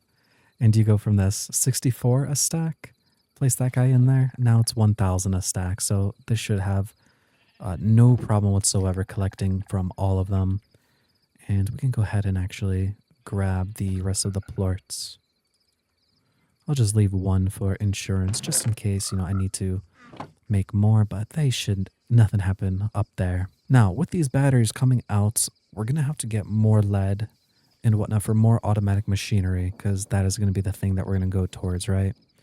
The more the automation stuff that we can do, the better. Like for instance, all this stuff, right? We can have a artisan's machine, like putting in all like the cheeses and the milks or whatever in here and then feeding it into this ancient casket whenever, as well as like these ancient or the fishing ponds. We really should start doing those too. Which does remind me, since it is wintertime, I do want to get a triple world pleco because I'm not there yet, but I want this stuff right here, the void stuff specifically. I mainly just want the void motor. It is a bit expensive because you need an ancient coin and whatnot. If I remember how the void motor works is you can like make, like right there, there you go, transmits a rotational force across dimensions. And you can make like a power bank somewhere with it, right? And then just place this void motor wherever you want. And it kind of works like the creative chest thing, or not creative chest, the creative motor that you see from like my guide videos where instead of being able to just doing this all just to make 256 stress, you can just use one block that will power it all. And all you need to do is just like have, for instance, like 50 small wheels or whatnot, just powering it. And then you can just transfer that power elsewhere. So that is the reason why I want that triple world pleco. Now, it will be a little bit to get to that point. Gotta always prepare, right? Which hindsight, I guess I did not catch any of the autumn fishes, which, it's whatever. I don't really need them. That is the one bad thing about living in the summer biome, because it's always summer. You never really know. And since I do have levels, you know what? I will also want to go check the enchantments. We can just do this pretty simply. All we need to do is grab our wrench and then just rotate that. And we'll get our levels pretty fast. You can see it lowering right there. And then we'll just place it back and place the disenchanter back down. And let's go in here because again, I do want to go get that fortune book. Ooh, efficiency 4.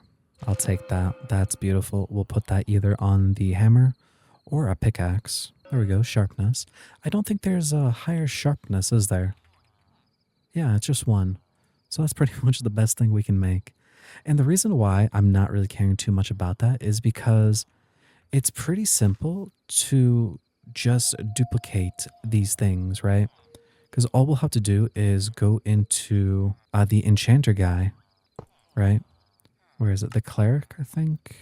Is it the cleric? No. Or who was it? The librarian, that's what I'm thinking of. The printer. It costs 262,000. But all you gotta do is basically put XP, like how we're like taking XP from the disenchanter. You just hook it up to the printer, put a little conveyor belt, and put the book in there, and it will just take, the whatever book and duplicate it. So the sharpness, we can duplicate these endlessly. Like all these books, we can duplicate. Oh, there we go. Fortune. Wonderful. Now we can duplicate those. I don't think I really need any other ones because it's just fortune and efficiency. Silk touch we can buy. So I'm pretty sure everything else is just bubkiss to us. I mean, Depth Shredder 3 is actually decent. We'll take that. Smite is also decent. Well, we got the thing we want. We're not going to waste that fortune. We're going to keep that guy. And you know what? I'm actually going to show you guys how simple it is to do the enchantment thing. So we're just going to go to that librarian guy once again. We're going to buy that printer. Now we're going to have to do some finagling over here. So let me think. I'm going to break this down, break that down. Take this fluid drawer. We're going to stick the printer right on it. And then we can make, I believe, just a depot. or a depot, whatever. Place that underneath, and then we're gonna.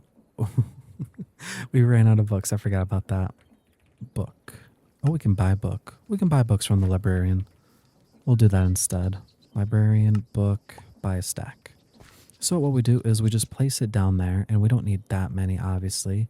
But we'll go ahead and find our fortune, because that's the one we want. And we're just going to right click it into there, right? And then you can see consumes experience that much. And we have all those things over there. So how we're going to do this is put the disenchanter right there. And it should start filling that up. And you can see, bang.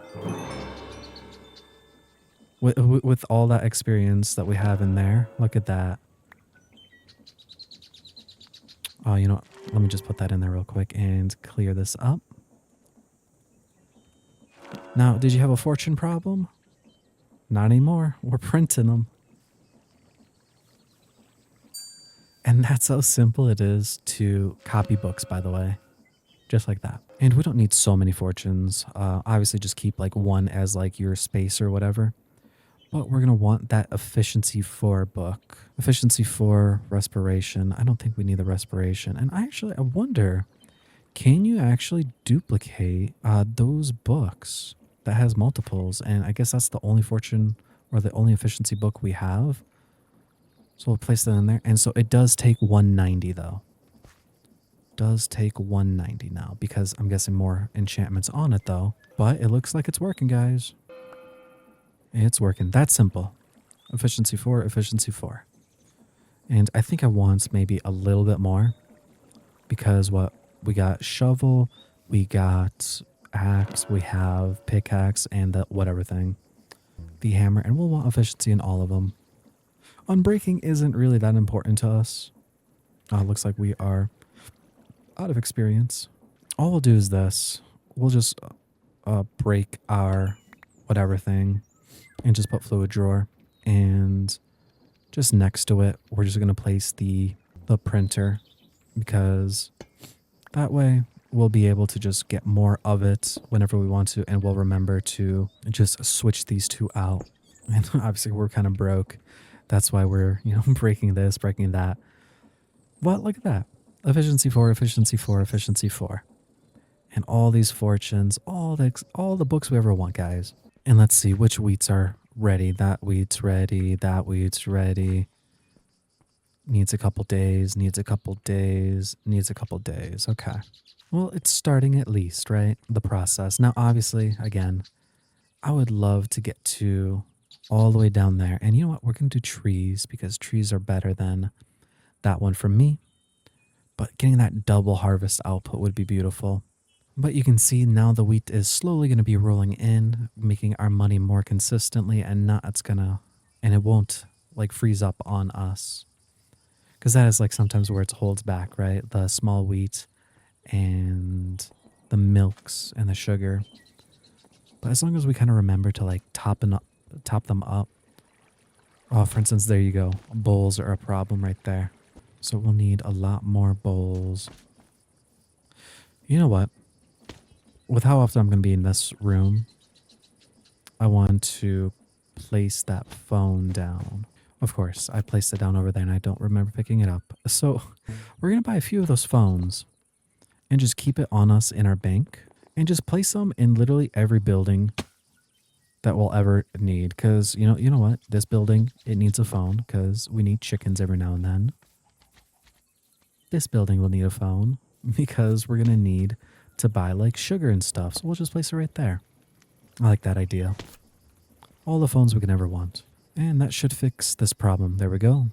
Now, of course, the easiest solution to start upping our money also is make this setup right here, right? Double these two guys will increase how much money we're making. Because right now this setup is making, I think it's like 720,000 a day.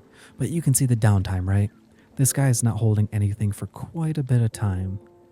So if we did bump up, another one, because, right, this is every 10 seconds. I believe every 10 seconds or so. So putting one up, another one would be every 5 seconds, and then that should bump up our money just from the cookies alone to about like almost 2 million a day.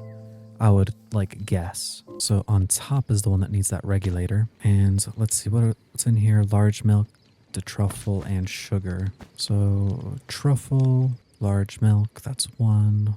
And sugar. And there we go. That is now working nice and dandy. And then this one just needs that jar, which we're just going to steal from in here.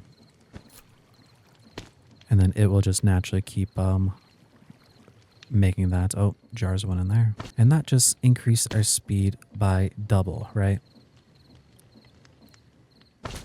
Because we're just trying to match this. If 2 fixes this. Oh, you know what? No, we don't need any more, guys. 2 fixed it. Because I forgot with how slow that is, right? Now it's going to be a constant action, right? As you can see, it's hovering. It's going to have a surplus. Because we're slowly going up. We were at 2, now we're at 3. And I think we're going to get to 4. Right? Let's see. 3, 4. Yep. Okay. So this is a surplus. So 2 of them for 1 is going to work out for this speed. Now, obviously, if we sped this up by a little margin, then we can add more cooking pots. But now we should be getting more money overall. Maybe 2 million was kind of like an overstatement, but at least 1.5 million just from this setup. Alright guys, well this is going to be, I don't know if this is going to be a short episode or a long episode, but not much was done, but I did expand my wheat farm quite a bit, and I do want to expand our farm outwards also. Like I want to go to the winter area and catch some winter fish and all that, so that's probably going to be next episode. But thank you for watching, and I'll see you guys in the next one. God bless, goodbye, and good night. Oh, and I did forget to mention, but like, here you go. This is what I mean by how beautiful it is. We stuck all those things in there, and we have so many redstone. But look at that, 24 batteries. The crazy amounts that we can then, add into the thing. Now, the only problem, obviously, is taking it all out. But that's, again, why I'm thinking we just hook up a thing underneath to the system, so then I think I'll just do that now. Hook it up to the system so then you don't need to really worry about it. And then with that linked up now, we should have that thing passively. It's going to take a while until we get those speed upgrades, but passively it will be draining it. So we don't need to really worry about it too much, which obviously we can help out whenever it needs it, if there gets ever too many. But once we can get those stack upgrades and speed upgrades, all this stuff is going to be so much better.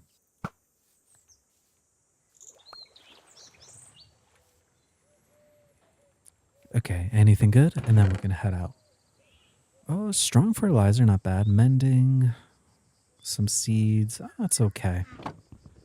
I wouldn't say amazing, but alrighty guys, that is it then. I'm gonna head out here now. So thank you again for watching, and I'll see you guys next time. Hello everybody, this is going to be episode 12, and today, as you can see the wheat farm back here, I want to automate this thing. Since I did have the extra layers on each of the floors, my idea is I want to build a contraption that's just going to go from not maybe this top layer, but come from down here, and it will, clear up this whole layer, that layer, and just keep going. And then if I ever want to expand it, right, I just have to keep going down all the way until, bedrock down there. And if it does get to that point, we could actually potentially raise it all the way up to the sky, though that would look pretty hideous. So maybe we don't do that. To get that thing started first, to even get the harvesters, we're going to need to get ourselves powdered obsidian, which to get that, we're going to need crushing wheels. And to get crushing wheels, we're going to need 21 of these mechanical crafters, which isn't so bad, but we're going to need at least 7 silver ingots and 2 of those prismatic shards. And I don't think we have any prismatic shards. We do not. And speaking of, I don't think I actually ever upgraded my thing, that the wireless terminal, so I can do it in any dimensions. So we're going to have to hit up the skull cavern and hopefully get 3 prismatics. So we'll be doing that. And then let's see, do we get anything good with our Omni Geos? Granted, we didn't get many. Yeah, I didn't really expect anything. And you know what, guys? We're going to make some little thing real quick for our backpacks. Because if you remember from last episode, I made this barrel right here and it has like, it's automatically depositing stuff into the, pipes down below. And what we're going to do is I want to have the ability for my backpack to just, I could do like a quick dump, right? So we're going to go ahead and make this deposit upgrade and we're going to upgrade it. And so with this, I mean, maybe you don't really need to upgrade it, but with it, you can like, tell it what to do it, but you can see this is all the stuff I have. I can now just shift and bam, everything goes in here. Nothing's in my backpack anymore, which that will help, especially once we speed that process up, which hopefully maybe we can do that today, but I'm going to mainly try to focus on the farm thing today. And we're also going to make ourselves a item hatch. Now, if you guys didn't know, it kind of works very similar with it. So we're going to go ahead and just slap that on there too. Because how it works is, say like you just have grabbed some random stuff, right? So we just made that upgrade for a backpack where it will clear stuff up. So if we, we just shift click in there, it goes in there, that goes empty. You can now just go ahead and be like, oh, I don't want this. You can right click it. Or you can shift, clear it, and then it'll clear out your inventory, not your hotbar. So I did take my fish sticks away, but that's going to like speed up our whole process also by depositing stuff. But with this new day, let's go back down in the Skull Cavern. Remember, we're going to try and get to ourselves the gold as well as silver layers. Oh, there's one. Oh, there's another one. Now we're missing just one more. Now, obviously, we're still missing silver, so we're going to have to hopefully find some. Well, actually, I think that's actually a pretty good idea. Like, look at this, right? It takes this a very long to break, but we could just do that and instantly break the node. I just broke my blocks. And down here, someone did tell me you can get the organic glass. So if you don't want to make the vitro cactuses, there's that stuff. Oh, and there's number 3. Very nice. Now, again, we're just missing so much silver. Ooh, silver. Nice, nice. Any more that I can see easy?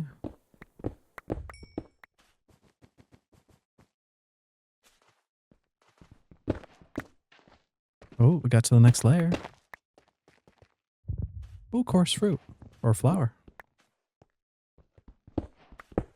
Grab some end stone.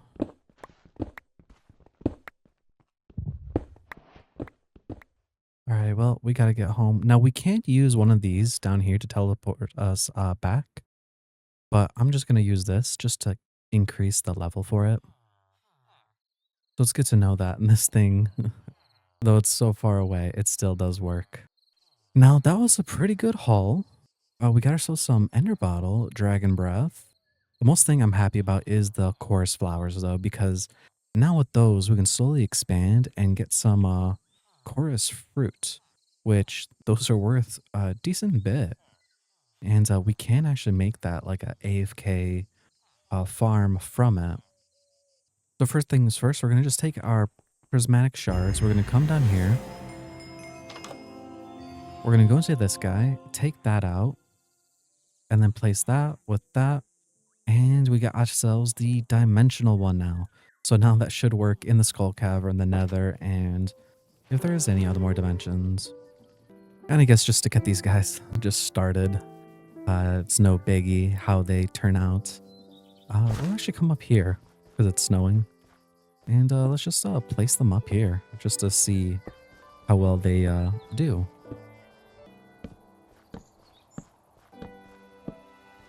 And if you guys remembered, we also got some enchantments. So let's get a fish.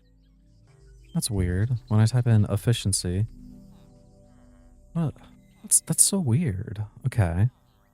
Well, let's grab efficiency. And honestly, I think that's the only one that really care about. Because what I do want to do is somebody was telling me about it, and it does actually work because I did test it out. We can go to librarian. and buy Silk Touch. Now, it is going to be a pain because we're going to be binding things twice, but until we get the book, Silk Touch, what that does for us is all those lead nodes that are dropping the poison. Well, when they with Silk Touch, for some reason it doesn't drop the poison because you're not really breaking it, right? So that is interesting. And so we're going to be doing that instead.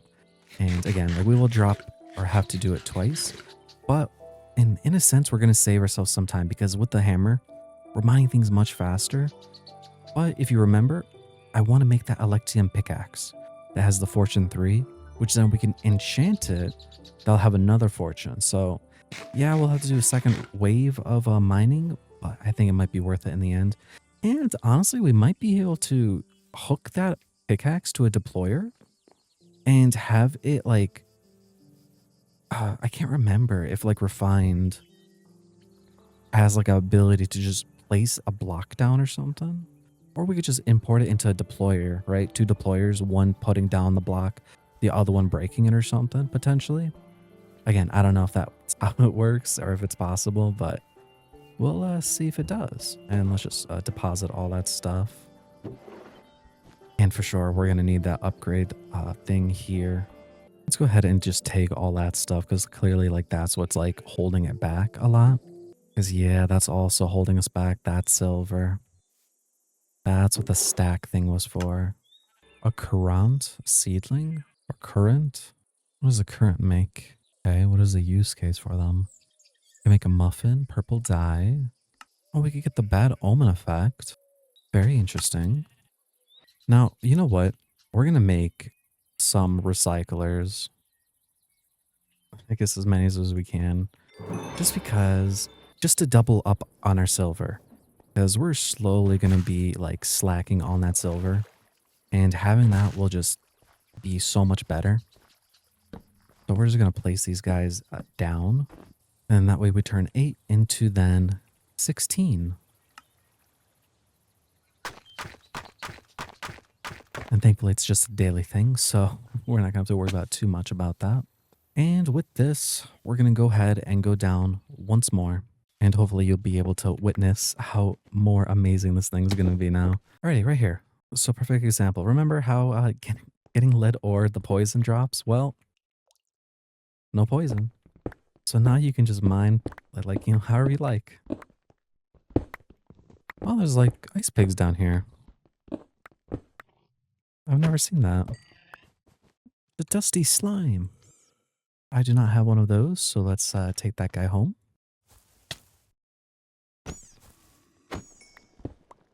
A lot more silver down on the deep layers, goodness. Oh, that was another star. Evil sounding little thing, man. I don't like that. I haven't seen a phantom in so long. Let's see, where are we on the map? Anything near us? None that I can really see. Oh, baby slime. Nice. That's another thing. Which one was that again? The phantom one. Nice, nice, nice. Because I think with the phantom one now, we can actually now start getting a bunch of jade. I think the phantom orbi or whatever, or not the orbi, the plorts give jades when you rip them. We could have gone down another layer, but gonna get too late. But yeah, let me see. I'm pretty sure that's correct. Phantom plorts. Yeah, look at that. 20% chance of jade. So with those guys, we're going to get all the wither skulls that we want. Let's see, anything else good? Heart of Neptunium. Pristine shard.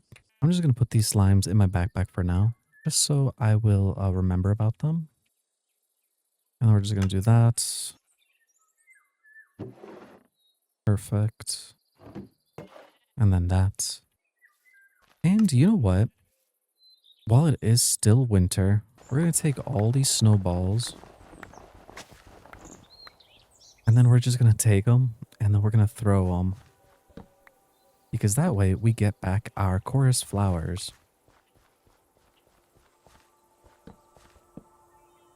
And then with that, we can like slowly keep expanding it.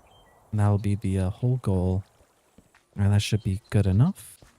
And then we can just as simply as just break them.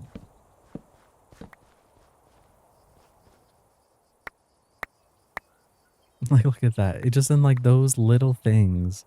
800 gold already. And all these guys. Very nice. And so same thing. We'll have to go ahead and help our little backpack out. Get way more silver. And then you know what? We might actually invest in that stack upgrade. Let's see. Where is the silver? There we go. And there we go. And before we keep doing this, we're going to make that electinium whatever one first. Just because I wonder if it's going to like make it better. All right, so what we're going to have to do real quick is just turn these off because we don't need them for the moment. And then we're going to just take our silver. Who stole it? Oh, this thing stole it. I was like wondering like what happened to it.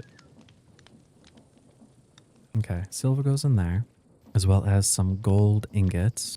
Alrighty, and then I believe we have to get him blazed up, right? Oh, no, not blazed up, just normal. Okay, that's good to know. Let's just grab some coal. And 1 coal should suffice. And why is it not cooking? 5 to 3. Mixing. Silver ingots, so... Am I missing something here? Silver, gold. And he's heated. Oh, it's that. The filter, of course. Alrighty. Now, with these guys, what we're going to do is we're going to grab, diamonds real quick. We don't really need to do this because we could just slap on mending, but we're just going to fix that up real quick.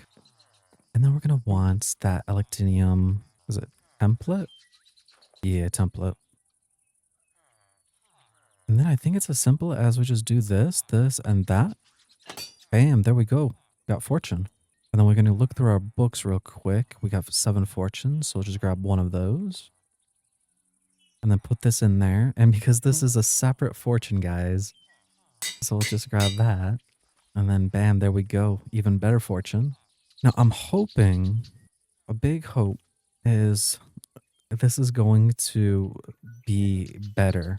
Because what is it? That's 6, 7, 8, 9, 10, 11. So we have 17.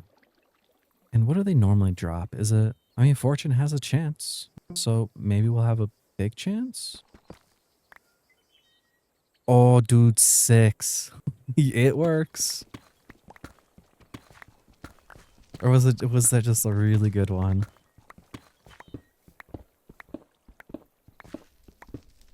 Nice, 50. There we go. That's what we like to see. And then we're just going to throw all of them in here just to double up. Or maybe not all of them, but that would be the smart thing to do is just start having those, crushing them for us. I wonder, how much more are those junk things? Obviously, we'll need some barrels, so let's just make all those. And then make 6 more. We're missing iron blocks, but we can go ahead and buy some more. Alrighty. And then just make that. And then what are we missing now? Fire logs? Okay, 30 should be more than enough. I have a bunch of the other things, so this will be honestly very good. And I will probably fix this into somewhere else in the future. Because I want to put everything into like the artisan machines, right? So everything starts happening automatically. You know what? While we're actually waiting, we've been needing to make this espresso for I don't know how long. Make some of those quartz things. A stack will be fine.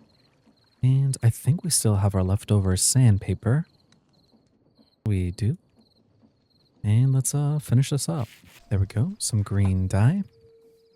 And then it was that with white dye. Make lime dye. And now espresso. We're missing a tea kettle. Cauldron.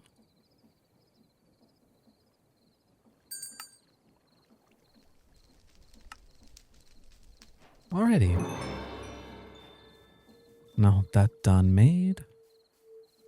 Throw it with the rest of the things. Oh, we just take this ground coffee and then just plop it in there. And that should just passively go. Yep. All right, let's see. Is 9 enough for the espresso? Oh, nice. Oh, wait, but this is making only 1 though. All right, well, we're holding up on silver right now, so let's take a sleep here because we're allowed to sleep now. I don't know what's up with all these achievements. Like, I feel like every time I open the game, everything just resets once again. And it looks like espresso is randomly generated, or is it a whole day or something? I don't know. Because we did technically sleep, so it should technically be done. All right, beautiful. Look at all that silver. Now let's just top it up with some new silver. There we go. Oh, now that's interesting. If we use the washer on this stuff, we're going to get the nuggets for sure, but we have a chance. A 12% chance of getting the iridium scrap. Which, honestly, we might go do real quick. Because that means we don't really need lava right now. And it's a pretty simple fix too. We just 1 bucket and then water. And it's as simple as switch that need out with that need out. And what am I kidding? Let me just do this too. And that's my last shaft. And it looks like we're going to have to place down another thing. Actually, no, what am I getting? All we got to do is switch the water flow. Put the water over there, and now it's going to be blowing. Perfect. And now we just place down all our silver and turn off our magnet. There we go. And now we'll get nuggets and potentially iridium scrap. And we've got 9. We got 9 of them, so hey, that's a free scrap right there. Or something we're already doing with silver, so that's good to know. And it looks like our espresso is done also. Oh, but it is only 1 at a time. But let's just grab our silver. We'll just take half of it. And have that start smashed. And let's see. Oh, they are not happy. That doesn't make sense. Why are they not happy? Why is he furious? Was he just not eating any of the chickens? Because how does one get furious, but everyone else is happy? Okay, let's see. How are the guys doing up here then? Are you guys furious? Happy? Happy? Neutral? I mean, they still got a lot of chickens though. Which, actually, by the way, I did find a better way of doing this. And that is using Create, actually. This Create has some interesting things that I didn't even know existed. I was just like randomly looking through and find it, and that's what we're actually going to be using to make our wheat farm thing over there. And it's beautiful. All those sheets are done as well. Now then, we are going to make these guys. Let's just put those in there. And I want to think 7, if that was the correct number. And then that should then be able to buy all of these. And we're missing the iridium and the brass once again. And there we go. That should be all 4 espressos. Bang, there we go. And you can see now they are at population 5. Which is kind of strange. I thought they would stay at 3 and then go up. Maybe it's because they took so long, I wonder. All right, with all those things now made, we should be able to now just take our brass. I think we're going to need that oak resin once again. And we're going to need some logs. I don't think it really matters what we use. Now we just take our brass and... Oh no, was it not that? Oh, it was just a stripped thing. What was it for the thing for the stripped log? Or no, the treated log. I thought it was something. Now, since this is a create item, we could use our wrench, and I think we could just shift and then just right-click them instantly. Beautiful. Now then, we are making these guys, and then we need 21, I believe. I believe. And then it was it 4 or 5? What was it? The crusher? Yeah, crusher. Oh, 3, 5, 5, 5, 3. Alrighty. Now then, the only thing that we do have to make sure it is correct is at the end, we want it all to finish in one spot.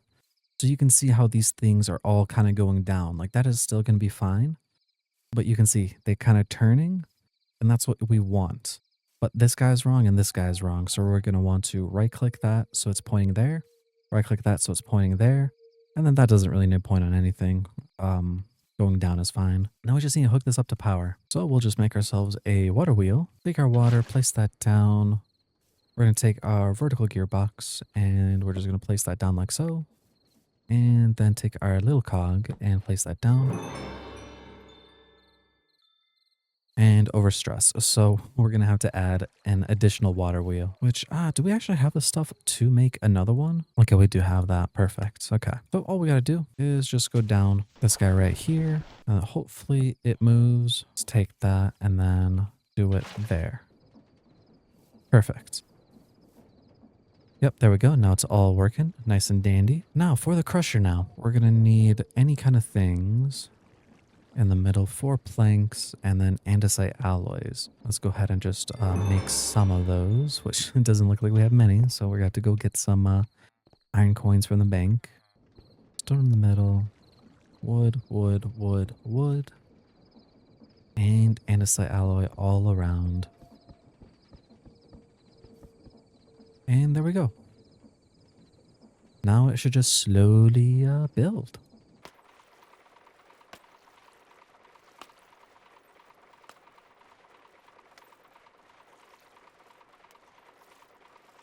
Oh, and there it is. Look at it go.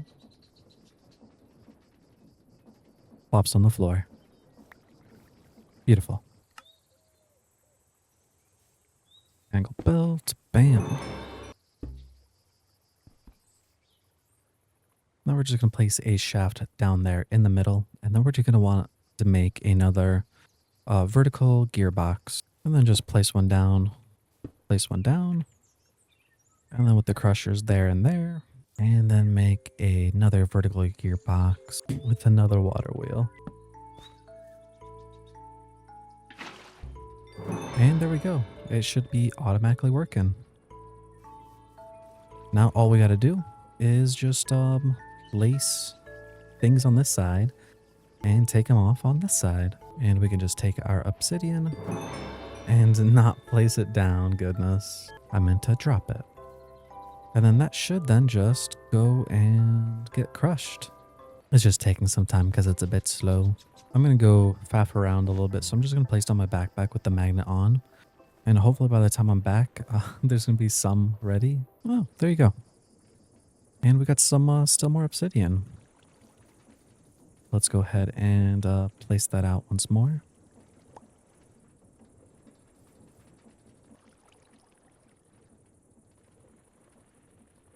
Right, so all that was for was to make a harvester. Hopefully... Oh, wait. Oh, it's because it's in my backpack. I will need some more iridiums. 1, 2, 3. And, oh, that ancient coin, of course. The bright side, we don't need all this process after the fact. It's just this one time is what we're going to have to really do it for. And do this. Got that. Beautiful. And go ahead and make that. Nice. Now, I'm curious, do we get a free one from the quest? No, we don't. Just a scrap. So what we'll do is come to this guy. And I'm pretty sure it's this iridium upgrade. So we'll need just 2 of those. And we'll start with 12. And it's just this. And then we place half, half. And there we go. But now we have 7. Again, we will need to get 16 fully. So all of that. And now we can attempt to start this automatic farm thing. Now, hopefully I have all the stuff I will need. We're going to see. Okay, so starting out, we're going to do it from up 1. Just because, like, I don't need it to go lower, I suppose. So we're going to do here. So then we're going to start from there. And then go all the way across to here. And then the harvesters would be like so. And we're just going to save 1 because I think I'm going to just end up making the whole system after the fact. And what we're going to need to do is, let's look at create stuff. I need a gantry stuff for sure. So I'll need 1 gantry. And the shafts, we're going to need more than 8. Looks like we're going to have to go ahead and smelt some. Let's see, we're going to want a piston. So let's make it that. We're gonna need planks, of course. We're gonna need planks. Let's do a few of those. Bang, bam, boom. And Grab, okay. And now we're going to need 15, and that should be fine there now. And then make that into a sticky one. And that will go not like that. We do this like so, and then like that. Beautiful. And so that means we're going to have to clear out this part over here and quite a bit. Like we're going to have to go deep. All right, that should be more than enough. Now we're going to need a gantry shaft. Hold onto this guy. We'll want this pointing upwards, pointing on the side like that. Beautiful. And then what we're going to need to do is then glue all of this stuff together. It's not done, but the idea is there. And so let's see. We're not needing to glue that guy. We'll just need to glue all these guys together. And then that guy. And then that guy to that guy. And those should all be then interconnected. And now what I can do is we can come down here. And oh, didn't expect that drop. It looks like that is all the layers that I can get. And so basically we're just going to bring the gantry all the way to this point. So what we're going to do is going to make some more of those gantry shafts. That might will do it. And we're just going to point it down and we're just going to hold right on it. And hopefully that doesn't end up happening. And that is good for now. We'll just go all the way down. Now the only other thing is we're going to have to clear up all of this stuff. Now we're going to want to buy a sequenced gear shift. And then we're going to plop that guy on top. And we're going to want a power system. Oh, see, that's what that was. Okay, so treated logs. And then we're going to grab ourselves some copper ingots. And then place these guys down. And then grab ourselves some copper thingies.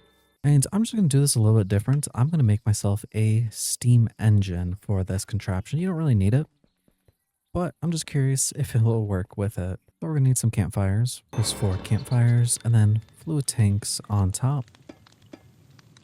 And then we can make ourselves a steam engine. Now, it's not going to be working, but hovering over it tells us what we're missing, and we're missing water. Let's just grab a shaft real quick and just place it on top. So then we get our little hand guy. Now we could just grab ourselves some buckets of water. We'll just do it a little bit further away. We'll just do it right here. Place 1 water there, and then 1 water over here. Kind of make an infinite water source, right? As long as you don't go on the sides, you just take it from the middle. We're going to want a mechanical pump, and then not in the water. So I guess temporary block real quick. And then mechanical pump. And then just get rid of that. And then we'll take our wrench and we'll flip it so it's kind of like taking out, right? And then we're just going to need some pipes. Which I'm curious, do we have any water pipes? Oh, we do. We have 2. Will that be enough? Oh, close, but no, not close enough. Alrighty. Alrighty, well, it's a bit janky, that's for sure. A bit janky. But now, hopefully, we're going to make another big cog. Place that down. And then with our hand crank, place that on top of that. And then we can get this thing hopefully started. And then now it should be able to just power itself. Yep, there we go. Powering itself. And then we'll just have to hook it up to this guy for all our power needs. You know, I'm thinking about it. I think I did this a little bit wrong. I think I want to move the gantry shaft back here instead. All right, guys, I moved the gantry shaft just a bit. Just made them side by side because I was like thinking about it, how I was going to like actually like power it all. So we did that instead. And now we should be fine. And now we're going to need to make some gear shifts. And we'll need a gear shift for every single level that we have. So we'll just place one right there. And we're just going to have to go a little bit lower with every single one of them. Alrighty, with all those the gear shifts then in place, now what we're going to do is we're going to go ahead and make observers. And same thing, just make an observer for every single level. And this is the thing that we're going to be making, the pulse extenders. What it does is when it receives a redstone signal, it's going to extend it. So we're going to need to make a few of them actually. So one for every single level once again. And last but not least, do you remember the redstone link? We're going to need one for every single level once again. And so what we're going to do is just going to do this. Put the observer at the end of the farm and then slap a redstone link on it. And all we're going to do to this is we're just going to, I guess, use the extender on it. And make sure it is not like it doesn't have like anything on it. It's just a signal. And do that for every single layer. Alrighty, with all those now done. Like once again, it doesn't have to be whatever, like I'm doing that as the link. You can put that any block you want. Now all we're going to do is on these guys is we're just going to put that pulse extender and then set that to, it depends on however fast your machine is. But I'm just going to do it to like say 25 seconds. And then we're just going to place our redstone link, place that thing down on it, and then with an empty hand or with your wrench, just right click and you'll get the flutes. You make sure you are crouching. And just repeat this all the way down. And already with all those things now completed, next up, what we got to do is hook it all up to power.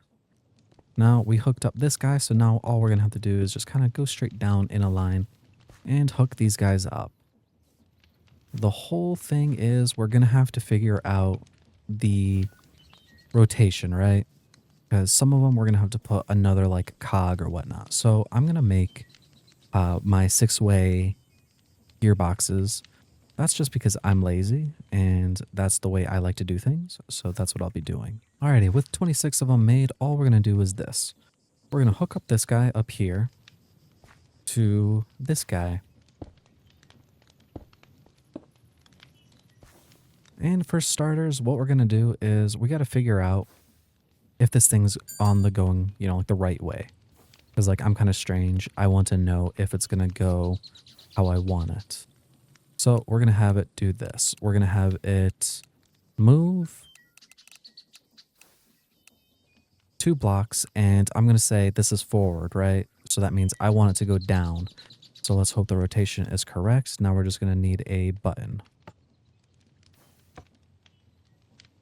Okay, so that is incorrect. So what we'll do is we're going to break another shaft, stick a gear thing on it, and then when we click it, can't move, located, sturdy, block. Okay, maybe it's just a weird thing. Maybe the blocks just don't move. So let's go ahead and just get rid of them. Okay, it's not moving now. Once again, let's just see. Let's go reversed. Okay, so that's not what we want. We want that the opposite. So it was fine before. So we'll take that, put our shaft back down. And let's just double check once again. Go down 2. Perfect. That's what we want to see. Now I'll tell it to come back. And so the idea will be like this, guys. Now we're going to hook up power to all these things down low. So same thing. We're going to go here. And let's grab our gearboxes. Do that. And do that. And we'll just do a shaft. And we'll just take this all the way down. All the way down to the bottom. All right, and next up, what we're going to want to do is we're going to clear out this row specifically. So use your hammer, use your pickaxe, use whatever. We're clearing up this row. Well, ain't that convenient? We got ourselves a big cave. Alrighty, next up is we're going to test this thing out. So what we got to do is we're going to take our piston pipes and place them in the back. And we'll just go out by 2 for now because we don't want to go too far. And this is actually a good time to make a barrel real quick too. A barrel that has a storage capability. We'll just place him right there to go buy some upgrades, which I think we have a phone right here. Do we not have a phone right here? Well, we do now. Go to Swordsmiths and we're just going to buy all the upgrade things to it. So I think that was it a copper? I don't even know. We'll just buy all the things. And stack thing. You know what? We're going to use this thing for a long time. And frankly, it's only $1 million. We'll have a lot more money. We'll just buy that guy. And so all we're going to do now is just switch things up or upgrade thing. So, oh, it was already an iron. So upgrade the gold, upgrade to diamond, and to the next thing, and then slap that on. And as long as we now glue this to the structure, that thing will hold literally every single item for us. And then what we can do in the future is obviously just pipe in the, importer or whatnot. So it just comes into our system. Or better yet, not even that. We would put let's say at refined, because it holds unlimited items essentially of one thing. What we could do is just put a external storage on it. And whenever this thing just comes back here and sits, we can just read what's inside this storage, because all these will be able to be its own individual crop, right? And theoretically, like here, let me just go ahead and put in a fish stick, right? It holds max, 2 billion. We're not going to get there for a while.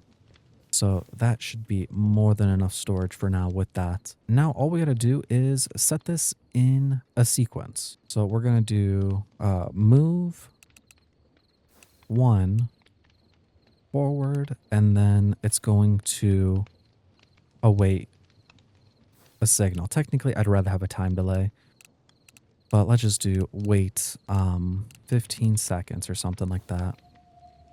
And then move back up. So when we hit this redstone, what I want to see is this. Essentially, I want this redstone to just by default already push things out, okay? So when we push it down, see how it's not moving it, right? So clockwise is not the answer, and that's what we just figured out. So we want this thing to be counterclockwise. So we'll grab our whatever axes, and then grab this guy, and then just break that. There we go. So that's correct. We want it counterclockwise. So that's clockwise. We want it counterclockwise.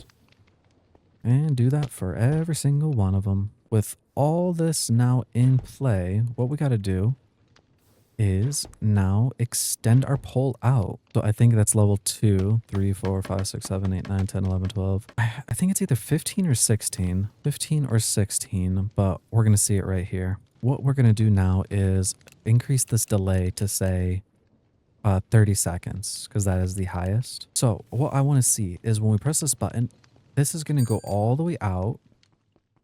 And this signal right here, remember that?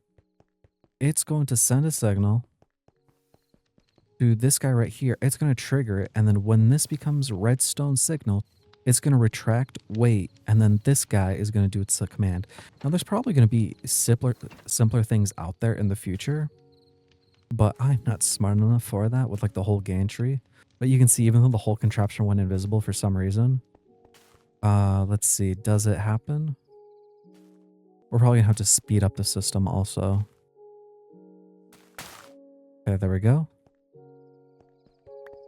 And it looks like it dropped it. I don't like that it dropped it for a split second. And now what's gonna happen is it should, oh, never mind, it's way too slow. It missed its timing. So yeah, we're gonna have to speed this up. And then let's see, why does it do that? Is it this? Place when stopped, place only in starting position. I think that's the thing I want, but will the observer be able to detect that? Let me see, does it detect it? I'm just curious. Does it send the signal? I really hope it does. It doesn't. That is not good. Yeah, it's not detecting it. Is it because it doesn't even like detect it as a block? I wonder. Could sacrifice then whatever thing this is, but that is a lot of like extra wheat or a lot of extra, potential growth there, because it is placing it there. Oh, you know what? Unless the simple thing would be is extend this out even further. So it pushes it out and then drops it and then pulls it back, so then we would be fine. That seems like it might be a way of doing it. Let's try that out. So we're gonna have to move all the observers out by 2 blocks. Because no. 1, 2. Let's do 3 blocks. So 1, 2, 3. So I think 17. So then we're going to have to bring this down another layer. And you know what? This isn't really going fast. I think what I need to do is make a, let's see, I create speed. I think what is this? This guy, right? I'll have to do this 4 times to get a precision mechanism. So then I can speed up this whole process very fast. Or you know what, guys? We're not going to do the boiler thing right now. I might have to like do this thing another time. We're going to do water wheels. So let's go ahead and grab our water wheel, place that down, grab some water, place that down, and then we're just going to need the cog ratio. And you know what? Somebody in the comments was telling me we can place the blocks down on it to kind of like, I guess, separate the cogs, right? The andesite casing is what I'm trying to say. And so we put big guy into, where is it? Little guy. Large casing on that. And then we can do then big guy on top with then little guy on that one.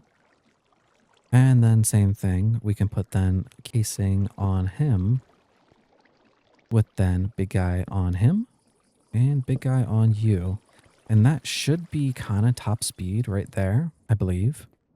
And then we need to hook this back up to this boat. And then just double make sure everything is still on the counterclockwise position. Counter. Okay, so that means everything else should be on counter. Wonderful.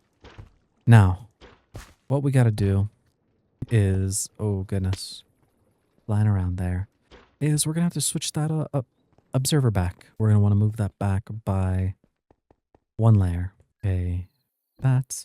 And let me go see now how it works. Doesn't read it. Oh, you know what? It's because of that guy. But the speed looks good. So this should go up. We'll test it one more time. I forgot to change the sticky piston back to placing once again. Okay, so placement. And then once again, we'll click the button. We'll run over here. I want to make sure. Does it actually go all the way to the observer? Doesn't. If it places it right there, and then does that mean does it reverse right there? Well, it didn't break anything, so you know what? That looks fine. So that means we just need to move the observer 1 block forward. So it goes, detects it, pulls it back, beautiful. And then hopefully that stays off the entire time. And then in a few seconds, this is where we're going to have to like dial it in, right? I set it to 25. This is when we can like turn this to like say 20 seconds or something. And then this should click off. There we go. Beautiful. So now let's do this. So 20 seconds. And then set this to say 20 seconds also. Because the idea while we're delaying this guy, right, is we want this to stay hold long enough back here so that triggers it before this guy can move lower. But the secret will be we're going to have to figure out like a fine balance between the two. So what it could like then go lower and then this undoes it. So that's now 1, 2, 3, 4, 5, 6, 7, 7. So maybe the answer is 18 seconds. And then leave that the same. And now what we're going to do is we're going to copy this. So we're just going to go all the way to this back. So it is now what we're going to do is that is layer 1. It goes down by 1 block. So there.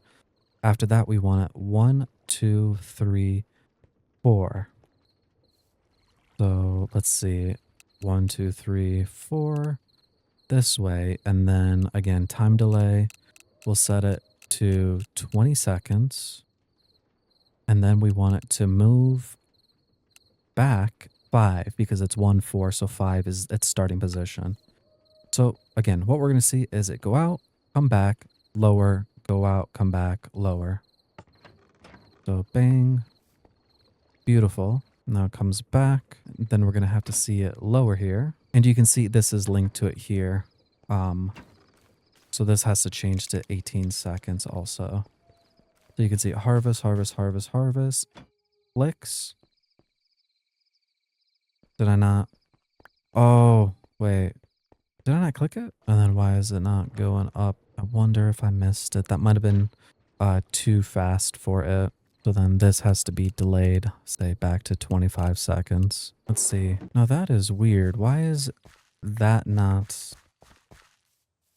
Why is the wheat not being picked up?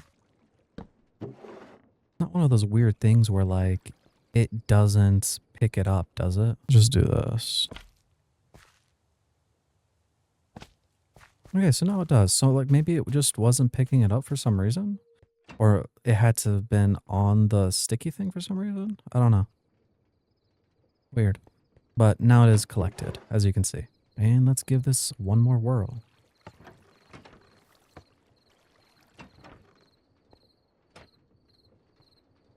So that's the problem right there. So 22 seconds is too long. Unless like, does it come back fast enough?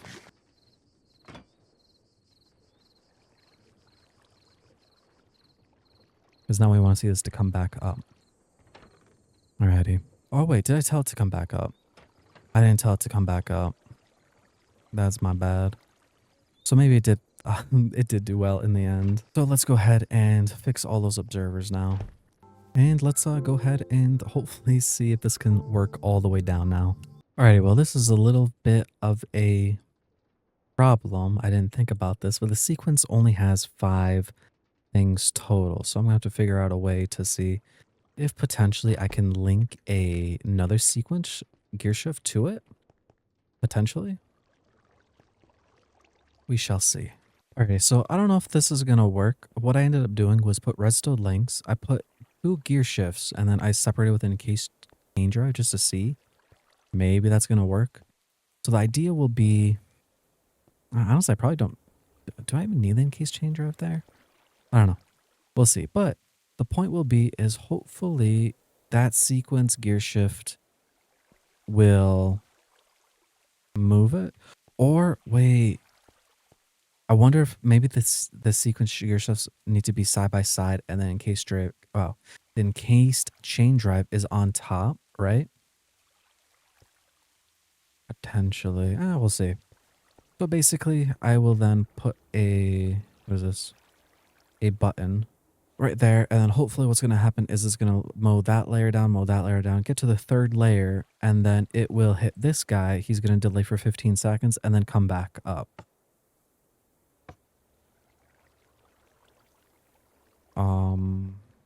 Red. Alrighty, new idea. Because the other one wasn't working. Maybe this way will work. So I got the sequence gear shifts now on the side like this with an encased chain drive. So I'm hoping what's going to happen is as long as one of them get the power right, it causes the rotational force onto this thing still. So then the idea will be each one can theoretically, I think, hold 3 levels.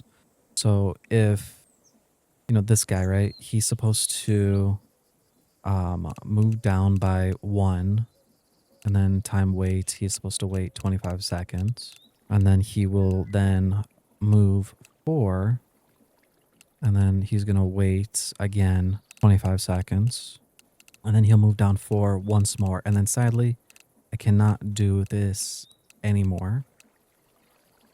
But what I'll end up doing now is it will get its signal, right, this guy, and so that means at level 3 it will change to this guy. And at level 3, what I want it to do is same thing.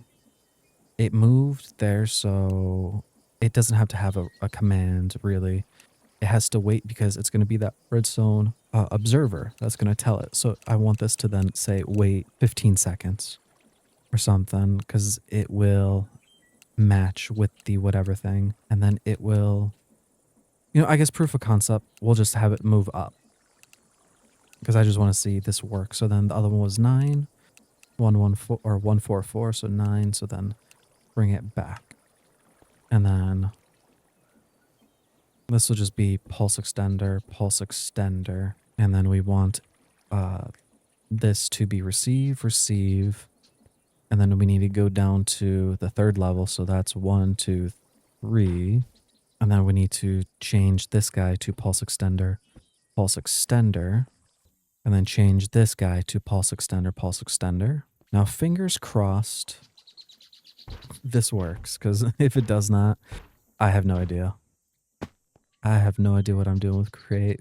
This is like me still learning, but I'm hoping I might have missed it because I think that was active from us, from me potentially. I wonder. Oh, that's because the reasoning. This guy was just sharing it. Okay, hopefully that will go. What's going on? Okay. I'm probably gonna have to adjust that 25 seconds or the 22 seconds. But it's working. Okay, moment of truth. Please tell me then this guy gets pulled back. Please, please, please, when you come back, go up. Please.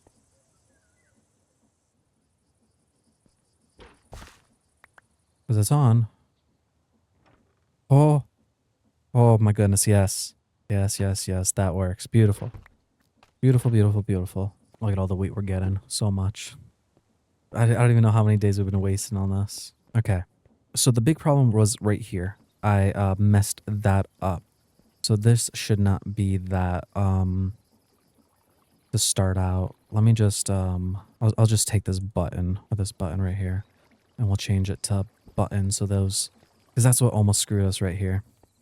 And so then this guy, he delays and then that means that layer is then done. So we will want him to move 4, delay the 25 and then move again 4. So then this is 3 layers. This will be 2 more. So let's see. 1, 2, 3. Then 1, 2. Right? Because he then will move down 1 layer.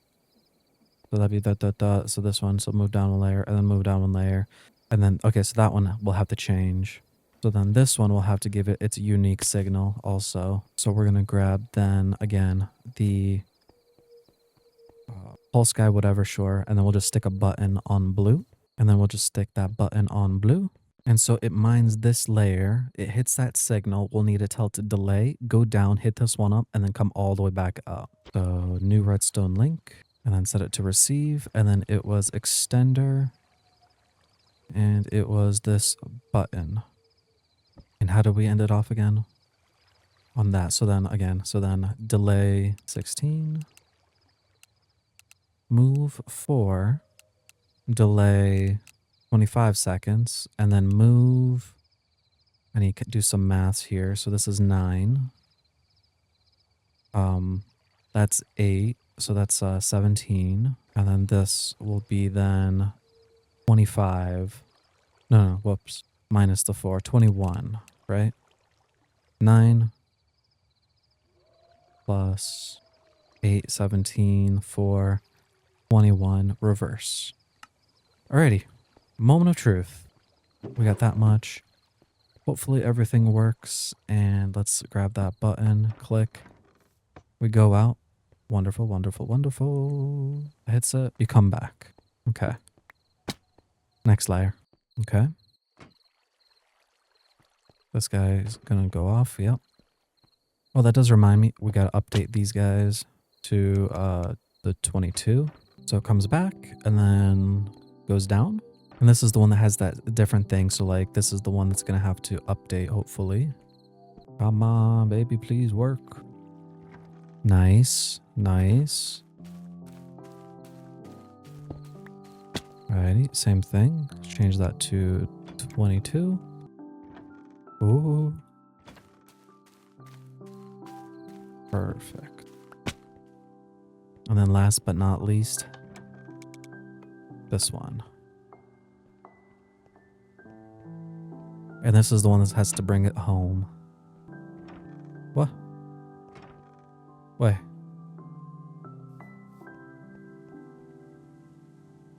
What happened here?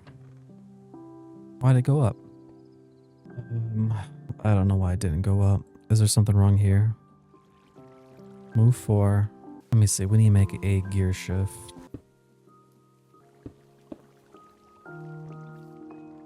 Just to force it to come up for us. Because, Not to change any of those sequences over there. So it was almost there. I wonder what happened.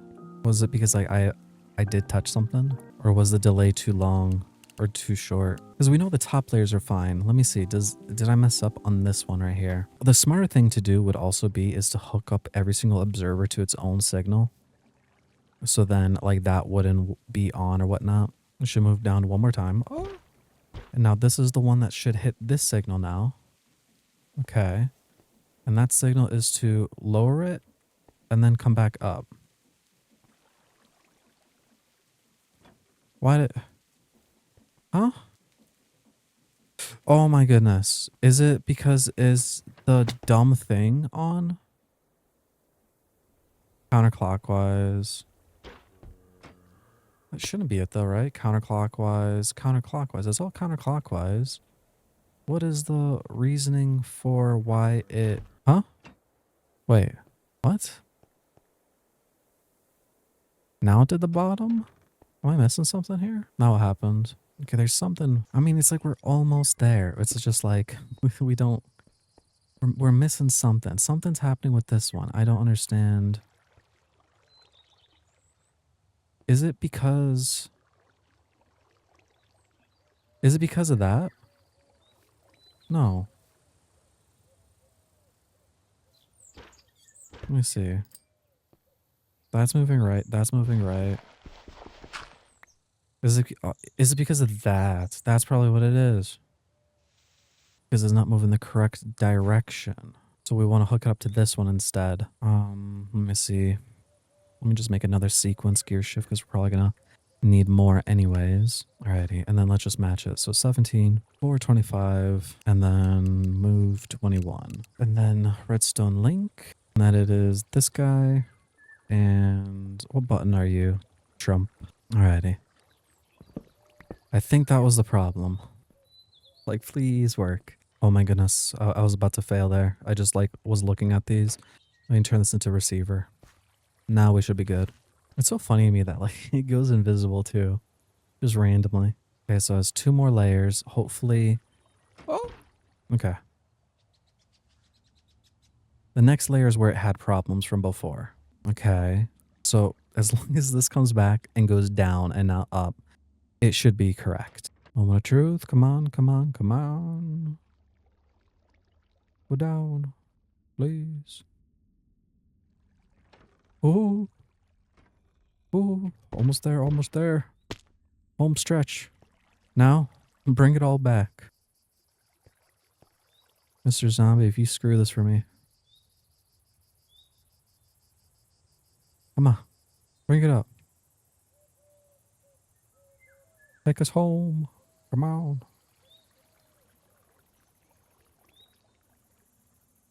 Oh. Oh. All the way to the top. All the way to the top. Yeah. Okay, well, I did it. A lot more annoying than I thought it would be, honestly. All for some wheat.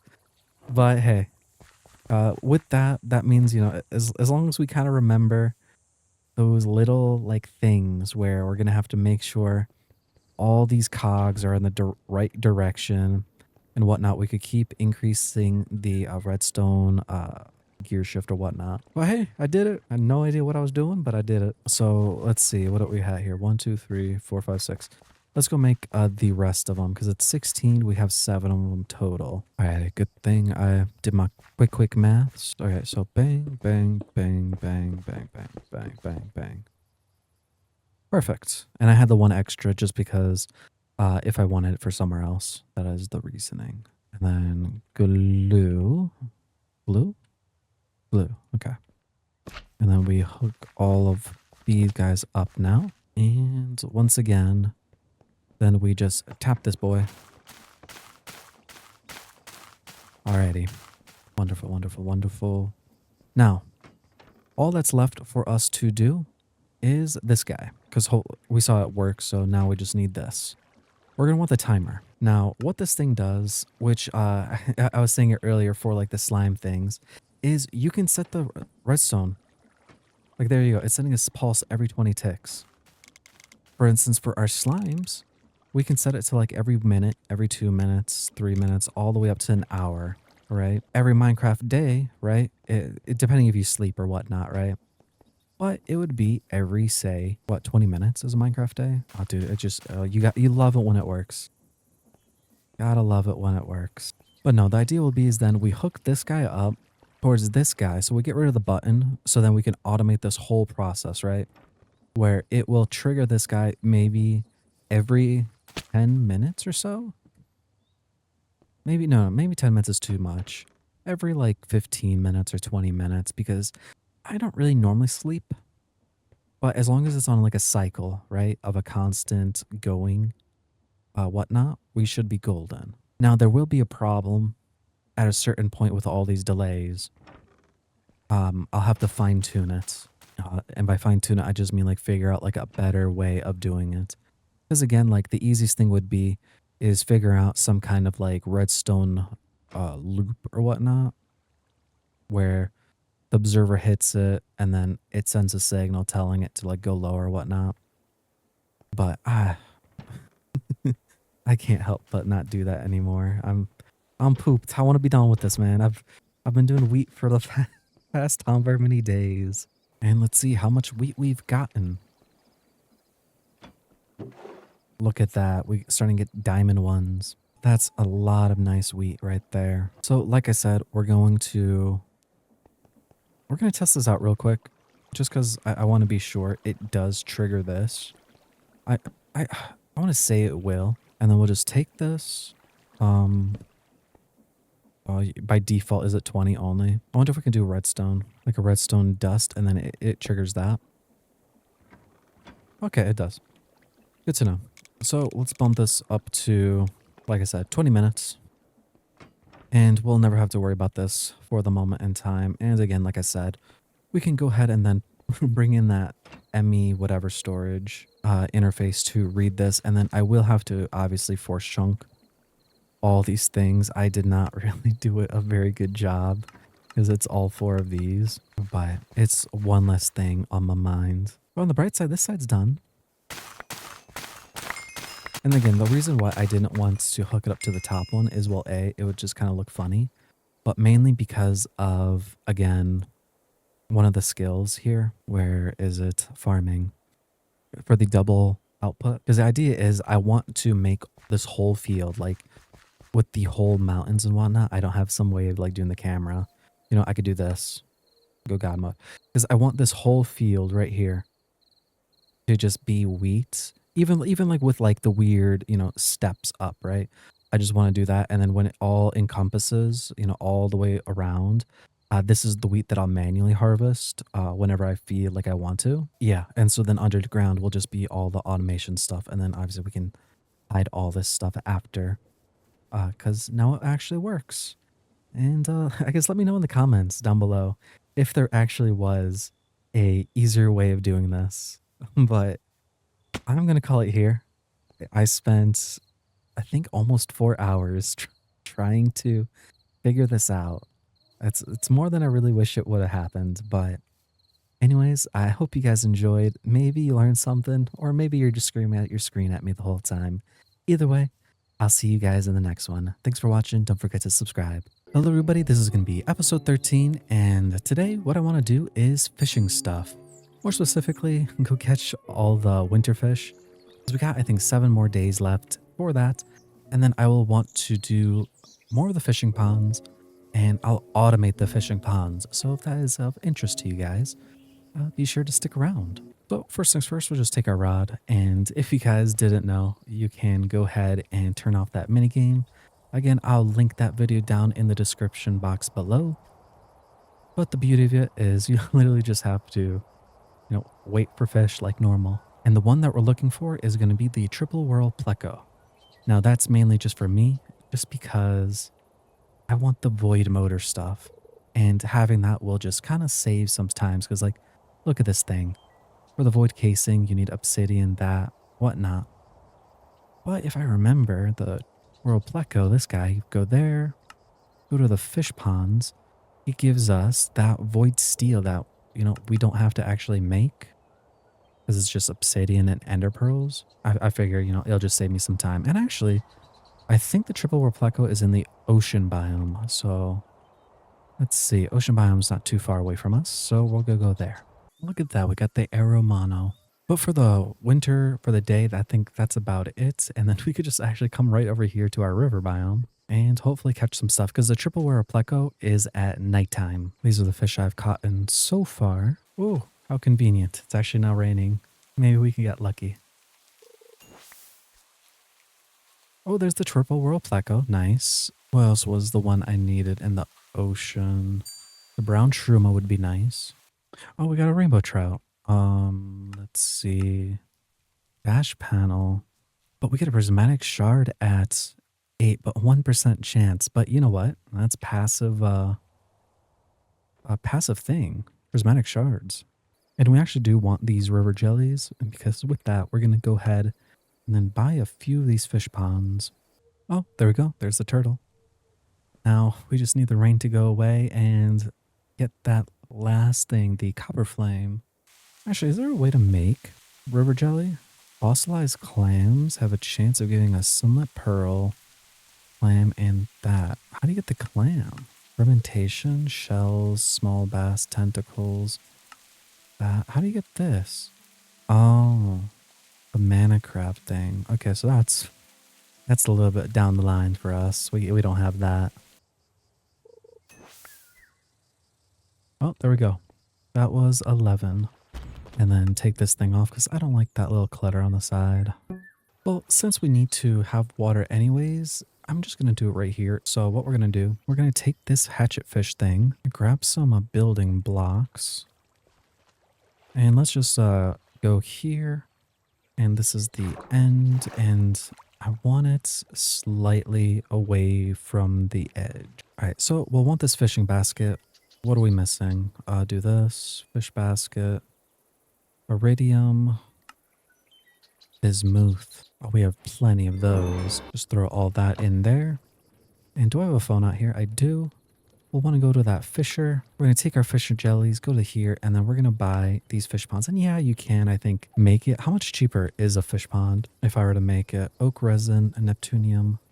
It seems like it's better for me to just trade it. I have the money, so. And we'll buy all 11. And what we're going to do is just place it underneath. And it looks like they're still not upset. At least that top one isn't. By that fish basket. Now again, this thing works in a 3x3. So we'll set it at the middle one.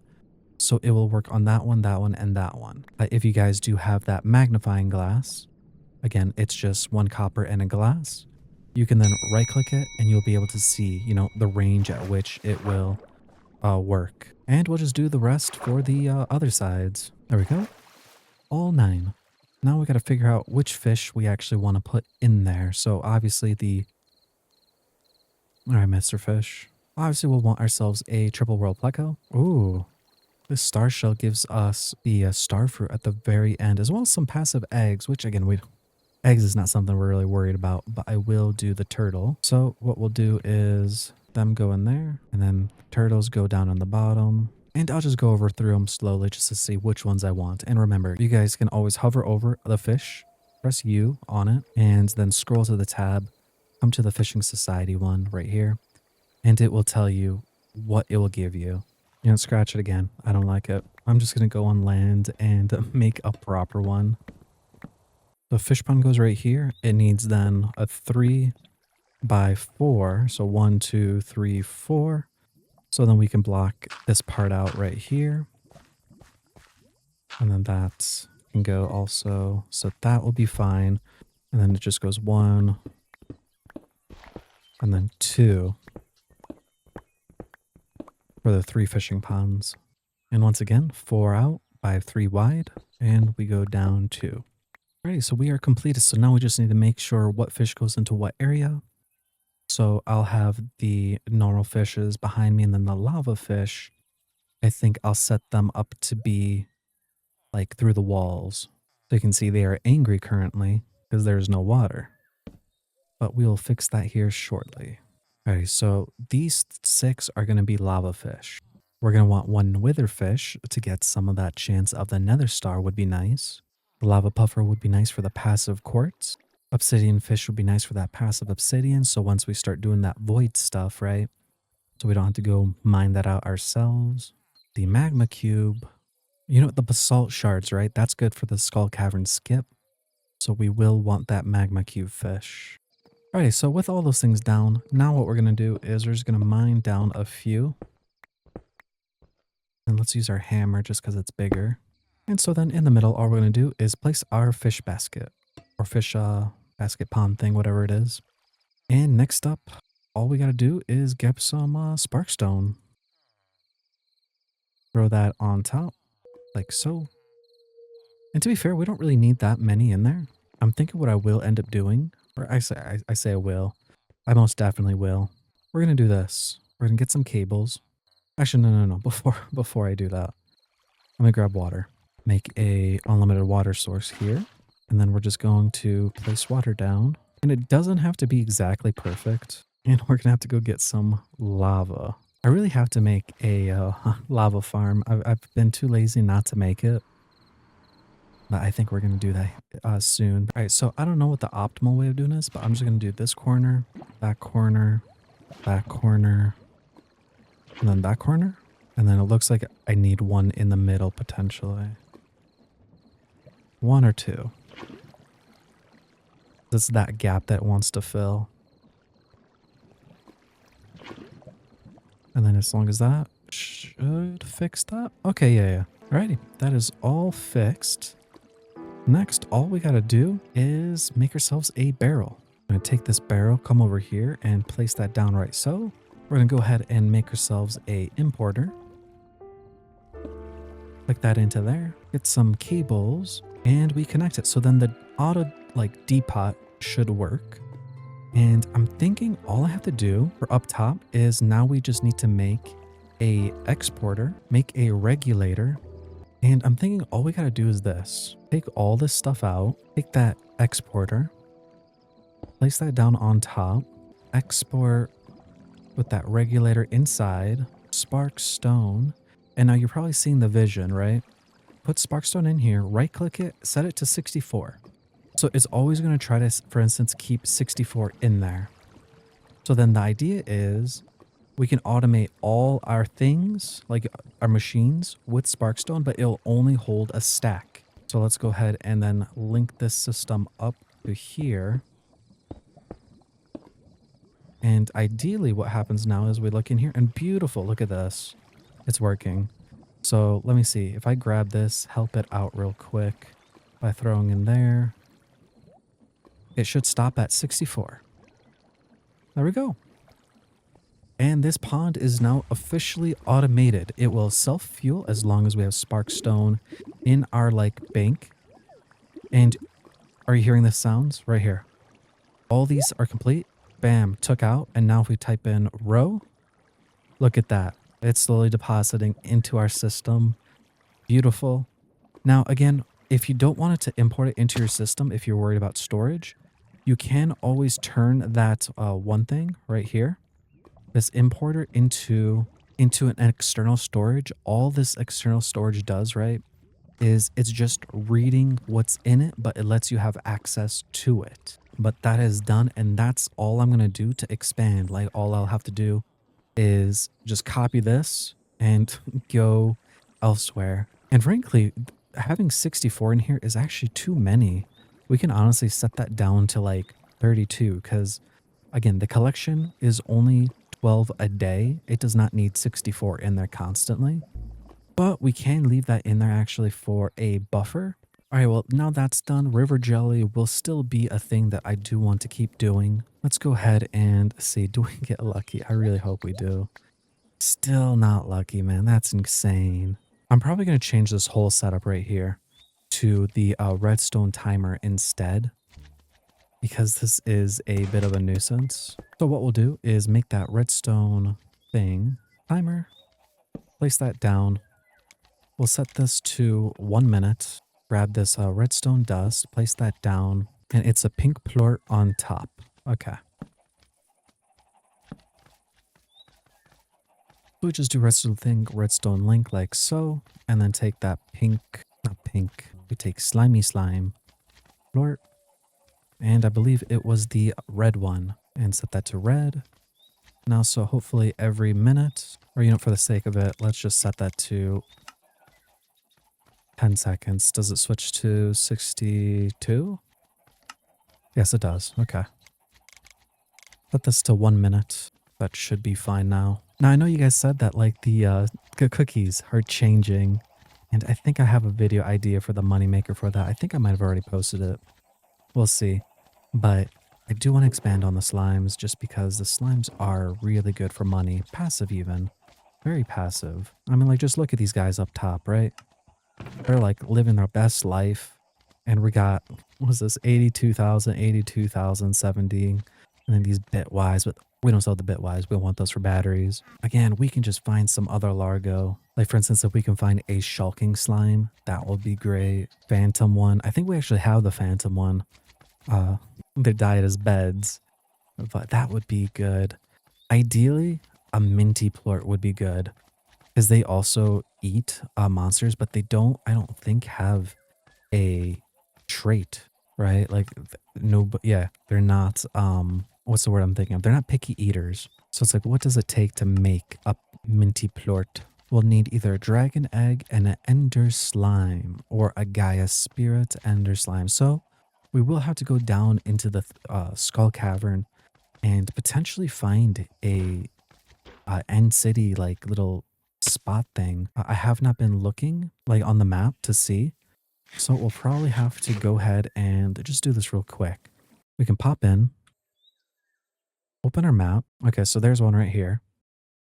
So they're going to mark a waypoint there. Let's say end city thing. And is that the closest one to the surface? I think the answer is yes to that. So let's see, how do we do this? So it goes here, going up. Does it stay relative to there? It looks like we might need to have some like basalt things just in case. And what is this right here? This weird like giant cube. And let's just speed run it. We're not really caring about any of these things. And it looks like sadly we're not going to have enough time to maybe get there. No, it's too late. Let's go out. We'll do it on a new day. I wonder, there might be like another way of doing this. Like I could maybe like come up these ropes, right? This is like the same spot. See, this is where that basalt like escape rope thing would work nice. Because then you can just teleport there. Actually, wait. Rope? I do. Wait, no, that's down a level though. Wait. We can do that. Yep. And turn it into a different direction. Okay. So let's think this through. Is it this level? It's up one. So if I go up here and then, oof, where'd it take me? Where be the thing? It's literally like in the perfect spot that I can't tell. I'm guessing maybe below. I'll be possible with you guys. I'm like, I know for a certain it's like this way. I can't find the rope to it.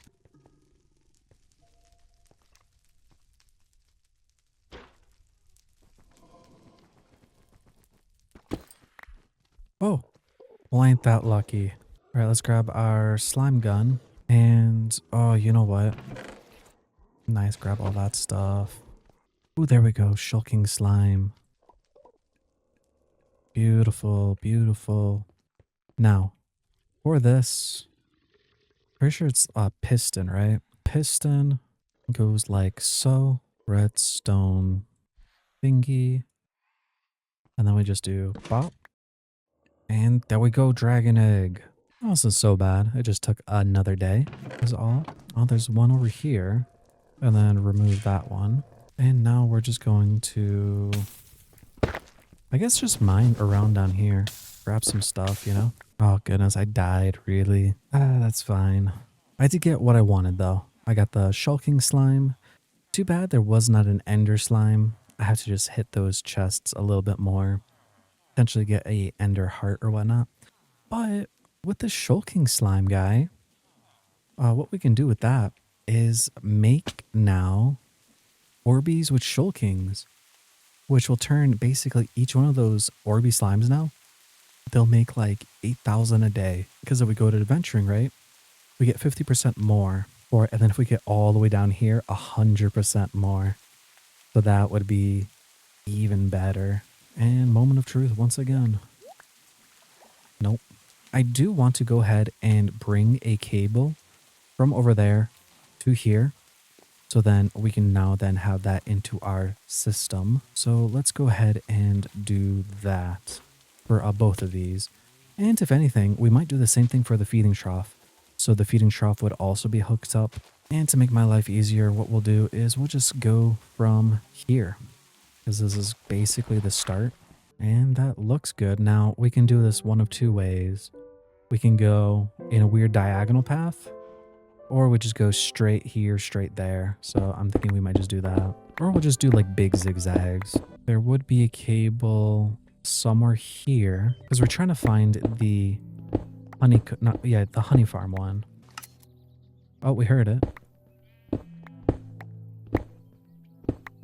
There it is.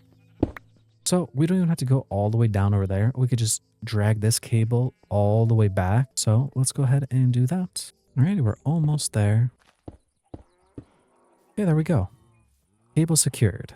Now all we got to do is hook it up to the systems. Let's go ahead and make some things then. We're going to want at least 2 importers because the importer will be taking the stuff. So for instance, this chest, we will want a importer on. So let's just do that. Up we go. And again, there you go. You can see it's starting to take stuff away. This does not need something like special because, again, it takes like a day for anything to happen. But this is just build up for quite a while. All we'll have to do, like the importer, or no, the exporter does not have to be much on the feeding trough. We will want more regulators though. So we will have to get ourselves more gold and whatnot. So let's see. Regulator. We'll need 2 regulators because the feeding trough's up here and up there. That's 1 regulator down. And then we want gold blocks. Oh, we're gonna like go get more gold. And then there's 2 regulators.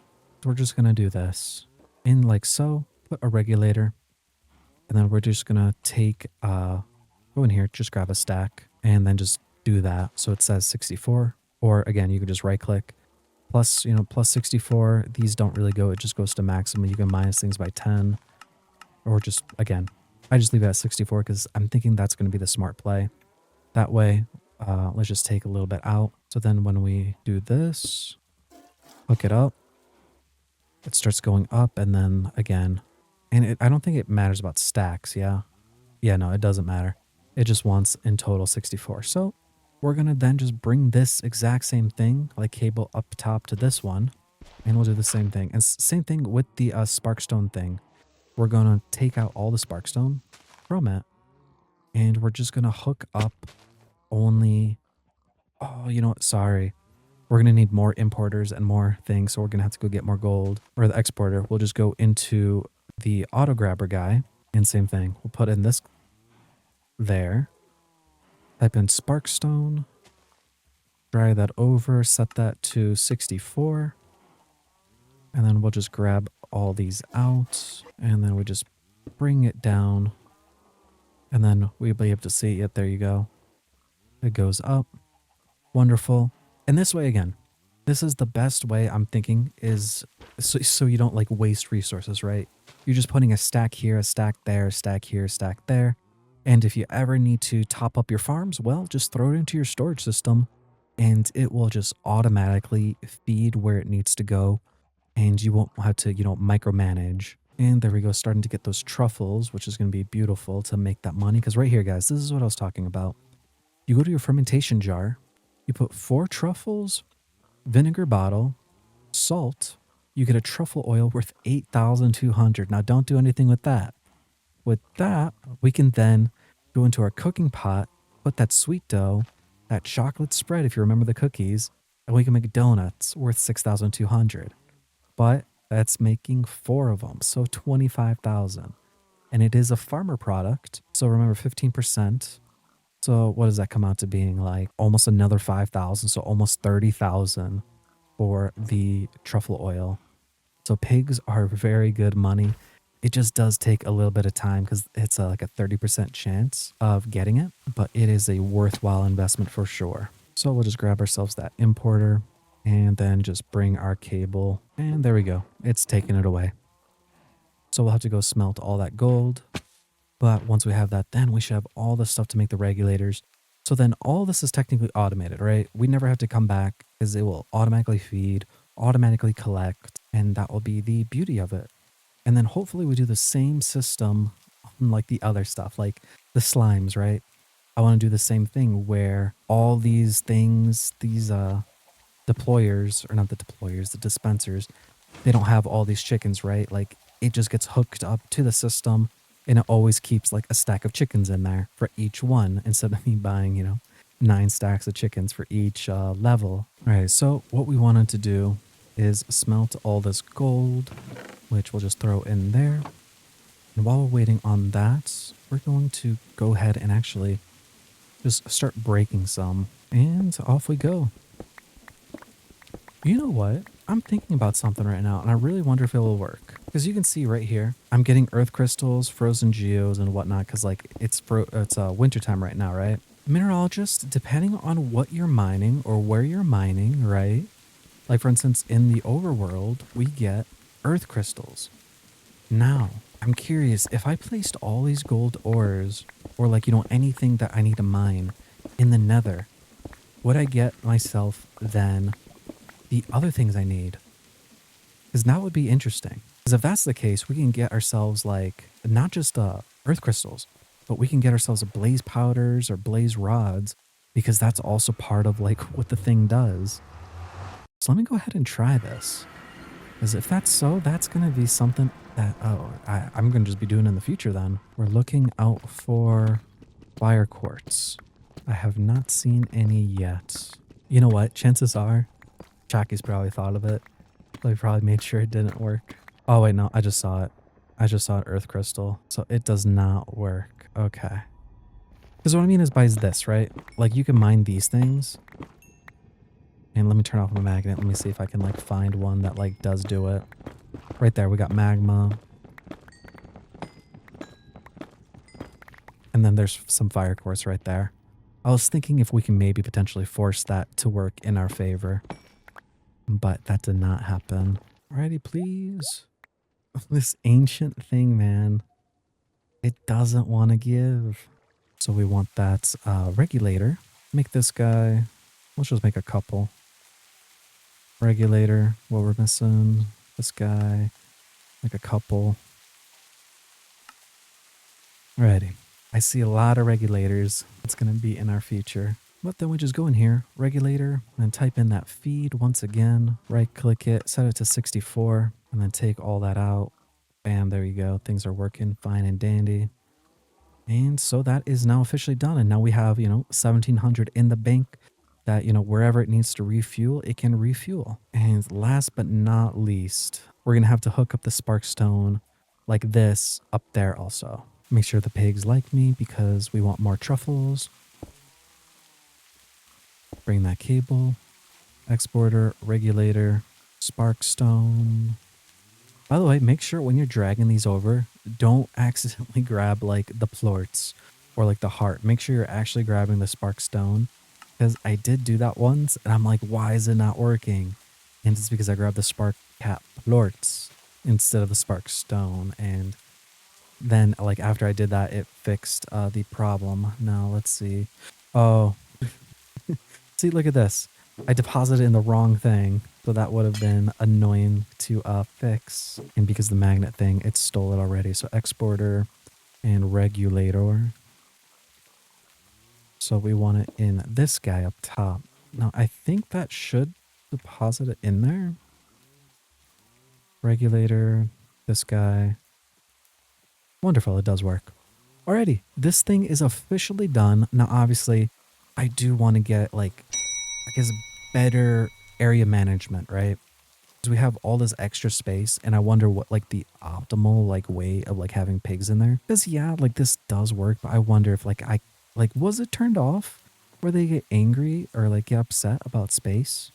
Like, can I stick like 20 pigs in a pen and they won't be upset? There's something I need to go and figure out one day. Or I guess let me know down in the comments. Do you guys know the answer to that? Alrighty, with that thing done though, let's go ahead and do the thing for here.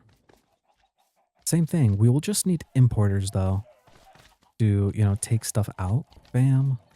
And now that will fix all of this problems for us. All the egg things and stacking should no longer be a problem.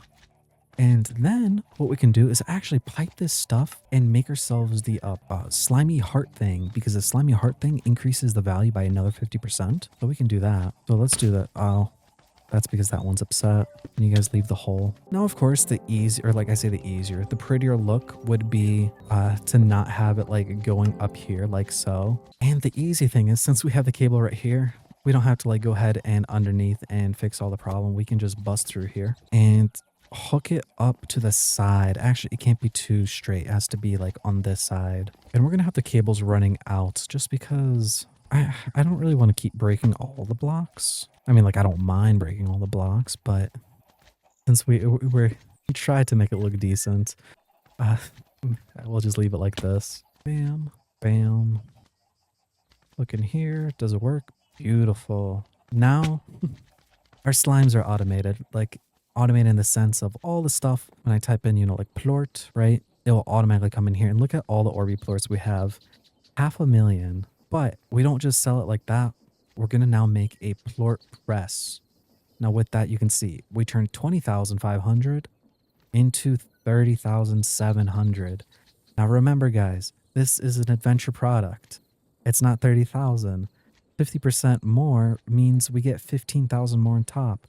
So we turn, this at 30,000 into this into 45,000. So what we can do is, I guess since we have this right here, you know what? No, we'll just stick it with here.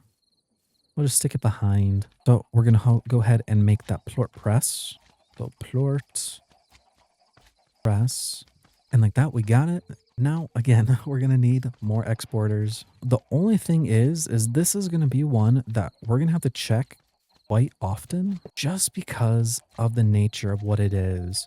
Because say we run out of some plorts, so just right there, and then can I stick then the exporter right there, and then the importer down low, like so. And let's set this then. Oh, you know what? We're going to need another regulator just because we don't want too much of things going in there. Yeah, if it's the same kind, it would be fine. But the problem is we don't want it, depositing stuff down here. That would be the problem where it's like now starting to like merge other things. I'm thinking maybe the regular or the whitelist, we can also work with a regulator. I'm not entirely sure, so don't quote me on it. But what would you do is just type in Orby plort, take that in there, and then set that to 32 because 16, right? And it looks like it will go through. And then at 16, we should start seeing some sort of progress. Yeah. So all these will slowly go and become that. And then what we can do also, if we don't want to, care about the Orby slimes, I don't think I really care about them. To be honest, there's not really use for it. Yeah, you can get experience nuggets, but we get so many levels just naturally. So what we'll do then is we're going to come over here because we have a smart selling bin, and we're just going to break that, come to this guy, and then we're going to place in Orby slime hearts. Now this is the one where you could put that, filter to like set the exact things you want to do, because there's going to be a lot of things, but you can see, right? 60K, but we're already having 90K. So that's slowly going to pile in there and make us a lot of money. But I feel like a lot of things were done, but not really, because I spent, I don't even know, like almost an hour, I think, with the fishing. It does take a while, but it's like you just need to get one fish of everything, and you can just get so many more fish so much easier. I'll just show you guys here because that is going to be the route I'm going to be going. So check this out. We go to the fisher guy. Oh, you know what? Maybe it's not something that we buy. We're going to go ahead and type in bait maker. And you can see turns a fish into 3 bait. And what are we missing here? River jelly. Oh no, we did. We did. Okay, one second, guys. I'm gonna go get myself a river jelly. Oh, that was lucky. It was first try. Alrighty. So we make this pearl, which what? We don't have those jellies either. We have ocean, we have lava. Oh, wait, it's because of my backpack, right? We do that. We're missing pearls. Oh, the crabs, right? And that's another thing too, guys, is the crabs. I gotta make a bunch of importers and exporters for the crabs. But same thing, you can automate that whole system and never have to worry about it ever again. And I mean, just look at this. Look how many puddle hearts we've gotten. 134,000. And I haven't really expanded. Like it's still 5. And all these have been kind of like empty for a while. So who knows how much it could have made. The clams. Okay, yeah. The clams, and we need a cutting board. We want our flint knife. And if you guys remember the old usual. Okay, not that usual. I mean, that is kind of usual, actually. I do mess up. Clams in the offhand, and you just go to town. Just spam click the right click button. But then with all that, now, right, you make the sunlit pearl. What's other stuff we can make with this? See, this is what we want, guys. The auto worm farm eventually to passively have the crab things going.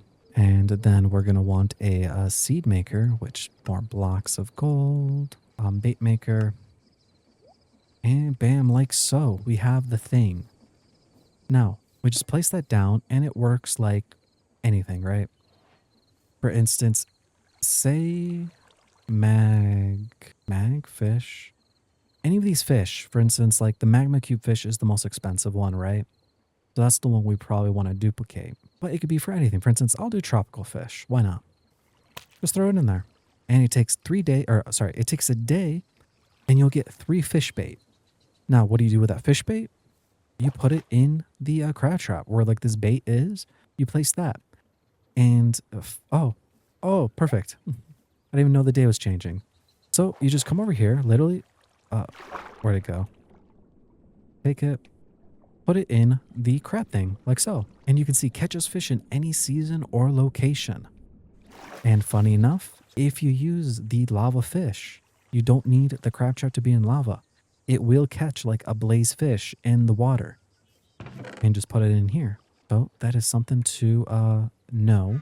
And there you go. You could see it. It's not in here. And you don't, same thing. Just throw it back in there. And yes, you can set this to be automated. That is a thing that I will be doing in the future. You'll just need an artisan's machine.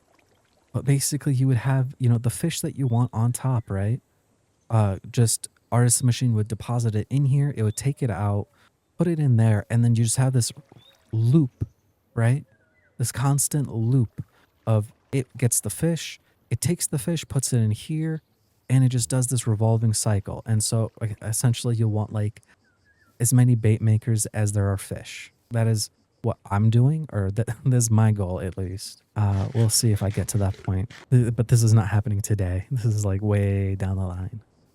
Maybe something you guys can do. And I'm thinking next episode, we're going to expand the Orby slimes and we're going to expand our wheat farm.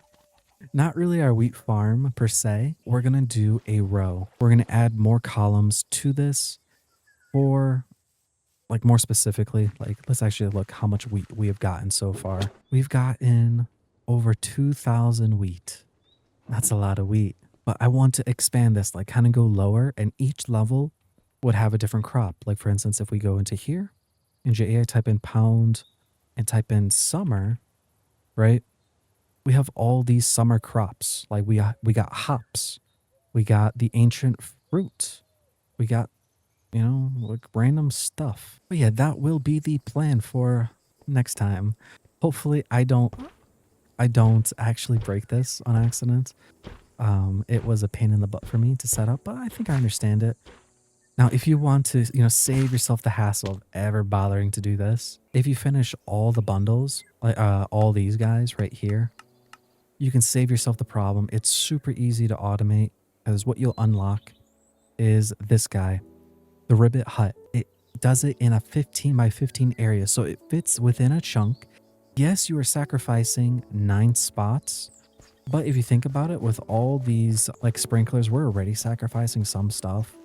And to save yourself the headache, right? Literally just in the middle of a 3 by 3, and you're golden. And it's very easy to like automate. Like again, you just mine the dirt underneath it, hook an importer under it, and every day at like I think 7 a.m., it will harvest the whole like area. So that's another thing I really do want to work on. But for now, since we do have the create, we'll just take advantage of that. But that is all for this video. I hope you guys enjoyed. Don't forget to hit the subscribe button and let me know down in the comments what you want to see next, or like if you need help with something.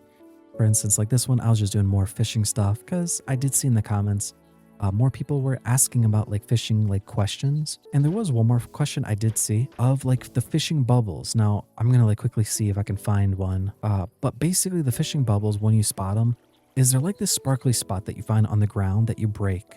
As long as you fish that spot, it's going to give you more loot. It's hard to spot them. It's like one of those things when you're like looking for something, you can't find it, but then oh, perfect. Right there. These are the bubbles I was talking about. All you got to do is just put your thing like kind of like near it. It doesn't need to be perfect. And once we just grab it, you can see we got a couple things. We got ourselves a artifact trove, which that's actually pretty lucky. Let's you're a bit far away from it. Let's see what we got. And what is this? Legendary ink? Wait, what?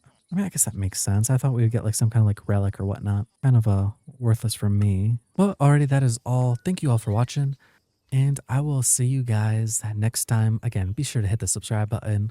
Getting super close to 1,000. So thank you all for whoever are subscribed. But with that, I'll see you guys in the next one. Goodbye, God bless, and goodbye.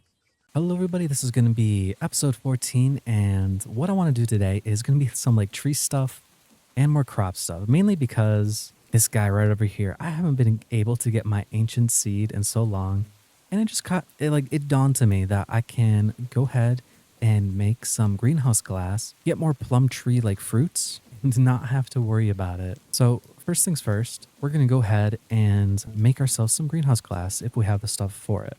And I just personally will just do this one because I think I have more fire quartz, or actually maybe I have more earth crystals. We'll see, but I'll just want 16 for now. And you know what? We will also want a barrel and we'll want a magnet. And I did need to go buy some base things, but while we're here, we're just going to go ahead and just buy a few of these basic tiers, buy a few of these copper tiers, and a few of these iron.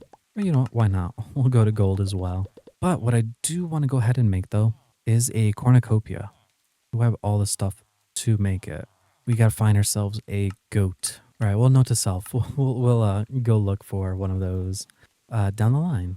But if you guys remember, I set myself a tree farm way over here. So we're going to have to go all over there. Already, I found my things. And you know what? I thought about it. I'm going to take this closer to home now because since I do have greenhouse glass now, this does not matter anymore. So we're going to go ahead and now grab some shears, and we're just going to mine the fruits right off of it. And then go ahead and just shear yourself some leaves as well. We'll be wanting some of them. And then let's go back home. Alrighty, so I think this spot looks pretty good. And we're going to go ahead and force chunk it. We'll just press left click, and then I think it's another shift, then left click. Alright, so what we want to do is we're going to want to now just count out by 5. 1, 2, 3, 4, 5. And this is where we're going to place our barrel. And then we're going to count out 5 once again. So 1, 2, 3, 4, 5. And we'll just go 6 because that will be the top of it. And then what we're going to do is then just place a greenhouse glass right on top. And so this is going to be the range, right? And then same thing, just grab our dirt and go 1, 2, 3, 4, 5. And then go out this way too. But we can do that with the greenhouse glass when we have enough. Now this is going to be the range at which the barrel will suck it up instantly. Now, yeah, we could place the barrel down here and then just, place a bunch and as they fall down. But I just want to see if this will work, like this concept. And there was somebody in the comment telling me about it. Josh, thank you very much for it. But greenhouse glass, which I didn't know, doesn't view leaves as like a block. So one greenhouse glass will pass through all the leaves. So what we just got to do is grab ourselves our oak leaves and grab ourselves that greenhouse glass. And we want to take our plums. And you know what? We are actually going to raise this up too because we're off by 11. So we'll want to go up to then that's 14, 15, 16. So this is the one that we go up one and then bam. So now that's 16 blocks underneath. And so what we can do now is we're just going to take our oak leaves, place them down, grab our plum and place that down. And it should start growing for us whenever it's ready. And then we're going to have to take our thing and we're going to have to raise the blocks up because we can't exactly place grass on it. So we'll have to do that. Place down a plum and we're just kind of just lowering it, And that is the last plum. And while we're at it, we're going to go ahead and probably not die, but we're going to go ahead and get ourselves some more like fruit trees. I think apples is what I want to start doing. But you know what? Where are we going? We got to just bring our phone out and we'll just place a phone down here. Go in here, go to market. Now there's 2 apple trees in here, I believe. Here's one of them, but that's not the one that I want, I don't think. I want this one. We'll just buy a couple of those. And we'll just grow them, and that way we got a bunch more apples now. And same like before, we just sheared the stuff. And then once again, we're just going to do the same thing. We're just going to start planting these guys down. Alrighty, well, with all that done, we're going to most definitely now need to go get that goat horn. So we're going to have to go explore. And I'm thinking like the goats are normally like in the winter area, or at least that's where I've always found them before. Or can we buy goats actually? We can buy them. So we'll have a chance, right? What is the chance? 25% chance. Now is a smart thing to just buy like miracle potions, like 2 goats and then a miracle potion, and then just kill them every whatever. That'll be the cheaper option, I think. Right, so I don't remember how big the fences need to be for the goats, because they do jump up quite high, so I'm just going to do it 4 high, like so. And hopefully they will be okay. Just make them all like me real quick. And then whenever they get all happy, we'll just, because we're not really caring for them to like us too much. You know what we can do is just take one of the adults now. Take one of the adults, and the smart play would be is to go ahead and get looting. Oh, but look at that. We got it the first try. We got to get sparkstone blocks. Well, we got that. And now we just need one of them coins. Now we just do that. And bam, look at that. We don't even need to go exploring. But sadly we still do. Because what I do want to do, also on top of it, because we're doing more farming stuff, is automating sparkstone. Now, right now, there is no issue with sparkstone in and of itself. But I feel like down the line, that will become a problem for us. So I want to get a animal that would be like start getting ready for it, But the idea will be is like I make like a little platform like over here, right? Or however like tall it needs to be. And then what's going to happen is like, like I'll just come over here and then with the cornucopia, I'll just do like that. And hopefully they would fall down, but none of them are really ready to harvest yet. And before we go exploring, I do want to go ahead and buy the waystones. Now, we're almost having enough money, but the sad thing is with the waystones is we're going to go broke really fast. We'll just come over to the botanist, scroll down, and you can choose which waystones you want, red, blue, green, or whatever.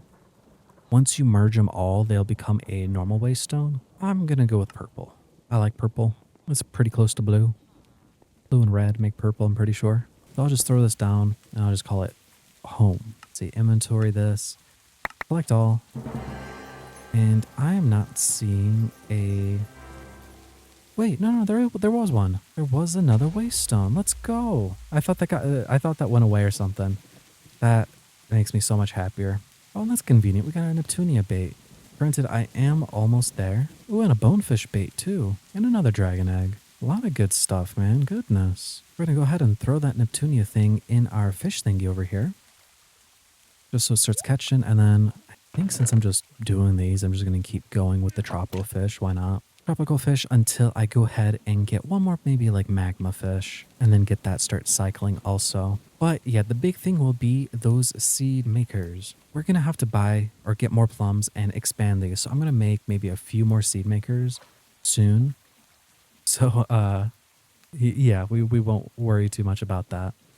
But now that we have that second wave, so we can finally go explore and not really worry about, not being able to get home fast. So we're going to head off to our little adventure. The smart thing would be is to go ahead and place that wavestone in the ancient city. So maybe while we're like heading towards this direction, we're going to make enough money. What's going on in here? Because like this is the one thing, right? You got to like check on them every now and then. And it does get fixed. It looks like bowls are the problem. Just go buy a bunch of bowls real quick. There we go. Throw that all in there. And that's fixing that problem. Wonderful. We're missing jars, it looks like. But see, here you go. This is the problem right here. I didn't even think about that. Oh, wait, no. That's not the problem. There's no more dough. Okay. Hopefully that will now get us the problems we've been missing. And then just grab those. And then turn that magnet on. And that should now slowly go ahead and start working. Now, if we come over here, if we look onto this, does it have it now? It does. So now we clear that away. Okay, now we're set. That was the problem. I forgot that I got rid of it because of the zinc making over there. That's why it's always smart to always have like a dedicated station for things. But with this now, our money problem should no longer be a problem. And we can go ahead and start adventuring. Oh, you know what? It looks like our wheat is ready to harvest. I did turn it off just because I realized I wasn't max level here. So we can get, hopefully unlock this, or better yet, the farmer's blessing does not seem like a bad idea. We just need a lot of those farmer statues. Oh, and there we go. We got that last level. And you know what? As much as I do want this, crop collector right now for me would be so much more worth it. Because everything's just going to be doubled. I mean, just look at all that wheat. It's beautiful. Right, now we're just going to, deposit our backpack. And now we're going to go explore. And you know what? Let me ask Holly if she wants to actually join me in this adventure. Because we are looking for a specific animal. I don't want to spoil it for you guys, but let me ask her real quick. Alrighty, so are you down for a little adventure? Absolutely. All Where are right. we going? We're going like over 8,000 blocks away. Nice. Hang on, So I gotta. hopefully we'll see some interesting things. I do have a waystone. The worst Mm-hmm. case, you can take stuff to my house and then, to your house after the fact. I'm curious if I can like hold a buffalo or something. Mm-hmm. A buffalo. Oh, no, you can't. Mm-hmm. I also like how you decided to start this excursion when it's going to be nighttime. It's actually going to be faster because it's nighttime. That makes no sense, but okay. Because the midnight robes makes us faster in the night. Hindsight, I guess I should wait for you, huh? You should, because I don't really know where I'm going. Ooh, bottom of the torrents. Let's go. Now, if you guys didn't know, what this thing does is quite simply, do you know like the trident ability that lets you kind of like lunge? That is what this thing does, because check this out. You just right click and it sends you. Now, obviously you have to hold it, but it's like a little dash that you can do. So it's like, meow. And do you know what? I really do need to tame myself a horse, because with the horses, you can then add a like horse flute and just stick them in there. Yeah. Why can't we be friends? Bloop. All right, and now take the flute and then The right what? click. Or the flute. Yeah, right click the horse with the flute. And now Nice. what the flute does, if you didn't know, is you just hold the flute, right click it, and bam, your horse appears. Right click it again, it vanishes. But Oh. if you run too far away from your horse, it will automatically vanish. So you never have to pick it up. Now you can traverse much faster. Now there's gonna be a creature that we're looking for around here. When you see it, you'll know. Oh, you know what? Since we are by the water, we might be able to get like the big boy. Yeah, the big boy. So like we're looking for like basically an ice ball, which I mean, Oh, like I mean it could be like this. I don't know. Like chances are, oh no, get me out. That might be it down there. I'm not entirely sure. get back in the water. Oh, it was. Oh, nice. I'll be there in a second. Alrighty, well, we take our hoe And we go down and start clearing it up. Literally, this one chunk right here is going to give us like so many we're not gonna have to worry about. I don't really need any more. This is probably more than I ever need. So you can have the rest. How did you find this from the outside? I was swimming around the bottom looking for like some sort of spherical ice cube. Because there's always like in a sphere. I'm pretty sure it's always a sphere. I always look for ice sphere thing. Yeah, I just want to see it from the. Oh my goodness. Well, you're not going to really notice it. It just looked kind of spherical from the outside. I cannot get. Oh, this is driving me insane. Like you see, it Okay. kind of looks spherical. Yeah. Okay. But you want to mine out all of it though. Oh, like clear it out completely? Yeah, because it's like, it's one of those things where like, there's no point in coming back for it. Because It's fine. you can't breed them. And they take, I think it's like, I think a 3x3 is what they are. Oh goodness. Amalgamation. All right, well, that is all we're gonna need over here. No, it looks like nothing spawned over here, by the way. Oh, wait, no, never mind. You can only capture small animals? I mean, it is small, but I guess it doesn't want to go in a... No, it's like your normal animal. Oh, I found it. No, what is that? Right? It's like, don't mind me, I'm just stealing your child. No, I don't want you, mama. I want your baby. I don't think it likes me. Alrighty, well, time to go home, I guess. Sadly, we can't use the wavestone, but this was literally our thing, and we're gonna have to share it for a little bit until we both get our pair. This thing alone is just gonna help us with our sparkstone production. Just it will take a little bit of time. Alrighty, well, there we go. The goats escaped.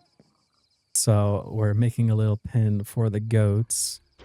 But I didn't know it. You can actually pick up the big guy and, well, he flips through you. So, but yeah, with this, we're going to now be able to, breed them and make more with them. Because the idea of it is, if you didn't know, these guys at 10 affections. So it does take some time to get to that point. We can go here and type in Frost Biter. And then if you right click the egg and look over here, you can see at 5, we'll get the frozen branch. But at 10 plus, which 10 is the maximum, right? You get the artifact shards. Now, what do you do with the artifact shards? Well, you can do a number of things. You can make these unidentified artifacts, which then you can use for like other things. But we're going to be using the recycler. And you can see for one day of recycling them, we'll get 6 sparkstone. And each one of these things gives us 4 of these artifact shards. So one of these guys then will give us theoretically 24 sparkstone a day, right? Like, well, technically every 2 days, because we get the thing and then we process it. And so same thing, you get double, you get triple, you get whatever. And then there's no like, with the spindlefish, you need like a gamble of like, oh, do you get the sparkstone or not? With this, it's a guaranteed thing. And so when I saw that, that's why I wanted to get him. And it just looks so weird. Like, I don't even know what it... Like, why does it look like an alligator with, like, antlers? Obviously, we're going to give Holly a parrot before we can extend that out. I'm hoping this feeding trough will reach them. I think it does. I might have to raise that thing up, honestly. Or just give them their own feeding trough. Now, here is the setup for the fruits over here. We got that barrel. I turned off my magnet, and here's the cornucopia. I'm assuming all of this stuff is grown, and all we got to do is just click, and look at that. It just goes all in here. We just got 48 plums and 3 stacks of apples. So here we go, guys. With the e-trader, we're going to go ahead and go buy 3 of these ancient cogs, and we're going to make, let's see, seed maker. And then I'm just going to keep extending this. And we are going to have to upgrade our storage because we are almost done. So we're going to have to buy another like 64 block. But you know what? We have the money. So we might go ahead and buy 2 of them. 2 of them, maybe 3 of them, just so we won't worry about it for a little bit at least. So let's see, 1, 2, 3, 4, 5, 10. You know what? That's enough. That's almost another extra 500,000 items. I think it still has to be within like a loaded chunk. I could be wrong, but for the sake of it, we'll just leave it within the chunks. And let's see how our fish stuff is doing. If we type in row, you can see we're getting quite a bit of all that stuff. And you know what's funny? I think I still forgot to put the silk on this thing. Yeah, it's been however long for that merino wool.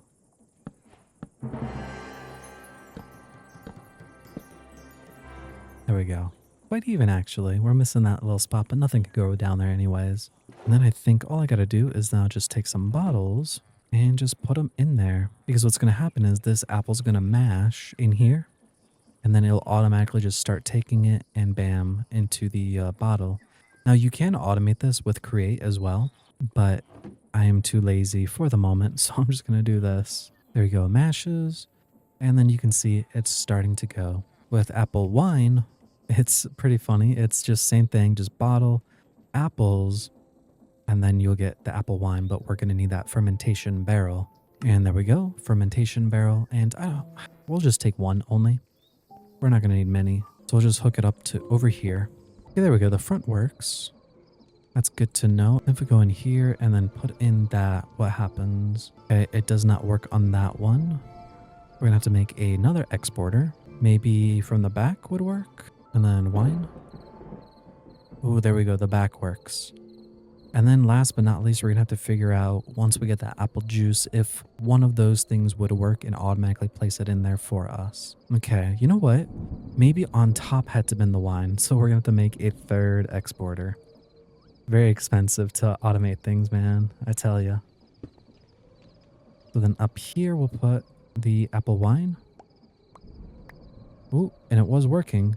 And funny enough, the wine bottles were popping out.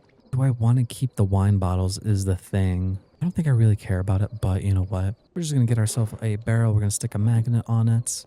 And then we're just going to need one last importer just so that I can go in there. And then let's see if I stick then wine bottles in here. Beautiful. It goes out. And that way, once we have it, piped in the system, then like the wine bottles never go out of, you never really lose the wine bottle. So we'll always stay around 1000 and that would work out great. All right, well, let's go ahead and then put sharpness on the book. And then why can't I put smite on it?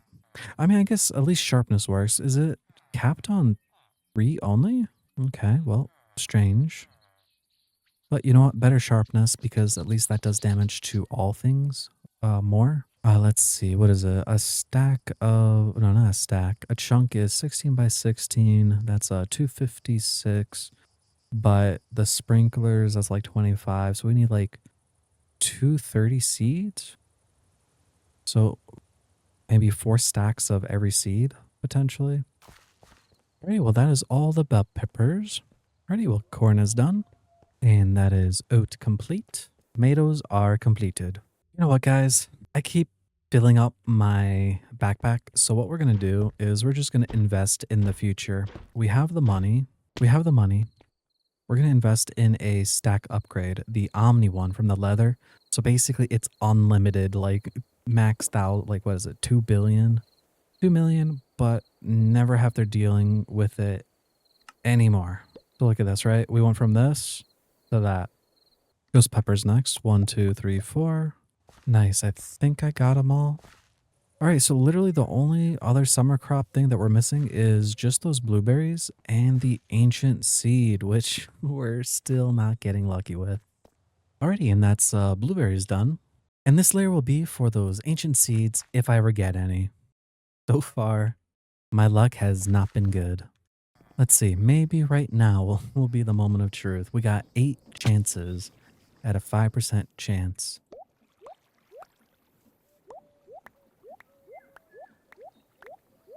Nice. Wait, we did. Alrighty, we're running back, running back. Thinking. How do I want to do this? Do we have bountiful? 25% chance to drop 1 extra, 1 harvest. Okay, we want that. And what we're going to do is this, because I've been saving up my organic mash. I've been like doing it with like in the fermentation jar, you just put honey and mushrooms and they're still probably going, but I saved up quite a bit of them just for this moment. Man, that's a really long way down. Okay, here we go. Man, I'm so happy about that. Stoked. It's the organic mash, and we'll want all of that. And check this out. This is what we're going to do. We're going to come over here. It doesn't really matter where we go, but we're going to put the bountiful harvest just because we want the chance of more, right? And, you know, we're going to take that away just in case we don't, I don't want to accidentally break this. So what we're going to do is ancient fruit and then organic mash, and it's complete. And so we're going to just harvest that. And then we got 2. Look at that. And we're just going to do this. Now, the sad thing is the organic mash does do like stages, right? Like you can see we're having 62. It took away quite a bit of them because it's like a chance or whatnot. So it's a bit sad, but I just realized I don't need to switch the hoe. I could just do it like this. Alrighty, how many did we get? Oh, you know what? Quite a bit. Quite a bit. Now, we'll just take these guys and we're going to start just throwing them in the seed maker. So I guess good thing we got quite a bit of them. And is there anything we can actually use them for? We can make that potion of recall, preserves, dehydrate. Now, a stack of these equals a prismatic shard. That's, I mean, I guess, you know, if you have a bunch of ancient fruits, right? And once we get to the gold tier, we can finally then submit that one for here. Granted, we are missing quite a bit of them still. We're getting there. Alrighty, well, on that note, I don't know how long this one's going to be, but again, now we got like that. Oh, you know, speaking of, I've been forgetting to pet them. But we did a lot today. We got a lot, big travel. Like it was like 8,000 blocks away from home. We got these bad boys. So remember, each one at 10 affection, they will start giving us 24 sparkstone every other day, right? Technically, I would say every day because like if we have a bunch of them, and then I feel like we'd always have some artifacts cycling through. So I would just say every day. Like, it just depends, I guess, how many recyclers you have. But we got a boatload all the way over there. So should not be a problem to have like 20 of these guys. And they should be able to literally fund most of my automation stuff for the moment. In the future, there will have to be a change. Until then, this is still going to work out wonderful. Alrighty, and that's 2 little guys.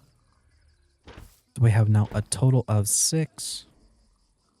And hopefully we'll just keep expanding, expanding, expanding until we get to that point where we're gonna like never need any more. But that is all for this one, guys. I hope you guys enjoyed. Thank you all so much for watching if you got to this point. And don't forget to hit the subscribe button. We're almost at 1,000, so thank you again to all those who are helping out. But goodbye, God bless, and good night. Hello, everybody. This is going to be episode 15. And what do we have in store today? Well, I'm thinking I want to get myself the Ender Slimes to then make myself a Orby Slime. Or not the Orby Slime, the Minty Slimes. And then turn the Orbeez and the Minties into Largos. So we're going to go to the Skull Cavern and hopefully find the Enders. Since it is late season, we're going to go to the bookseller and we're going to go ahead and buy the books that we are missing. We're missing that guy. We don't have Bullfish Job.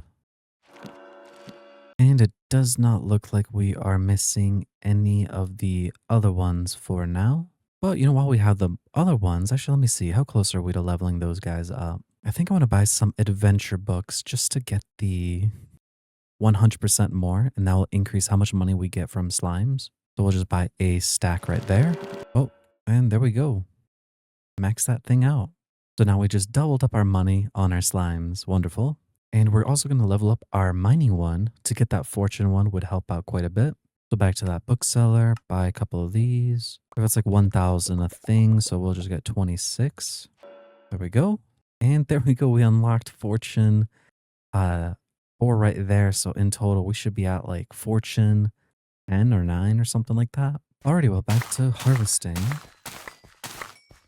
Alrighty, with all the harvest then done, this is what I got in. A lot of bell peppers, a lot of wheat, though then again, we do have the most wheat farms of them all. And we're just going to go ahead and upgrade these chain boots. It's been a little bit of time for that.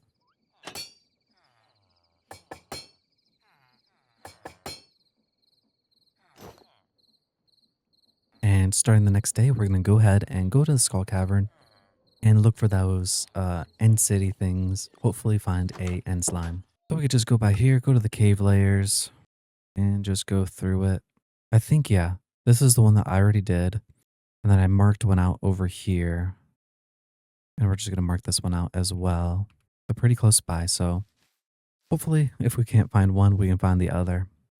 Or we could get maybe both in one go. Oh, that's funny.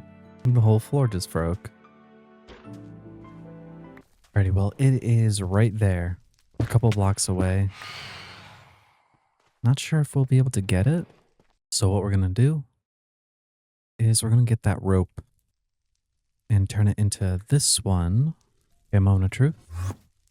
Ooh, there we go. Got 2 shulkings. There's an enderman here. Oh, another shulking. That's so sad. We just upgraded our thing too. Okay. And looks like we're going to have to find another one. Hopefully that one near us will have it. Let's just grab this dragon egg. And we're going to go ahead and make another one of those ropes. And try our luck. That's not good.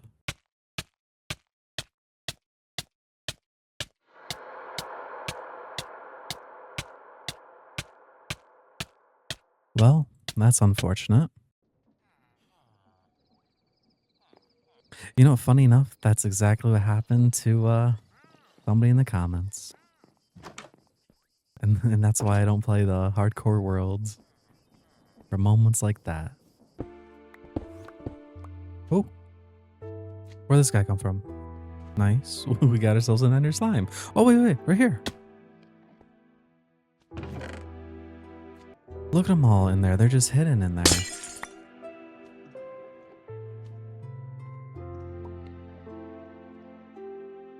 Nice. We got 3 of them, though. And then let's go ahead and change this one here. Actually, no. Where was it? We're going to set it to right here. Because it's just in the open. Waypoints, great waypoints. And we're going to call this Ender Slime. And we're just going to save that there. And then we're just going to remove that one because we don't need it anymore. And we're just going to have this one just because we won't ever really need, you know, Ender Slimes once again. But it is good to know. And oh, free coral blocks. And a dragon head. What the heck is this? A ghoul? I've never seen that. Then the Elder Wisp. I'm not really sure what those guys do. Do we just kill them? Oh, wait. I can make it like me. Let me see. Wisp. Pika ears. Does that mean can I pick you up? Oh, you know what? I wonder if this one would work. Because I learned about it after I did that massive trek. But I can just go to the shepherd guy and buy the diamond lasso. Let's see. Can we grab him? Nope, does not work. What about cage? Ooh, cage works. Wonderful. We got ourselves the purple guy. And what does it give us when we kill it? What is that? Oh, we can pick it up when we kill it. Is that when we can use the lasso on it? No? Okay. I don't understand. Well, I don't need more than one of them because they don't really give me anything other than those ears. So, yeah. Alrighty, I think that's good enough. We're going to go home and go ahead and make ourselves a minty slime. We should have all the things we need for it. Let's just come over here and then let's type in minty. And then we'll need dragon egg and those ender. Okay, so we stick dragon egg on top, ender slime on the bottom. And let's just turn this to whitelist mode real quick for the importer so it doesn't just steal the slimes. Or did I do that wrong? Ender slime heart. Of course, we need 16 plorts. Never mind. So what we're going to do is we're just going to get rid of these boom cats because we no longer require them. And you know what? We'll do the same ones for down here. Their diet is gems, so let's grab ourselves one singular amethyst and then throw the ender guy down. Give him some gems. Turn off my backpack, hopefully. Give him some gems. Oh, it seems like that was his favorite food, actually. That is good to know. Amethyst shards. Ooh, you know what? We can double our money even more now, actually. Because how many amethyst shards do we have? We're going to have to go geode hunting and then hook up ender slimes with then like minty slimes or orby slimes. And those amethysts will give us double the plorts. So we can get 8 plorts a day. Yeah, I like that. That's what we'll do. So orbies were good. We're going to move over to ender slimes instead. Enders and minty. Because I think minty's, how much more is it? Minty's 12, whatever. Orby is 1280. It is the same. Okay, but the reason why we want to move over to minty though is we can use these plorts to go ahead and buy these pink matters to auto age cheese. And that has more worth to me than the Orby ones. But we can always match up the Orbeez with the just chickens because we don't care about their plorts at all. We'll just sell them. So Orbeez will just be strictly for money. Minties will be strictly for the other. Shoot them out. Give them an ender plort. Now becomes both. And he just teleported in here. Because that's right. He teleports to the foods. So I'm hoping he's going to touch that. Go for the amethyst. Oh, but he just teleported straight over there. We have a slime feeder. We can go ahead and just place that in there. And then we can shoot out the Orbeez. And then give him the ender. And then he should eat.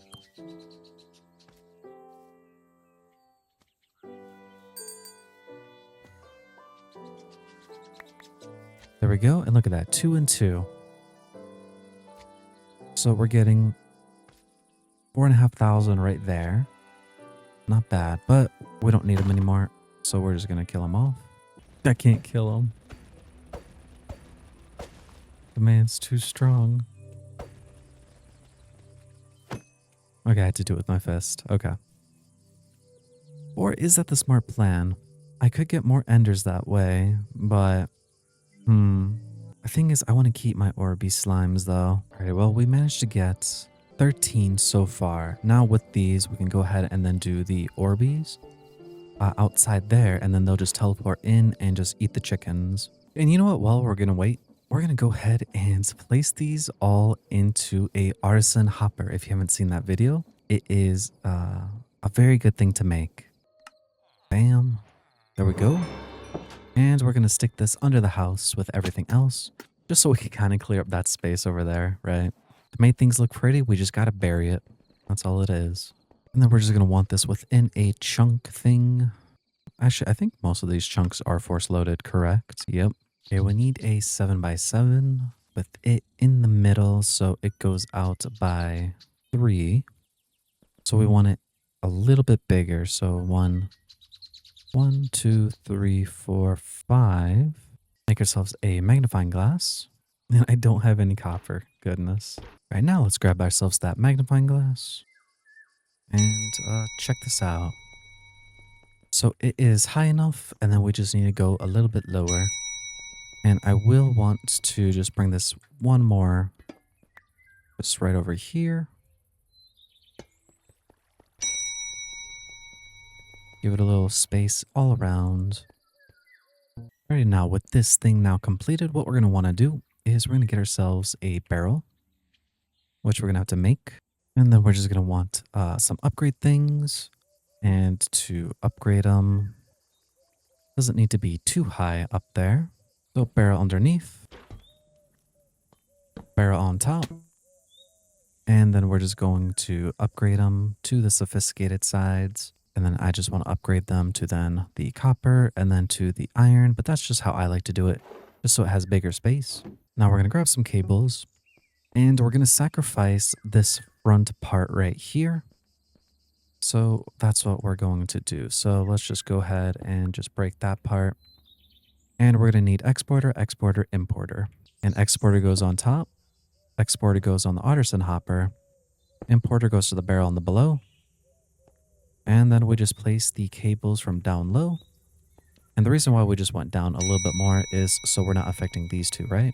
And then we're just going to drag this out over here and just bring it up into the system. Now all we got to do is just right click this one and then type in Sparkstone. And that should start be pumping it in there once we connect these cables right here. There we go. And then let's go ahead and grab our artisan machines from outside. And time to tear down this beautiful wall.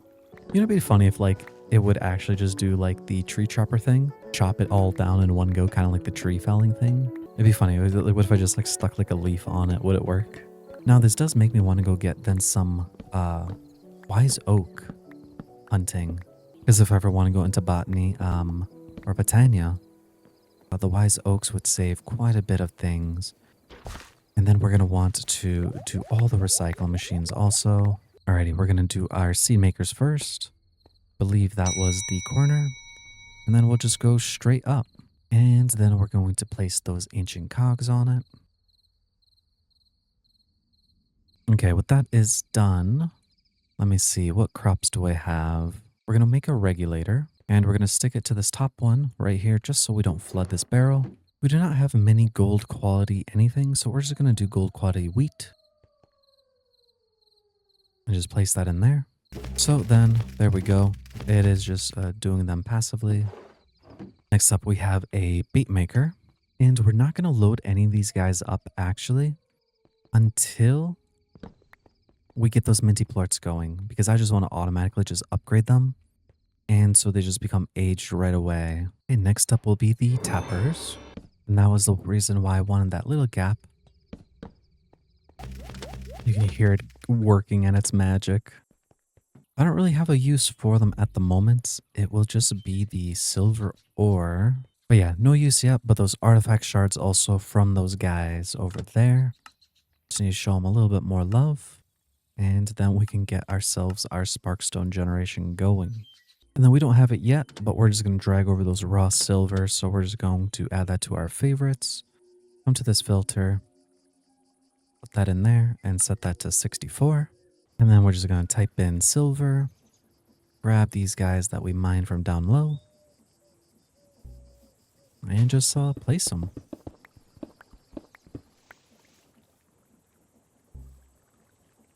There we go. We got 75. So then all I got to do is then throw these into the system. If I type in silver, we should see that thing going down and they should be going recycling for us.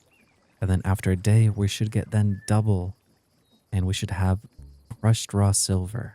And then what I want to do then is hook up the external thing to here and have a sophisticated chest waiting to collect anything that's only cooked. And then pour it back into the system so it will automatically smelt any raw stuff for me. Let's see, a bunch of iron. So let's just grab all that. Or better yet, let's just type in ore. And let's just go to town just breaking all these things. We have a lot of them. And hopefully we get the book from the lead ore. Alrighty guys, well, with all the hard work of In the Skull Cavern, this is the work to show for it. Right here. There's going to be a lot to mine. And thankfully, I did get the, I have the Lectin pickaxe. That's like 4 fortune right there. I have the mining path all leveled up with all these additional fortunes. So what is this? 4, 5, 6. So I have 10 fortune right now.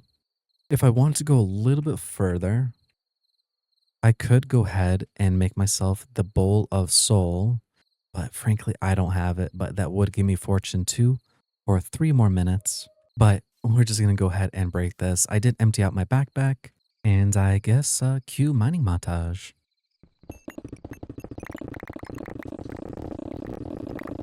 Alrighty, and here's the part where we're really gonna hope that we're gonna get the brain damage book. And here we go. All that done, but man, all that sparkstone that we got. Obviously, that's a little bit skewed because we do have the book right here. Spark also rises, where every single ore gives us like 2 sparkstone. But yeah, crazy. The amount of lead, man. Like I'm pretty sure like it's a 1% chance. I could be wrong, but I'm pretty sure it was 1%. I'm just getting unlucky. But what we're going to do is we're going to break this setup and move it down to the basement. Alrighty, and this spot looks like as good as any. So what we're going to do is place that thing down once again. Grab our chute, our slabs, our 2 blocks, our chest.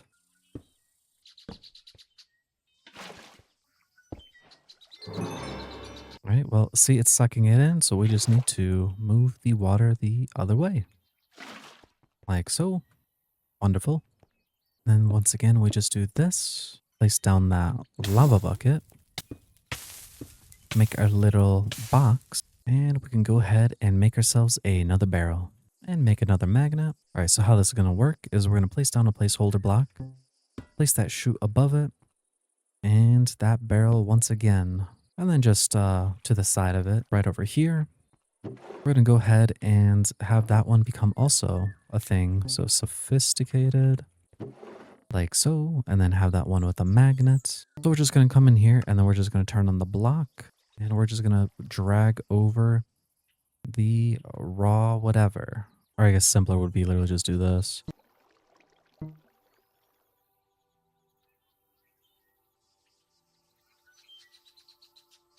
We're going to hook up a importer to this guy and we're going to need a exporter to this guy.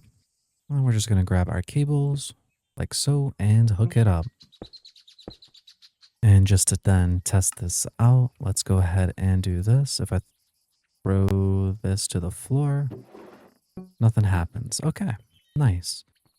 So then let's do this. If I go into here now, and I set that to export copper, and then we remove that, it should just pick all those up right away. Which it looks like it, yeah, there we go. It did. Wonderful.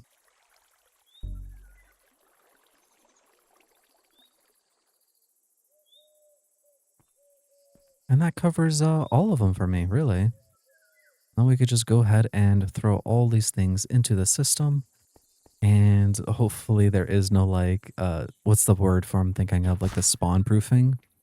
Where it just deletes all dropped items. But we'll just come over here and just deposit all of that. And with that, eventually all the things will go in there. And then all of this will be within the system. We potentially may want a stack thing in here. So why not just grab one? We don't need too far. Let's just grab a diamond here. And that should cover us there. So then, yeah, 1,000. That's going to be more than enough. And that's just going to keep working away. As you can see, we're filled up here. And anything that like is going to be made will be pulled into here, right back into the system. I will want to make more of these bait makers because now the idea will be is to come over here to our crab traps and we're going to remove these hoppers. And once again, we're going to make more exporters. Let's just grab our exporters and we're just going to go 1, 2, 3, 4, 5.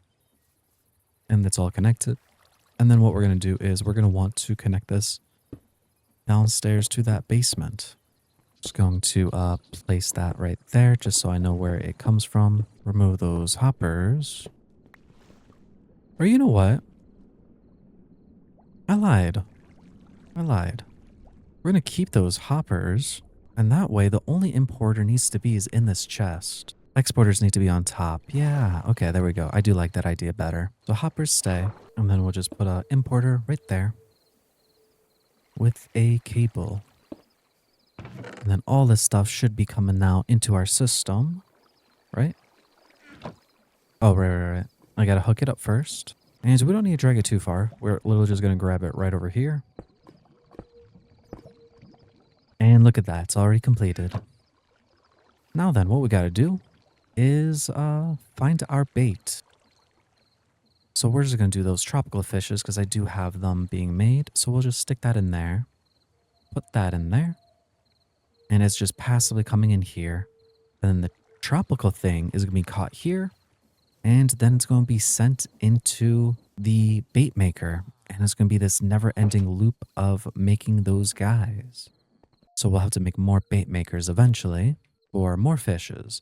So, you know, however many fishes there are on the game, that's how many bait makers I want to make. And just, you know, stick with that, right? Have unlimited fish. And since we do have now Neptunia, same thing, right? I want to save one of those guys and then place them in here, right?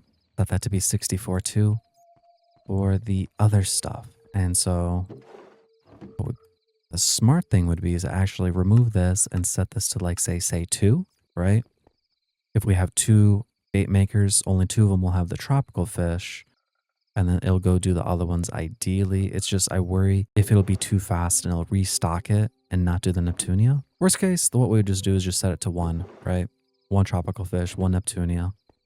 Or we just, you know, segment the systems. That's when we would use like those mini hoppers, though it's not as efficient as using one big one. And so we will stick a crab bait in one of these normal ones, just so, you know, we still get normal crab loot on loop. All right, these guys should still be nice and dandy with those amethyst shards, especially since it's their favorite food, so they shouldn't be upset. Now, what worries me is 3 of them did vanish. So there's 1 up there, and hopefully it's not up here. No, it's not up here. I worry that it, like, gone all the way over there, right? And then, what is it? If you did see my auto collector video, so I will have to change this up just to make it a little bit more efficient for the auto grabbers at least. And we're going to want to breed more of these frostbriders because we're going to be still on our way. I do need to name them though, because that will increase the hearts by, what is it, 2, I think? The chances are what we are going to do is we're going to start from the bottom. Since we know what we want to do, we're just going to have to, you know, do this by whatever it is, up for place barrel or chest, and then the auto grabber. And let's just make a bunch of seats. Now, the only thing I'm not sure is I haven't really tested how well they like react together. I think they'll be fine. I'll just go back and test them after. Alrighty, so if they didn't like each other right now, they would be telling me, and nobody is saying anything. So my only assumption is they are content with being like this. So that means we can grab this level of cows and go ahead and place them down here. I know it looks so funny with all of them just randomly together. I'll get more organized, I think, later down the line. Oh, it looks like Holly's here. What's up? Who? Paradise crop? For me? Girl. Don't mind if I do. Apparently she got like 2 of them or like a couple books and some kind of like balloon, and there was 2 of those. So thank you very much to her. That would help actually massively for the farm that I got. Because if you guys don't know, the paradise crop is a guarantee 1 additional crop per harvest. Guaranteed meaning is like, you know, you got a chunk of however much your farm is, like 200 and like something things. Well, you just gain an additional 200 something crops. And if you did have bountiful harvest, that also means if you hit that 25% chance, it's not going to just be like 1 additional, it's going to be doubled. So instead of getting like say 2, you're now going to get 4. I'm pretty sure. Alright, so guys, the only thing is I am doing this right now, but I will be changing this. Only reason why is if I keep going up with more animals, every time I look through here, there's going to be frame rate issues. So we will be digging down for them. So I will change this, but for the second, you know, like we're just going to fill up all these slots and then head lower. And they work next to each other. Okay, I'm just going to leave them there. I'm just curious if they're gonna get upset. Like, I don't know, like, what the range of them is supposed to be. They are gargantuan, though. It's just hideous looking. That is that. Next, we are just going to lower this. Ready. Well, it's not pretty, but this is the idea, right? I'm probably gonna put all these Spark Boys up top, actually. And the ones that don't need, like, affection, like all these that are 10 star or 10 affection, I might take them and place them down low. And that way I'll know, the ones who do require my attention are the ones at the top. And then everybody else can just get out of there. So we have plenty of enders now. So what we're going to do is switch it out and make that heart. All right. And that's the ender thing. Now we just got to place that egg on top, ender slime heart on the bottom. And slowly but surely, we're going to get that minty plort. Slime thingy. Only sad thing is now we're going to have to go ahead and make that incubator. And we're just going to place this out in the open just because I'm scared the slime's going to vanish. And we do technically have 6 minutes. But I'm going to sit here and wait for it because I don't want it to vanish. Because the minty does fly. It has wings. So we can't have it leaving our premises. Because if we look on the things, they're feral, so they will attack us. And they're defiant, so they will live a killing blow. They will float because they got little wings. And they're just putrid, so they're stronger. And you know what? We do have a little bit more time, so let's just go ahead and just process these guys real quick. Sadly, the fortune doesn't do anything with these guys. Now, I am curious, though. I wonder if the corral blocks will stop them from teleporting around, you know?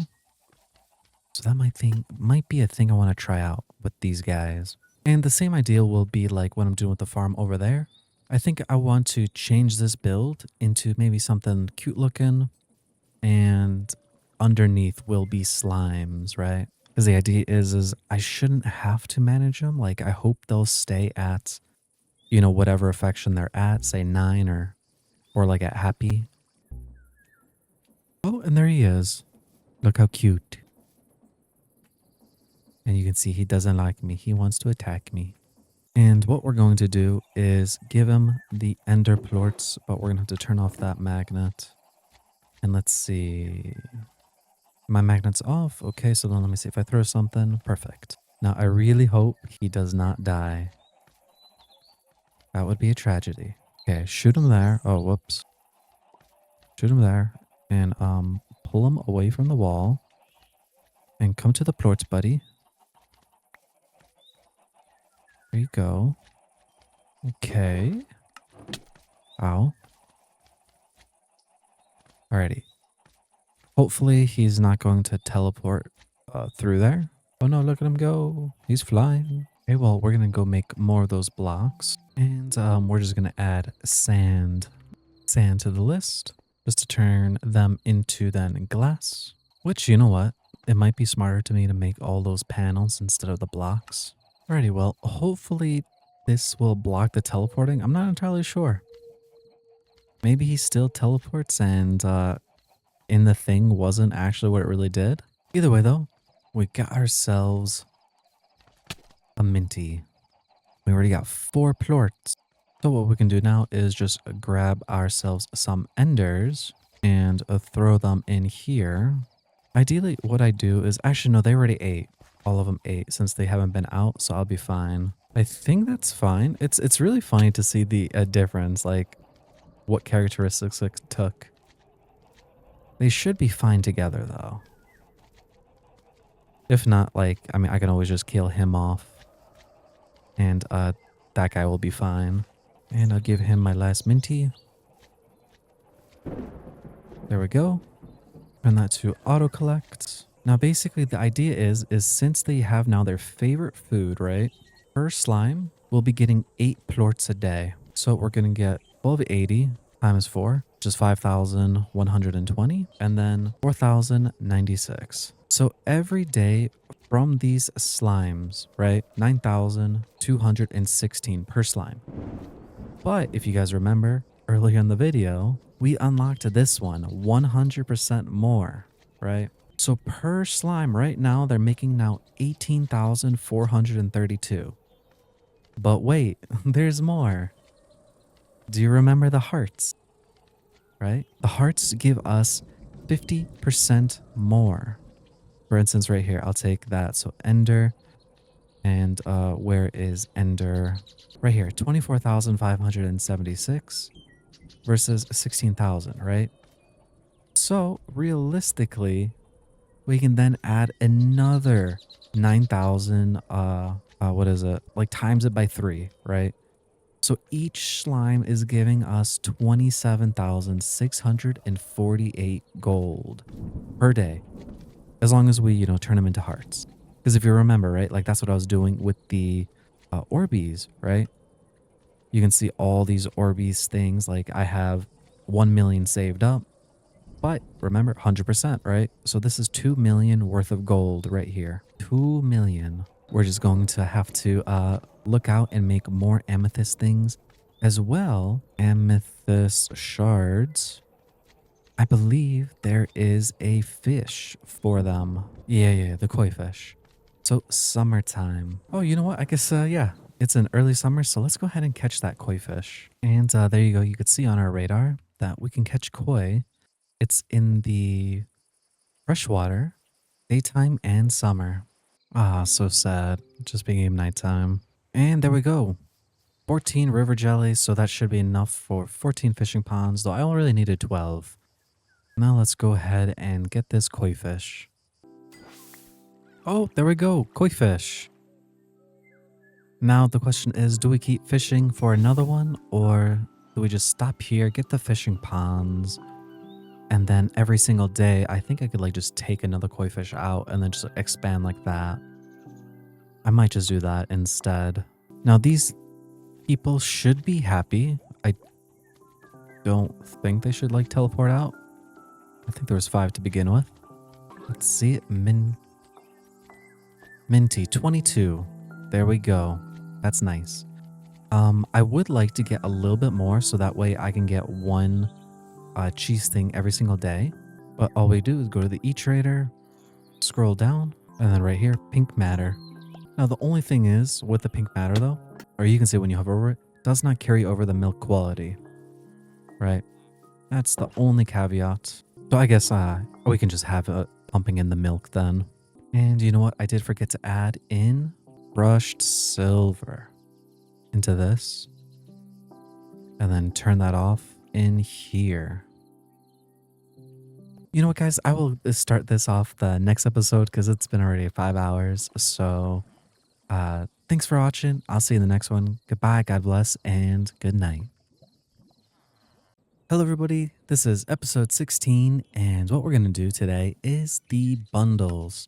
Now, I don't know how far I can go with all of these stuff, but the idea why I want to get this is under this one right over here. You can see the ribbit harvestings. Now, as long as we finish all of the community center except the abandoned farm, we should get the ribbit hut. Now, what the ribbit hut does is in a 3x3 space, it will auto collect all the crops at 8 a.m. So pretty much this create setup right here would be obsolete and it would be so much easier to handle and not, have to deal with figuring out all this code stuff. And yeah, so hopefully we can get it today. If not, probably unlock it the next episode. Some things to note though, I did mark out the whole area right here, but they still managed to teleport out. Like even though I did it from like underneath all around, I'm not sure how you prevent the teleportation. So the thing what I've been doing is I've just been leaving them alone over there in hopes that they don't get angry and come towards me. But when I come back to them, we're going to have to basically bury them way down under the ground. And then it doesn't matter if they're, happy or upset. As long as they get food, they're going to give us plorts. Now over here, I was trying out to see if I can use deployers on these guys. And sadly, it does not work. I do have to go under the bottom path and probably do this clockwork implant. So there goes the idea with the truffles. I'd rather get that one just so, because I do forget to pet them. I really do. But as you can see, they are slowly getting there. They're almost at 10. Wait, was that guy? No, he was on 9. Oh, that one's on 10. Okay, there we go. Number 10 done. That means we should be getting artifacts. Okay, I did spell it right. So maybe this is this day he got it to 10. So from now on, we're going to start getting 24 of those spark stones though. Oh, and I did find a merchant and I managed to buy these 2 books, or Blue Grill Meridian, and this one, The Depth. No longer adding fees to the depth from dying in the Skull Cavern, which that doesn't really matter, seeing as we are multimillionaires now, but it's still nice to have. And the only thing I did change is the fish ponds. So I changed it to this layout right over here, because then I can just keep going lower and expanding them this way. And the idea is you just stick a exporter on top, right, with that regulator. Put in Sparkstone, that's to 64. There we go. Yep, works. Okay. And yeah, just exporter on, not on top. It could just be on the side like this one. So into this fish pond thing, and then underneath goes into the barrel with an importer. So this is the way I will be doing it. And yeah, just gotta expand lower and lower and lower. But remember, sadly, it only does 12. So we got 3 here and 3 here. And I don't have as many netherfish right now that I really want to do. I can do some. Like I have a few netherfishes to add into the like groupings, but I will figure that out another time. But as you can see, we got some koi fish now. I thought I would do all 12 with them, but just one of these guys, or I guess 6 of them for now, will work. I will want to find another amethyst geode until we get all of those guys ready. Now we're just going to go ahead and look at the bundles. And what can we make of these things right now? Cauliflower, turnip, all that, bell peppers. Let me see. Bell peppers, let's take those. Watermelon, blueberry, oat, melon, blueberry. We have those already planted, but I'm guessing we just we haven't harvested it yet. And for these things also, I did kind of like go ahead and plant them. I made a whole greenhouse layer for the bottom just to be sure I have all of at least some of the crops. But now is the perfect time to harvest everything, so we're going to just do that real quick.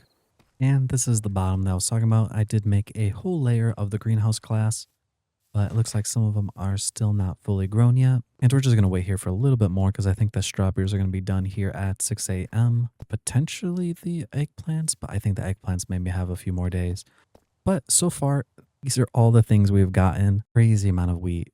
Over 5,000 from those 7 plots, man. Goodness. A lot of bell peppers.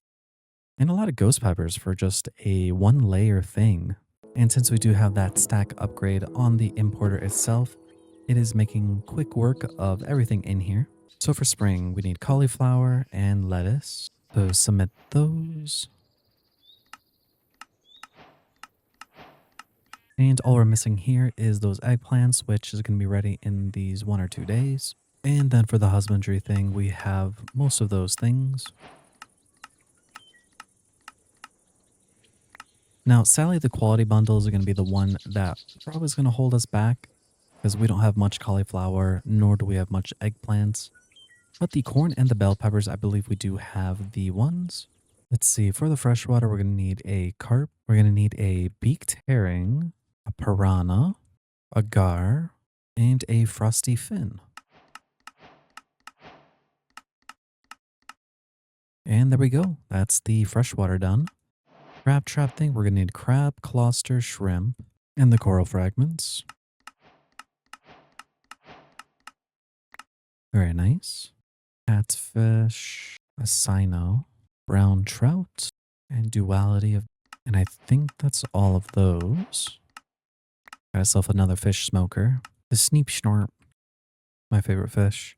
And that should be all of them for the ocean fish once again. Evaporator, placed next to water to make salt. And then the netherfish, we did catch all of those, I do know for a fact.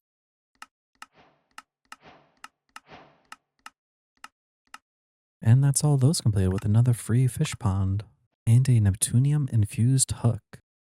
4% chance to catch relic troves, increased luck. Alrighty, one more day for the cauliflowers, and here we go with the eggplants. Let's see, I think we have rosemary and we have sugar. And let's go ahead and make a brewing station.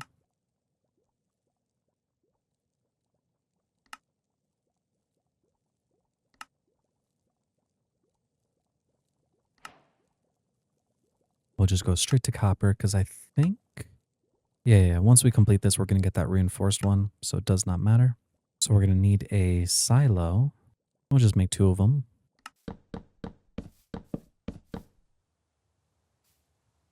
Never mind, we're going to make 1 more. You know what? We don't have barley, so we'll do wheat. I think we have plenty of those.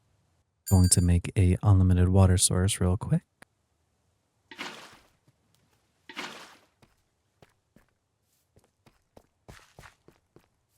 Grab some coal. So how we're going to do this is we're going to put in one of those 2 wheats in there. And then we're going to place water inside. And then we're going to place coal right in here. And that starts the mini game. Now, if this goes down, we have to add in water. If it goes up, we have to take water out. If this becomes sparkly red, we right click it. The reason why we do this is because it'll increase the quality of it and we'll get more yield from it.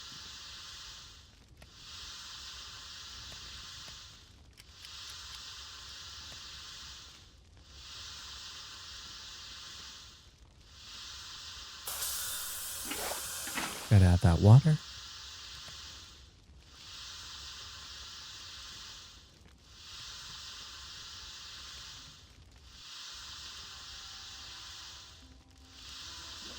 Gotta take away the water.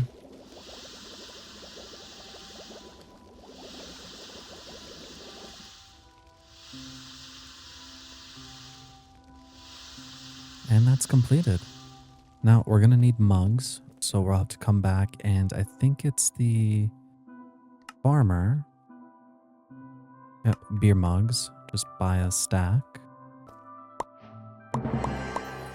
Now that was 4 of them. Now hopefully that is good enough. Now if you didn't realize, guys, how much money we just made right there through this mini game. Because it was 2 of the dried wheat and 1 yeast. Now yeast is pretty cheap to make. You get literally 1 wheat, which is like 40 gold and sugar. So basically 60 gold tops to make 12 and another here. So let's just say 200 gold tops.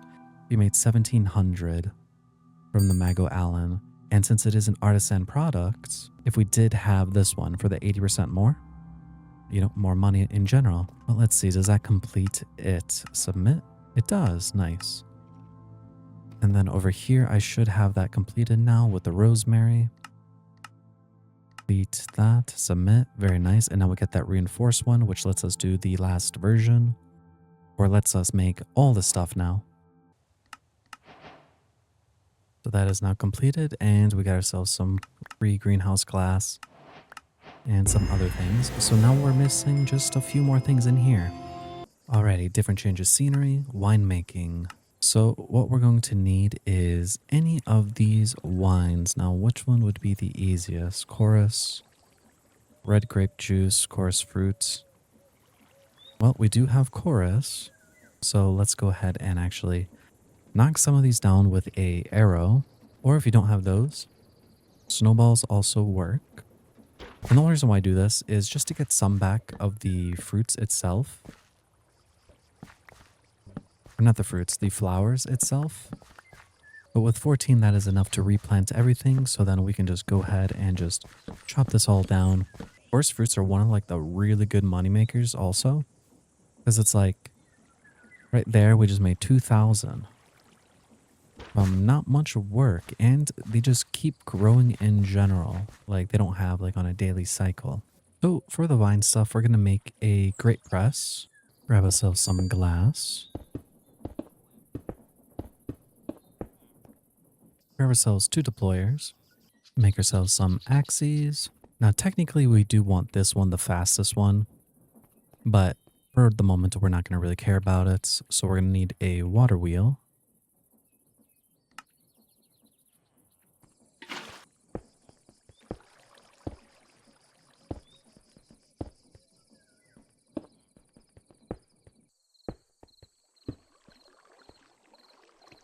Okay, needs to come a little bit closer. Oh, that's not good.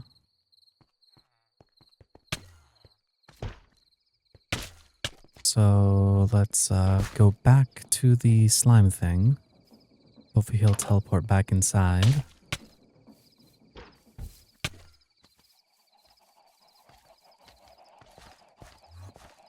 Okay, so that's 1, 2, 3.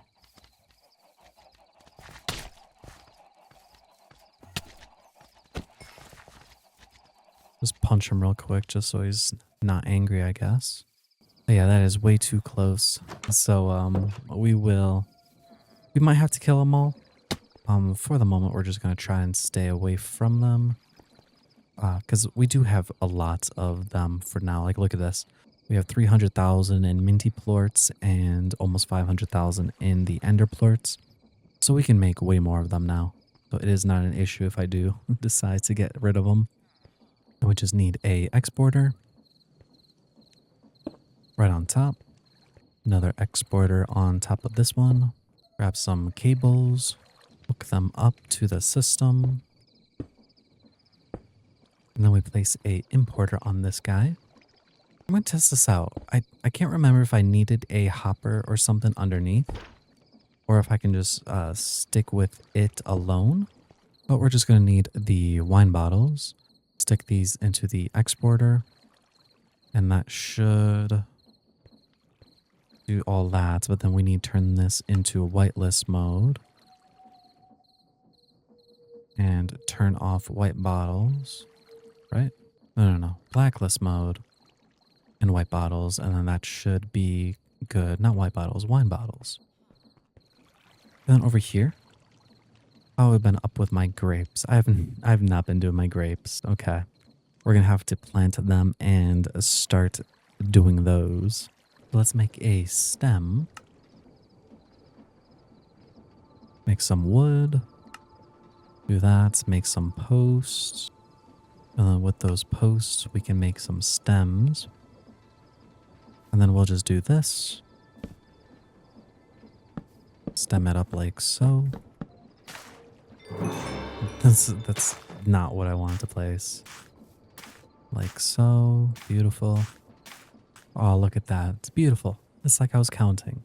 And so we got to be up on top of these guys just for a little bit because we're just going to need a little bit of the juice just to finish off the task. So now what we're going to do is type in slime and we're going to want grab like these pink guys. We won't really need many of them. Grab ourselves our slime gun and we will want the baby versions. So just throw them out and just attack them. Alrighty, with all of that, now we should be able to just come in here and throw them. There we go. There goes one.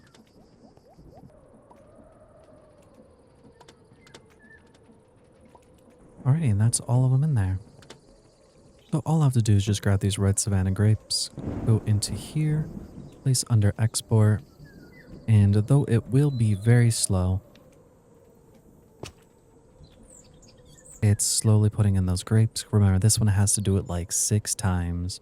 So this one's the one you do want to speed up. This one doesn't have to be that fast. Now it seems because I have bloodlust, I have to go ahead and kill some stuff to get some food. That's the one thing about having like those slimes nearby us. But just like that, we are completely full. And then if we go over here, oh, you know what? I forgot about these guys, the juicy slimes. Because the juicy plorts, if we rip it, we'll get red grape juice. So we need chorus wine, the 3 chorus fruits, and some of that red grape juice. And we're just going to go ahead and place down a new fermentation barrel to grab some of that red grape. And then And those chorus fruits. And in 10 minutes, that will be ready. Now then, on to the next one. Let's see. Crimson red grapes. Are they all going to be crimson? I'm not sure if we have any. Yeah, I'm thinking they're all going to be the nether stuff. Okay. What about the last one? Apple wine, we have that. Chenet. Red grape juice. Peaches. And I think we do have those berries. Yeah, we do. So let's make some more fermentation barrels. Okay, let's go ahead and buy a peach tree. And then we're just going to add it to our little thing over here. Ready, and hopefully those grow soon. And that's going to be another wine down. So for those crimson grapes, I will have to go ahead to the bottom layer of the Skull Cavern and hit up those boxes down there because I think it's like a 6% chance down there. Yeah, 6% chance to hit up the Grimwood. So that's what we're going to do while we wait for these to go. And I don't think our peach is ready right now. Shame, but we'd have to just wait a little bit more, like 10 minutes extra, whenever that's going to be ready. Alrighty, well, we're down here. Now we just gotta hope. Oh, that was the warped one. Oh, wait, we did get one. I didn't even notice. Regardless, we'll stay down here. Oh, what was that? Regardless, we'll stay down here and keep going. Alrighty, and that is it from me. So let's head back home. Can't but help but think these grapes aren't growing for some reason. Oh wait. Why they just randomly all just spawn in? Weird. What? Man got out of his hole again. Like, I really don't know why he keeps doing that. Just smack him. I guess hindsight, giving him the ability to teleport, maybe wasn't a good idea. Alright, where's those other seeds? So we're gonna need to make some obsidian stems. And that is that chorus wine completed. So we can go ahead and now submit that. Now which one can we do with those? Lemon? No. That one. Ooh, iridium scrap. Is there one easier than that though? Alloy leaves. Haven't even found those. Lava fizz, ghost peppers. We can do that. That's even better because we don't even need that much juice. The ghost peppers it is. So we'll just load it up just to be ready. This one, the Bolvanair wine. That one is completed. And then, oh, that's right. We're waiting for peaches. Well, it looks like we just have one peach done. But thankfully, since we do have the +2 thing, it gave us 3 peaches. And that's all we needed. Alrighty, and that is now peaches going in. So that's going to be done here soon. Now, I think the only thing now holding us back is just going to be the grapes waiting on them.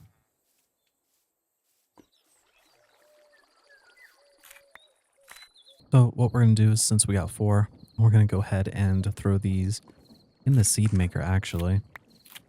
And then that way we'll get 6 of them.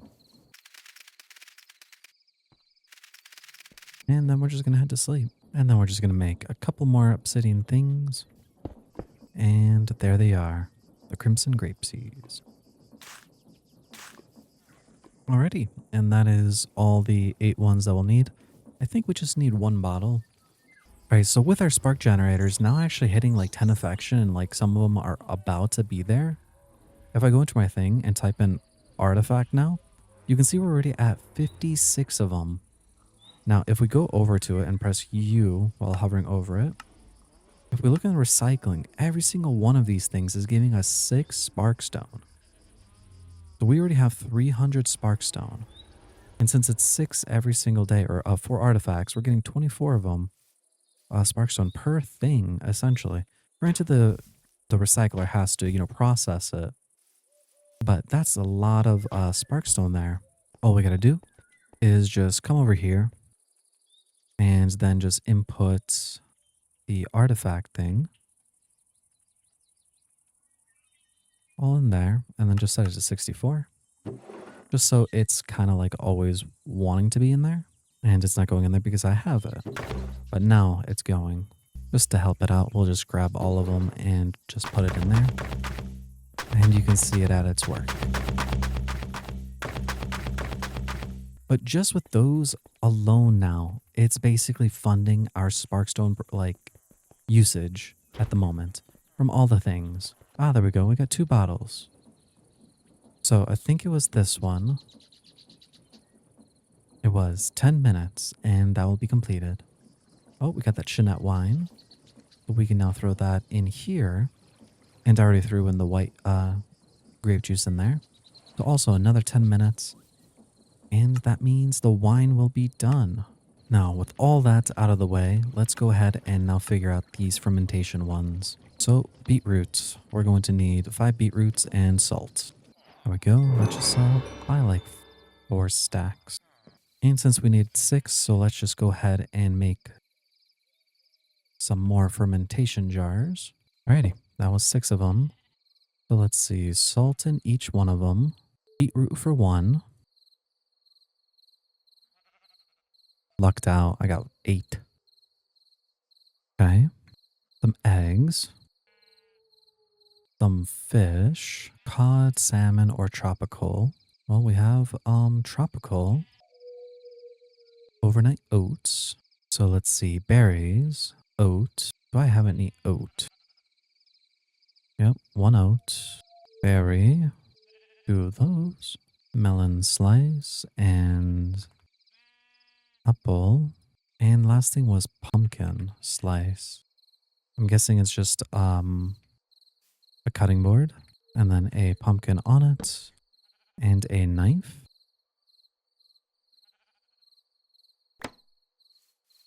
Yep, that looked right.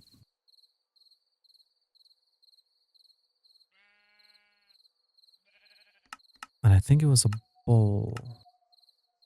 Yep. And then last but not least is vinegar. Which, we should actually already have all that. We just need a jar and those vinegar bottles. Let's see, jar. There we go, vinegar. Okay, and then all those should be finishing up for us. Let's see, pine, oak, got pepper preserves. Do those count? They do. Oolong tea we do not have. I think we have some mayonnaise. Got 1 canvas. Oolong tea. Now that's going to be a little bit of a pain. So for the oolong tea, we're going to need the tea leaves. Now for the tea leaves, if I remember right, fishing is going to be the fastest way. Specifically because the lock boxes. Let me see, where is lock boxes? Right here. Lock boxes have a 12% chance. Now, I think I have some still left over. So I have 18 of them. Let's give that a go. Wait, was that literally? Nice. They don't require anything fancy. They're fine in the summer. So we're just going to go ahead and change out some of this stuff. And we're going to harvest everything also. What we're going to do is we're going to remove some of these wheatlands and then just grow it up here. Because like that, I don't want to miss the spare day. Now, because I don't want to wait, we're going to use this organic mash on it. And just go through it real quick. And then we're going to just stick all those into the seed thing. I know I could do this all automatically, but the only reason why I'm not is since I'm already here, I might as well do it and save myself the sparkstone consumption. All right, now, sadly, we don't have a lot of the tea leaves because we will need to make quite a bit of these blocks. So we're just going to have to wait for more of those seeds to happen. But all we got to do is just take our thing, make the blocks, and as simple as just place them down. And eventually they're just going to dry because you can see those little green particles going on it. Basically let us know that it is drying. And I realized I wasn't a forced chunk, so we just break that, which funny enough, it just goes back into like the tea leaf thing, so you'll just have to remake that block. But we'll just place it in here.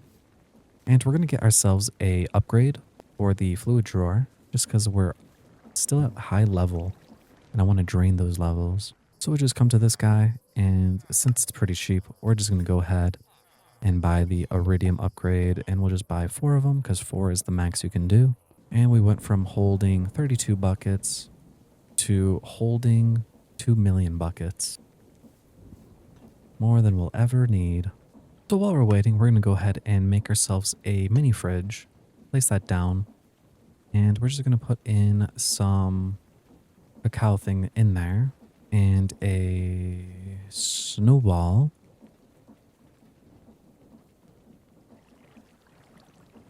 And that should make us a chocolate sundae thingy. Or, yeah, chocolate sundae. We can go ahead and deposit that. We have chocolate cakes from whenever we messed up on our cookies over there. We can make those. All right, that's the lava fizz one done. Let's go ahead and import that. And that is the jelly wine. Let's go ahead and import that. That one's completed. We're working on that oolong tea. Fermentation bundle should actually be done here then.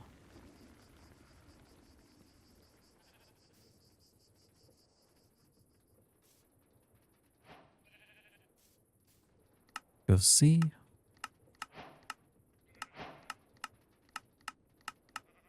Nice, completed. And we got ourselves a magic peanut. To be honest with you, I'm not really sure what the magic peanut does. So we're just going to get rid of one of these things and place that in there. So we just hit late season, so let's go ahead and see what the bookseller's selling. Ooh, Frog Bazaar. Nice. Wuthering Waves, a Slime Containment Project. Slouching. 67 million for that. That's nuts. But what are we missing? The Frog's Bounty Bazaar. We can get that one. Not that we ever really will ever use it, but sadly still no of like the lead thing. And then we're just going to go ahead and just mine all this stuff out. Let's see, any luck? The answer is no. And there we go. These guys are dried, so we can go ahead and use a hoe and just break those. Now, this is where we have to stop though, because we don't have enough dried thing to make a block to go to the next section.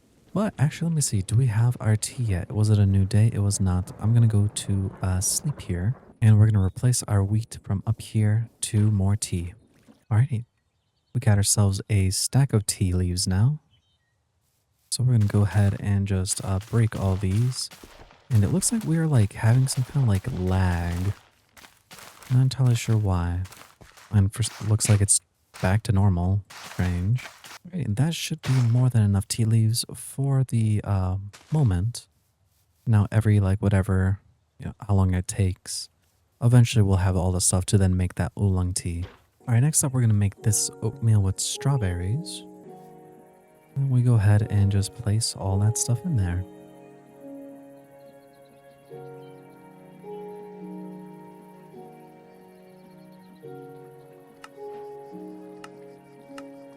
Now we're going to need to make a stove. And when you are making a stove, by the way, make sure you are just making this one, the Farm and Charm, because it has a built-in oven. And then place coal down on the bottom. And it works like any other cooker. Next, we got to make ourselves a roaster. We're going to need eggs, butter, and bacon. Now we'll just need that mincer to make ourselves the bacon. We're just going to need to make a campfire. Put those frozen guys on there. And I realize now I can go maybe the magical shears on my pigs. That is fine. We'll just go on about cooking. We got beetroot, onion, tomato, and vegetables. So we can make that then. And we got ourselves the ratatouille. Next we can make that cheese tart. Let's grab one of the warped cheeses.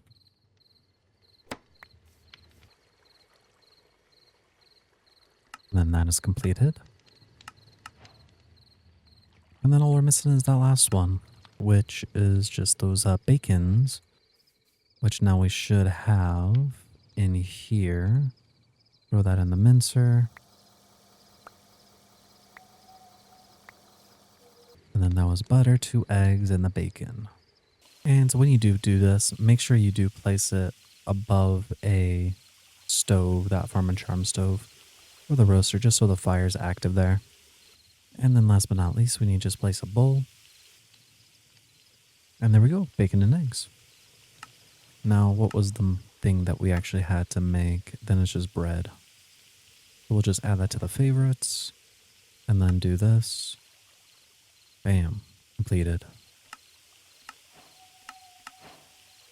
And that's that one done. Now literally all we're missing is that oolong tea. And we should then have that thing completed. Alrighty, well, the dried greens are now dried. So we can go ahead and just harvest it all. And then out of all of these, we can go ahead and make a couple. Let's make 4. And then if you remember when we were underground, we'll need to make that tea kettle once again. And we're just going to place it right there. Alrighty, and now we got black tea leaves. Now what we got to do is break these guys down. Grab them. Yeah, that way. Then we could just place that down. Place in some glass bottles. Get some blaze powder. And whenever this thing basically finishes drying, we should have ourselves oolong tea. And then with that, we can then automate all the crops much easier and not deal with create. Now what I just realized is we're going to need a lot of starfruit, and specifically the starfruit tree. So we're going to have to go get ourselves some more prismatic shards and get some more starfruit saplings. And it is the master cooker. We'll have to make this guy. Another seed. Oh, you know what? We have to use one of them to make this anyways, so we'll be fine. So now with that unlocked, that master cooker, or master cultivator, there he is. And there's a starfruit. We'll buy 2 of those. And you guessed it, we're going to put it over here. Now, the nice thing is it actually doesn't need to be under greenhouse glass. It can just be under its own thing because it grows year round. Now, just between us, if you did manage to get to this point, here's a way that you can actually duplicate more of them if that's what you want to do. It's 100% going to be patched, but if you want to know how it is, this is what you do. Grab yourself some leaves. And you need bountiful fertilized farmland. Just do that. So there's like a little space, and I prefer just a little thing to step on, like so. And what you're going to do is quite simply turn off your magnet, grab your starfruit. Oh, you know what? I forgot to place them down. We'll do that in a second. But you place your starfruit down and grab your shears, and you just keep doing this. You can see we're still at 16, but eventually that number is going to turn into 17.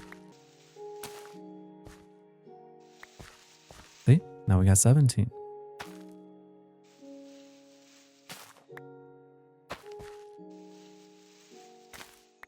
Now we got 18. And because I just thought we'll just stop at 18, but you get the picture. It'll be our little secret.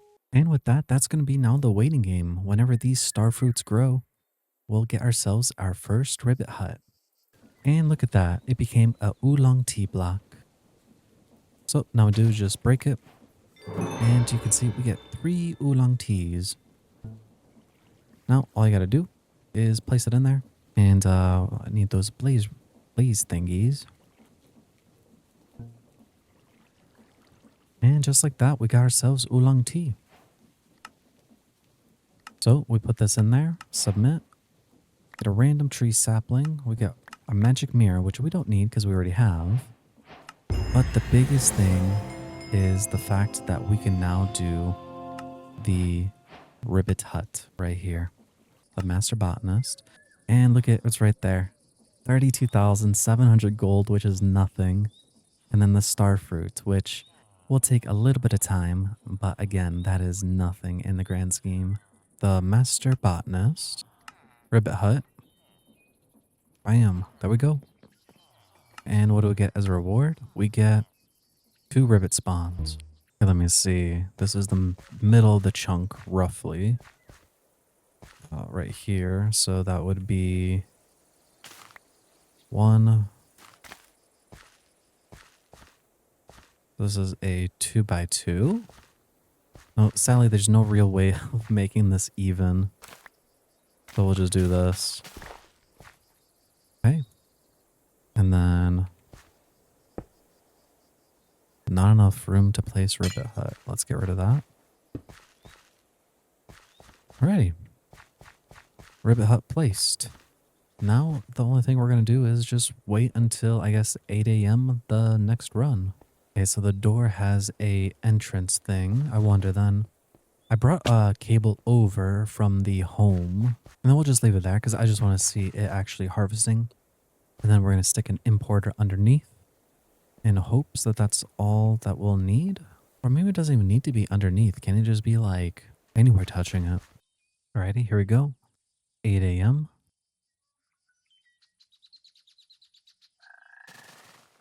Oh, it's doing it. You don't need the rivets.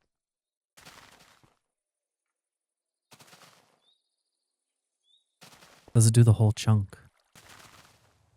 Nice. All in there. Now then, let's see.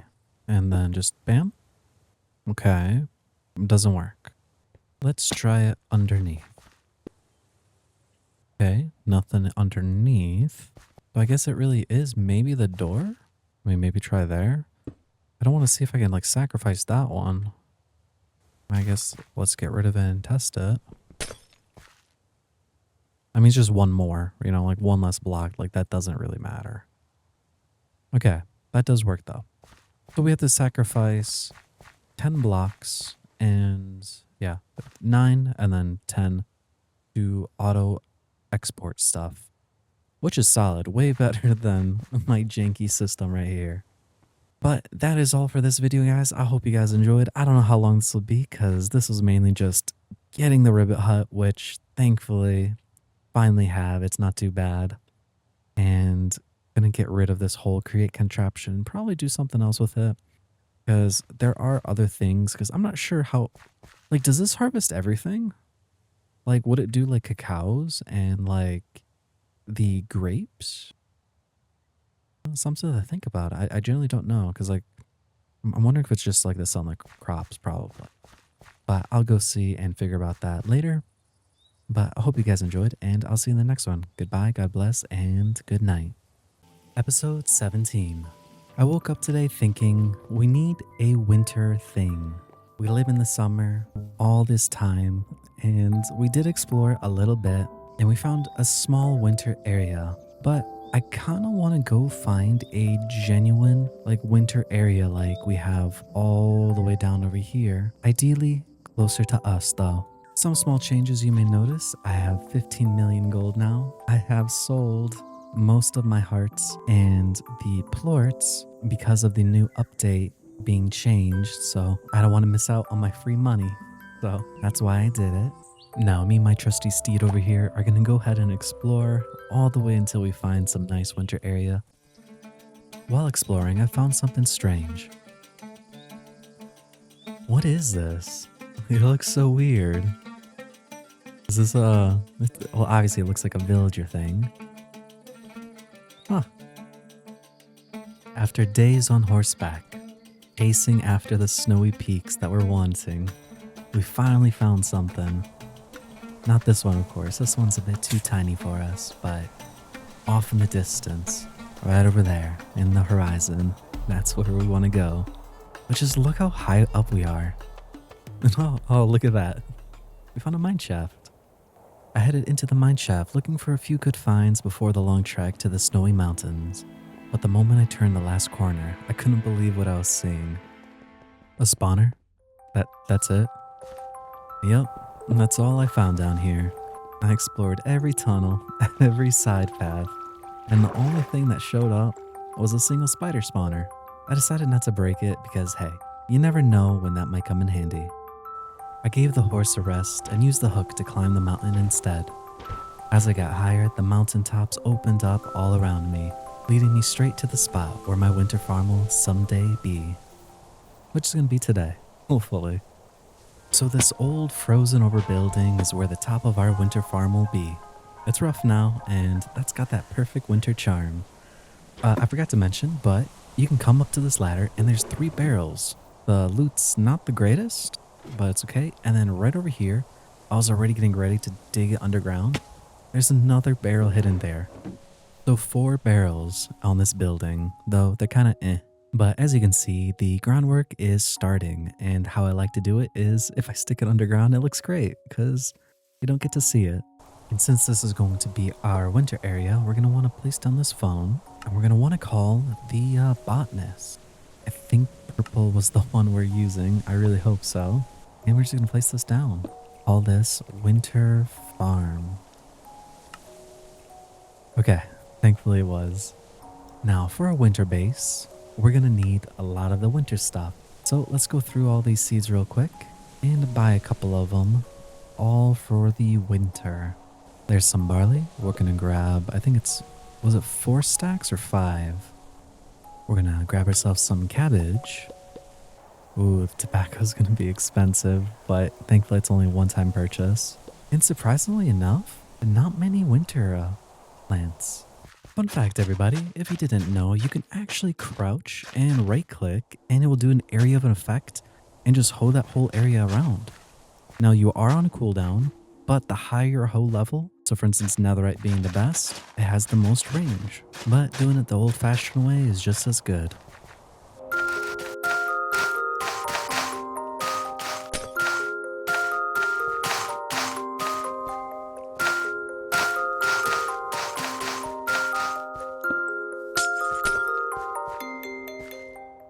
Now I'm technically done with this layer, but we got a word from the first sponsor. That's right, the Ribbit Hut. Did you know that it works in a 15 by 15? Did you know you could use a magnifying glass and see the working range? Though it's not the proper one. We'll go over that in a little bit. Did you know at 8 a.m. it automatically collects crops for you and then puts it inside of its little hut? Did you know that out of all of the importers all around this, only the front block and the one underneath works it for automatic importing? Personally, I like the front one. Did you know you don't actually need to have it on the floor? You can actually have it hover and it would still work. So you save the 9 underneath it. You can take it a step further and make it double layered, and it works, as you can see. If you want to easily replicate this, just press F9 2 times so you have your little chunk. Place it anywhere in the middle. Place your ribbit hut on top of it. And now this bottom layer is your one thing. Now make sure you do light it up like that. Once you're done there, you can go ahead and then just place some dirt on front of it. Make sure you leave that door open for your automatic importing, and then just place dirt all around. And then this layer up top becomes your next farmland. Did you know it works on cacao? It works on grapes, on grape stems. It does not work on bushes. It does not work on fruit trees, sadly, but it does work on all of the normal crops like the pumpkins, the melons, the rice. It does not work on the mushroom, as you can see. But that's all from our sponsor. Barley completed. Ginger completed. Cabbage completed. And that's the tobacco leaf completed. And all that's left is we gotta force chunk it. And actually, while I was like looking over some more winter crops, I forgot sweet berries. So we go ahead and made that layer as well. So with the winter farm done, I did put the slimes on seats in hopes that that stops them from teleporting because the corral blocks does not work. I'm hoping that is the solution. I did the same to these guys over here because I keep finding them outside of the base. Next up, guys, we're going to go look for some amethyst geodes because we're running low on them and I don't have that automated yet. So once again, on my trusty steed, we go off finding this geode. While I was riding around searching for the geode I need for the automation setup, suddenly something hit me. Yep, they're underground. So instead, me and my trusty hammer are going to be underground looking for this geode. As I dug my way underground, waiting for the map to update so I can spot any nearby geodes, I actually got lucky. The trick with the finding the amethyst is once you're in a cave, go look on your map and look around. You can see over here, we got some purple over here, so that's where we're gonna wanna go. As you can see down here, where it says like the name right now, it says Stone X, Y. If you hover over, you can see right here, it says block of amethyst. So I'm just gonna right click, waypoint, and then say Amma, just so we know where we're going, which is there. And as I chip through the stones, slowly make my way towards the geode, I realized something I hadn't really thought about before. This hook, this little tool I barely pay attention to, has basically carried me through this world, and suddenly I appreciate it a whole lot more. Oh! That was a very manly scream.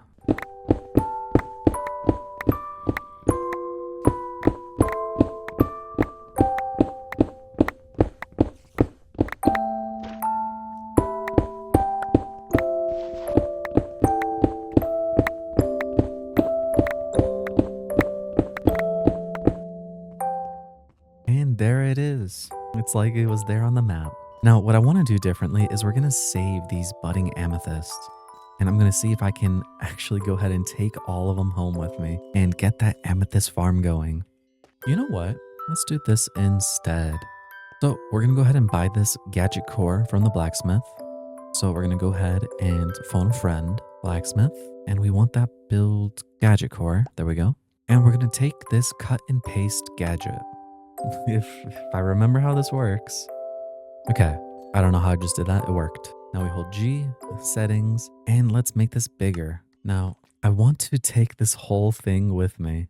I want to take it home, and we're going to place this somewhere around so that it is just going to look like a giant geode. Now for you, this is only going to be a couple of seconds, but for me, it took quite a while. I had to carve my way around the whole thing just to figure out how big it was and to make sure I collected every last bit. Alright, so what felt like seconds for you, but all the world for me, finished mining out this geode. Now, hopefully, we can go ahead and use that G function. Make this big enough. This whole geode. Y down and then, oh no, X goes the other way.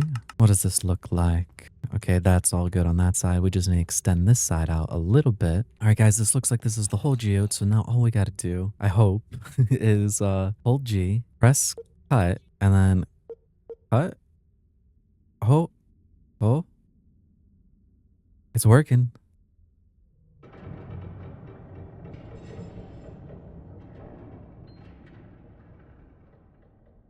Well, we got the whole geode.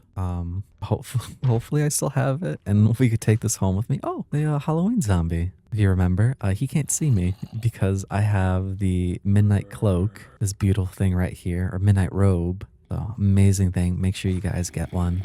So now we just gotta go back to the surface. As I head home, all I could think about was that cut and paste tool. If it bugged out and the geode would have been gone forever, lost into the void, and I would have been sad about it. Well, I would just have to find another one. But all that time wasted. Thankfully, it held together this time. But every now and then, it breaks on me, and I don't know why.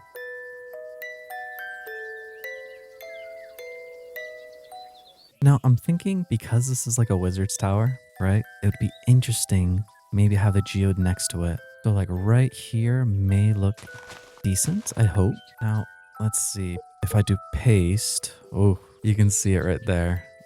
Can we rotate it? Okay. You know what? We can place this down and do some more fine adjustments. So we just right click it. And there you go.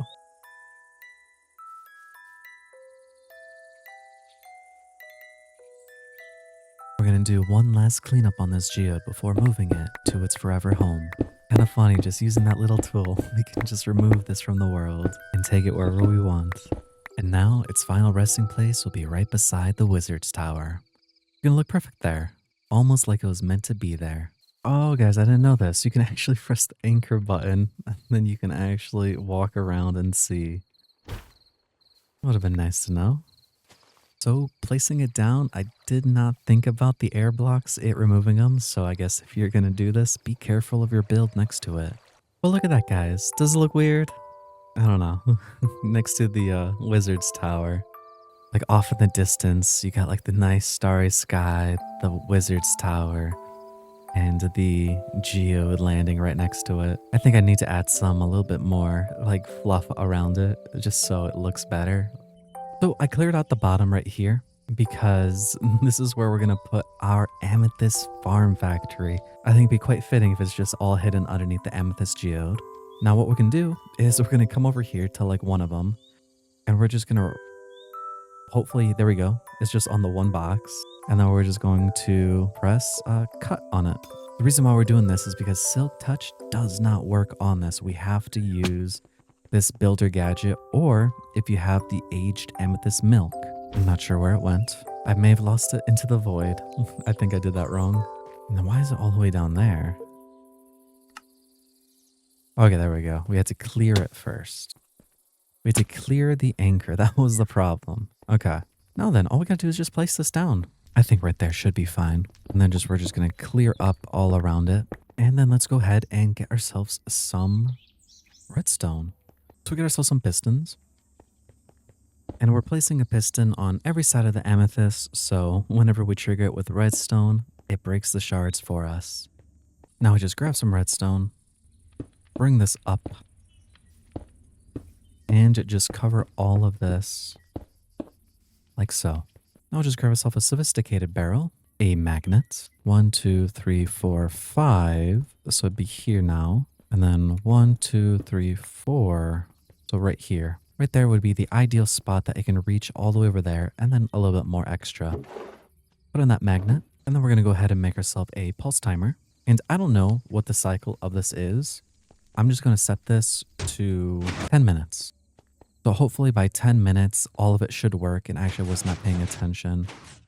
Looks like all of it is working. And so that is done. And now we just got to copy this for the rest of the stuff. And this is going to give us that passive amethyst shards. Let's just go ahead and remember to force chunk it. Well, it took a little bit of time, but I placed them all down. Now, I don't know how this is going to work actually, because I guess in my creative, when I was testing this out, it was pretty fast. But looking at it right now, with how slow they're growing, they're probably going to take a couple days. So this probably isn't the best way, but you know what? It is passive nonetheless. So we're just going to set it up and hopefully it trickles in quite a bit of money, but if not, it is all good. So I just set this to 60 minutes right now because I think it's supposed to be 7 days Minecraft time. Potentially, we'll just see how it goes. Again, I'm not really worried about this one. Now, the reason we're doing this is simple. The pistons will break the amethyst clusters whenever the redstone signal happens. It might not be much each day, but it's definitely better than getting nothing. Plus, our ender slimes love these things. Well, I made myself a copy and paste gadget. And it looks like it's working. I mean, much faster than what it was before. Well, with all the groundwork done, now we just gotta redstone it up. But I'm thinking we're gonna need more pulse timers or what is it, extenders or something to extend the redstone signal lane. Or better yet, the redstone links would work too. I'm not a redstone fanatic, so I'm not really sure how it all works. I carefully laid down the redstone, making sure every block had its own. That way, when the signal goes out, all the pistons would get powered and do their job. It's a little bit of work, and I don't know a faster way of doing this. Let me know down in the comments if you do. But it's worth seeing everything run smoothly. I'm thinking redstone links are going to be the way. Here would be one, and then again, 1, 2, 3, 4, 5, 6, 7, 8. So then here, and since we're in here, we're just going to do amethyst block on the red. Oh, you know what? I forgot pistons on the bottom. Ready. Well, it became a lot more uglier, but let's see if it works. I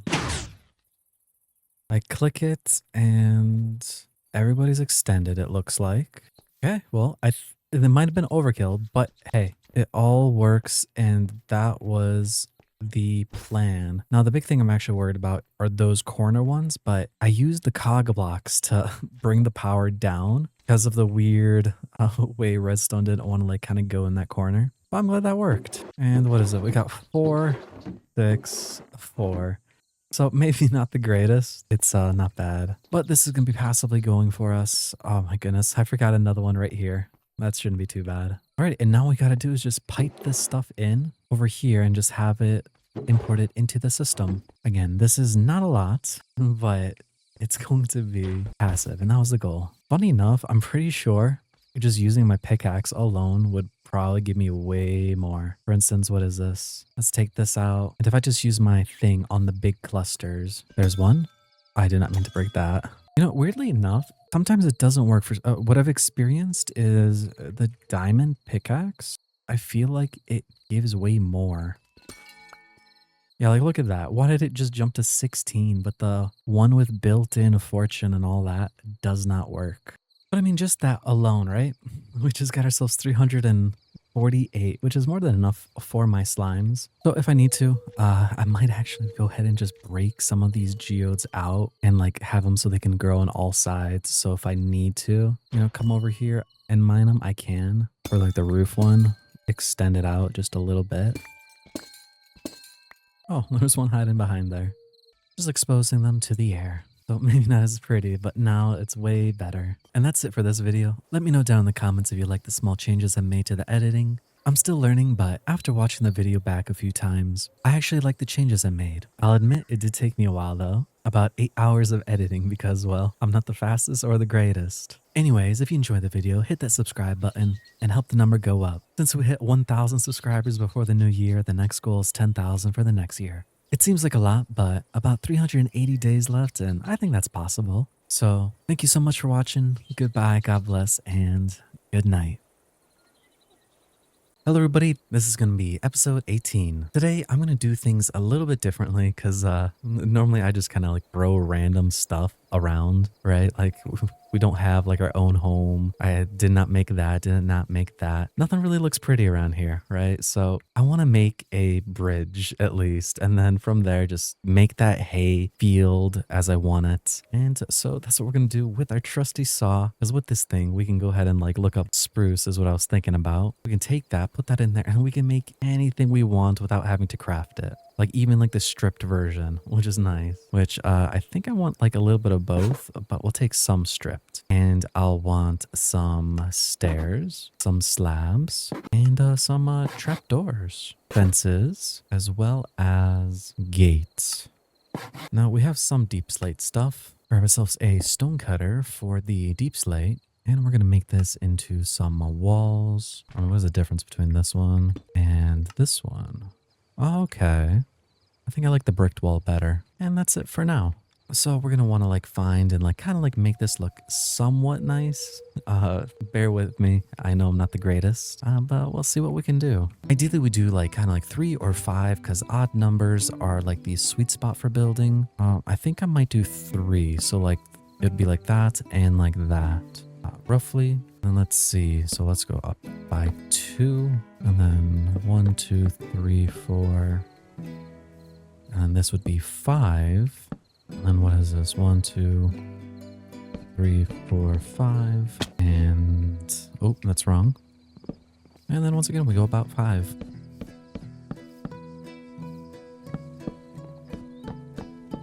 We'll make the middle one a little bit taller.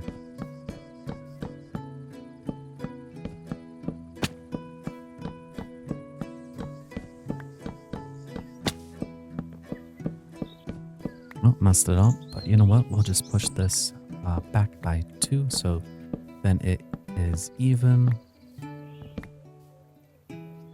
So basically, we're just making, pillar, 5 blocks, pillar, 5 blocks, pillar, 5 blocks. Oh, we messed up there, I think. Yeah, this is having to be 1 block less, like so. And we'll just copy this to the other side. Alrighty, next up, let's go ahead and make ourselves a bit of campfires. Now the reason why we're using campfires is if you like ever looked at like a normal bridge, it has like planks, right? But that is the idea of what we're doing. And then if you use a shovel, we can actually turn off the fires. So see what I mean? Kind of like planks. Now sadly, the bottom doesn't really look the greatest.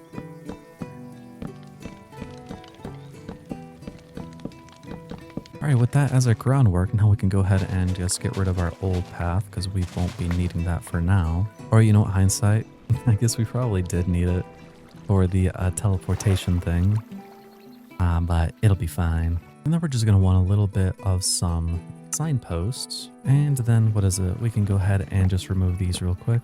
No longer need them. You know, better yet, instead of the hanging sign, we'll do trapdoors.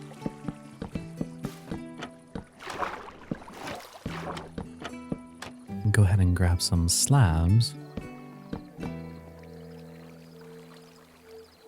You know what? We're going to remove these slabs and I want to lower them down 1 more. So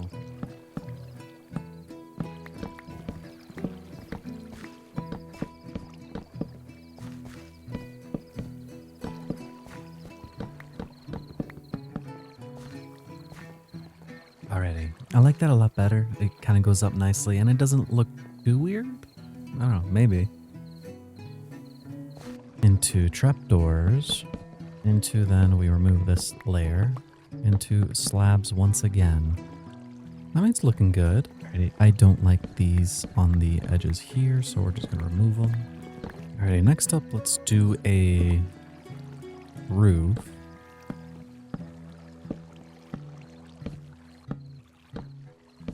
There we go.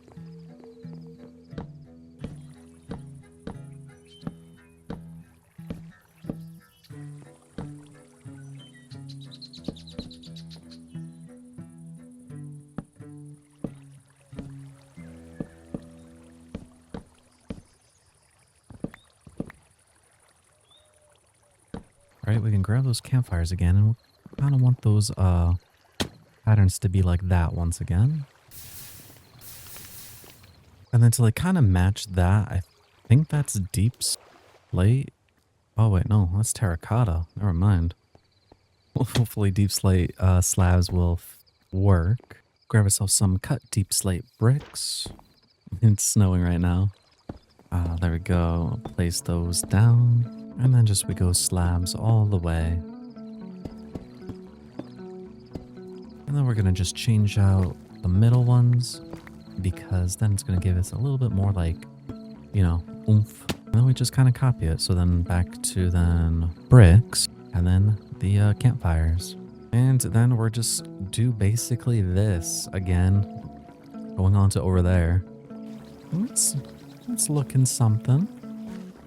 Well, now that we got the base bridge kind of done, ignore those floating blocks right there. Now we're just going to add some accoutrements. Oh, it's snowing, so we can finally actually stand on it. Which, I mean, it looks okay. Okay so far. We got a little more work to do. Let's fix these logs by bringing them going all the way down underwater. So they're actually supporting something and not just floating in space.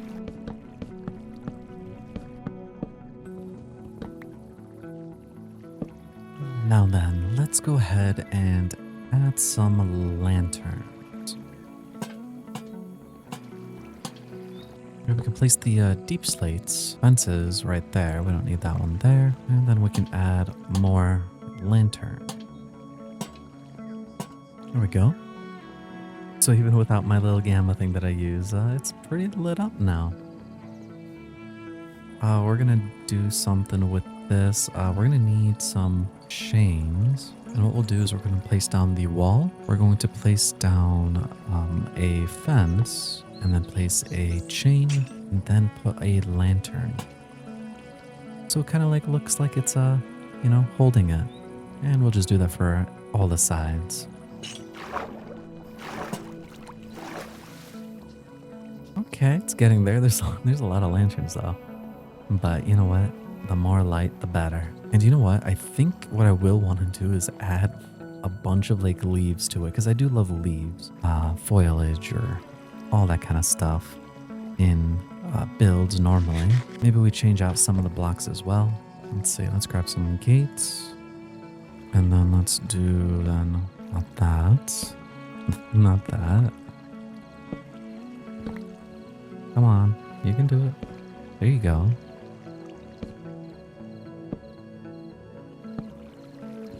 And then fence. Yeah. And then we could just place a fence right there. It like does this on purpose. What am I doing wrong here? Is it the character position? Is that what it is? Let me see. If I do it here, yeah, okay, it does that. And if I do it here, okay, it's the character position. Alright, that looks nice. I still want to like get these like hanging signs in here. I feel like that would have looked nice. Let's see, what does this look like? Okay, it's not bad. Like lets you like stand on like the little rail, you know. Let's change out some of these. And then we can do walls again, kind of like that. right? With fence? Maybe? Or do we do this again? Nah, we'll stick with the hanging signs. Let us bump into them. Listen, the secret to building is you make it very, very cluttered. Make it very cluttered. So there's a lot to look at. But you know what? We're going to strip some of the logs, though not the middle ones. I like I do like the color. I don't want all of it to be like that. Like that. Right? So like your eyes draw in towards the middle. You know? Let me see. Azaleas. And then we want our axe. And then we're going to want the axe that has silk touch on it. Because that way we can get all those leaves for free.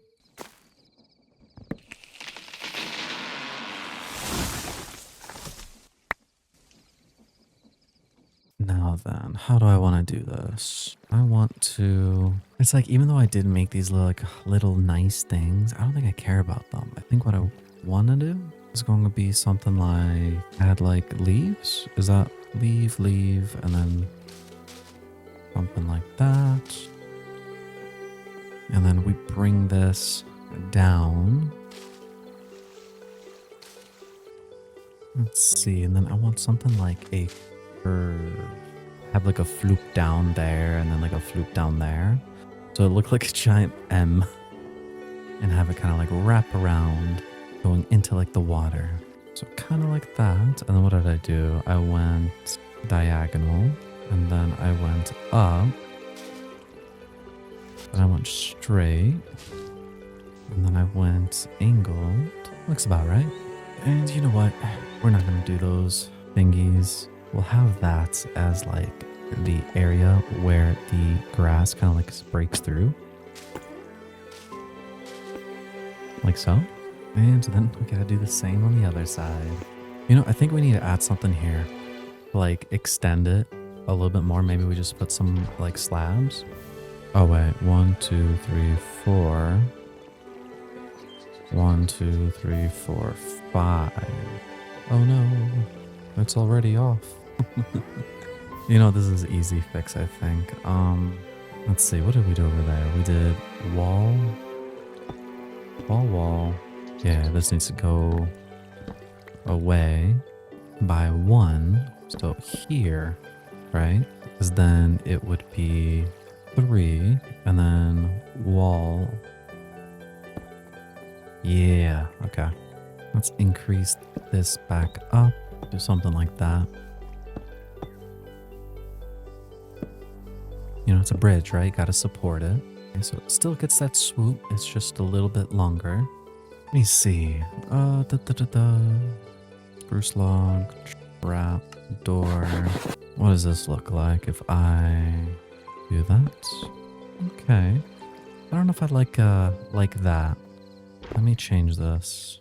Okay, so now if we run into the distance, I mean, it looks nicer. Looks more extended, though I don't know. All right, that looks about right. Do I have any pumpkins? I do. It's just shears, right? Yeah, that's what it was. I really don't remember. Is it just... Yeah, it's just torch. Okay. And then let's go ahead and place these then on that like fence pole. Oh, you know, I like that. Okay, I think that's identical. And then we're just going to then take our leaves like so. And just kind of like bring them out. Well, it's looking way better now with all of those. Now just gotta get enough for the sides to droop down.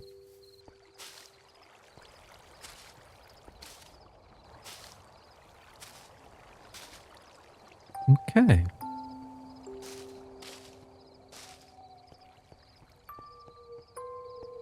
Not bad. I like it. It's kind of like I said, like an M. Alrighty, well, that is the bridge. Not too fancy.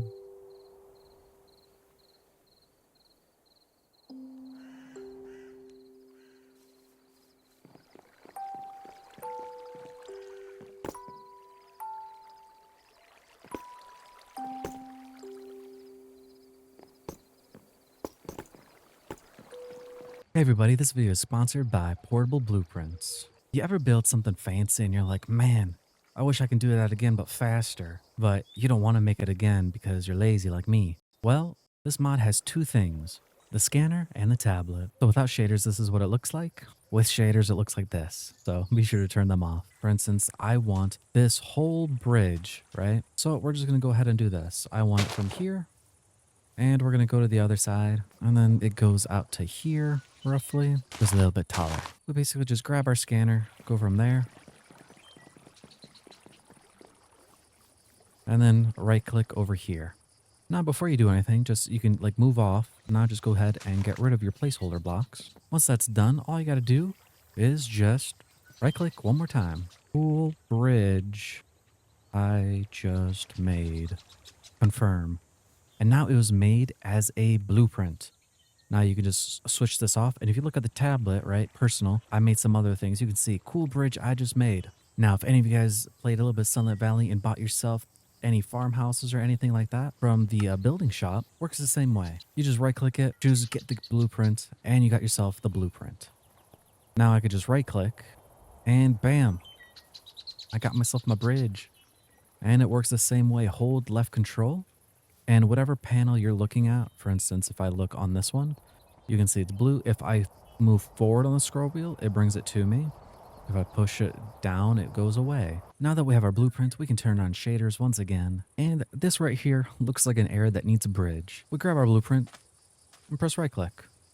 We want to then rotate it so it kind of looks normal, right? And then you can kind of like look around and see like, oh, there's a lot of overhang, you know, over here. Just so like you get that blue paneling, and we're just going to move it. And you know what? Looking at this, I love this. All this whatever. I'm like, yes, perfect, right? Well, I right click it and then we can do start build. And you can see we're missing a bunch of items and it logged some blocks. All we got to do is break all these red blocks. Once you break all the red blocks, pull out your thing again and just right click. And then just press reload. Reload a few times, it's fine. And then hit like the rotate and then rotate right again so it's back to normal and it pops up. This is where you can decide how you like to play. Personally, if I have all the materials, I'd rather just pay a little bit of money so it just builds for me. Because this is a lot of spruce and leaves, and if we go to my bank, you can see I got 14,000 spruce logs. I got a lot of them. We're just going to then delete ourselves some money if you're allowed to go into God mode and, you know, cheat your stuff in. But I'm just going to delete 250,000, you know, like that, and then put in a cable so we can't get that back. And then we're just going to activate it, right click and build. And just like that, we got ourselves a bridge. Now, obviously, there's going to be some parts that are broken, but it it works just like that. And then you can go in and do your fine little tuning. And one more thing, if you're going to build in creative mode, you're going to need to do one thing. First off, you're going to have to make the blueprint global. For instance, this is the one that we just made. We're going to have to press export. Now you can see it's not been successfully exported to the local storage. You can now use it in other worlds or export another one. Now, that is a trap because you have to first then enable the global button. How you do that is do slash game rule and then allow global blueprints and set that to true. If you did this wrong, if it's set to false, this is what's going to look like. There's going to be no global option. But if you do it correctly, there's going to be that global option. And then once you're in here, you just press get blueprint. So now it's in my personal. Now I can grab that blueprint. You can see now it is purple because it's a global blueprint. And then I could just right click and bam, look at it. That's what I made. And I want it within a chunk. Same thing. We'll just do 250,000 and just toss that away. You just right click, start build, and there you go. Got some obstructions. We just break those. Don't look at the ground. Right click that blueprint up in the air. Press reload, turn it left, and then turn it right. So then it's back to the point where you're looking at. Right click again. So there's that start build option. And there it goes. Look at it. It's beautiful. And now I have a giant orby slime always watching me from the distance. Now, the next thing is going to be this field. I told it like I don't even remember how many episodes ago. It was I want to make this wheat field kind of all across the mountains. I do have quite a bit of iron blocks as well as iron in general with copper. I have quite a bit of stuff, and then we'll just need to make a bunch of sprinklers to then place them all around so then this wheat, it can be everywhere, right? And the nice thing is like we'll only have to wait the one time around here whenever it's finished, as so it's all done and then never again. So we're just gonna make these block of irons, make all the sprinklers, and the fun part, placing it everywhere and doing a little bit of terraforming.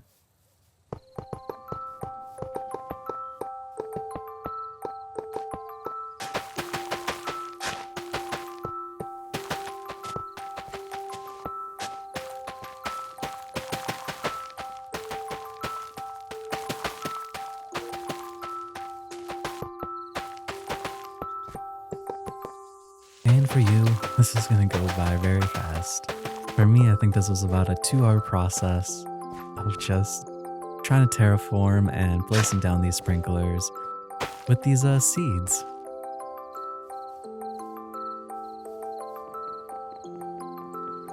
So it's like now it's like when you look at it, you got that like field. Now I still want to like again increase it over the whole edge, but we're gonna stop here because I ran out of my gold wheat seeds. And so with a little bit of waiting, it may not look the greatest, but if I look over there, I have Mr. Orby always watching. And if I'm just heading over to like my farm, you can like already see it, the little wheat field, kind of like how I wanted it, right?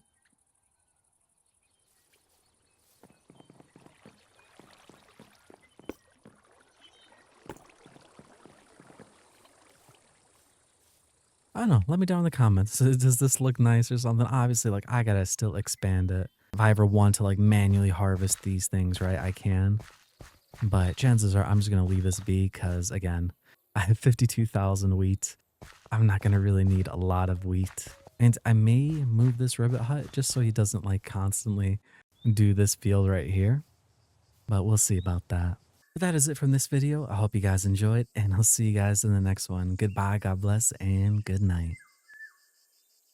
I know I don't ever start inside of here, but if we go over here to the bookseller, check it out. Intro to algorithms. No more brain damage. So we're taking that. And now we will no longer take damage from the lead ore. All we're missing now is that slouching towards artistry, but that is 67 million, and that's a little bit of ways away for us at the moment. So next up, what we're gonna do is, since the thing's around, I want to level up my husbandry all the way to the triple truffles. So bookseller, and since there is not a thing for husbandry, we'll have to just buy the Book of Stars. We'll just buy 1 stack of that, and that costed us quite a bit of money. But if we just use all of those, how far are we? We're almost there. One more. There we go.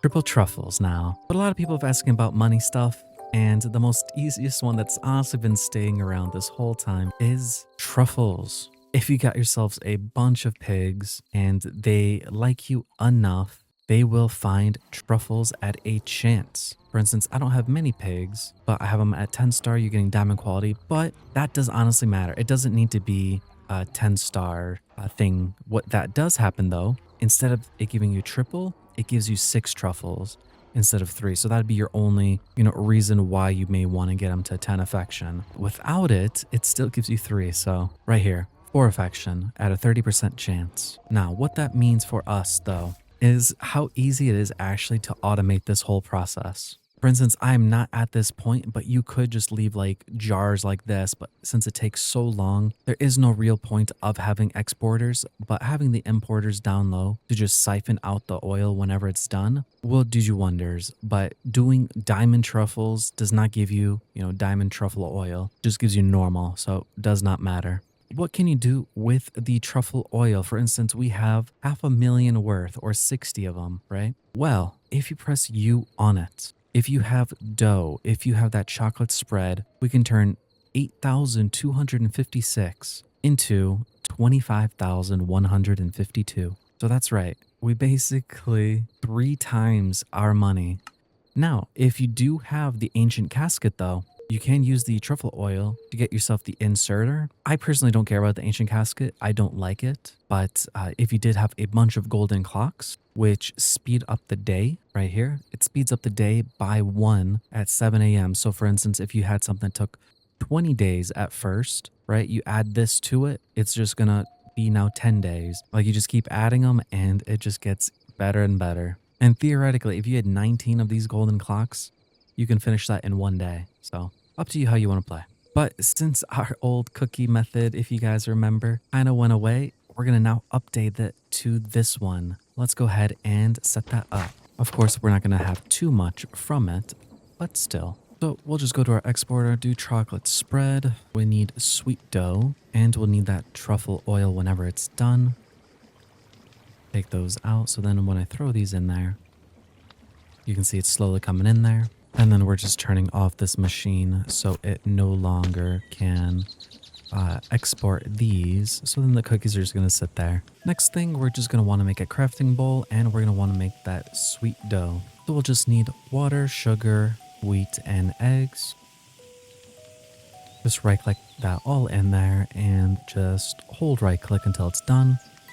Take it, and then since we have the automation thing right here, now we can go ahead and change the filter and then take all that stuff out, and we're going to have to actually change this stuff, and we'll just set that to wheat, our sugar, and eggs. It does not want to work unless it's one of those things where it has to be piped in with water. Okay, it had to be piped in with water, not like with the bucket inside of there. Okay, and then we'll just change the exporter to that sweet dough. And then with that, that finally worked. Let's take that water bucket out of there because that is the reasoning why that is not working as well. So silly mistake on my part, but it is now working wonderfully. So now if we go over here to the exporter and we just type in that sweet dough, go ahead and place that in there.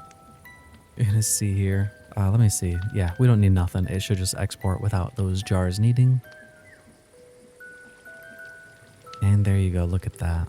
And I'll just wait a little bit and we're gonna see how much that goes for. You know, since we're gonna be automating, we don't need these things right now for the fermentations, for the truffles, because they got nothing inside of them anyways. So let's go ahead and automate some pickling then. So first things first, we're gonna wanna make some fermentation jars. We won't need 20, we're just gonna grab some like this. We're only gonna use 6 for now. And we're just gonna do that. Next thing we're gonna do is we're going to have to break this cable above each of them and change that with the exporter, like so. Remember, exporters are for our inputting stuff. And then underneath, we're gonna want some importers.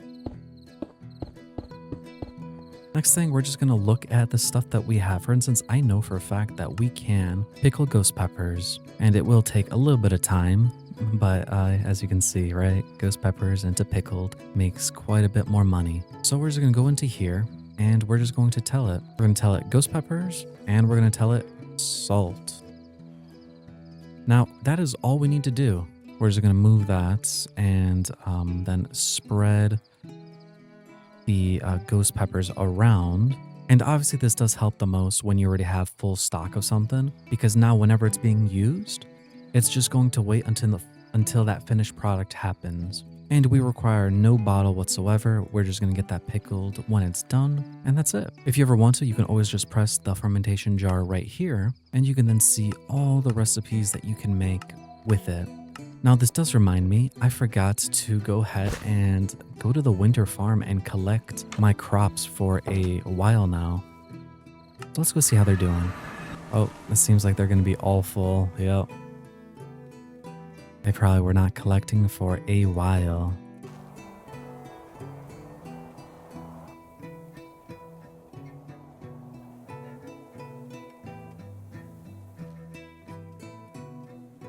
Now what I'll do is I'll actually hook this thing up into then a unlimited chest. So just in case if I forget, it won't be part of our system, but it is better than it missing out on stuff. So we're gonna grab some importers and we're gonna need some cables and we're just gonna start bringing it down.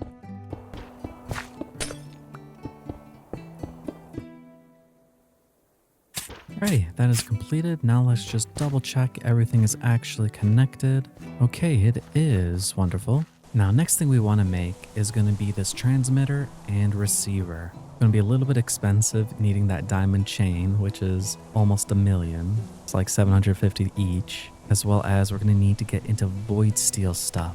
So we're going to need superheated iridium ingot and ender eye to make those void steel ingots. So first things first, let's go ahead and make some of those ender eyes. 64 should be good. Grab a stack of obsidian, and that isn't not what I wanted to do.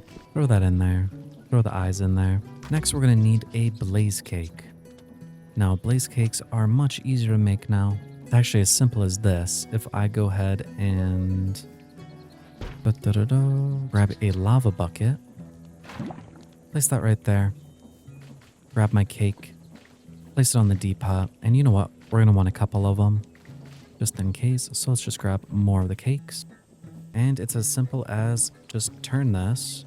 It's going to suck it up, and it's just making us our blaze cakes.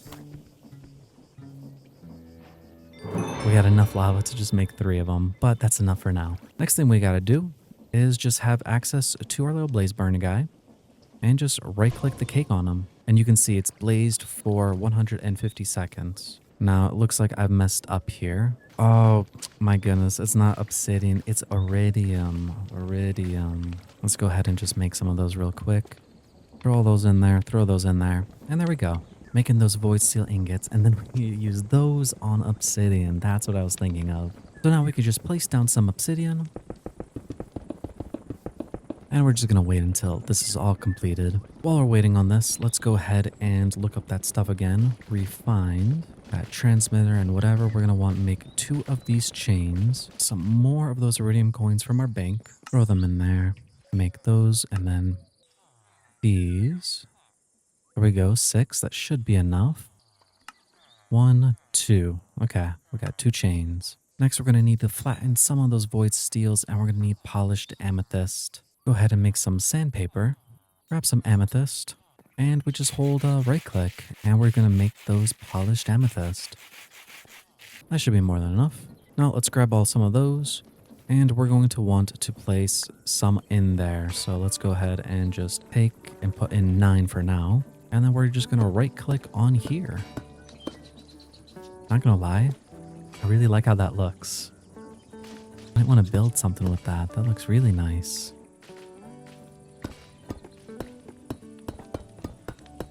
You know what, since this is create, can I just use the wrench on it so I can instantly break it? Oh, I can. And that's all of those completed. So now let's go ahead and do that thing one more time. Refines, and we're going to want to make that receiver. We're going to need 1, 2. Let's just put all of these in there for now. Receiver, 1, 2, 3. Okay. And we're going to need this network card. That's 1, and I think we needed 1 more. Let's see, what is a transmitter? Network card also. Alrighty. Now, make that receiver. And make that transmitter. Now, all we gotta do is come back to that storage smith guy and 1 crafting grid. And since we are not using that 1 barrel over there from my old contraption, we're gonna take that. Yeah, this guy right here. It had the omega thing, and there's a iridium barrel. We're going to take that, and you know what? We're going to replace that with another block just in case, you know, like something gets stuck to it. Now, if I remember how this works, if I go ahead and place down the transmitter like so, I'm going to need another network card. So going back to the Winter Farm, what you want to do is, if you do have it hooked up into a storage thing like this, make sure you turn off your controller and get rid of it.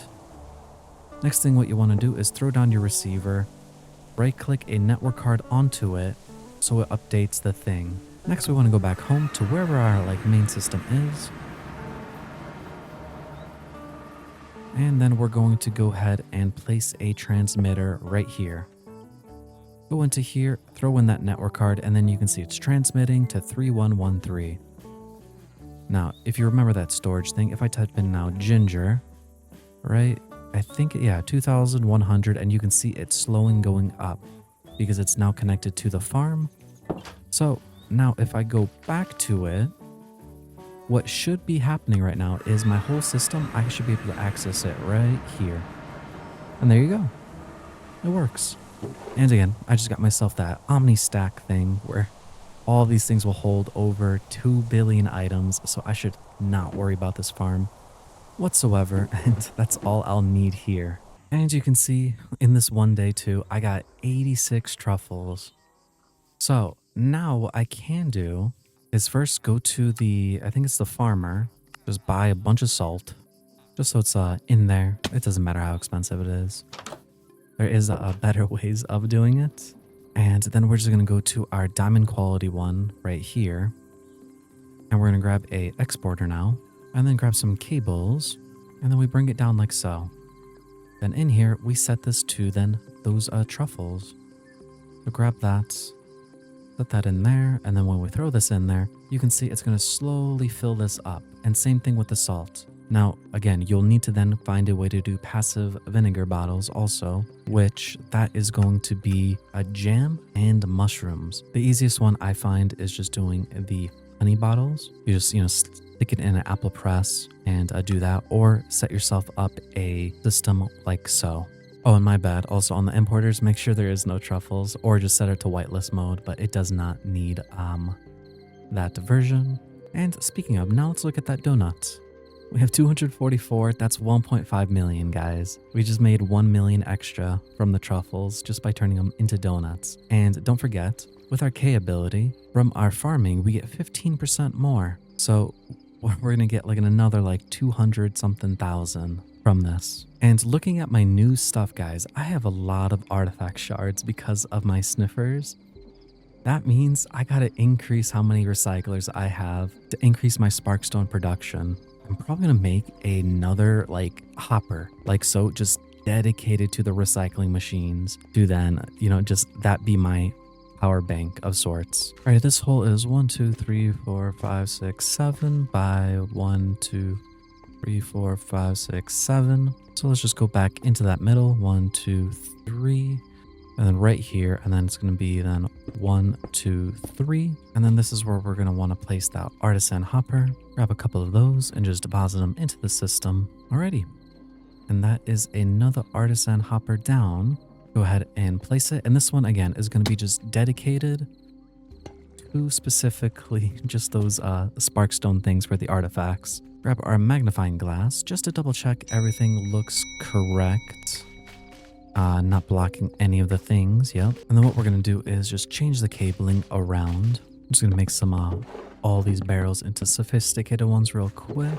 And then we're just gonna dye them because I just like the color white, even though it's not even a color. Do it like this. We're gonna need 1 importer on the bottom or on the side, up to you. And then we're gonna need 2 exporters on that side and down there.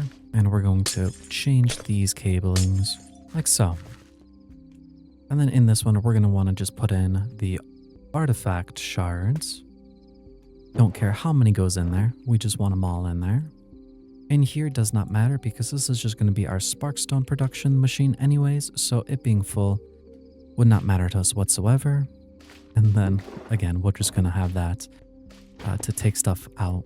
Now I'm going to then come in here and we're just going to remove this artifact shard by holding shift and left click and take them out of here. So then this next coming day here, we can then remove all of these recycling machines and switch them over to over here. Actually, can I make some more recycling machines? What am I missing? Gotta make more barrels, make some fire logs. Looks like I'm gonna have to work on slimes in another video just to get like them all going, But 34 more recycling machines is gonna be good. So while we wait, we're just going to go ahead and just place them down.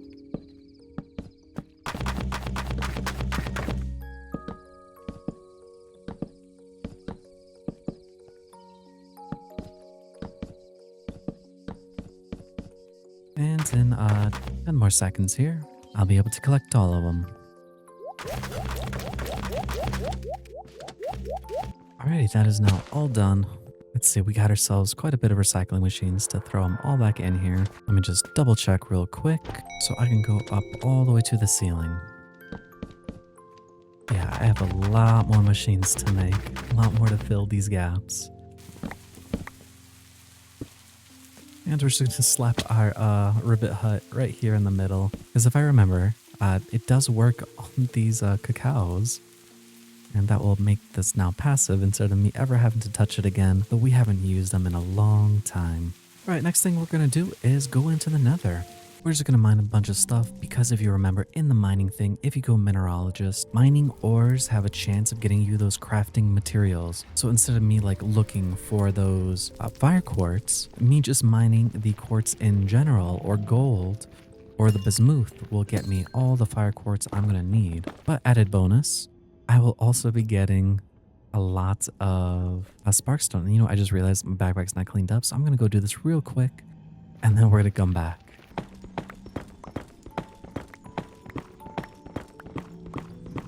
You know, it's funny, we just made those diamond chains and I did not even upgrade my hook. I wonder, can I make my hook here? Grab my phone, call the blacksmith. We're gonna want, let's just grab iron, gold, diamond. I think that's all I need from him. And then we make a smithing table. Place that down and then pickaxe. What do we have? We got stone. We're going to use that. We're going to need iron, gold, and then diamond. And then just go through the cycle. There we go. And now we're going to go into here, grab our hook, type in diamond hook, grab that, put in that pickaxe. Bam, diamond hook. Now this one is a worthwhile investment because if you remember from any of the past videos how slow it was, well, look how fast it shoots now. This is now like actually like better because now if I were to say jump, it shoots faster than you can fall. So now you don't actually take fall damage. The iron one was a bit sketchy, but not only that, your upgrade is 64 blocks, like shooting outwards, compared to 32 from before. So all those like faraway places that you didn't think you could reach, well, you can now. You can travel so far as well as you get, I think it's 4 hooks. Now you'll have to like do the thing where it's like you hold shift and C to take away one of the hooks that you may not like. Because you can be like, you know, Octoman or the whatever dude with all the chains. Dr. Octavia, something like that. Like, look at this. If I can do this, I can do like this weird crawl or spacebar, drop, and just do this. Because the iron does not work as well as this. By the way, I love my hammer. Because like, look at this. We can just hold down the spacebar and we just clear things out like it's no tomorrow. And then whenever we find these things, right, we just mine them. From our little mining so far, we've gotten already 37 of those fire quartz just from like mining all the other stuff. Alrighty guys, so I decided to just stick with the hammer instead. I'll go ahead and do all of the mining of the ores after the fact because instead of switching back and forth, this feels so much faster than the switching back and forth, so I could just run side to side and just grab anything. I mean, you could do 3x3 area. Do I care about 3x3 area? Yeah, it is more, but like, the moments like that is where like the diamond hook is just too good to not have. You know, that 3x3 one is, I think, actually gonna be worth it. I'm gonna head home and upgrade my hammer here. But see, it doesn't matter because we can just do the thing at the end. Well, this was our haul. Got 93 of them. Now, I want to interest you guys in something. If you take this raw bismuth, and if you have a crushing wheel set up, or if you have a bunch of those recycling machines, but easier one is obviously going to be the crushing machines for the mass production. If you get the crushed raw bismuth, and then you use the bulk washing for it, you get a 20% chance to get a silver nugget. So basically this setup right here, as long as you just change out the lava and put in water, and we'll go to our little crusher setup out here. It is not the fastest. I want one of our barrels and then just make a magnet for whenever it's done, it will drop off of this and then it'll just suck it up. But like, there you go. With all this time, let's go look at our pickled, whatever. It's already made 45 of them, which isn't too bad. And we're back to it again, but 49, I think I'll stop right here. Alrighty, not bad though. I think we're making a small dent, hopefully, in the artifact shards. It's going to be a little bit, but at a certain point, we're going to have to make a speed upgrade for down here, because if all of these things give us something, I will want to invest in a stack upgrade though. Nothing too fancy. We'll just do gold. Because that way, if we put in a item, 512, that'll be more than enough for all 300 whenever that comes to be. And lastly, before I go, just because I have so much of the wheat, what I decided to do was actually turn them into hay bales and then throw it into my millstone, because what you get from hay is the animal feed stack. So check this out. We'll put in that one stack of hay bale in here. It's slowly going to process. And you can see each one gives us 12 stacks. And we're almost done there. But look at that. One stack of hay gave us all of this. 12 full stacks of animal feed. Because remember guys, we go 64 times 12 for all the stacks, right? Then we do times 9, because one of these things is 9 of them. And we get 6,912. That means if we times that by 16, it's worth 110,592 if we were to buy it from there. So we saved ourselves like over 80,000 just by turning our wheat into the animal feed by holding shift and spam clicking. And you don't have to like stop, because you can see right here is the animal feed. If you just keep clicking it, you can see the number goes up. Obviously the rest you have to deposit in manually. That solves my feeding problem. And just for the funsies, we're going to go ahead and just make a couple of these, so I'll never have to worry about feeding my animals again. Now I will have to upgrade the thing down here into a sophisticated though, and we're never going to have to worry about this again. That is it. I hope you guys enjoyed, and I'll see you guys in the next one. Goodbye, God bless, and good night. Hello everybody, in today's video what we're going to be doing is slime stuff. Now I built that slime thingy over there, and what we're going to do is we're just going to kind of like dig underneath all the way down below, because like it is a chunk, and make this like a slime layer. We may remove this, or we're just going to leave it just for like, this is what we did make for our slimes, and we're changing it out, but doing some testing. But corral blocks are kind of like pointless. Like I thought maybe they're used as like a barrier or something between them, but it looks like there's just like a flat radius check of a 5x5 around them. And within that radius, they just don't want other slimes within it. So we're gonna come over here, and inside, I did measure out this, but I think what I'm gonna do is leave that, and we're just gonna dig down. You know what I just realized? I want to upgrade this hammer. So let's go do that. So we're going to come to the blacksmith guy, and we're going to buy this impact core. Now it looks like when we upgrade it, it's going to lose the enchantments. I think we have all of those enchantments, so we should be fine. For now, all I'm going to put in here is the efficiency as well as mending. I want to think about the silk touch, if I want it or not. Because yeah, in the end, I really should mine with this because it has that built-in fortune. Oh, that was a big drop. See, the diamond hook saved us there. And we're at bedrock. Goodness, that's a huge cave.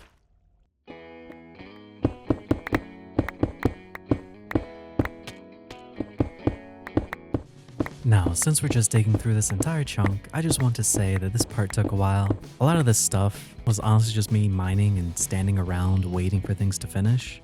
Not exactly the most exciting stuff to talk over. There was about 3 hours of just grinding behind the scenes, and while it's necessary, it didn't really make for great storytelling. Still, all of that work leads up to what you're seeing now. Alrighty, well, we are officially at the bottom, and we went the whole way down. Next up is just going to then fill in the blanks. Alrighty, that should be good. I kind of like built a little barrier around, so no mobs should ideally come into here. You know, like while I'm doing things, as you can see, like quite a bit of them have spawned. Now what we're gonna do is we're gonna bring a pipe all the way down here. We're just gonna take a mirror and go back home. The reason why we want to expand our slimes is look at this, right? Super passive, and we already have 1.6 million worth of ender plorts. And I'm not even using many of them. Like, it's just them and what is it? Minty, right? 1.6 thousand also. Like, it's insane. Alright, well, in our basement, we're gonna have to go ahead and find a little area. So let's come down here and there's a right there. So yeah, that's the blob right there. So this is the way we want to go. We'll just come down and just bring the pipe. But you know, I just realized something. We'll just bring it down and then go across, because if we come all the way down here, right, then we have to go back up. So I guess the smart thing would be to just bring it over, then just go down or up, whatever it is. So let's just do this. All right, and here we are. And then I want this roughly in the middle. All right, and let's see. This is then the left corner of the yellow line, so we could then drop down.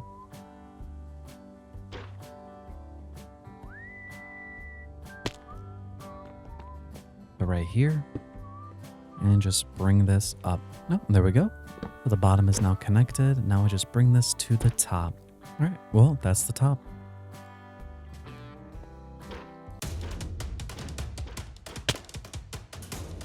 Well, I don't know why my grappling hook was like broken there. And we're gonna have to still build this whole wall up just so we can stop the spawns of like the zombies and whatnot. Or better yet, we're just gonna place slabs. That way they cannot spawn up here. So how we're gonna do this is we're gonna have to take then the yellow line and feeding trough will be there, there, right there, and right there. Because if I take my magnifying glass then, that covers up to this wall and up to this edge. And then this one covers to this wall. And then that one covers to this edge. So that way it covers the whole chunk. And so this is what we're gonna do, like here. We're just gonna choose a row and then 5 blocks between, because the slime radius check is 5 blocks. And it's up to you how you wanna do it. You can put, like when I was testing it, you can put 7 or 6 on one side and like same thing, but you can't have 7 and 7 because then it's too close that they can reach. So one side might lose. So I'm just going to stick with 6, keep it that even number. Not the prettiest, but this is going to be the layout. So then that way we're going to have 18 slimes on one side, 18 on the other.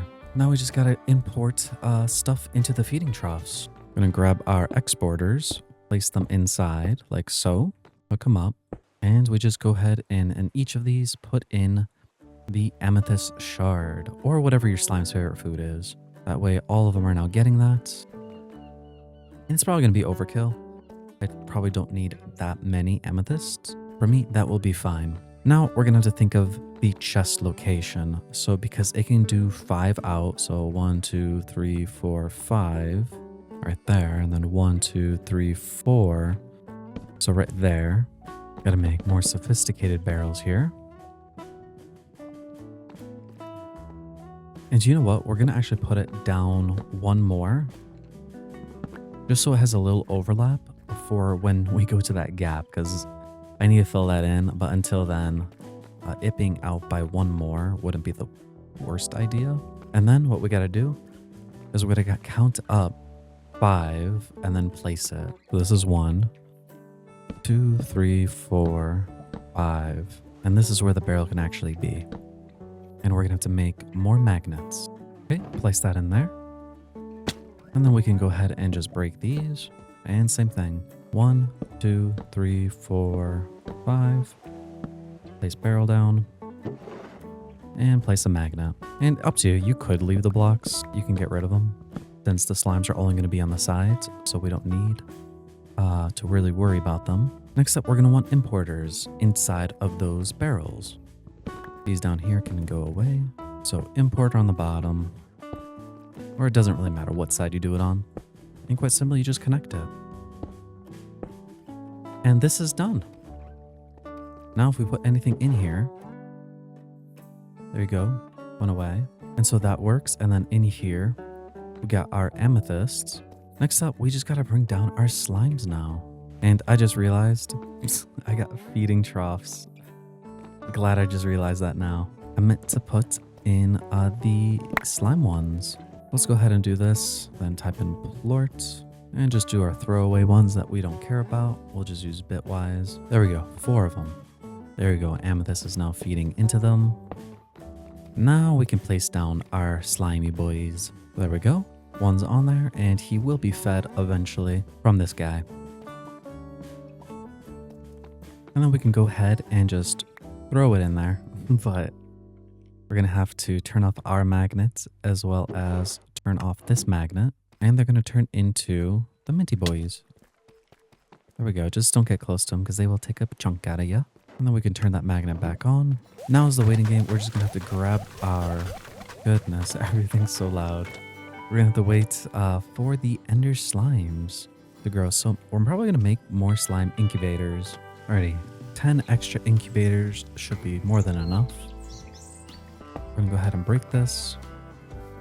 And since we made the slimy boy, we're going to make... we're going to put it inside. Oh, the merchant's here. Let's see what he got. I have all of those things because I think I'm maxed out on all these trees, am I not? Okay, we're missing a little bit more levels in fishing, so let's go ahead and do that. Just buy a stack of it.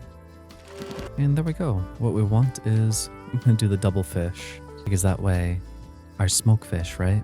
We should be getting now, well, technically quite a bit of fish. And the reason why I just chose smoke is because I can always unsmoke them if I wish to. So it is not a huge deal. Look at that, the perfect amount. Now hindsight, I should have done it one back. That's right, when we put the stuff in we get the slimy tickets. But I already know all the favorite foods for them, so not really useful for me. And now we just wait for all these guys to pop out and then we'll suck them up and repeat. We're gonna go ahead and turn some of those plorts into hearts. We're just gonna go in here, type in plort, put that in there, and we're just gonna get some hearts going. We'll do like 2 sets of it. Or you know what, we're gonna need quite a bit of these actually. So we can keep having all the enders made into other things. Oh, there we go. Take them all in. And next set.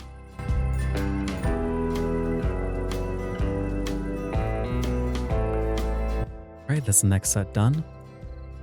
And we're gonna go ahead and then throw these guys in there. And while that's going, we're not gonna just go back down here.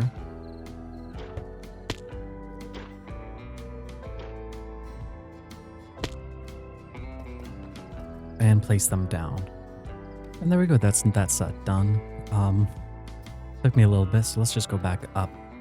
And remember, if you go ahead and do this, 2 iron and a plort, you can make that slimy inspector. So then you can then right click and you can see they're happy and you can click whichever one you want. All right, we're getting there.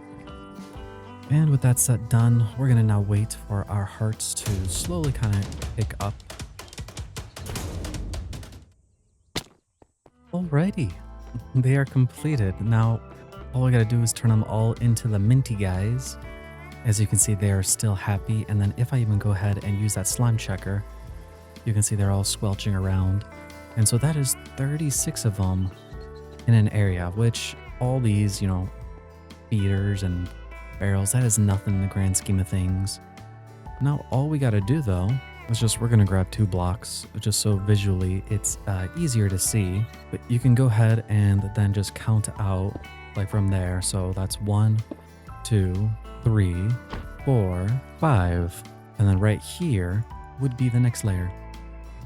And then for the chest, remember we can then do 1, 2, 3, 4, 5. And then count out another 5. 1, 2, 3, 4, 5. And this is where that next set of barrels is going to be. Way up there, because you got to remember that barrel has that magnet range, and then that one has that magnet range. Alrighty, now it's time to turn all of these guys into the minties. So what we'll have to do is turn off all the magnets, and then we just throw the minties on there. Alrighty. That is the bottom full of now minty enders. So just from these guys alone, I should be making, what is this? 4 there, 4 there. So what was that? 9,000 times 36. So this layer alone now will be making 324,000 gold per day. Now we'll just turn on these things for the moment. I don't know how these guys became minties. I wonder if they sucked up the plorts. Alright, we're gonna have to go geode hunting for a little bit just because we are out of amethysts. Alright, well, we're not gonna care about any of these. We're just gonna break them all.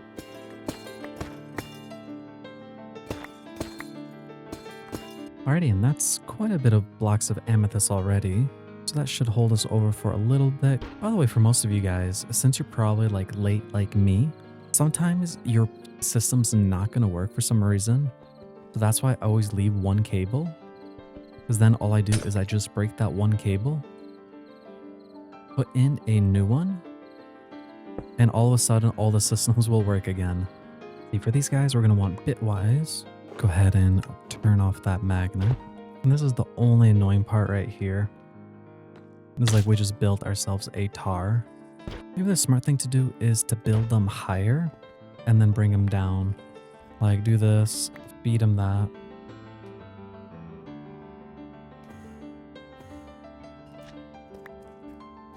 And then pick them up. And then take them back.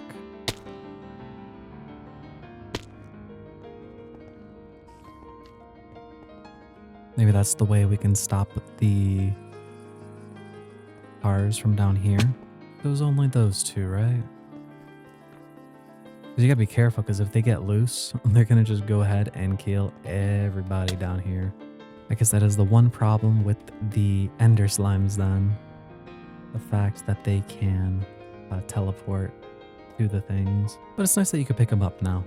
Too bad there's no way that you can like stop the teleporting though. Go ahead and just sell a bunch of our Orbeez. We're gonna make, was this a 1.3? 2.3, there we go. Now we can sell some of those minty plorts because we don't need all of those. 3.6 million. Okay, we could just sell a little bit more. 4.2, not bad. We're gonna go ahead and get ourselves a blazing plort. And then that way we can expand on it. All I gotta do is shoot it out, give it some food. And I guess we have to wait until its next cycle. So we'll just take it. There we go. Now I could just sit there until it's ready to get eat again. For the luminous, place down a pickled whatever at that luminous plort, and we could just take it back because we don't need it no more. And there we go. It will give them. Get ourselves a blazing plort. Now we can go ahead and just take him off and bring him back into our bank and never use him again. And there we go. We got quite a bit of ender bitwise guys now. So that way we're going to get all the things. I'm not sure why these guys are wild. Probably going to have to like chill here for a little bit or else maybe they'll just spawn. I don't know. I got it force chunked. Yeah, I'm not sure. He ate food. He's a Largo now. So. Hey guys, I don't know how long this thing is, but I'm gonna call it here, but you guys get that idea, right? You do these seats, and then you add on the slimes, and then feed them, and then just, you have to probably do it away, because that's how these guys down here became the tar. So, I guess be careful with that. But not too bad. I think we expended our money to like, what is this? Once I finish this layer, 500,000 additional a day, roughly speaking. And I got ways more to go, you know? I plan on doing maybe all the plorts. I don't know about all of them. Because like, you know, Orby ones I already have, and that's just, again, XP. But I'll look through them. I do want the blazing one. I do want the bony one. Dusty, I don't think I really need anything from here. It's just, you know, sand and whatnot. But that's all from me. Goodbye, God bless, and good night. I've been thinking about what to do next in this world. I finished building this slime farm area, and for the most part, it feels complete. But there's still one thing missing. The slimes. More specifically, the plort for each one. So today, I'm gonna head out and try to find every single slime in the game and bring them all back here. So I did expand, and what I mean by that is, again, like, all these slimes, they are now Largos. Like, these are the luminous, these are the bony slimes, down there are the blaze slimes. Here we got the bitwise, and then down there we have the minty. And then as you can see, I have 3 layers worth of these slimes. That it's like 36 a layer. That's over 100 slimes. It does not have a Largo, and I'm losing money on it. And another problem I'm gonna have to solve is I'm gonna need a lot more amethyst. And as you can see, I got a few more layers to fill up, as well as I gotta go up still a little bit more too. Now, I don't need to be too crazy about it. And sadly, like that thing right there, I need to expand on it or make a more reliable way with the geo thing. I'm thinking what I have to do is it can't be automated. Like, I'll just need a bunch of these amethyst things, right? Because if I do this, I get quite a bit. So the answer might be is just to get a bunch of these. I have to just pay attention to mining them every now and then. What's nice is I can use a silk touch pickaxe, mine this cluster, and then with this cluster, I can press U on it, and with any milk and some salt in that cooking pot, I can make large amethyst milk. Now this alone will make me quite a bit of money. What I want to use this with is I can then turn this into cheese. More specifically, if I can get this into aged cheese right here, I can then use this to buy more budding amethysts.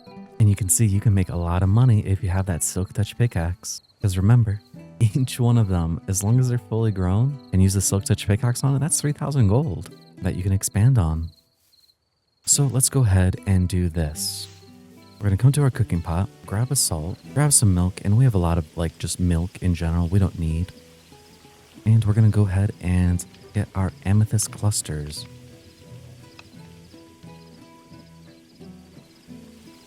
Now something I actually don't even know is I wonder if it transfers over the value. So we have 128 with a cluster and a thing. Does not. But this alone just increases how much money we get. And since we have so many minty plorts, because I didn't show it to you guys, but look at this. We have 4.6 million worth of ender plorts now. Like, our money problems are now solved. We're making, I think, now over 1 million a day, as well as with our minties. So we could go to the e-trader, go to the minty plorts, right here, pink matter. And we're just gonna buy them, because what it does is putting that into a cheese thing, it auto-ages the cheese as well. Now, we don't really care about the quality, right? Because it doesn't even have any quality, you know? It's just milk. Wait. What? Wait, what? How did it become diamond now? Why did the first one wasn't diamond? Let me go look at this real quick. Huh? Wait. So if I... Why did it not go diamond the first time? Okay, well, I mean, there you go. You can turn large milk with that and turn it into amethyst and make even more money. I guess that is a way to, you know, hit yourself some more. Yeah, look at that. Like, there's like a little thing. Like, it went here but went to there. So why wasn't that diamond? That makes no sense. So still, it does not matter for me though. So we're going to go ahead and just still use this pink matter on the things. Actually, since it's been going, how much cheeses do I have? Goodness. 1.7 million worth of cheese. We're going to have to take out all this warp milk and we're going to put in this amethyst milk. And sadly, it's going to take a couple days. We're going to go ahead and buy more of those plorts though, just because it makes us more money in the long term. Because it'll auto-age it and we save ourselves like a few extra days. Let me just grab them, like a few of these.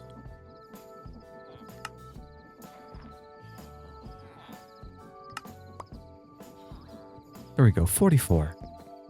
That's more than enough. What I should do is make some more of these artisan cheese presses though.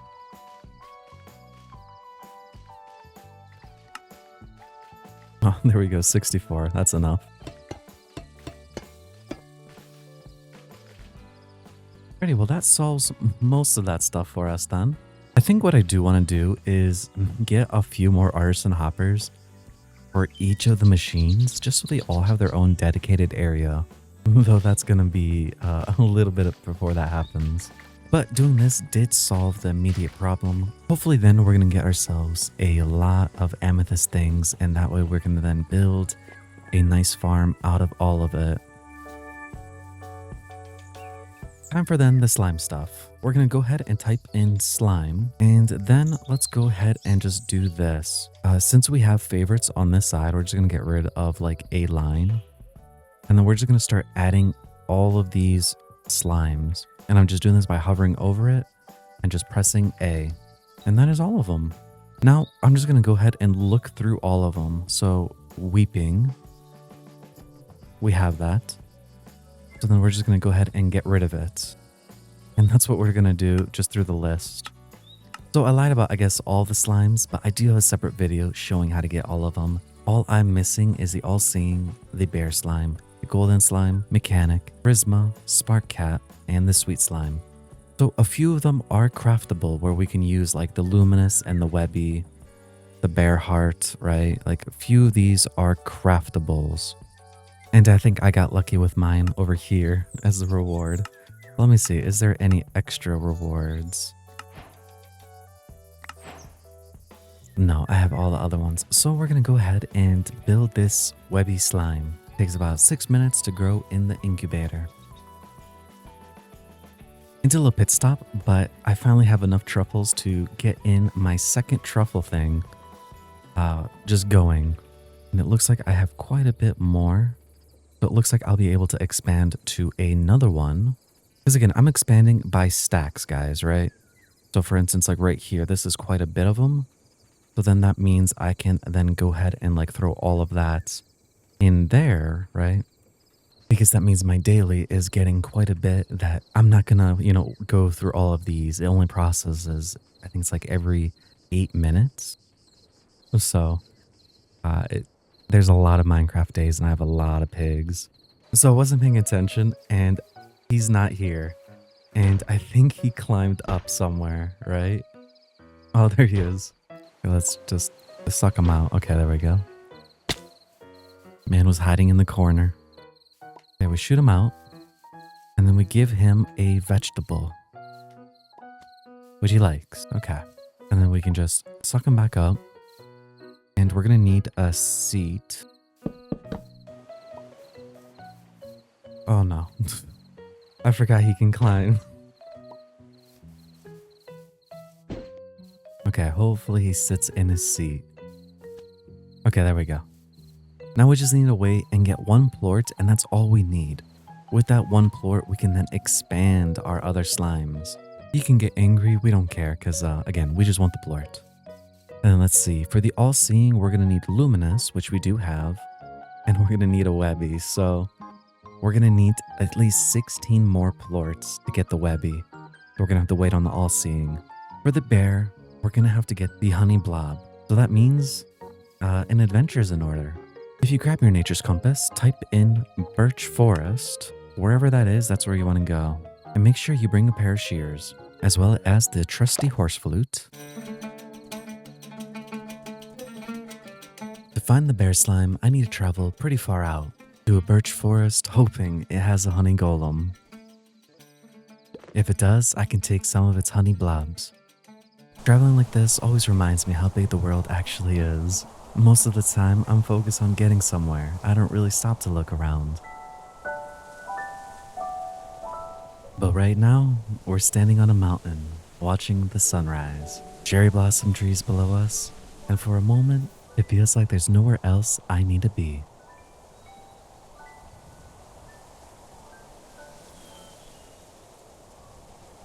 Of course, the moment I stop to enjoy it, it starts raining. I guess that's my sign to keep moving.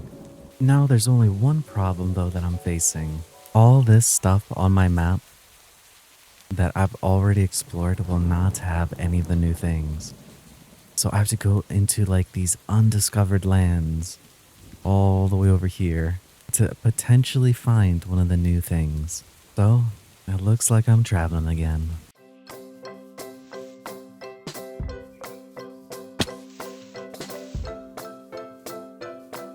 Oh, what is he doing here? Fun fact, guys, I think this is actually gonna be our first wise oak. Gotta be cheeky with him though. We gotta come underneath and break him from underneath. Hopefully we get it. Moment of truth. There it is. That's amazing because if you guys don't know, wise oaks are great money as well as they make botany so easy. Just check this out. You can press U while hovering over it. You can see it makes overgrowth seed, which is something for botany. But the bigger thing is this. A tapper in 2 days, you would get 512 gold. Now, if you have the skill book, Canadian and famous, you get double. So you get 1,000 gold. Or I guess technically 500 gold every day, but it still takes 2 days to process. But why you may want this is, again, this Black Lotus is mana. And it's a lot of it. And if you don't have good way of generating mana in general, like that is the way I would say. Just make some starter thing and then have a bunch of those tappers. It's like we've come full circle. We explored that before.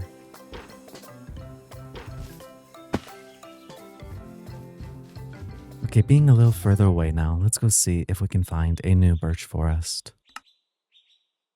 Oh, okay. Maybe. We have it unlocked. We don't. So we might get lucky over here. This looks like a new tree. Way more fancier. Oh, look at that. It's another pyramid thing. We're just gonna go in here. Just break through. And we get a free fletching table from it. And we got the secret room. Alrighty, well, we traveled pretty far. Hopefully this birch forest is going to have what we need. Oh, there we go. We found one. Now let's see. Let's get our shear. We just click it. And then we get ourselves some honey blobs. Now we're going to need to find another one ideally. I'm curious. Lasso. Does this work on you? It does not. Well, we can pick them up and I guess take them. We just need to find one more and we're golden. You know, I also see a lot of people missing yerba mate. Like, I just found this meadow biome and they're right here. So if you don't have any, hopefully you find yourself a meadow biome. Oh, look at them all. Alright, let's just shear that one. Shear that one. We have 22. That's more than enough. We'll just take one of these guys back home with us. And sadly, we can't teleport, and we are a long ways away from home. You know what? I just thought about something. I wonder, does a cage work with... Where'd he go?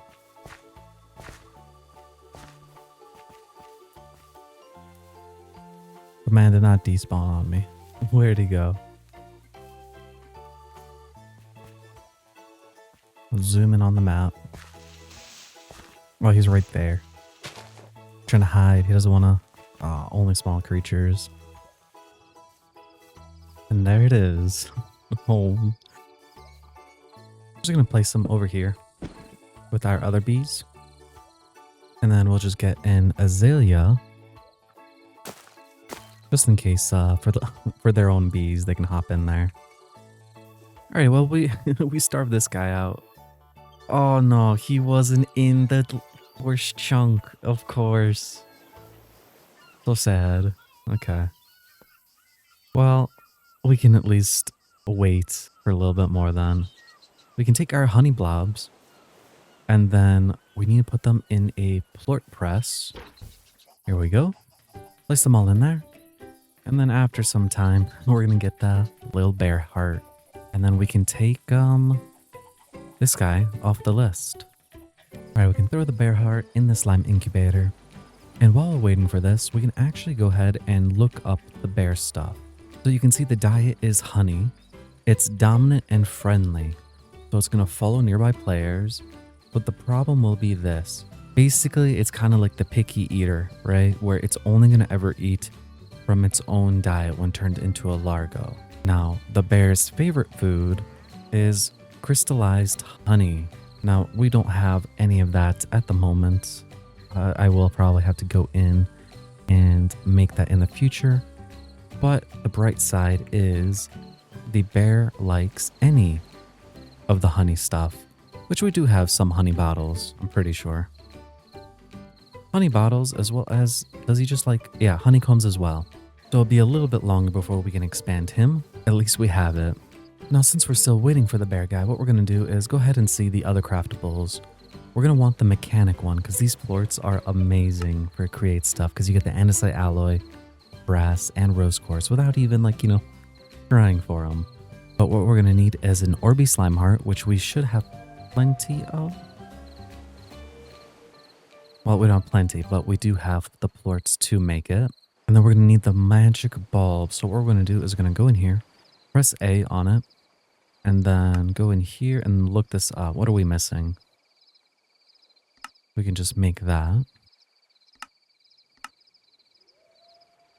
And we can make that. Beautiful. Other use does this have? Overgrowth obelisk. Grows crops by one stage once a day at 7 a.m. Interesting. For the sweet one, we're just going to need the magic rock candy, which is then 3 prismatic shards. So let's go ahead and grab that. And let's go ahead and grab ourselves the phantom one. Feed him a bed. And then just grab him. Oh, there's our bear guy.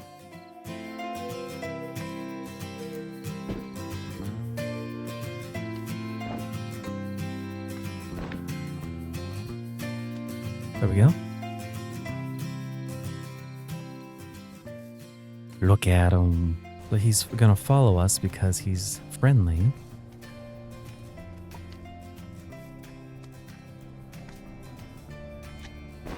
Let's pick him up and we're gonna put him down just with like the other people.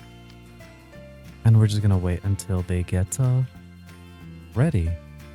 Now this guy's ready. Go feed him the vegetable. Oh, that's not what I've... Well, I should have thought about that. I guess I'll have to wait a little bit more. So since we're waiting again, we're going to go ahead and go make those Orbeez.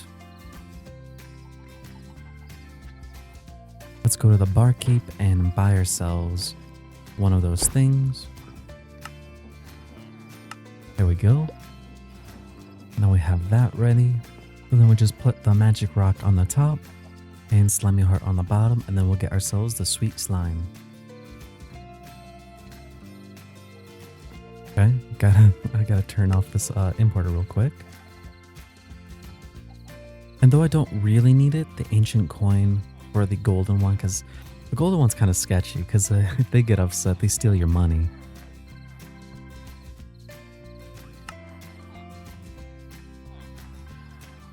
And then we're just gonna need another minty heart then for the golden, and that is the sweet complete. Take that off. For the gold, that minty, so then place those in there. And by the way, if you're curious how much plorts we have now, let's go ahead and look. We have 10 million worth of ender plorts, a bunch of bitwise, 2.6 million of minty, 1.6 of blazing. Got quite a bit of money. Okay, now we place that on top, this on the bottom. And then this is going to give us the golden slime. So we can go ahead and now remove that. And the golden heart is done. Then the magic bulb on top and the Orby on the bottom. That's going to give us the mechanical one. Alrighty, that's the mechanical done. And now we wait for these 3. I'm not going to do the same mistake as I did over there with them. It's a friend. He just wants to follow. You know what we can do? Is we're just gonna take him down there now.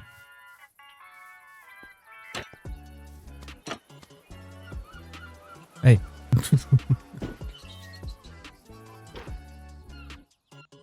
Just take him down to one of these. We'll just place some on one of them.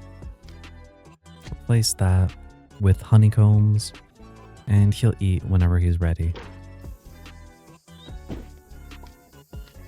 Ready? And that's that plort done. Go ahead and take him. And he should be then ready for the bed.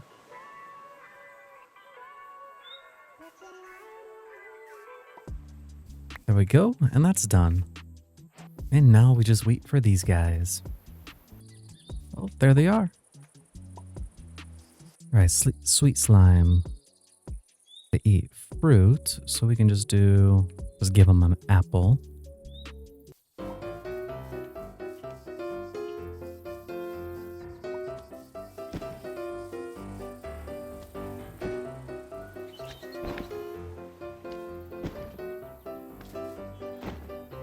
Okay, we need to make more seats.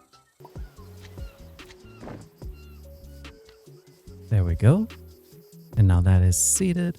Next up, what does a golden slime eats? Preserve. And I have none.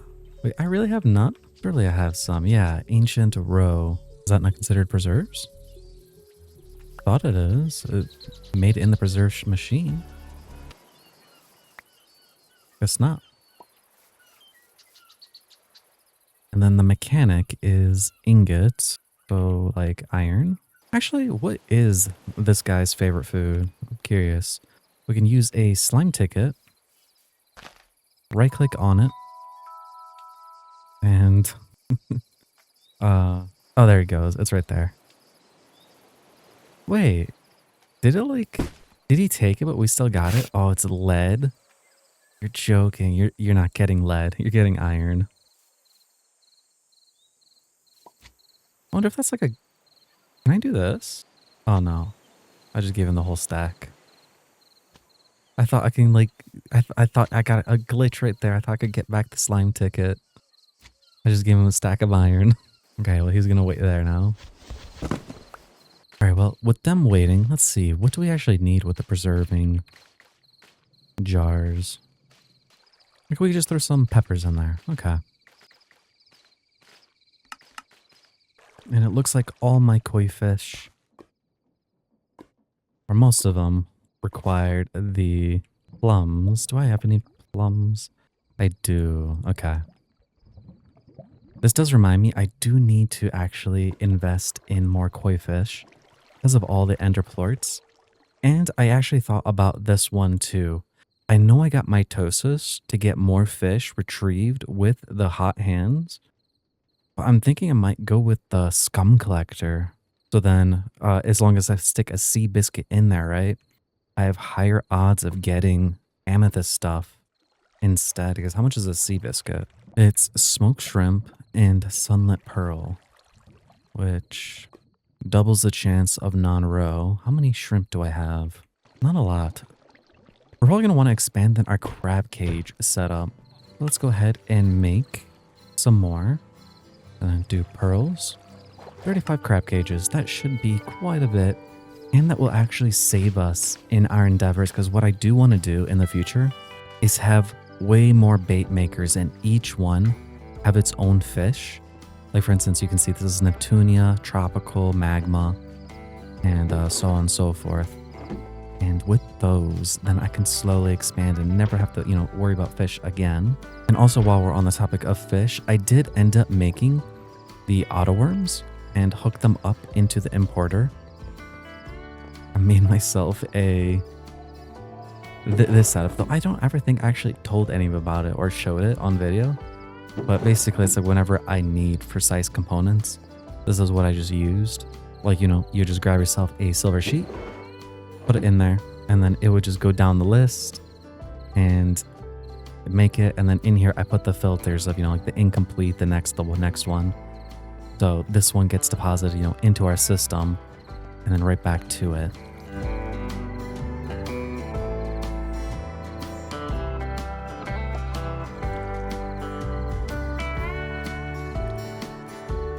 Just like that. Right, but let's see actually, since I have so many of these trouble things going, and we did automate it, how much do we have now? We have 7 million worth of donuts, guys. We were poor before, but now we're rolling in the money. Now, what we're gonna have to do is go ahead and break all these blocks of amethysts and get more of the things. And you know what that does remind me? We have to now then go and turn all of our cheeses into the amethyst things.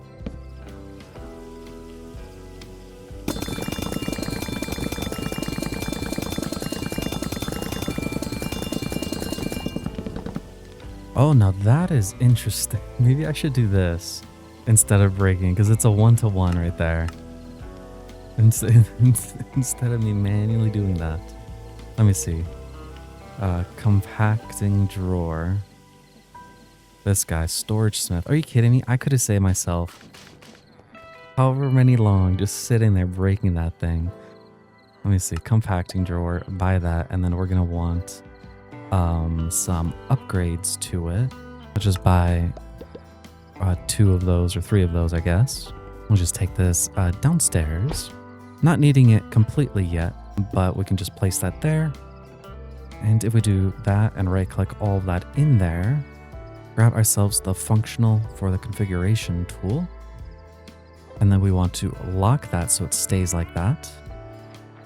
And then we can then right click the sides, place those in there, and now it holds 5 million of that or 21 million of that. Place all of those in there. And then we're gonna need a storage. We're gonna need external storage, and let's just grab a few of them because we're not broke anymore. And we'll just have that. Then this way, what's gonna end up happening is we can go ahead and farm out even more geodes. If I type in amethyst, right? You can't really see anything. I can go ahead and just take all of that out for the moment. You can see this is what it looks like. The moment I hook this up and type in amethyst again, we can see both right now. That and that. And since they're equal, that's why it's going down, right? So now if I throw all of that in there, you know what? I just realized I should have pumped this up to a higher priority. So then that way only amethyst will go into there whenever it has the time. I'm not entirely sure where the other amethyst went. Okay, so now if I go ahead and do this and look, yep, it's all there. So that saves way more time. And that means in the future, that's all we'll have to do. Now we can use those clusters also to turn them into amethyst shards this way.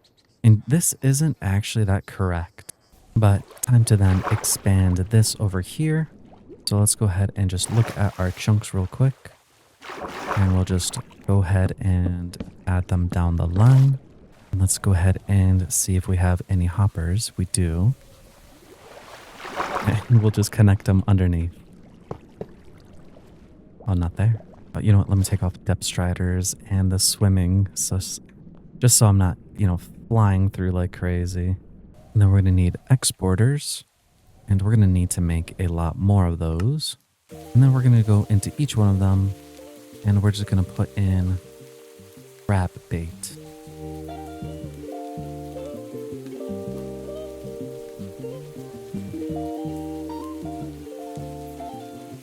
And then once again, we're just going to extend our line. Just make sure all of it is submerged. And then again with the exporters on top. Remember, the connection does not really matter as long as they're just pointing into one of the hoppers, and as long as one hopper is pointing to the chest, you'll be golden. So for instance, like right here, right? We'll just point them into those hoppers. And even though I have some more crab traps, I think this should be enough for the moment. I'll just need to figure out the good ratio of how many crab traps per auto worm farm is needed. And then let's see, you know what? Tropical fish can take some. So we'll go ahead and then just do that. Alrighty, well, this should slowly help us with a bunch of the stuff. We're going to get quite a bit of the hearts, or the puddles at least. Granted, it's not much money, but you know what? It is still money, though. And are these guys ready? Put you over there, give you the fruit.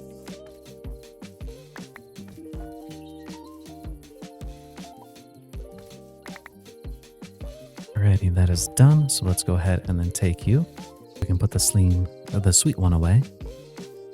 And give him an iron ingot. And then he doesn't need to be here anymore, because he actually makes a decent pair. So that can go. Now that means for us is we can come down here to one of these guys. Does not matter which one. And we're going to have to turn off this magnet and my magnet. And ideally, it doesn't go away. So let's just throw it in there as long as one of them turns into it. Okay, that's good. So now we have those things that's just going to slowly grow. And then if I remember to, we're going to expand at least a couple well, at least 18 of the slimes. For the sweet ones, let me just double check. Inverse, just happy. Inverse, unsad. So there's no diet change problems with it. The only thing is with the sweet plort itself, it's only really sugar. Now, this will save me a lot of money just from like not needing to buy sugar anymore. But this is a good thing, especially with like a cube, right? Like that's like 9 sugars per cube. So that's a lot. And sugar does have a lot of uses, but we won't really need a whole layer worth of it. Maybe just like 2 rows. So 12 sweet ones. We'll just throw that there. And which one becomes it? You. Okay. And they really shouldn't get upset just because of I'm giving them their favorite food, And with that, let me see. Webby, right? I need to expand on Webby, and we can just do this one over here. Wait, did I? That's hooked up. Did I forget to? What's going on here? Why is it, Oh, I didn't connect the pipes. I'm glad I looked at that. Alrighty. I guess I need to pay attention more to that. I need to go double check things then. But we'll just turn that off and let's go ahead and make these guys into webbies.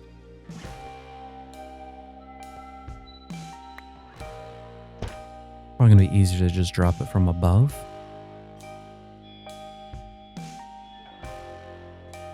And though I don't really care about them, we can make a little row of the pink guys.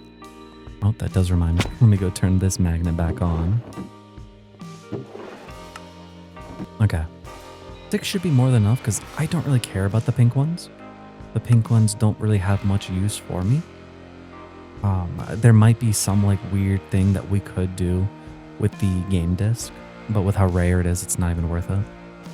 But at least we're going to start getting some of them.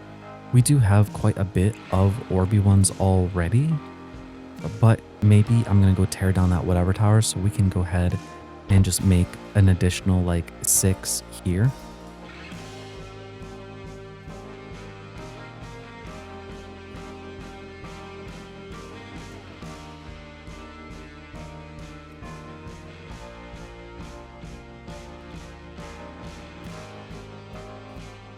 Alright, that is 6 Orbeez completed. Or I wonder about the boom cats though. Phantom. And I think, did I not do Webby already or was this a leftover one? Ah, maybe a leftover one. And we're just missing one more. Like I do have some boom cat ones, so you know what? We're just gonna again, just add in some more to them. And I have to really make sure all these magnets are on, because it might ruin it and turn some into the wrong Largo or make them into a tar. And it's not too bad since they're already on seats, so it shouldn't ruin anything. But not that I want for that to happen, you know? And for the most part, I got all the slimes that I care about. Like, yeah, we have the puddle that we could do, but the puddle floor, it doesn't really give me anything I care about, just like the prismarine crystals. And there's nothing really like good with them. And again, I am not really ready for this golden one. So for the most part, I have all the slimes I care about. I could make this juicy one though. I could do that to then get some red grapes going. But the one thing though is I have so many grapes. Like look at this. 5,000 that, 3,000 that, 3,000 there. Like I'm not worried about grapes. So now the slime portion is done. So we're going to go ahead and do these things. We're going to use a normal pickaxe. This one here. Actually, you know what? Let's just make another pickaxe with fortune. I'm curious if a fortune diamond is better than just a normal diamond. Because the Lexium just does not work for some reason. You only get like 2. So we're just going to make a wood pickaxe. And then we're going to need cobblestone, iron, gold, and diamond. And then we'll need brass. And then we'll just want one smithing table, the gold, and the diamond. And then we'll just go through the whole process real quick.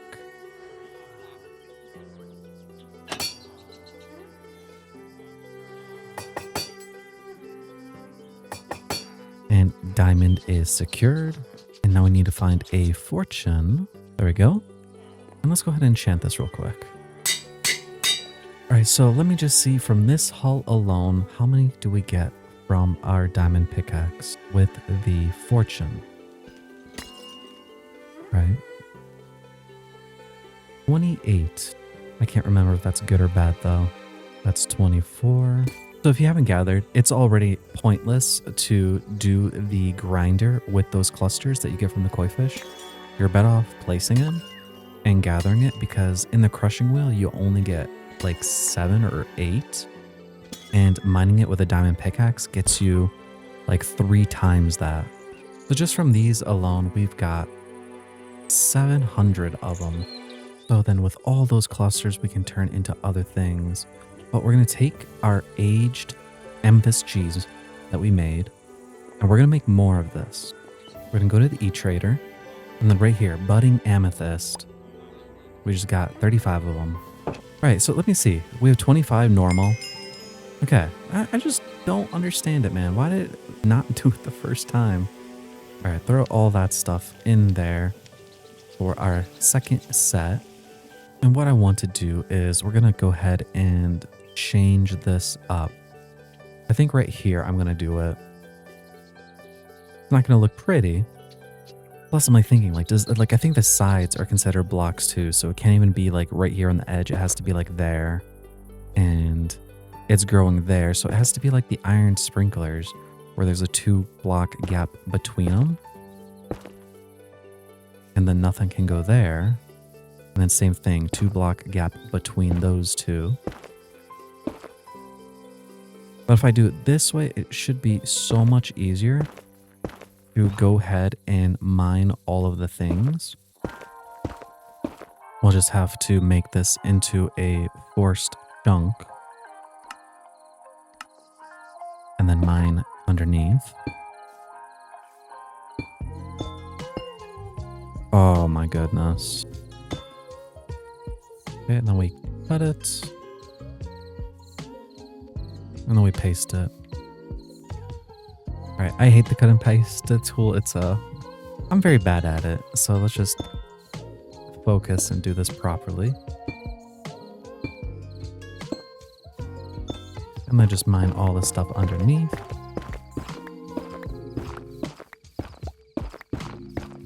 Alright, well, it ain't pretty, but it's going to solve, hopefully, more of our amethyst problems. I will want to expand this or try to figure out a better way. Obviously, I think it's going to be getting more koi fish instead of, adding more of this, more of this. On the bright side, since I do have all of these, I can in the future use them just to decorate, like around the area, instead of just having it all in, like a cluster over there like that. But that is it for this one, guys. I hope you guys enjoyed, and I'll see you next time. Goodbye, God bless, and good night.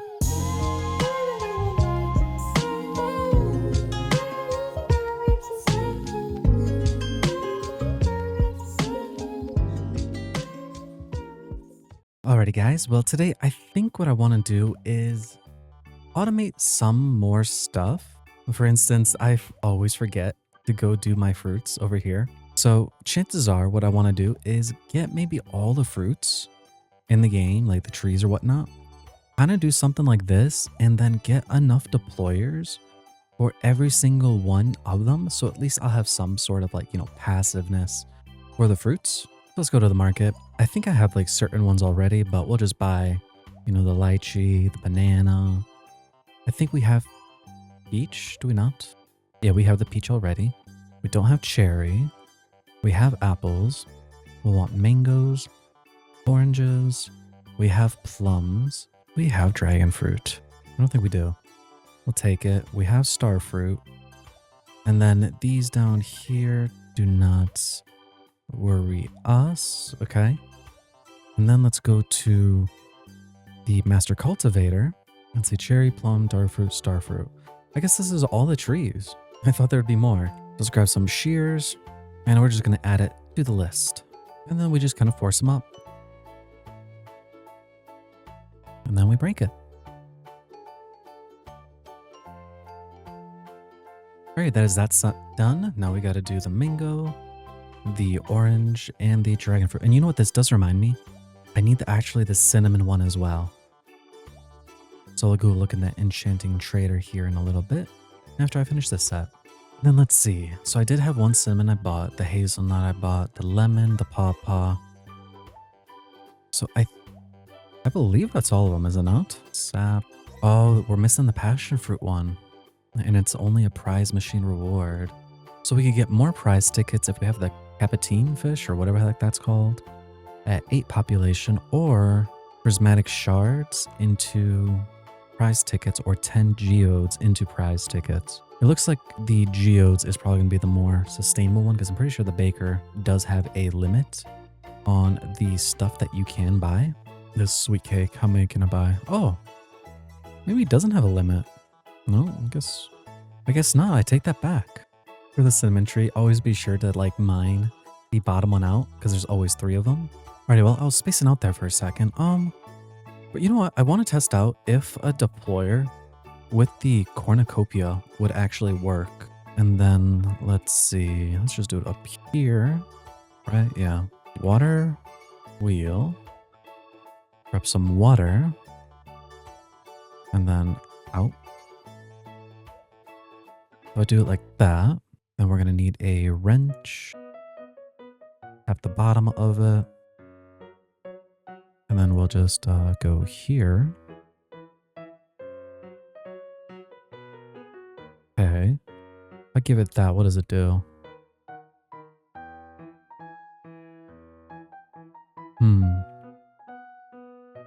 I wonder, what if I put one of those nearby so it interacts with it? Potentially? Will that work, or does it have to be a fruit? There's a banana right there.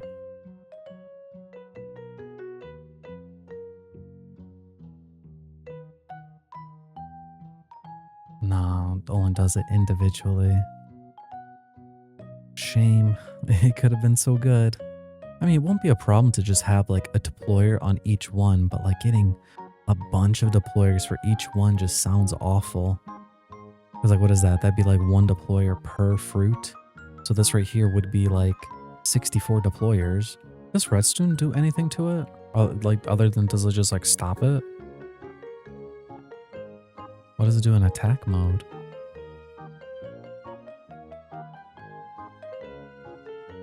It looks like the cornucopia does not work. Or maybe I'm missing something here. Whatever. I guess multiple deployers is going to be the way we're going to have to go. I don't know why I thought this. I thought the slime would do something with the cornucopia. It does not, it looks like. So let me just get that back from him. All right, well, I guess that scratches that idea. We'll just have to go make a bunch of deployers and then just place it on the fruits. That seems like the only feasible way. Alrighty, that is them done in a line. Now I am missing my cinnamon ones, but I think I'm gonna go and grab more cinnamon trees because it doesn't actually need a leaf. So we have a bunch of ginger as well. Those just like ginger crates, I'm pretty sure, like so. And then we go to the e-trader. And then right there, cinnamon sapling. And 5 is going to be enough. It's going to be slightly more than we need because we're going to get 2 extra, but we can just still stick it in there. We've got hazelnut. Then there's all that cinnamon. Oh, and the pawpaw, for goodness. And was that the only one that is different is the cinnamon because you can't exactly place it right on it. So what you're going to have to do is you're going to have to build up some sort of block on the side of it to be able to place it. Let's check this out, right? Right clicking up there does not work, but if I do it beside it, they will stack. Alrighty, that is most of them. I need to probably add some deployers for the star fruits as well. And then if you want to see it, I did expand a little bit more on this just so I can get more of the shards. Now it looks like I still have enough room for them to still grow. So maybe like in an hour from now, I'll harvest them. And since we're not going to really need so many plorts, we're going to go ahead and put ender plorts in here. And just so they start getting filled up, because if you want to see, we're at 15 million of the ender plorts, which is quite a bit. So that's going to be a new form of money that's just going to be selling constantly. And then go ahead and expand our plorts real quick, get ourselves some more ender plort guys. Alrighty, and that is an expanded of the mechanical plorts. Now the reason why we did that is because on the plort ribbit, we're going to get andesite alloy, the brass is the big one, and those rose quartz, because if we want the electron tubes, we're going to need those rose quartz. And for the brass hand, well, we're needing a lot of brass as well as iridium, but that isn't a thing that we can automate for the moment in time. Unless, I mean, well, Forge's Grouper, they do give some at a 9% chance. Ooh, you know what? Ancient Goddess. A lot of iridium scraps for ginger. That might be a worthwhile thing. Under the farming skill, we may go from the double to the blessing on top. Let's go ahead and open some of the plorts. Like the blazing plorts give us a bunch of blaze rods and whatnot. Actually, what else does it give? Blaze powder, blaze rods, and fire quartz. You know what? That's actually solid. We could do a few of those. I want some bony plort stuff and some of that mechanical. And then that can just go slowly. And while we wait, let's go ahead and actually make some brass real quick. Zinc, copper, gold. Zinc the ingots, not the coin. And then that should get us quite a bit of copper. Or quite a bit of brass.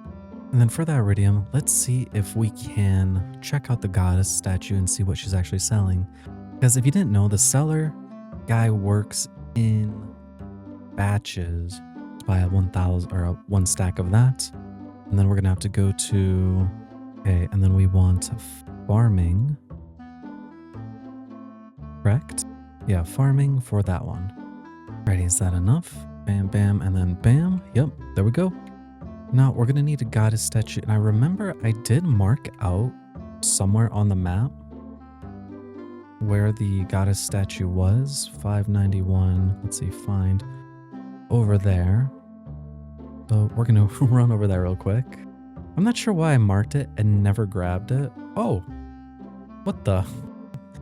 What are the odds of like there's 3 of them in the same area?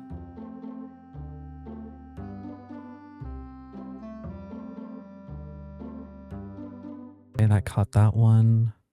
And then there's those 2. Nice. What do we get? 1, 2, 3. Oh, and they have like a different design now because it's, I guess, Christmas. Nothing amazing. Pinecone jam. That's expensive. What do you use to make pinecone jam? Just that? Fermentation. Oh, the maple and pine cones. And then that last one, what does it give? Jungle, upgrade base. And hydrating fertilizer. Okay. Oh my goodness, and there's another one. Why is there so many? I feel like I've never seen any of them before, and now all of a sudden, like I can't get away from them. About the same. Alrighty, well here is the goddess statue that I like marked out like I don't even know how many episodes ago. And grab our mirror and go back home. So what we gotta do is we're gonna have to take our goddess statue and then we're gonna put it in the crafting table with the prismatic shard to get ourselves an ancient goddess statue. Now if you hover over and press U, these are only different seasons, right? We have 4 seasons. You can trade them certain times. So I'm guessing this is early, like this is spring for the ancient fruit. And then ghost peppers is for summertime. And then corn is autumn. Ginger is winter. So let's go ahead and place it down. And 64 is something ancient for something prismatic. So I guess we are in this one, the top one. Maybe it's not seasonal base. Maybe it's just like random for it. I'm not really entirely sure what season we're in right now. The one curse of being in a permanent summer biome. Go to the ancient city. Springtime. Okay, so it was kind of like what I said. Let me just leave because Warden was just chilling right over there. But just to show you guys how it works, is you would just take your ancient fruits, right click it, and then it's like an instantaneous thing. And you get the prismatic shard. Like that fast. Though you gotta be careful because certain ones is obviously gonna be better. Because like for instance with the ancient fruits, it's worth 8,200. But you can use this to make things that are worth so much more. For instance, you can use that, put it in to make ancient fruit preserves. Or better yet, you turn 8 right here, 1,000, into raisins, which is 2,000. But you can use those raisins with a raptor egg, and now you get cookies worth 8,700. But then you're gonna need some way of having a bunch of raptor eggs. Well, all this means for us is we're just gonna hold it on for it a while until it is wintertime again, and then we can exchange a bunch of ginger for that iridium scrap. And then hopefully if it doesn't do that in like, what is this, 11 more days, we can see what the next one is. But I'm guessing the next one is the ghost peppers into sparkstone, which, by the way, if you didn't know, is pretty good money. Because look at this, right? Ghost peppers, 2,300, right? We can get 9,216 from it for the geologist product. Now, if you didn't know, if you go to the mining side, to the bottom one, and you get the gem tycoon, 100% more. So for the ghost peppers, I'm not really sure if like they have that good of a like return rate on any of the other things, but for something as simple as that, I don't think so. It's almost like what, a 10 times difference. Alrighty, well, with my little power over here, I got 2,000 gems. So this does look like this is gonna solve most of my amethyst problems with the slimes. Sadly, it can't be automated because I guess the pistons does not get that like little boost from the extra break from like the fortune. Alrighty, well, we dug down over here just because what I want to do is start automating stuff because we're gonna get to that point where honestly, like it's now just automating the things, really. So with fruits being automated, that means we can probably do fermentation barrels. Let's see, we got 3 right here. I think I got some outside. Let me see how many we have in total. We got 1 going right there. Then we got 4 right here. And then we hover over and we press U on it. We can see we got 19 pages of it. So that's 1, 2, 3, 4. We're gonna need 38 total. So let's go see how many we actually have. 38 minus 8, so we're gonna need 30 more. Now obviously we don't have all the things to automate it, but why not have the groundwork done, you know? We're just gonna pull this down. And then we're just gonna give it 1 space off of the edge of the chunk because of the things, right? Like the exporters, importers are gonna be from the sides potentially. Oh, there's a thingy down there. Railways, so that means that's gonna be a whatever the heck it is. Words. One blank here. All right, that is now completed. Now we just got to do is place the barrels on top. And then with like a 2 gap between them, because like say if this one has an importer or something and that side has one, we can't share them. So two gaps between the things. All right, well that is a circle, and then we can expand upwards to do the next set and then the next set. But we're gonna start from this one first, so we're not gonna need any more. We're gonna want to make importers, and then we're gonna want to make some exporters, and then we'll just go down the list.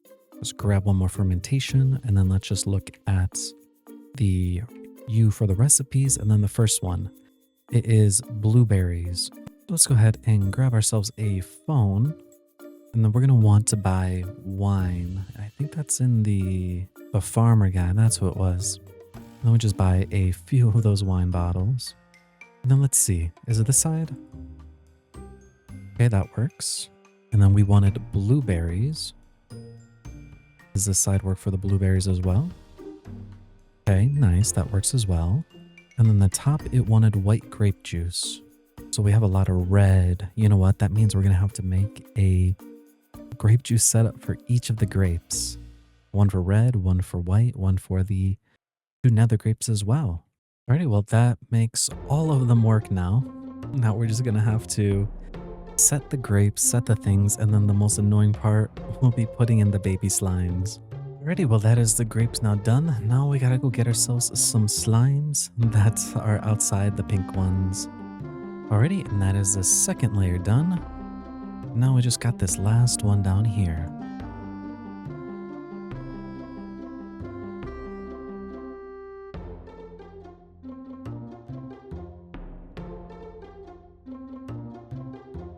It looks like one of the slimes fell in there from the top one, because there's like a little glitch with the grape things where they can just bleed right through. So we're gonna have to just place this one down and then place a cobblestone thing down right away, just so they can't break through anymore. And then that other one goes up top here. But that looks like that should be done now, and it's looks like it's working. It looks like another slime slid from up there down there. It's fine. But we never want to feed them, so they stay tiny. You could use rabbits. That should cover all the grape juice needs. A bit slowly, but I mean, there we go. We got some white, warped, and crimson. And they should slowly start building up for us. Oh my goodness. I guess this is why we gotta light up the areas. So we wanted white wine juice, so we'll just take that. Let me just see, if I put it in here, what does that do? Does not work. Okay, so maybe this is the one that needed up top. We put that white, and that looks like that worked, and it shoots out the water bottles, or the wine glass. So I don't think I really care about that, because we can just buy mass amounts of it. But that should now make this thing work. Now the last thing we probably got to do is just come over here, break this cable underneath, and then stick in the importer. And I believe there's nothing we actually have to do. It should just automatically siphon it out when it's ready.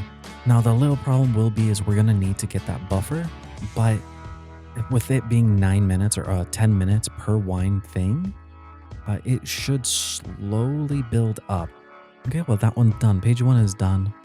Now this one, what is this? Red grape juice, 3 star fruit, gets us the star dewy. So we do the same thing right here. We got 2 exporters, 1 importer. And I guess if this is the way that works, we probably didn't need to actually spread out. They probably could have done closer actually.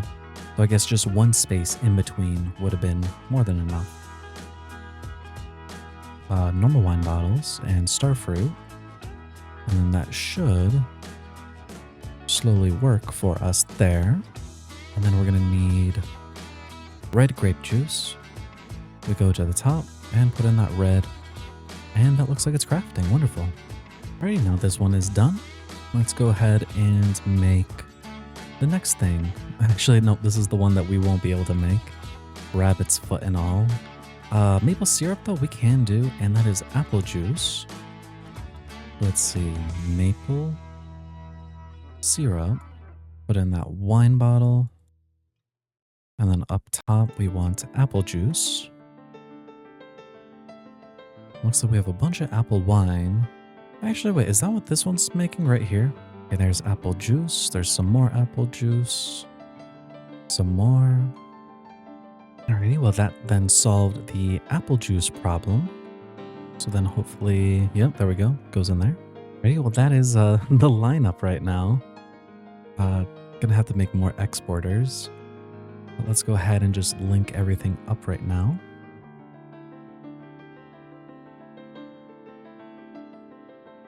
And then we just gotta hook up the bottoms for the importers. Practically all of it all done. Now we just gotta feed in the things. So let's see. Stardewy is completed. That was red wine. I'm pretty sure that was that one. Yeah, that's the Stardewy one. Maple syrup one. Let's see. Yucca fruit we can't do, but we don't even care about the magnet range. Oh, explosion. You know, I don't even think we even have foul berries also. Let's see. Cherries are growing. Ghost peppers next then. Crimson red grape juice. We'll go to the side and we do ghost peppers. We do wine bottles. And then on the top, we do crimson. Ooh, you know what? Melon farm. I totally forgot to make one of those. Let's see. Sweet berries, red grape juice, sweet berries.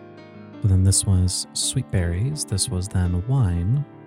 And then this one was red grape juice. This one's going to be red on top. And then let's see. Plum. We got a few of those. Place that in there. Place the wine bottles. And that's done. I'm hoping you guys kind of get the picture of it. Forest fruits and red grape juice. You know what? We haven't found any currants. How do we even get those? The sanctum chests. Sanctum. I mean, like, what is that? Like in the desert? I don't know. Let's see. Lemons. We don't have bananas. We don't have apples. But apple wine, we already have that going. Lychees. We don't have them yet. Truffle, ground cinnamon, ancient juice for that. Don't have that yet. Glowberries. Okay, we could do strawberries.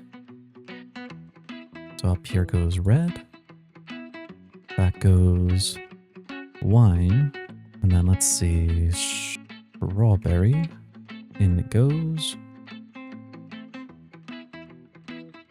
Awesome, that's done. But we could do this one. Ancient fruit into the ancient vespertine. Warped white grape juice. Is that just warped grape juice? Why is it warped white? I'm not entirely sure. Let's see. If I do warped grape juice up top and then ancient fruits and wine bottles, does that make? It does. Okay. The more pawpaws, don't have that yet. Ooh, you know what? Tomatoes we do. Oranges we do not. What is the next one? Alrighty, so it looks like we really do need to automate those trees. But so tomatoes are going to be the last one with red grape juice. So this, and then let's go ahead and do tomato. And then in here, red grape juice. And then let's just front run it real quick with some tomatoes in there. Perfect. Oh, I really need to fill in these holes. So it ain't perfect, but it is a start. Now I have to go and make all those deployers now for the fruits to make then the rest of the stuff. But with the amount of times I showed you how to make the wines automatable, I don't think you guys need me to keep showing you that. If you did, for some reason, want to save the wine bottles though, all you would do is stick a barrel with a magnet and just stick an importer on the bottom. Just so when it, it shoots it in there, it automatically sucks it up. Though, with how cheap the wine bottles are, I don't think it really matters. You know what? Actually, it's a new season now. Let's see, what does she want? Something spicy or something sparky. Okay, you know what, guys? Before we do that, here you go. This is what I mean. I'm not going to turn it in yet, but I just want you guys to visually see this, right? I have here 1 million worth of peppers. What is it? Let me just take a stack. So this is 9 by 3, so that is 27. So if I take this whole stack right here, guys, let me bring out a calculator real quick. 2,304 times 27. That's going to be 62,208 gold. Just do that. All right, and just like that, look at this. Ready? We got 248,000 from 62,000. But you got to remember, it doubles up. So this is technically 500,000 from 62. So we profited, was like a 440,000. So this is another good way of having a Sparkstone farm if you have this. But again, only works on summertime. So I'm going to go ahead and just go through a few of these. I don't really need this many ghost peppers, but I'd rather have more sparkstones for sure. Alrighty guys, look at that. We already have 1.4 million worth of sparkstone blocks. So from all of the sparkstone that we did have, right? We currently have 26,000. If I turn this all into the things, we can see the number going up. Remember, we started at 26,000.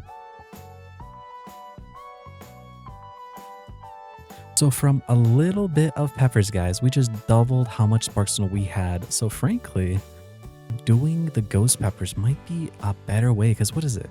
We started with like maybe 10,000 ghost peppers or what? No, what was it? You know what? I keep doing this. I wonder, can I stick a hopper into this and make it so like in the future, it just passively does this? Okay, that doesn't work. It was worth a shot. Because what is it? We're changing a stack of thing into 16 sparkstone.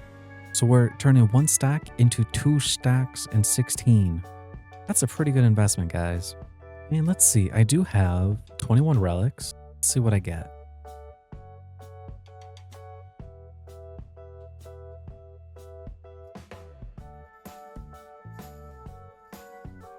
Ooh, look at that. Got ourselves an infinity ham. I got us some more midnight robes. Don't really care about that. And glaive. Ooh, you know what? Shadow glaive is actually dope.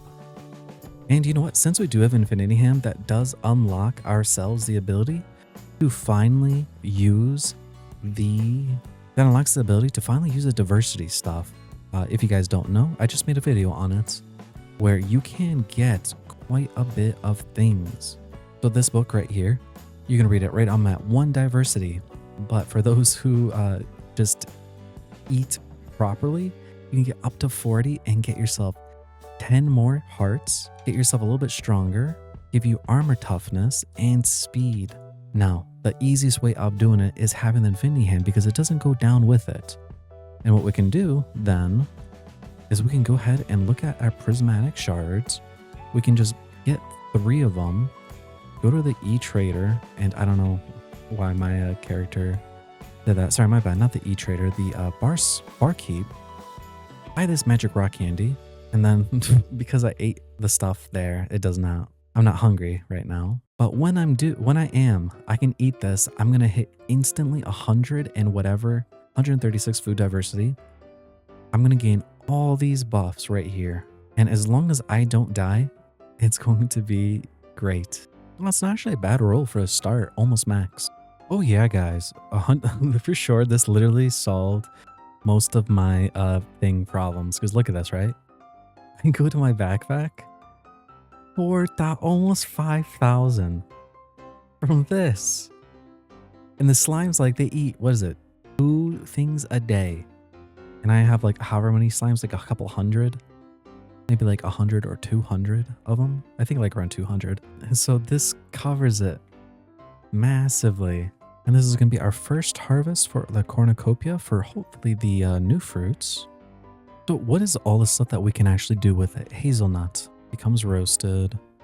We can make hazelnut mash, that nutty thingy. So when it's roasted, what does that do? Deluxe granola, that ain't worth it. Roasted that hazelnut coffee. Interesting. It looks like it's better to do preserves because the preserves, we can turn that with a chocolate spread, that thing into Nutella. So that's way more money that way. Okay. Pawpaws, what does that do for us?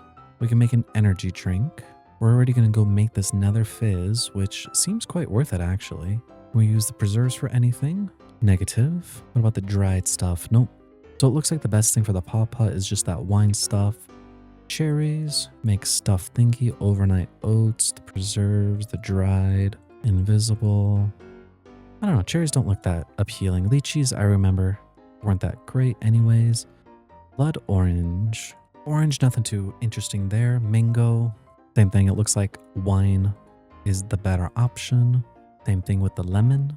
Bananas, it looks like it's better to make the wine again. Apples, we already know about. Peaches as well. Starfruit, we know. Now, dragon fruit. Dragon fruit has a couple that I already know does make quite a bit of money. Like, you could make the tiki bar thing, but this is not worth it.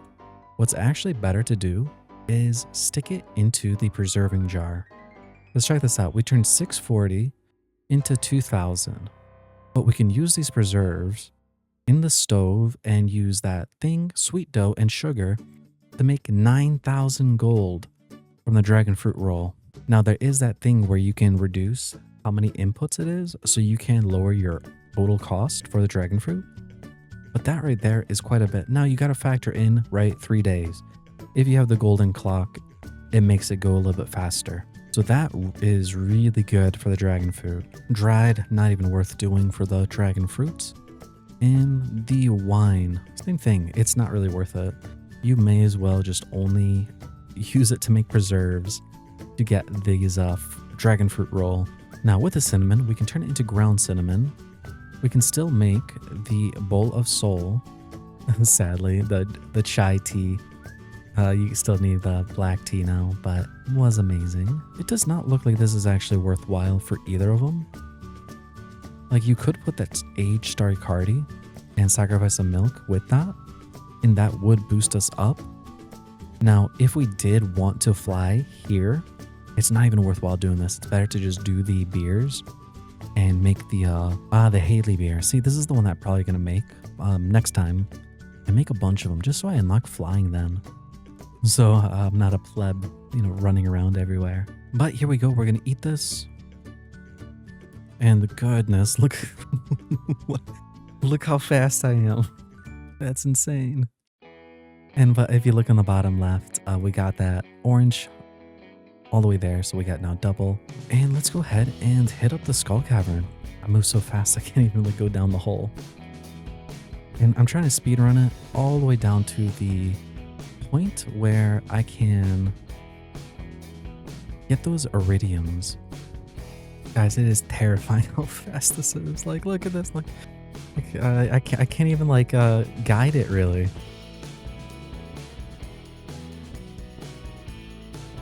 Like, I just want to go in there. Okay.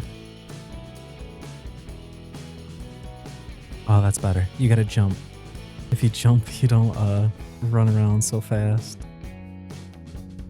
This is a dud hole. And we're gonna get out. Let's see, what do we get? What a bit of stuff. Heart of Neptunium. More of those. 2 prismatic shards. Now, where is the iridium scrap? Ah, there we go. 117, not bad. All things considered. Then with all that, we can make a little bit of the stuff, and hopefully then the deployers. So 29, not bad, not bad. Now we made 29 of those.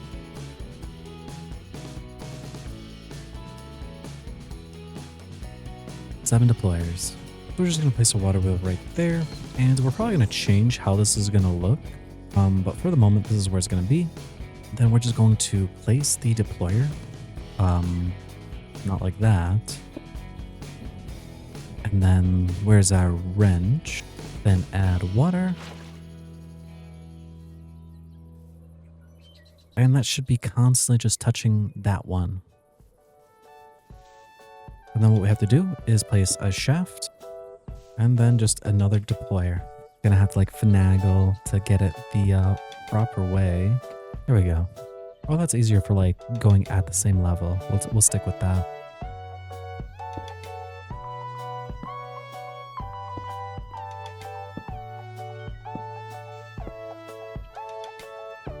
There we go, and that goes all the way to the top, and then it should harvest it. There we go. Now, the only thing I don't actually know is if it counts with the +2. I'm guessing so, because I don't think there was any bananas in here, and now it's 3. But I do have the banana book too, so I'm not... I guess the banana is the wrong thing to judge. But this is all I'm going to do to expand it leftwards. But hopefully you guys learned something today. I hope you guys enjoyed, and I'll see you in the next one. Goodbye, God bless, and good night.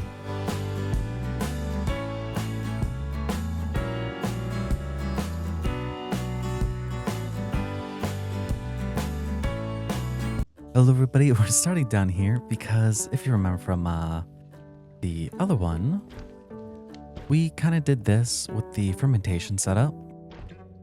And what I want to do is do it for the rest of this stuff.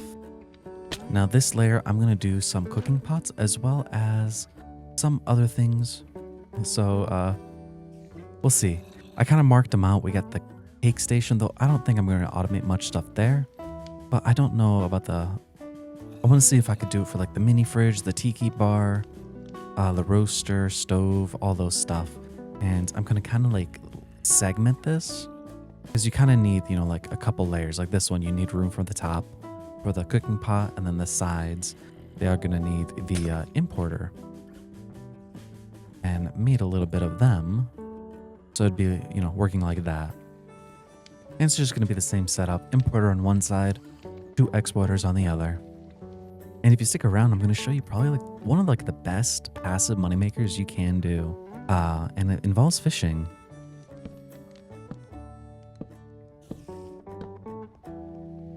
Alrighty, well that is all the campfires down. Now we got to hook it up to the pipes. Alrighty, that is all the cooking pots down. We have to make one more. Now, remember you can hover over the cooking pot, press U, and then you can see right here, you can see all the recipes you can make. For instance, since I have a bunch of wheat, I want to make passive large milk, right? Because this can be used in any of the recipes. And since I have 50, almost 60,000 of wheat, I think that's a fair thing to just, you know, hook up one of these to it, you know? Put just 3 wheat on top. And then the thing is, we're going to need a lot of regulators because we don't want this to overfill. So ingredients go on the top exporter. We'll put in your regulator, and then you can grab in wheat, and then you can just type in like whatever in your JEI, or if you already have it, you can just drag it in there like so.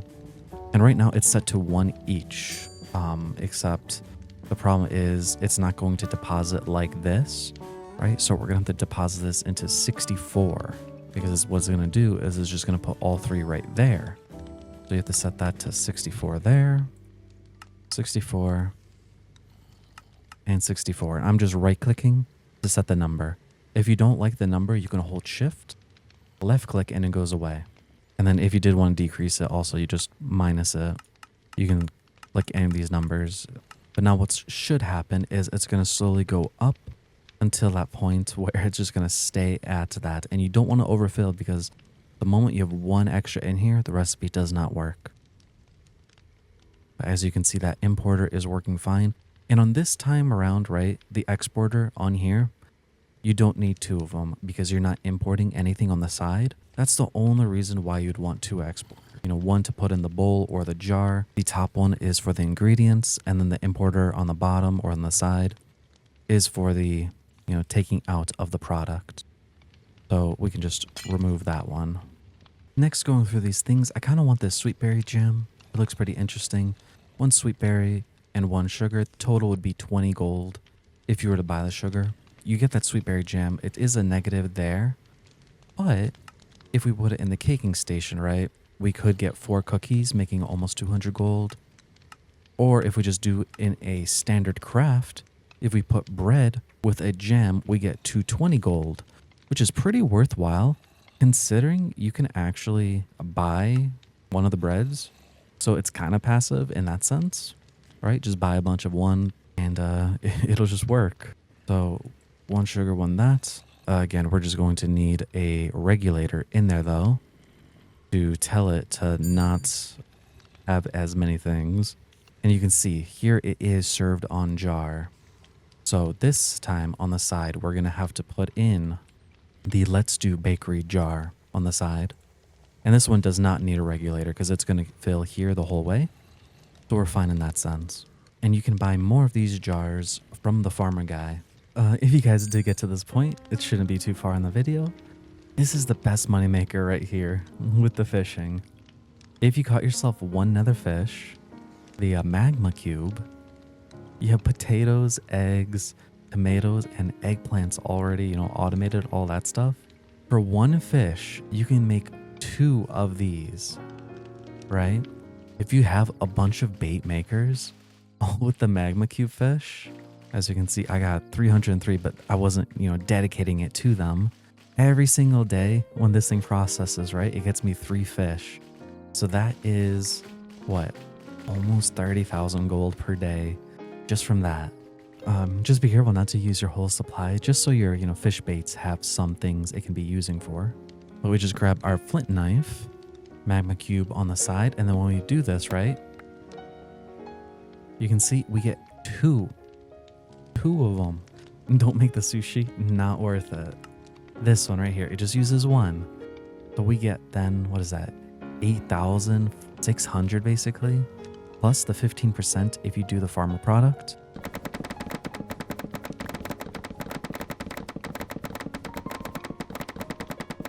With all those completed, now we just go ahead into one of our pots. And then what I like to do is just favorite every single item. So you're just hovering over it and then just pressing A.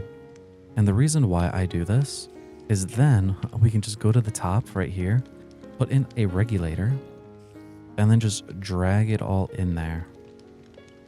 Now the egg portion, you may need to obviously change that to an actual egg, whichever one you have many of. Let me see, I have 14,000 of those normal eggs, goodness. Set that to 1.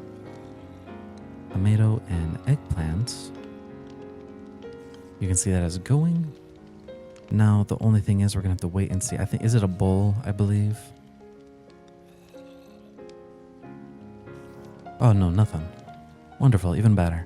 And so that's just gonna passively go now. Every 10 seconds, we're getting 4,500 gold. And the reason why I love that moneymaker so much is the only way you really have to expand it is making more fish baits. Because each fish bait maker you have is every single day, it makes 3, right? And as long as you have 1 fish, you can just keep expanding it over and over and over. And you don't even need that many crab traps. Like, just have a few. One of the best money makers right there for any of you guys paying attention. The next one I'm going to do is the mushroom soup. So same thing, we're going to have to go ahead and just add one of these mushrooms into the recipe. Add butter. We're going to add that large grain milk because that's the one that we're just making from wheat. And then we're just going to use this red wine. And just like that, we're making now mushroom soup. Now you can see serve on bowl. So this is the one where we're going to go to the side, type in bowl, and drag that in there. Now it seems like we do not have any, but we'll go get the phone out, go to the farmer, and we're just going to buy ourselves a bunch of bowls. Same thing with jars for the other one.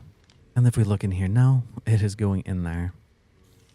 Now for those sneaky ones who saw what I was typing in, we're making the beef Wellington.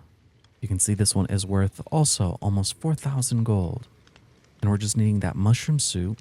We're going to need dough, which is easy, but then lamb right here. We have to take raw mutton and mince it. It seems all of them are pretty similar, so it's best to just use the milling because it is basically free.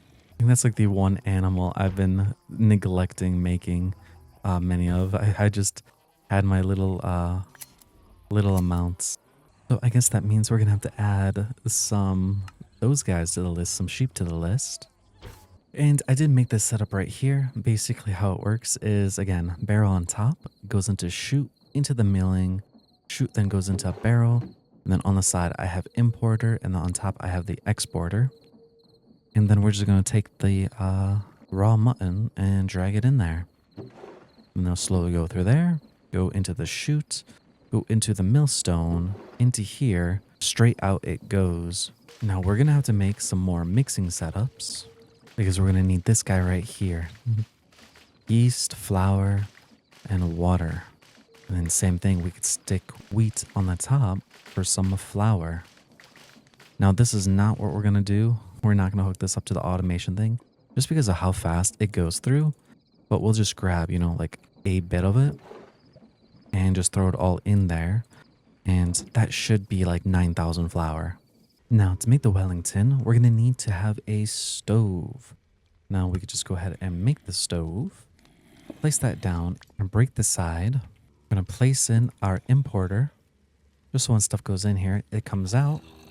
On the left side, we're going to put in coal. But we have to go in here and have it on blacklist mode so it doesn't keep siphoning out the coal. Next, same thing. Just add all of these to the list. And depending on whichever dough you're going to be using, just do that. And the mushroom soup. Then exporter on top.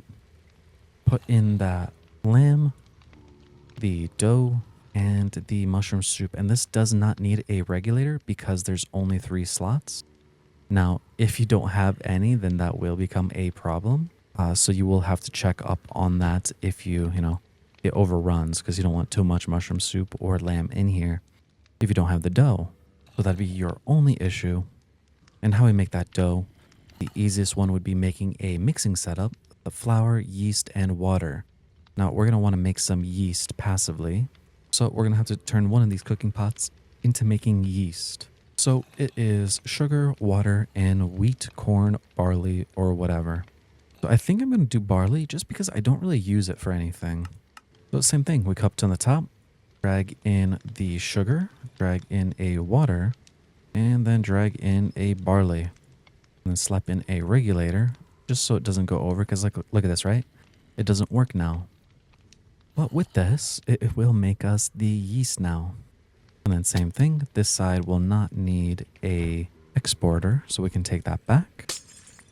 Well, a couple things we're going to have to do is we're going to need to make a permanent water source. So we can just go ahead, place our water wheel down, grab some water, throw that down so that works now. We're going to need a basin. We're going to need a mixer. And then we're just going to need some cogs.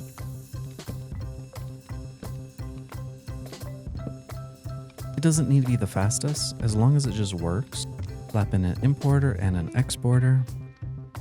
And then same thing, we're going to need now the flour, water, yeast to go in there, but then we're going to have to throw all that stuff on the blacklist now. So then it can just slowly grow. Now, what's happening is we don't have enough water. So we're going to have to make some more andesite stuff.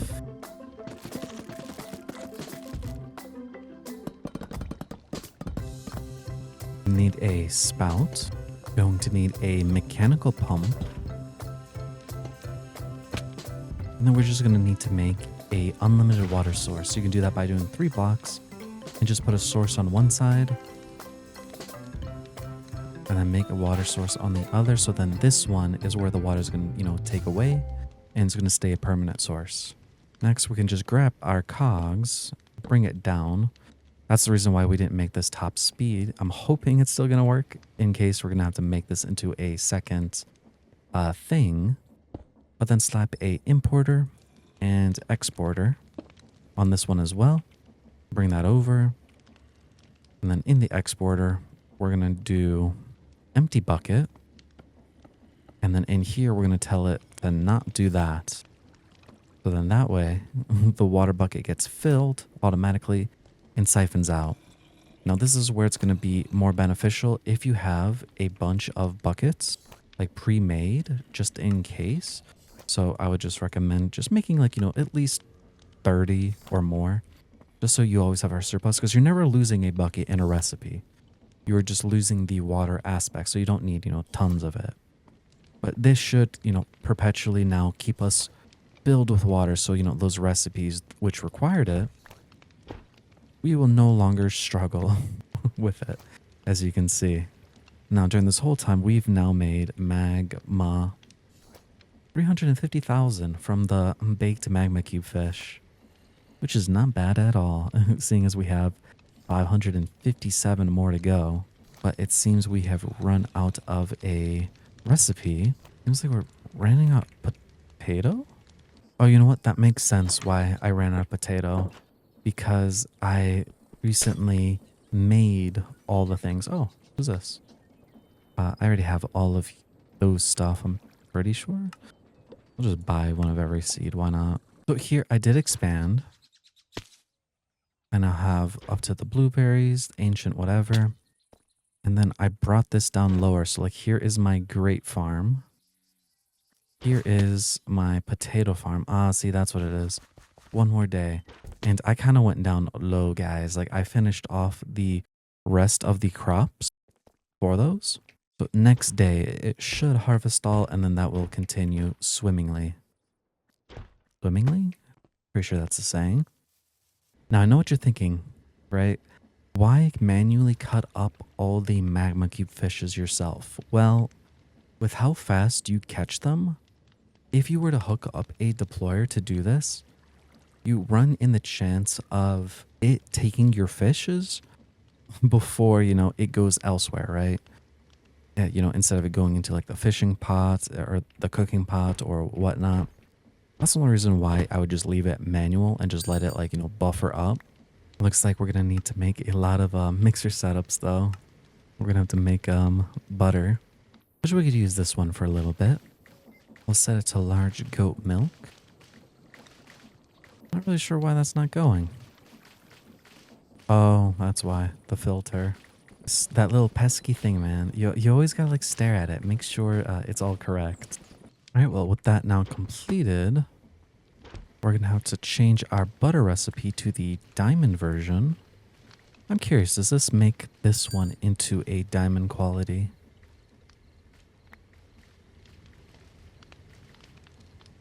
Did not. Goodness me. Me and my little things over here doing this. Meant to hook that thing up. So we're going to have to take some pipes, actually. This thingy right here. And we're going to have to hook this into here. And we're going to have to make this into actually another mechanical pipe. Ah, drats. Alrighty, so we're going to have to make another water wheel. Go down here. And then place that down to hook it up with it. There we go. What? It was working. Okay, there we go. I just had to do like a little staircase. And now it works. There we go. Now this is the one problem right here, is why you may want a regulator though. Because every time it does fill in, right, it stops it. So we're just going to actually place in one regulator in there, just so that stops it. So it can actually cook. And just like that, beef Wellington. Now it looks like the thingy on the side is not going to be working. So we're probably going to do this below. Okay, down below worked fine.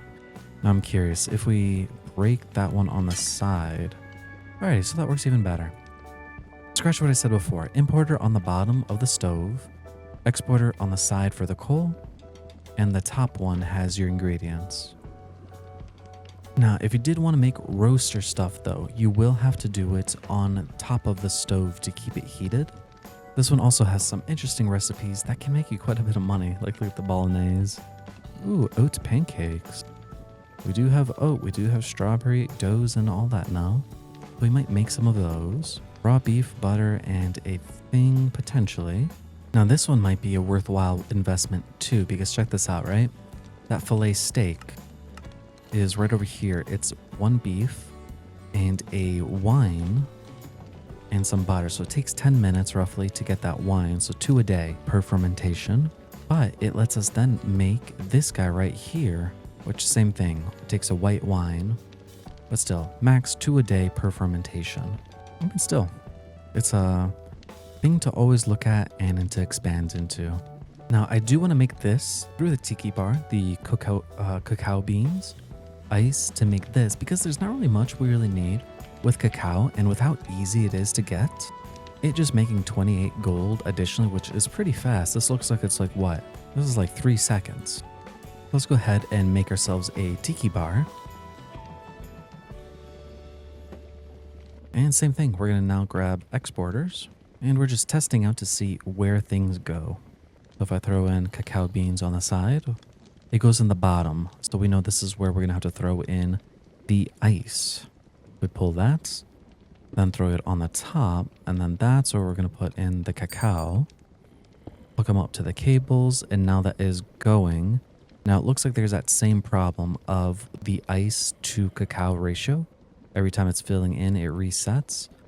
But with how cheap this is, and we don't really care about it too much, we're not going to waste a regulator on it because that's pretty expensive. Now, how you get a bunch of ice? Well, you can use Silk Touch and go into the Skull Cavern and just mine a bunch in the ice layer. There's a way with Botany, not worth it. Now, Frosty Fin might be a worthwhile doing, but probably the most consistency is going to be this from Mr. Cray, where you put a water bucket in, after 30 seconds you'll get some ice. So it looks like this is the thing that we're making, the light fridge, and we're going to need a construction thing. So we're just going to do at Mr. Crayfish, and then it's the workbench. We buy it from the blacksmith.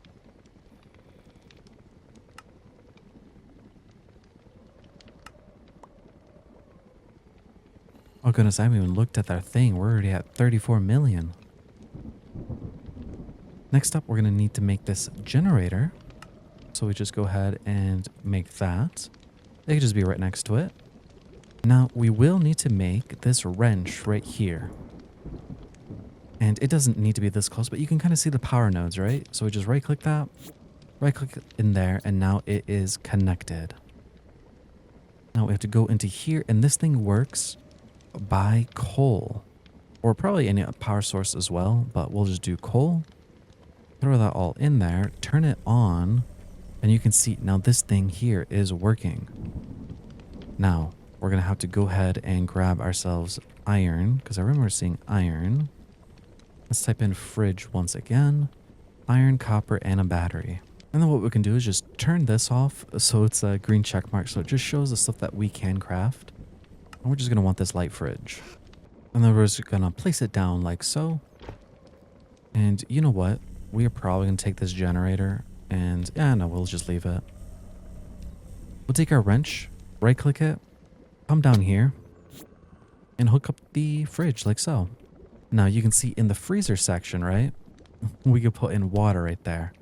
Now I'm guessing this side will work. So if I go in here, put in water bucket, right? That did not work. Okay, what about this side? Not work. Okay, what about the front?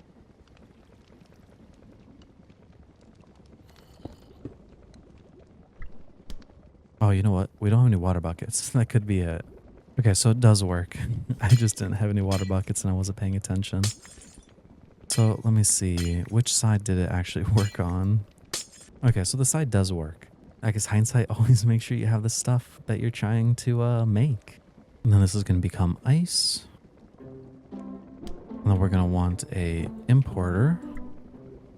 That works, but it doesn't take the water bucket.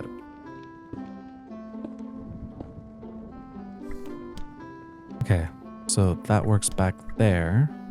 And it doesn't look like we actually have to do anything to it. So the back sucks up this bucket, and then the bottom sucks up the ice. Wonderful. Oh, we forgot to stick a importer in there, but you can see right there. We turned 256 into 1700, almost 1800. Just from that. I'm assuming on the bottom works. It does. Okay, so this was the problem. I was like wondering where my iron buckets or my buckets were going. They're going into my backpack. So for this one right here, we're going to have to hook up a barrel with an importer with a magnet. So it will siphon that stuff. I was kind of wondering why there was no buckets somewhere. So that will fix that problem. There we go. Now there shouldn't be a problem, because I was like wondering like why there was no water in the freezer. Well, since we don't need this workbench anymore, we're just gonna break it. So then only one thing is getting powered, because that's all it really needs to be. We might add more fridges down here in the future for the more ice production, because it is very slow actually. So we might do that. So when we come in here, we're gonna only want to make 1, 2, up to 11 because we already have that one fridge down. Now we won't need this thing for a while. Put all the other stuff away. And we can just place down the things. Now with the fridges, we may need to push it a little bit forward because this is outside of the chunk range. So I'm not really sure how that's going to work. Let me double check. Oh, never mind. It's within the force chunk, so it's still fine.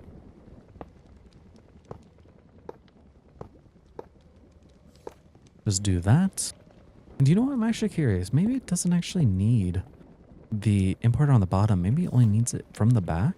So then I wonder if I can put then the exporter down low and do that water bucket inside.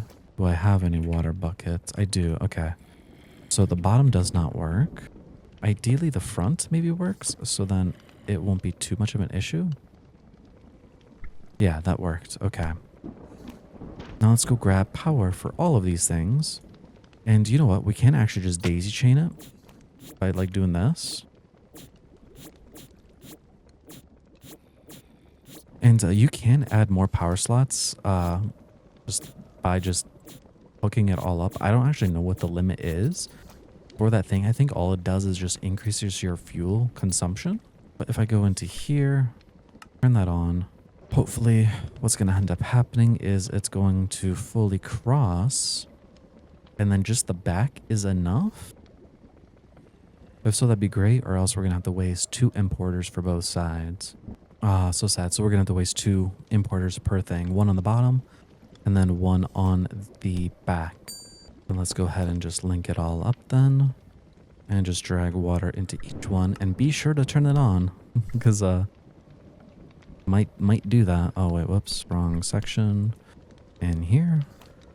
Alright, and that's all hooked up on the back. Same thing. Hook up then the exporters in the front. And then with that cable, we should now be having a massive surplus of ice now. Because that is going to be now 12 ice every 30 seconds. And that should match up roughly with the tiki bar thing. Because that's doing it roughly every 3 seconds. Maybe a little bit more, roughly. I want to say 3. So 12 should have been a good number. So like now let's see. If I go type in cacao, we already have 8,000 worth of gold in here, guys. And same thing, farmer product, so we can get that 15% more money. But if you're enjoying this, guys, do hit the subscribe button. It would mean a lot to me. Now then, what we're going to have to do next is for the mini fridge, a lot of the recipes require snowballs. And one requires ice, so I don't really care for that. Because like, what is a strawberry sundae? Like that. I don't really know if I want to automate any of this stuff. Like maybe I'll do cacao again. Or maybe the blueberry. That's not a bad thing, but it is ice again. Or sweet berry. No, sweet berries, that doesn't matter. We can turn that into glow berries very easy, so that's not worthwhile. Maybe just another cacao. Or maybe cactus. Anyways, the point I'm trying to figure out is you can't do this in the summer biome. But I'm thinking, well, what if I lock this dude in place, right? So like I do something like this and then knock that one down. Oh, maybe not. We'll just do this. Oh, there's a balloon right there. Let's see, what do we get? The trash bag. What do we get in the trash bag? Smooth slab. So what we're going to be making is a snow golem, which is just 2 snow and then a carved pumpkin on top. And then we get this guy. Basically anywhere he walks. Oh no, oh no. I meant to do it up there. Basically anywhere where he walks, he places snow down. Now I'm wondering if I put a deployer right here, kind of pointing into him, if I do that, will it... Okay, I guess we need things there. We'll just guide it out. We grab a deployer and we put it right here. Grab the 6-way axes. If we do that, what does it do? Nothing. If I give him a shovel, we'll just give him stone. What ends up happening? Does it do that one or does it do the block? Ooh. Ooh, wait. Did that work? 24 into 25. Ooh, ooh, ooh, it works. It works. So next what I gotta do then is I want a barrel. Or actually, there's a barrel right here.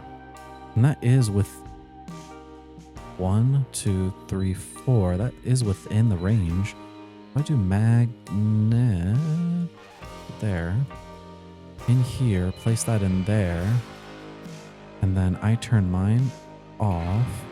So we got 3 in here now. Maybe we make another one. Maybe they want to like move. Maybe I have to extend out the platform, just like buy an additional one and then put a deployer on the other side. So then they have reason to move, potentially. And then we can stick another deployer on this side. Like, let's see, that one. So we want it on this block. They're going to want more six-way axes, shafts. Then we need another shovel on this side. And now that should ramp up our snowball production. And I think that's now going in here as well, right? We're at 98, 99. Okay, it works. Now it's not going to be the fastest, but to be fair, we don't even need that many in the first place. Oh, you know what? Why is that snowdrop being placed? Oh, you know what? Maybe if I put cobblestone underneath, that will fix the problem. Because they're probably growing on the snow because of it, right? So we can break that, cobblestone it, and then potentially no flowers are going to grow on it. Because that's why I think that's why it stopped in the first place. And if we speed this process up also, it looks like it's instantly like dropping down more snow. So we can get quite a bit of snowballs if we actually do like a gear setup real quick. Let's go, or not gear, cog setup. So let's go ahead and do that. We don't need actually max. So we'll only need 2 large and 2 small with potentially some more thingies. So let's see. 1 big goes into a little, into a big, into a little, and that is within our scopes. And then what we can do is break that cog over there, switch it to this side. That way that one goes fast, and then we stick another one here, and then we bring the shafts all the way over, and then that one goes fast. And that should just speed up how fast we get snowballs. Yeah, much faster because they're placing it instantly. Alrighty. And that is unlimited snowballs now, though not the fastest, but it is good enough for what I want it for. We're going to have to go into the settings here and just lock the things by going to the memory. We just wanted to memorize the snowball, as well as like some other stuff like the barley we wanted, the cabbage, the ginger, the ones that we know that are here because our bank over there is just filling it with garbage. And I could turn that off by changing the priority. I'm pretty sure where you can like insert or extract only. But the thing is, I don't really mind it that much as long as it just has, you know, the ability to have other things. But you can see there's a lot of just random garbage that doesn't need to be in here. We'll just do this real quick. We'll set this to extract only, then deposit all this other stuff away. And you know, speaking of the void steel ingot, we might go ahead and see if we can make that either this time or another time. Oh yeah, look at that, 164. Snowballs are completed. Let's go back home now. So mini fridge, I have to make one. I think I already have one made, but we can just hook this up to a portion because we're not going to need many. We'll just place that right there. A little tiny, little cute thing. Exporter, and we want our importer. And then let's just select the exporter on the side. And then same thing. We do the cacao or cocoa beans. And that is the incorrect spot. We want snowballs there. Take all that away. And then on the top, I'm guessing, top will be the cacao. Yeah, and it looks like it's the same thing though, where it has the issue of the refill. So we'll just help it. We're just going to help it out real quick by just throwing in the whole stack. And now we're making those chocolate sundaes. Now that was weird. That quick thing. Why did it glitch out? Oh, wait. The problem is goodness, it didn't glitch out. I don't have the importer hooked up yet, so nothing wants to leave. So that, yeah. Okay, there we go. That fixed the problem. And now we just turned another 4 cacao into now sundaes, which the sundaes don't really have a use for me. We could use it again then in the tiki bar and increase our money that way too. So that might be a thing where we make now another tiki bar on top of, you know, the cacao cocktail, where now cacao are making crazy amounts of money because now we have the water and the ice automated. You know, I do like that idea actually. I'm gonna make another tiki bar. All right, we made another tiki bar. I like the idea of actually doing with those Sunday things. Just because we're turning 12 into 80 now, or not much of a difference. I don't mind doing this one again because we have so much cacao. Like it's not an issue doing this. And then import on the back, and then or import on the bottom, export on the side, export on the side, and then we know this side is going to be the ice. And then this side is going to be the sundae. That's the chocolate one. And then we just hook them up with the cables. And that is now working. We're probably going to have to we're going to have to make more ice though. Because it looks like there is actually still a downgrade of it. Because I thought we were around 2,000. And it's clearly not making it fast enough. And now with this on top of it, it's going to be even worse. But now that is interesting. We can use the compacting to turn all this packed ice and blue ice back into normal ice. So if I do that, it doesn't work, but that will make it into blue ice. But this doesn't do it vice versa. Let's grab that storage guy real quick. And compacting drawer. I'm going to place that down. And blue ice, if I throw that in there, goodness, that's a lot of ice. Honestly, guys, I guess the real answer was going to be then, the real answer is probably going to be not do it this way. It's going to be the skull cavern. Because that blue ice we got from the skull cavern, and we just got 5,000 ice. We do a storage interface. I'm going to place this down, break the bottom, external whatever, and grab all the ice real quick. Alrighty. Now we go ahead and make storage thingy there, set that to priority 10, so ice only goes in there. And then we just double click it all, and then when we go back upstairs or throw all that, that is changing it there. We're at 6.2. If I put in that, now we're at 6.3. We go into our backpack, grab all that packed ice and normal ice, and then throw that in there. Yeah, we're at 8,000. So scratch the idea with the fridges. It was a nice idea, but with that compacting thing making so much more ice available, that's probably going to be way better. Because that was me getting it without even trying. Now, if you're going for it, just imagine that. I'm actually curious now. Do I have any silk touch? I'm going to go put silk touch on the hammer. All right, there we go. Got ourselves the hammer. We're going to clear up our backpack real quick. And we're going to sprint to the ice layer real quick. All right, we are at the ice layer. Let's just go ahead and get rid of some stuff because we won't need it. And we just kind of like break everything. Anything that like lets us, get it, because our whole goal is just going to be the ice. Oh, the roof is pretty good. Goodness. Oh, and it regens. Right, I forgot about that. Guess that's the answer, guys. Just break the roofs. Goodness. All right, let's see. How many do we have now? 1,000 packed ice and 356 blue ice. Now, if my math is mathin', we just made ourselves like an additional like 10,000 ice or even more. Let me just check this out. Because if that's the case, that was like 5 minutes, not even. So chances are we're scratching the whole refrigerator idea, guys. And it's just going to be just go mine some ice just for a little bit. Because let's see, we have 8,600 in there right now. We're going to go ahead and just depot this all in here. 8,600 into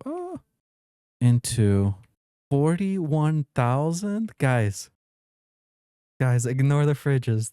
Don't make them. The fridges are dumb. No. I mean, maybe the fridges have a use. But that's broken.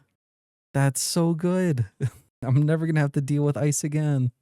Even though this one has coal going on, frankly, I don't think it's worth it. That was less than 5 minutes of work. And I just gained 41,000 ice. Like, that's going to be Sundays galore. Like, how many Sundays do we already get? What are we making? What are we making with this? Chocolate milkshake. During that little run, chocolate. We've already made 17,000 chocolate milkshakes. 17,000 worth. We're rolling in the money, man. We're slowly getting there. We're about to break 40 million. To be fair, we can get there. Like what is it? We still have 8 million ender plorts, 7.5 there. Like there's a lot of money in the bank just sitting there for no apparent reason.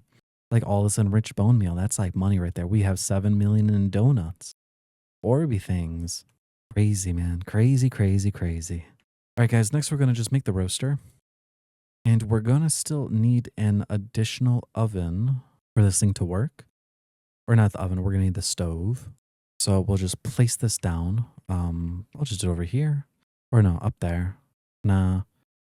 Oh, no, we'll just do it like right there. Nah, we'll go one lower. We'll go one lower because we're not going to needing any imports. Oh, no, never mind. We're going to go one to the side right here. And then we're going to then place our roaster right on top. Now we're going to go look and see what kind of things we can make in here if we want anything. So we can make the lamb with corn, bolognese, cooked cod. What is something we can do? Dough, butter, strawberries, and oats. You know, we'll do that. We're going to do the pancakes.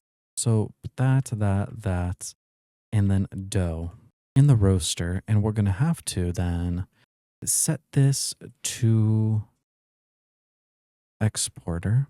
Now, if we just look at this, you can see that it's using all 6 recipes or 6 slots. So we won't need a regulator. We just need to make sure it's topped up with the correct ingredients. So thingy up top. Hopefully that works. And we're going to just go ahead and throw in that stuff. Grab a cable. And is it working? It is. Wonderful. Well, we got diamond quality butter. And strawberries goes away. There we go. Now, this should kind of go, right? We'll just grab ourselves some more oats real quick and throw them all in there. No.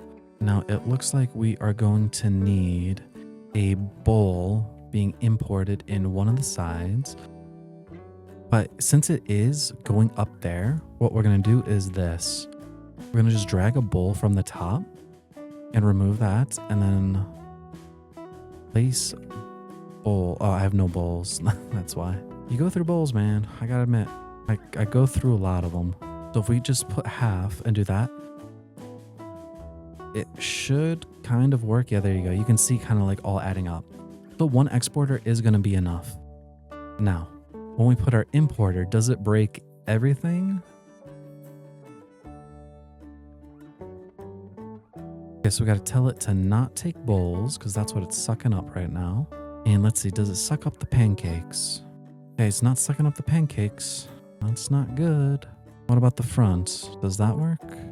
Okay, that's not working there. You know, guys, I'm not sure. Unless, like, this does say it doesn't need heat. Now I wonder, does that mean it? I'm pretty sure that's correct, but it still needs a heat thing. So I'm guessing the roaster is the one thing that you can actually automate then. Unless there's like some weird way that you can do this. I wonder, because I know the hopper, the minecart hopper It does have a bigger range.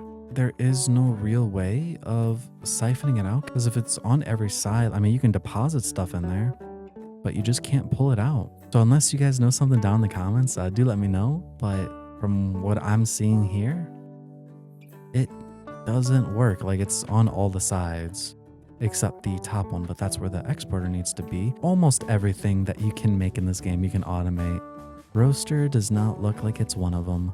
Unless there's like some weird finagling thing you can do with the deployer. Or, oh, wait, what am I kidding? The mechanical arm. The mechanical arm probably can do it. He can probably do it. But I wonder if that's only the cooking pot though. We shall see. But that's it from me for today. I'll see you guys in the next one. Goodbye, God bless, and good night.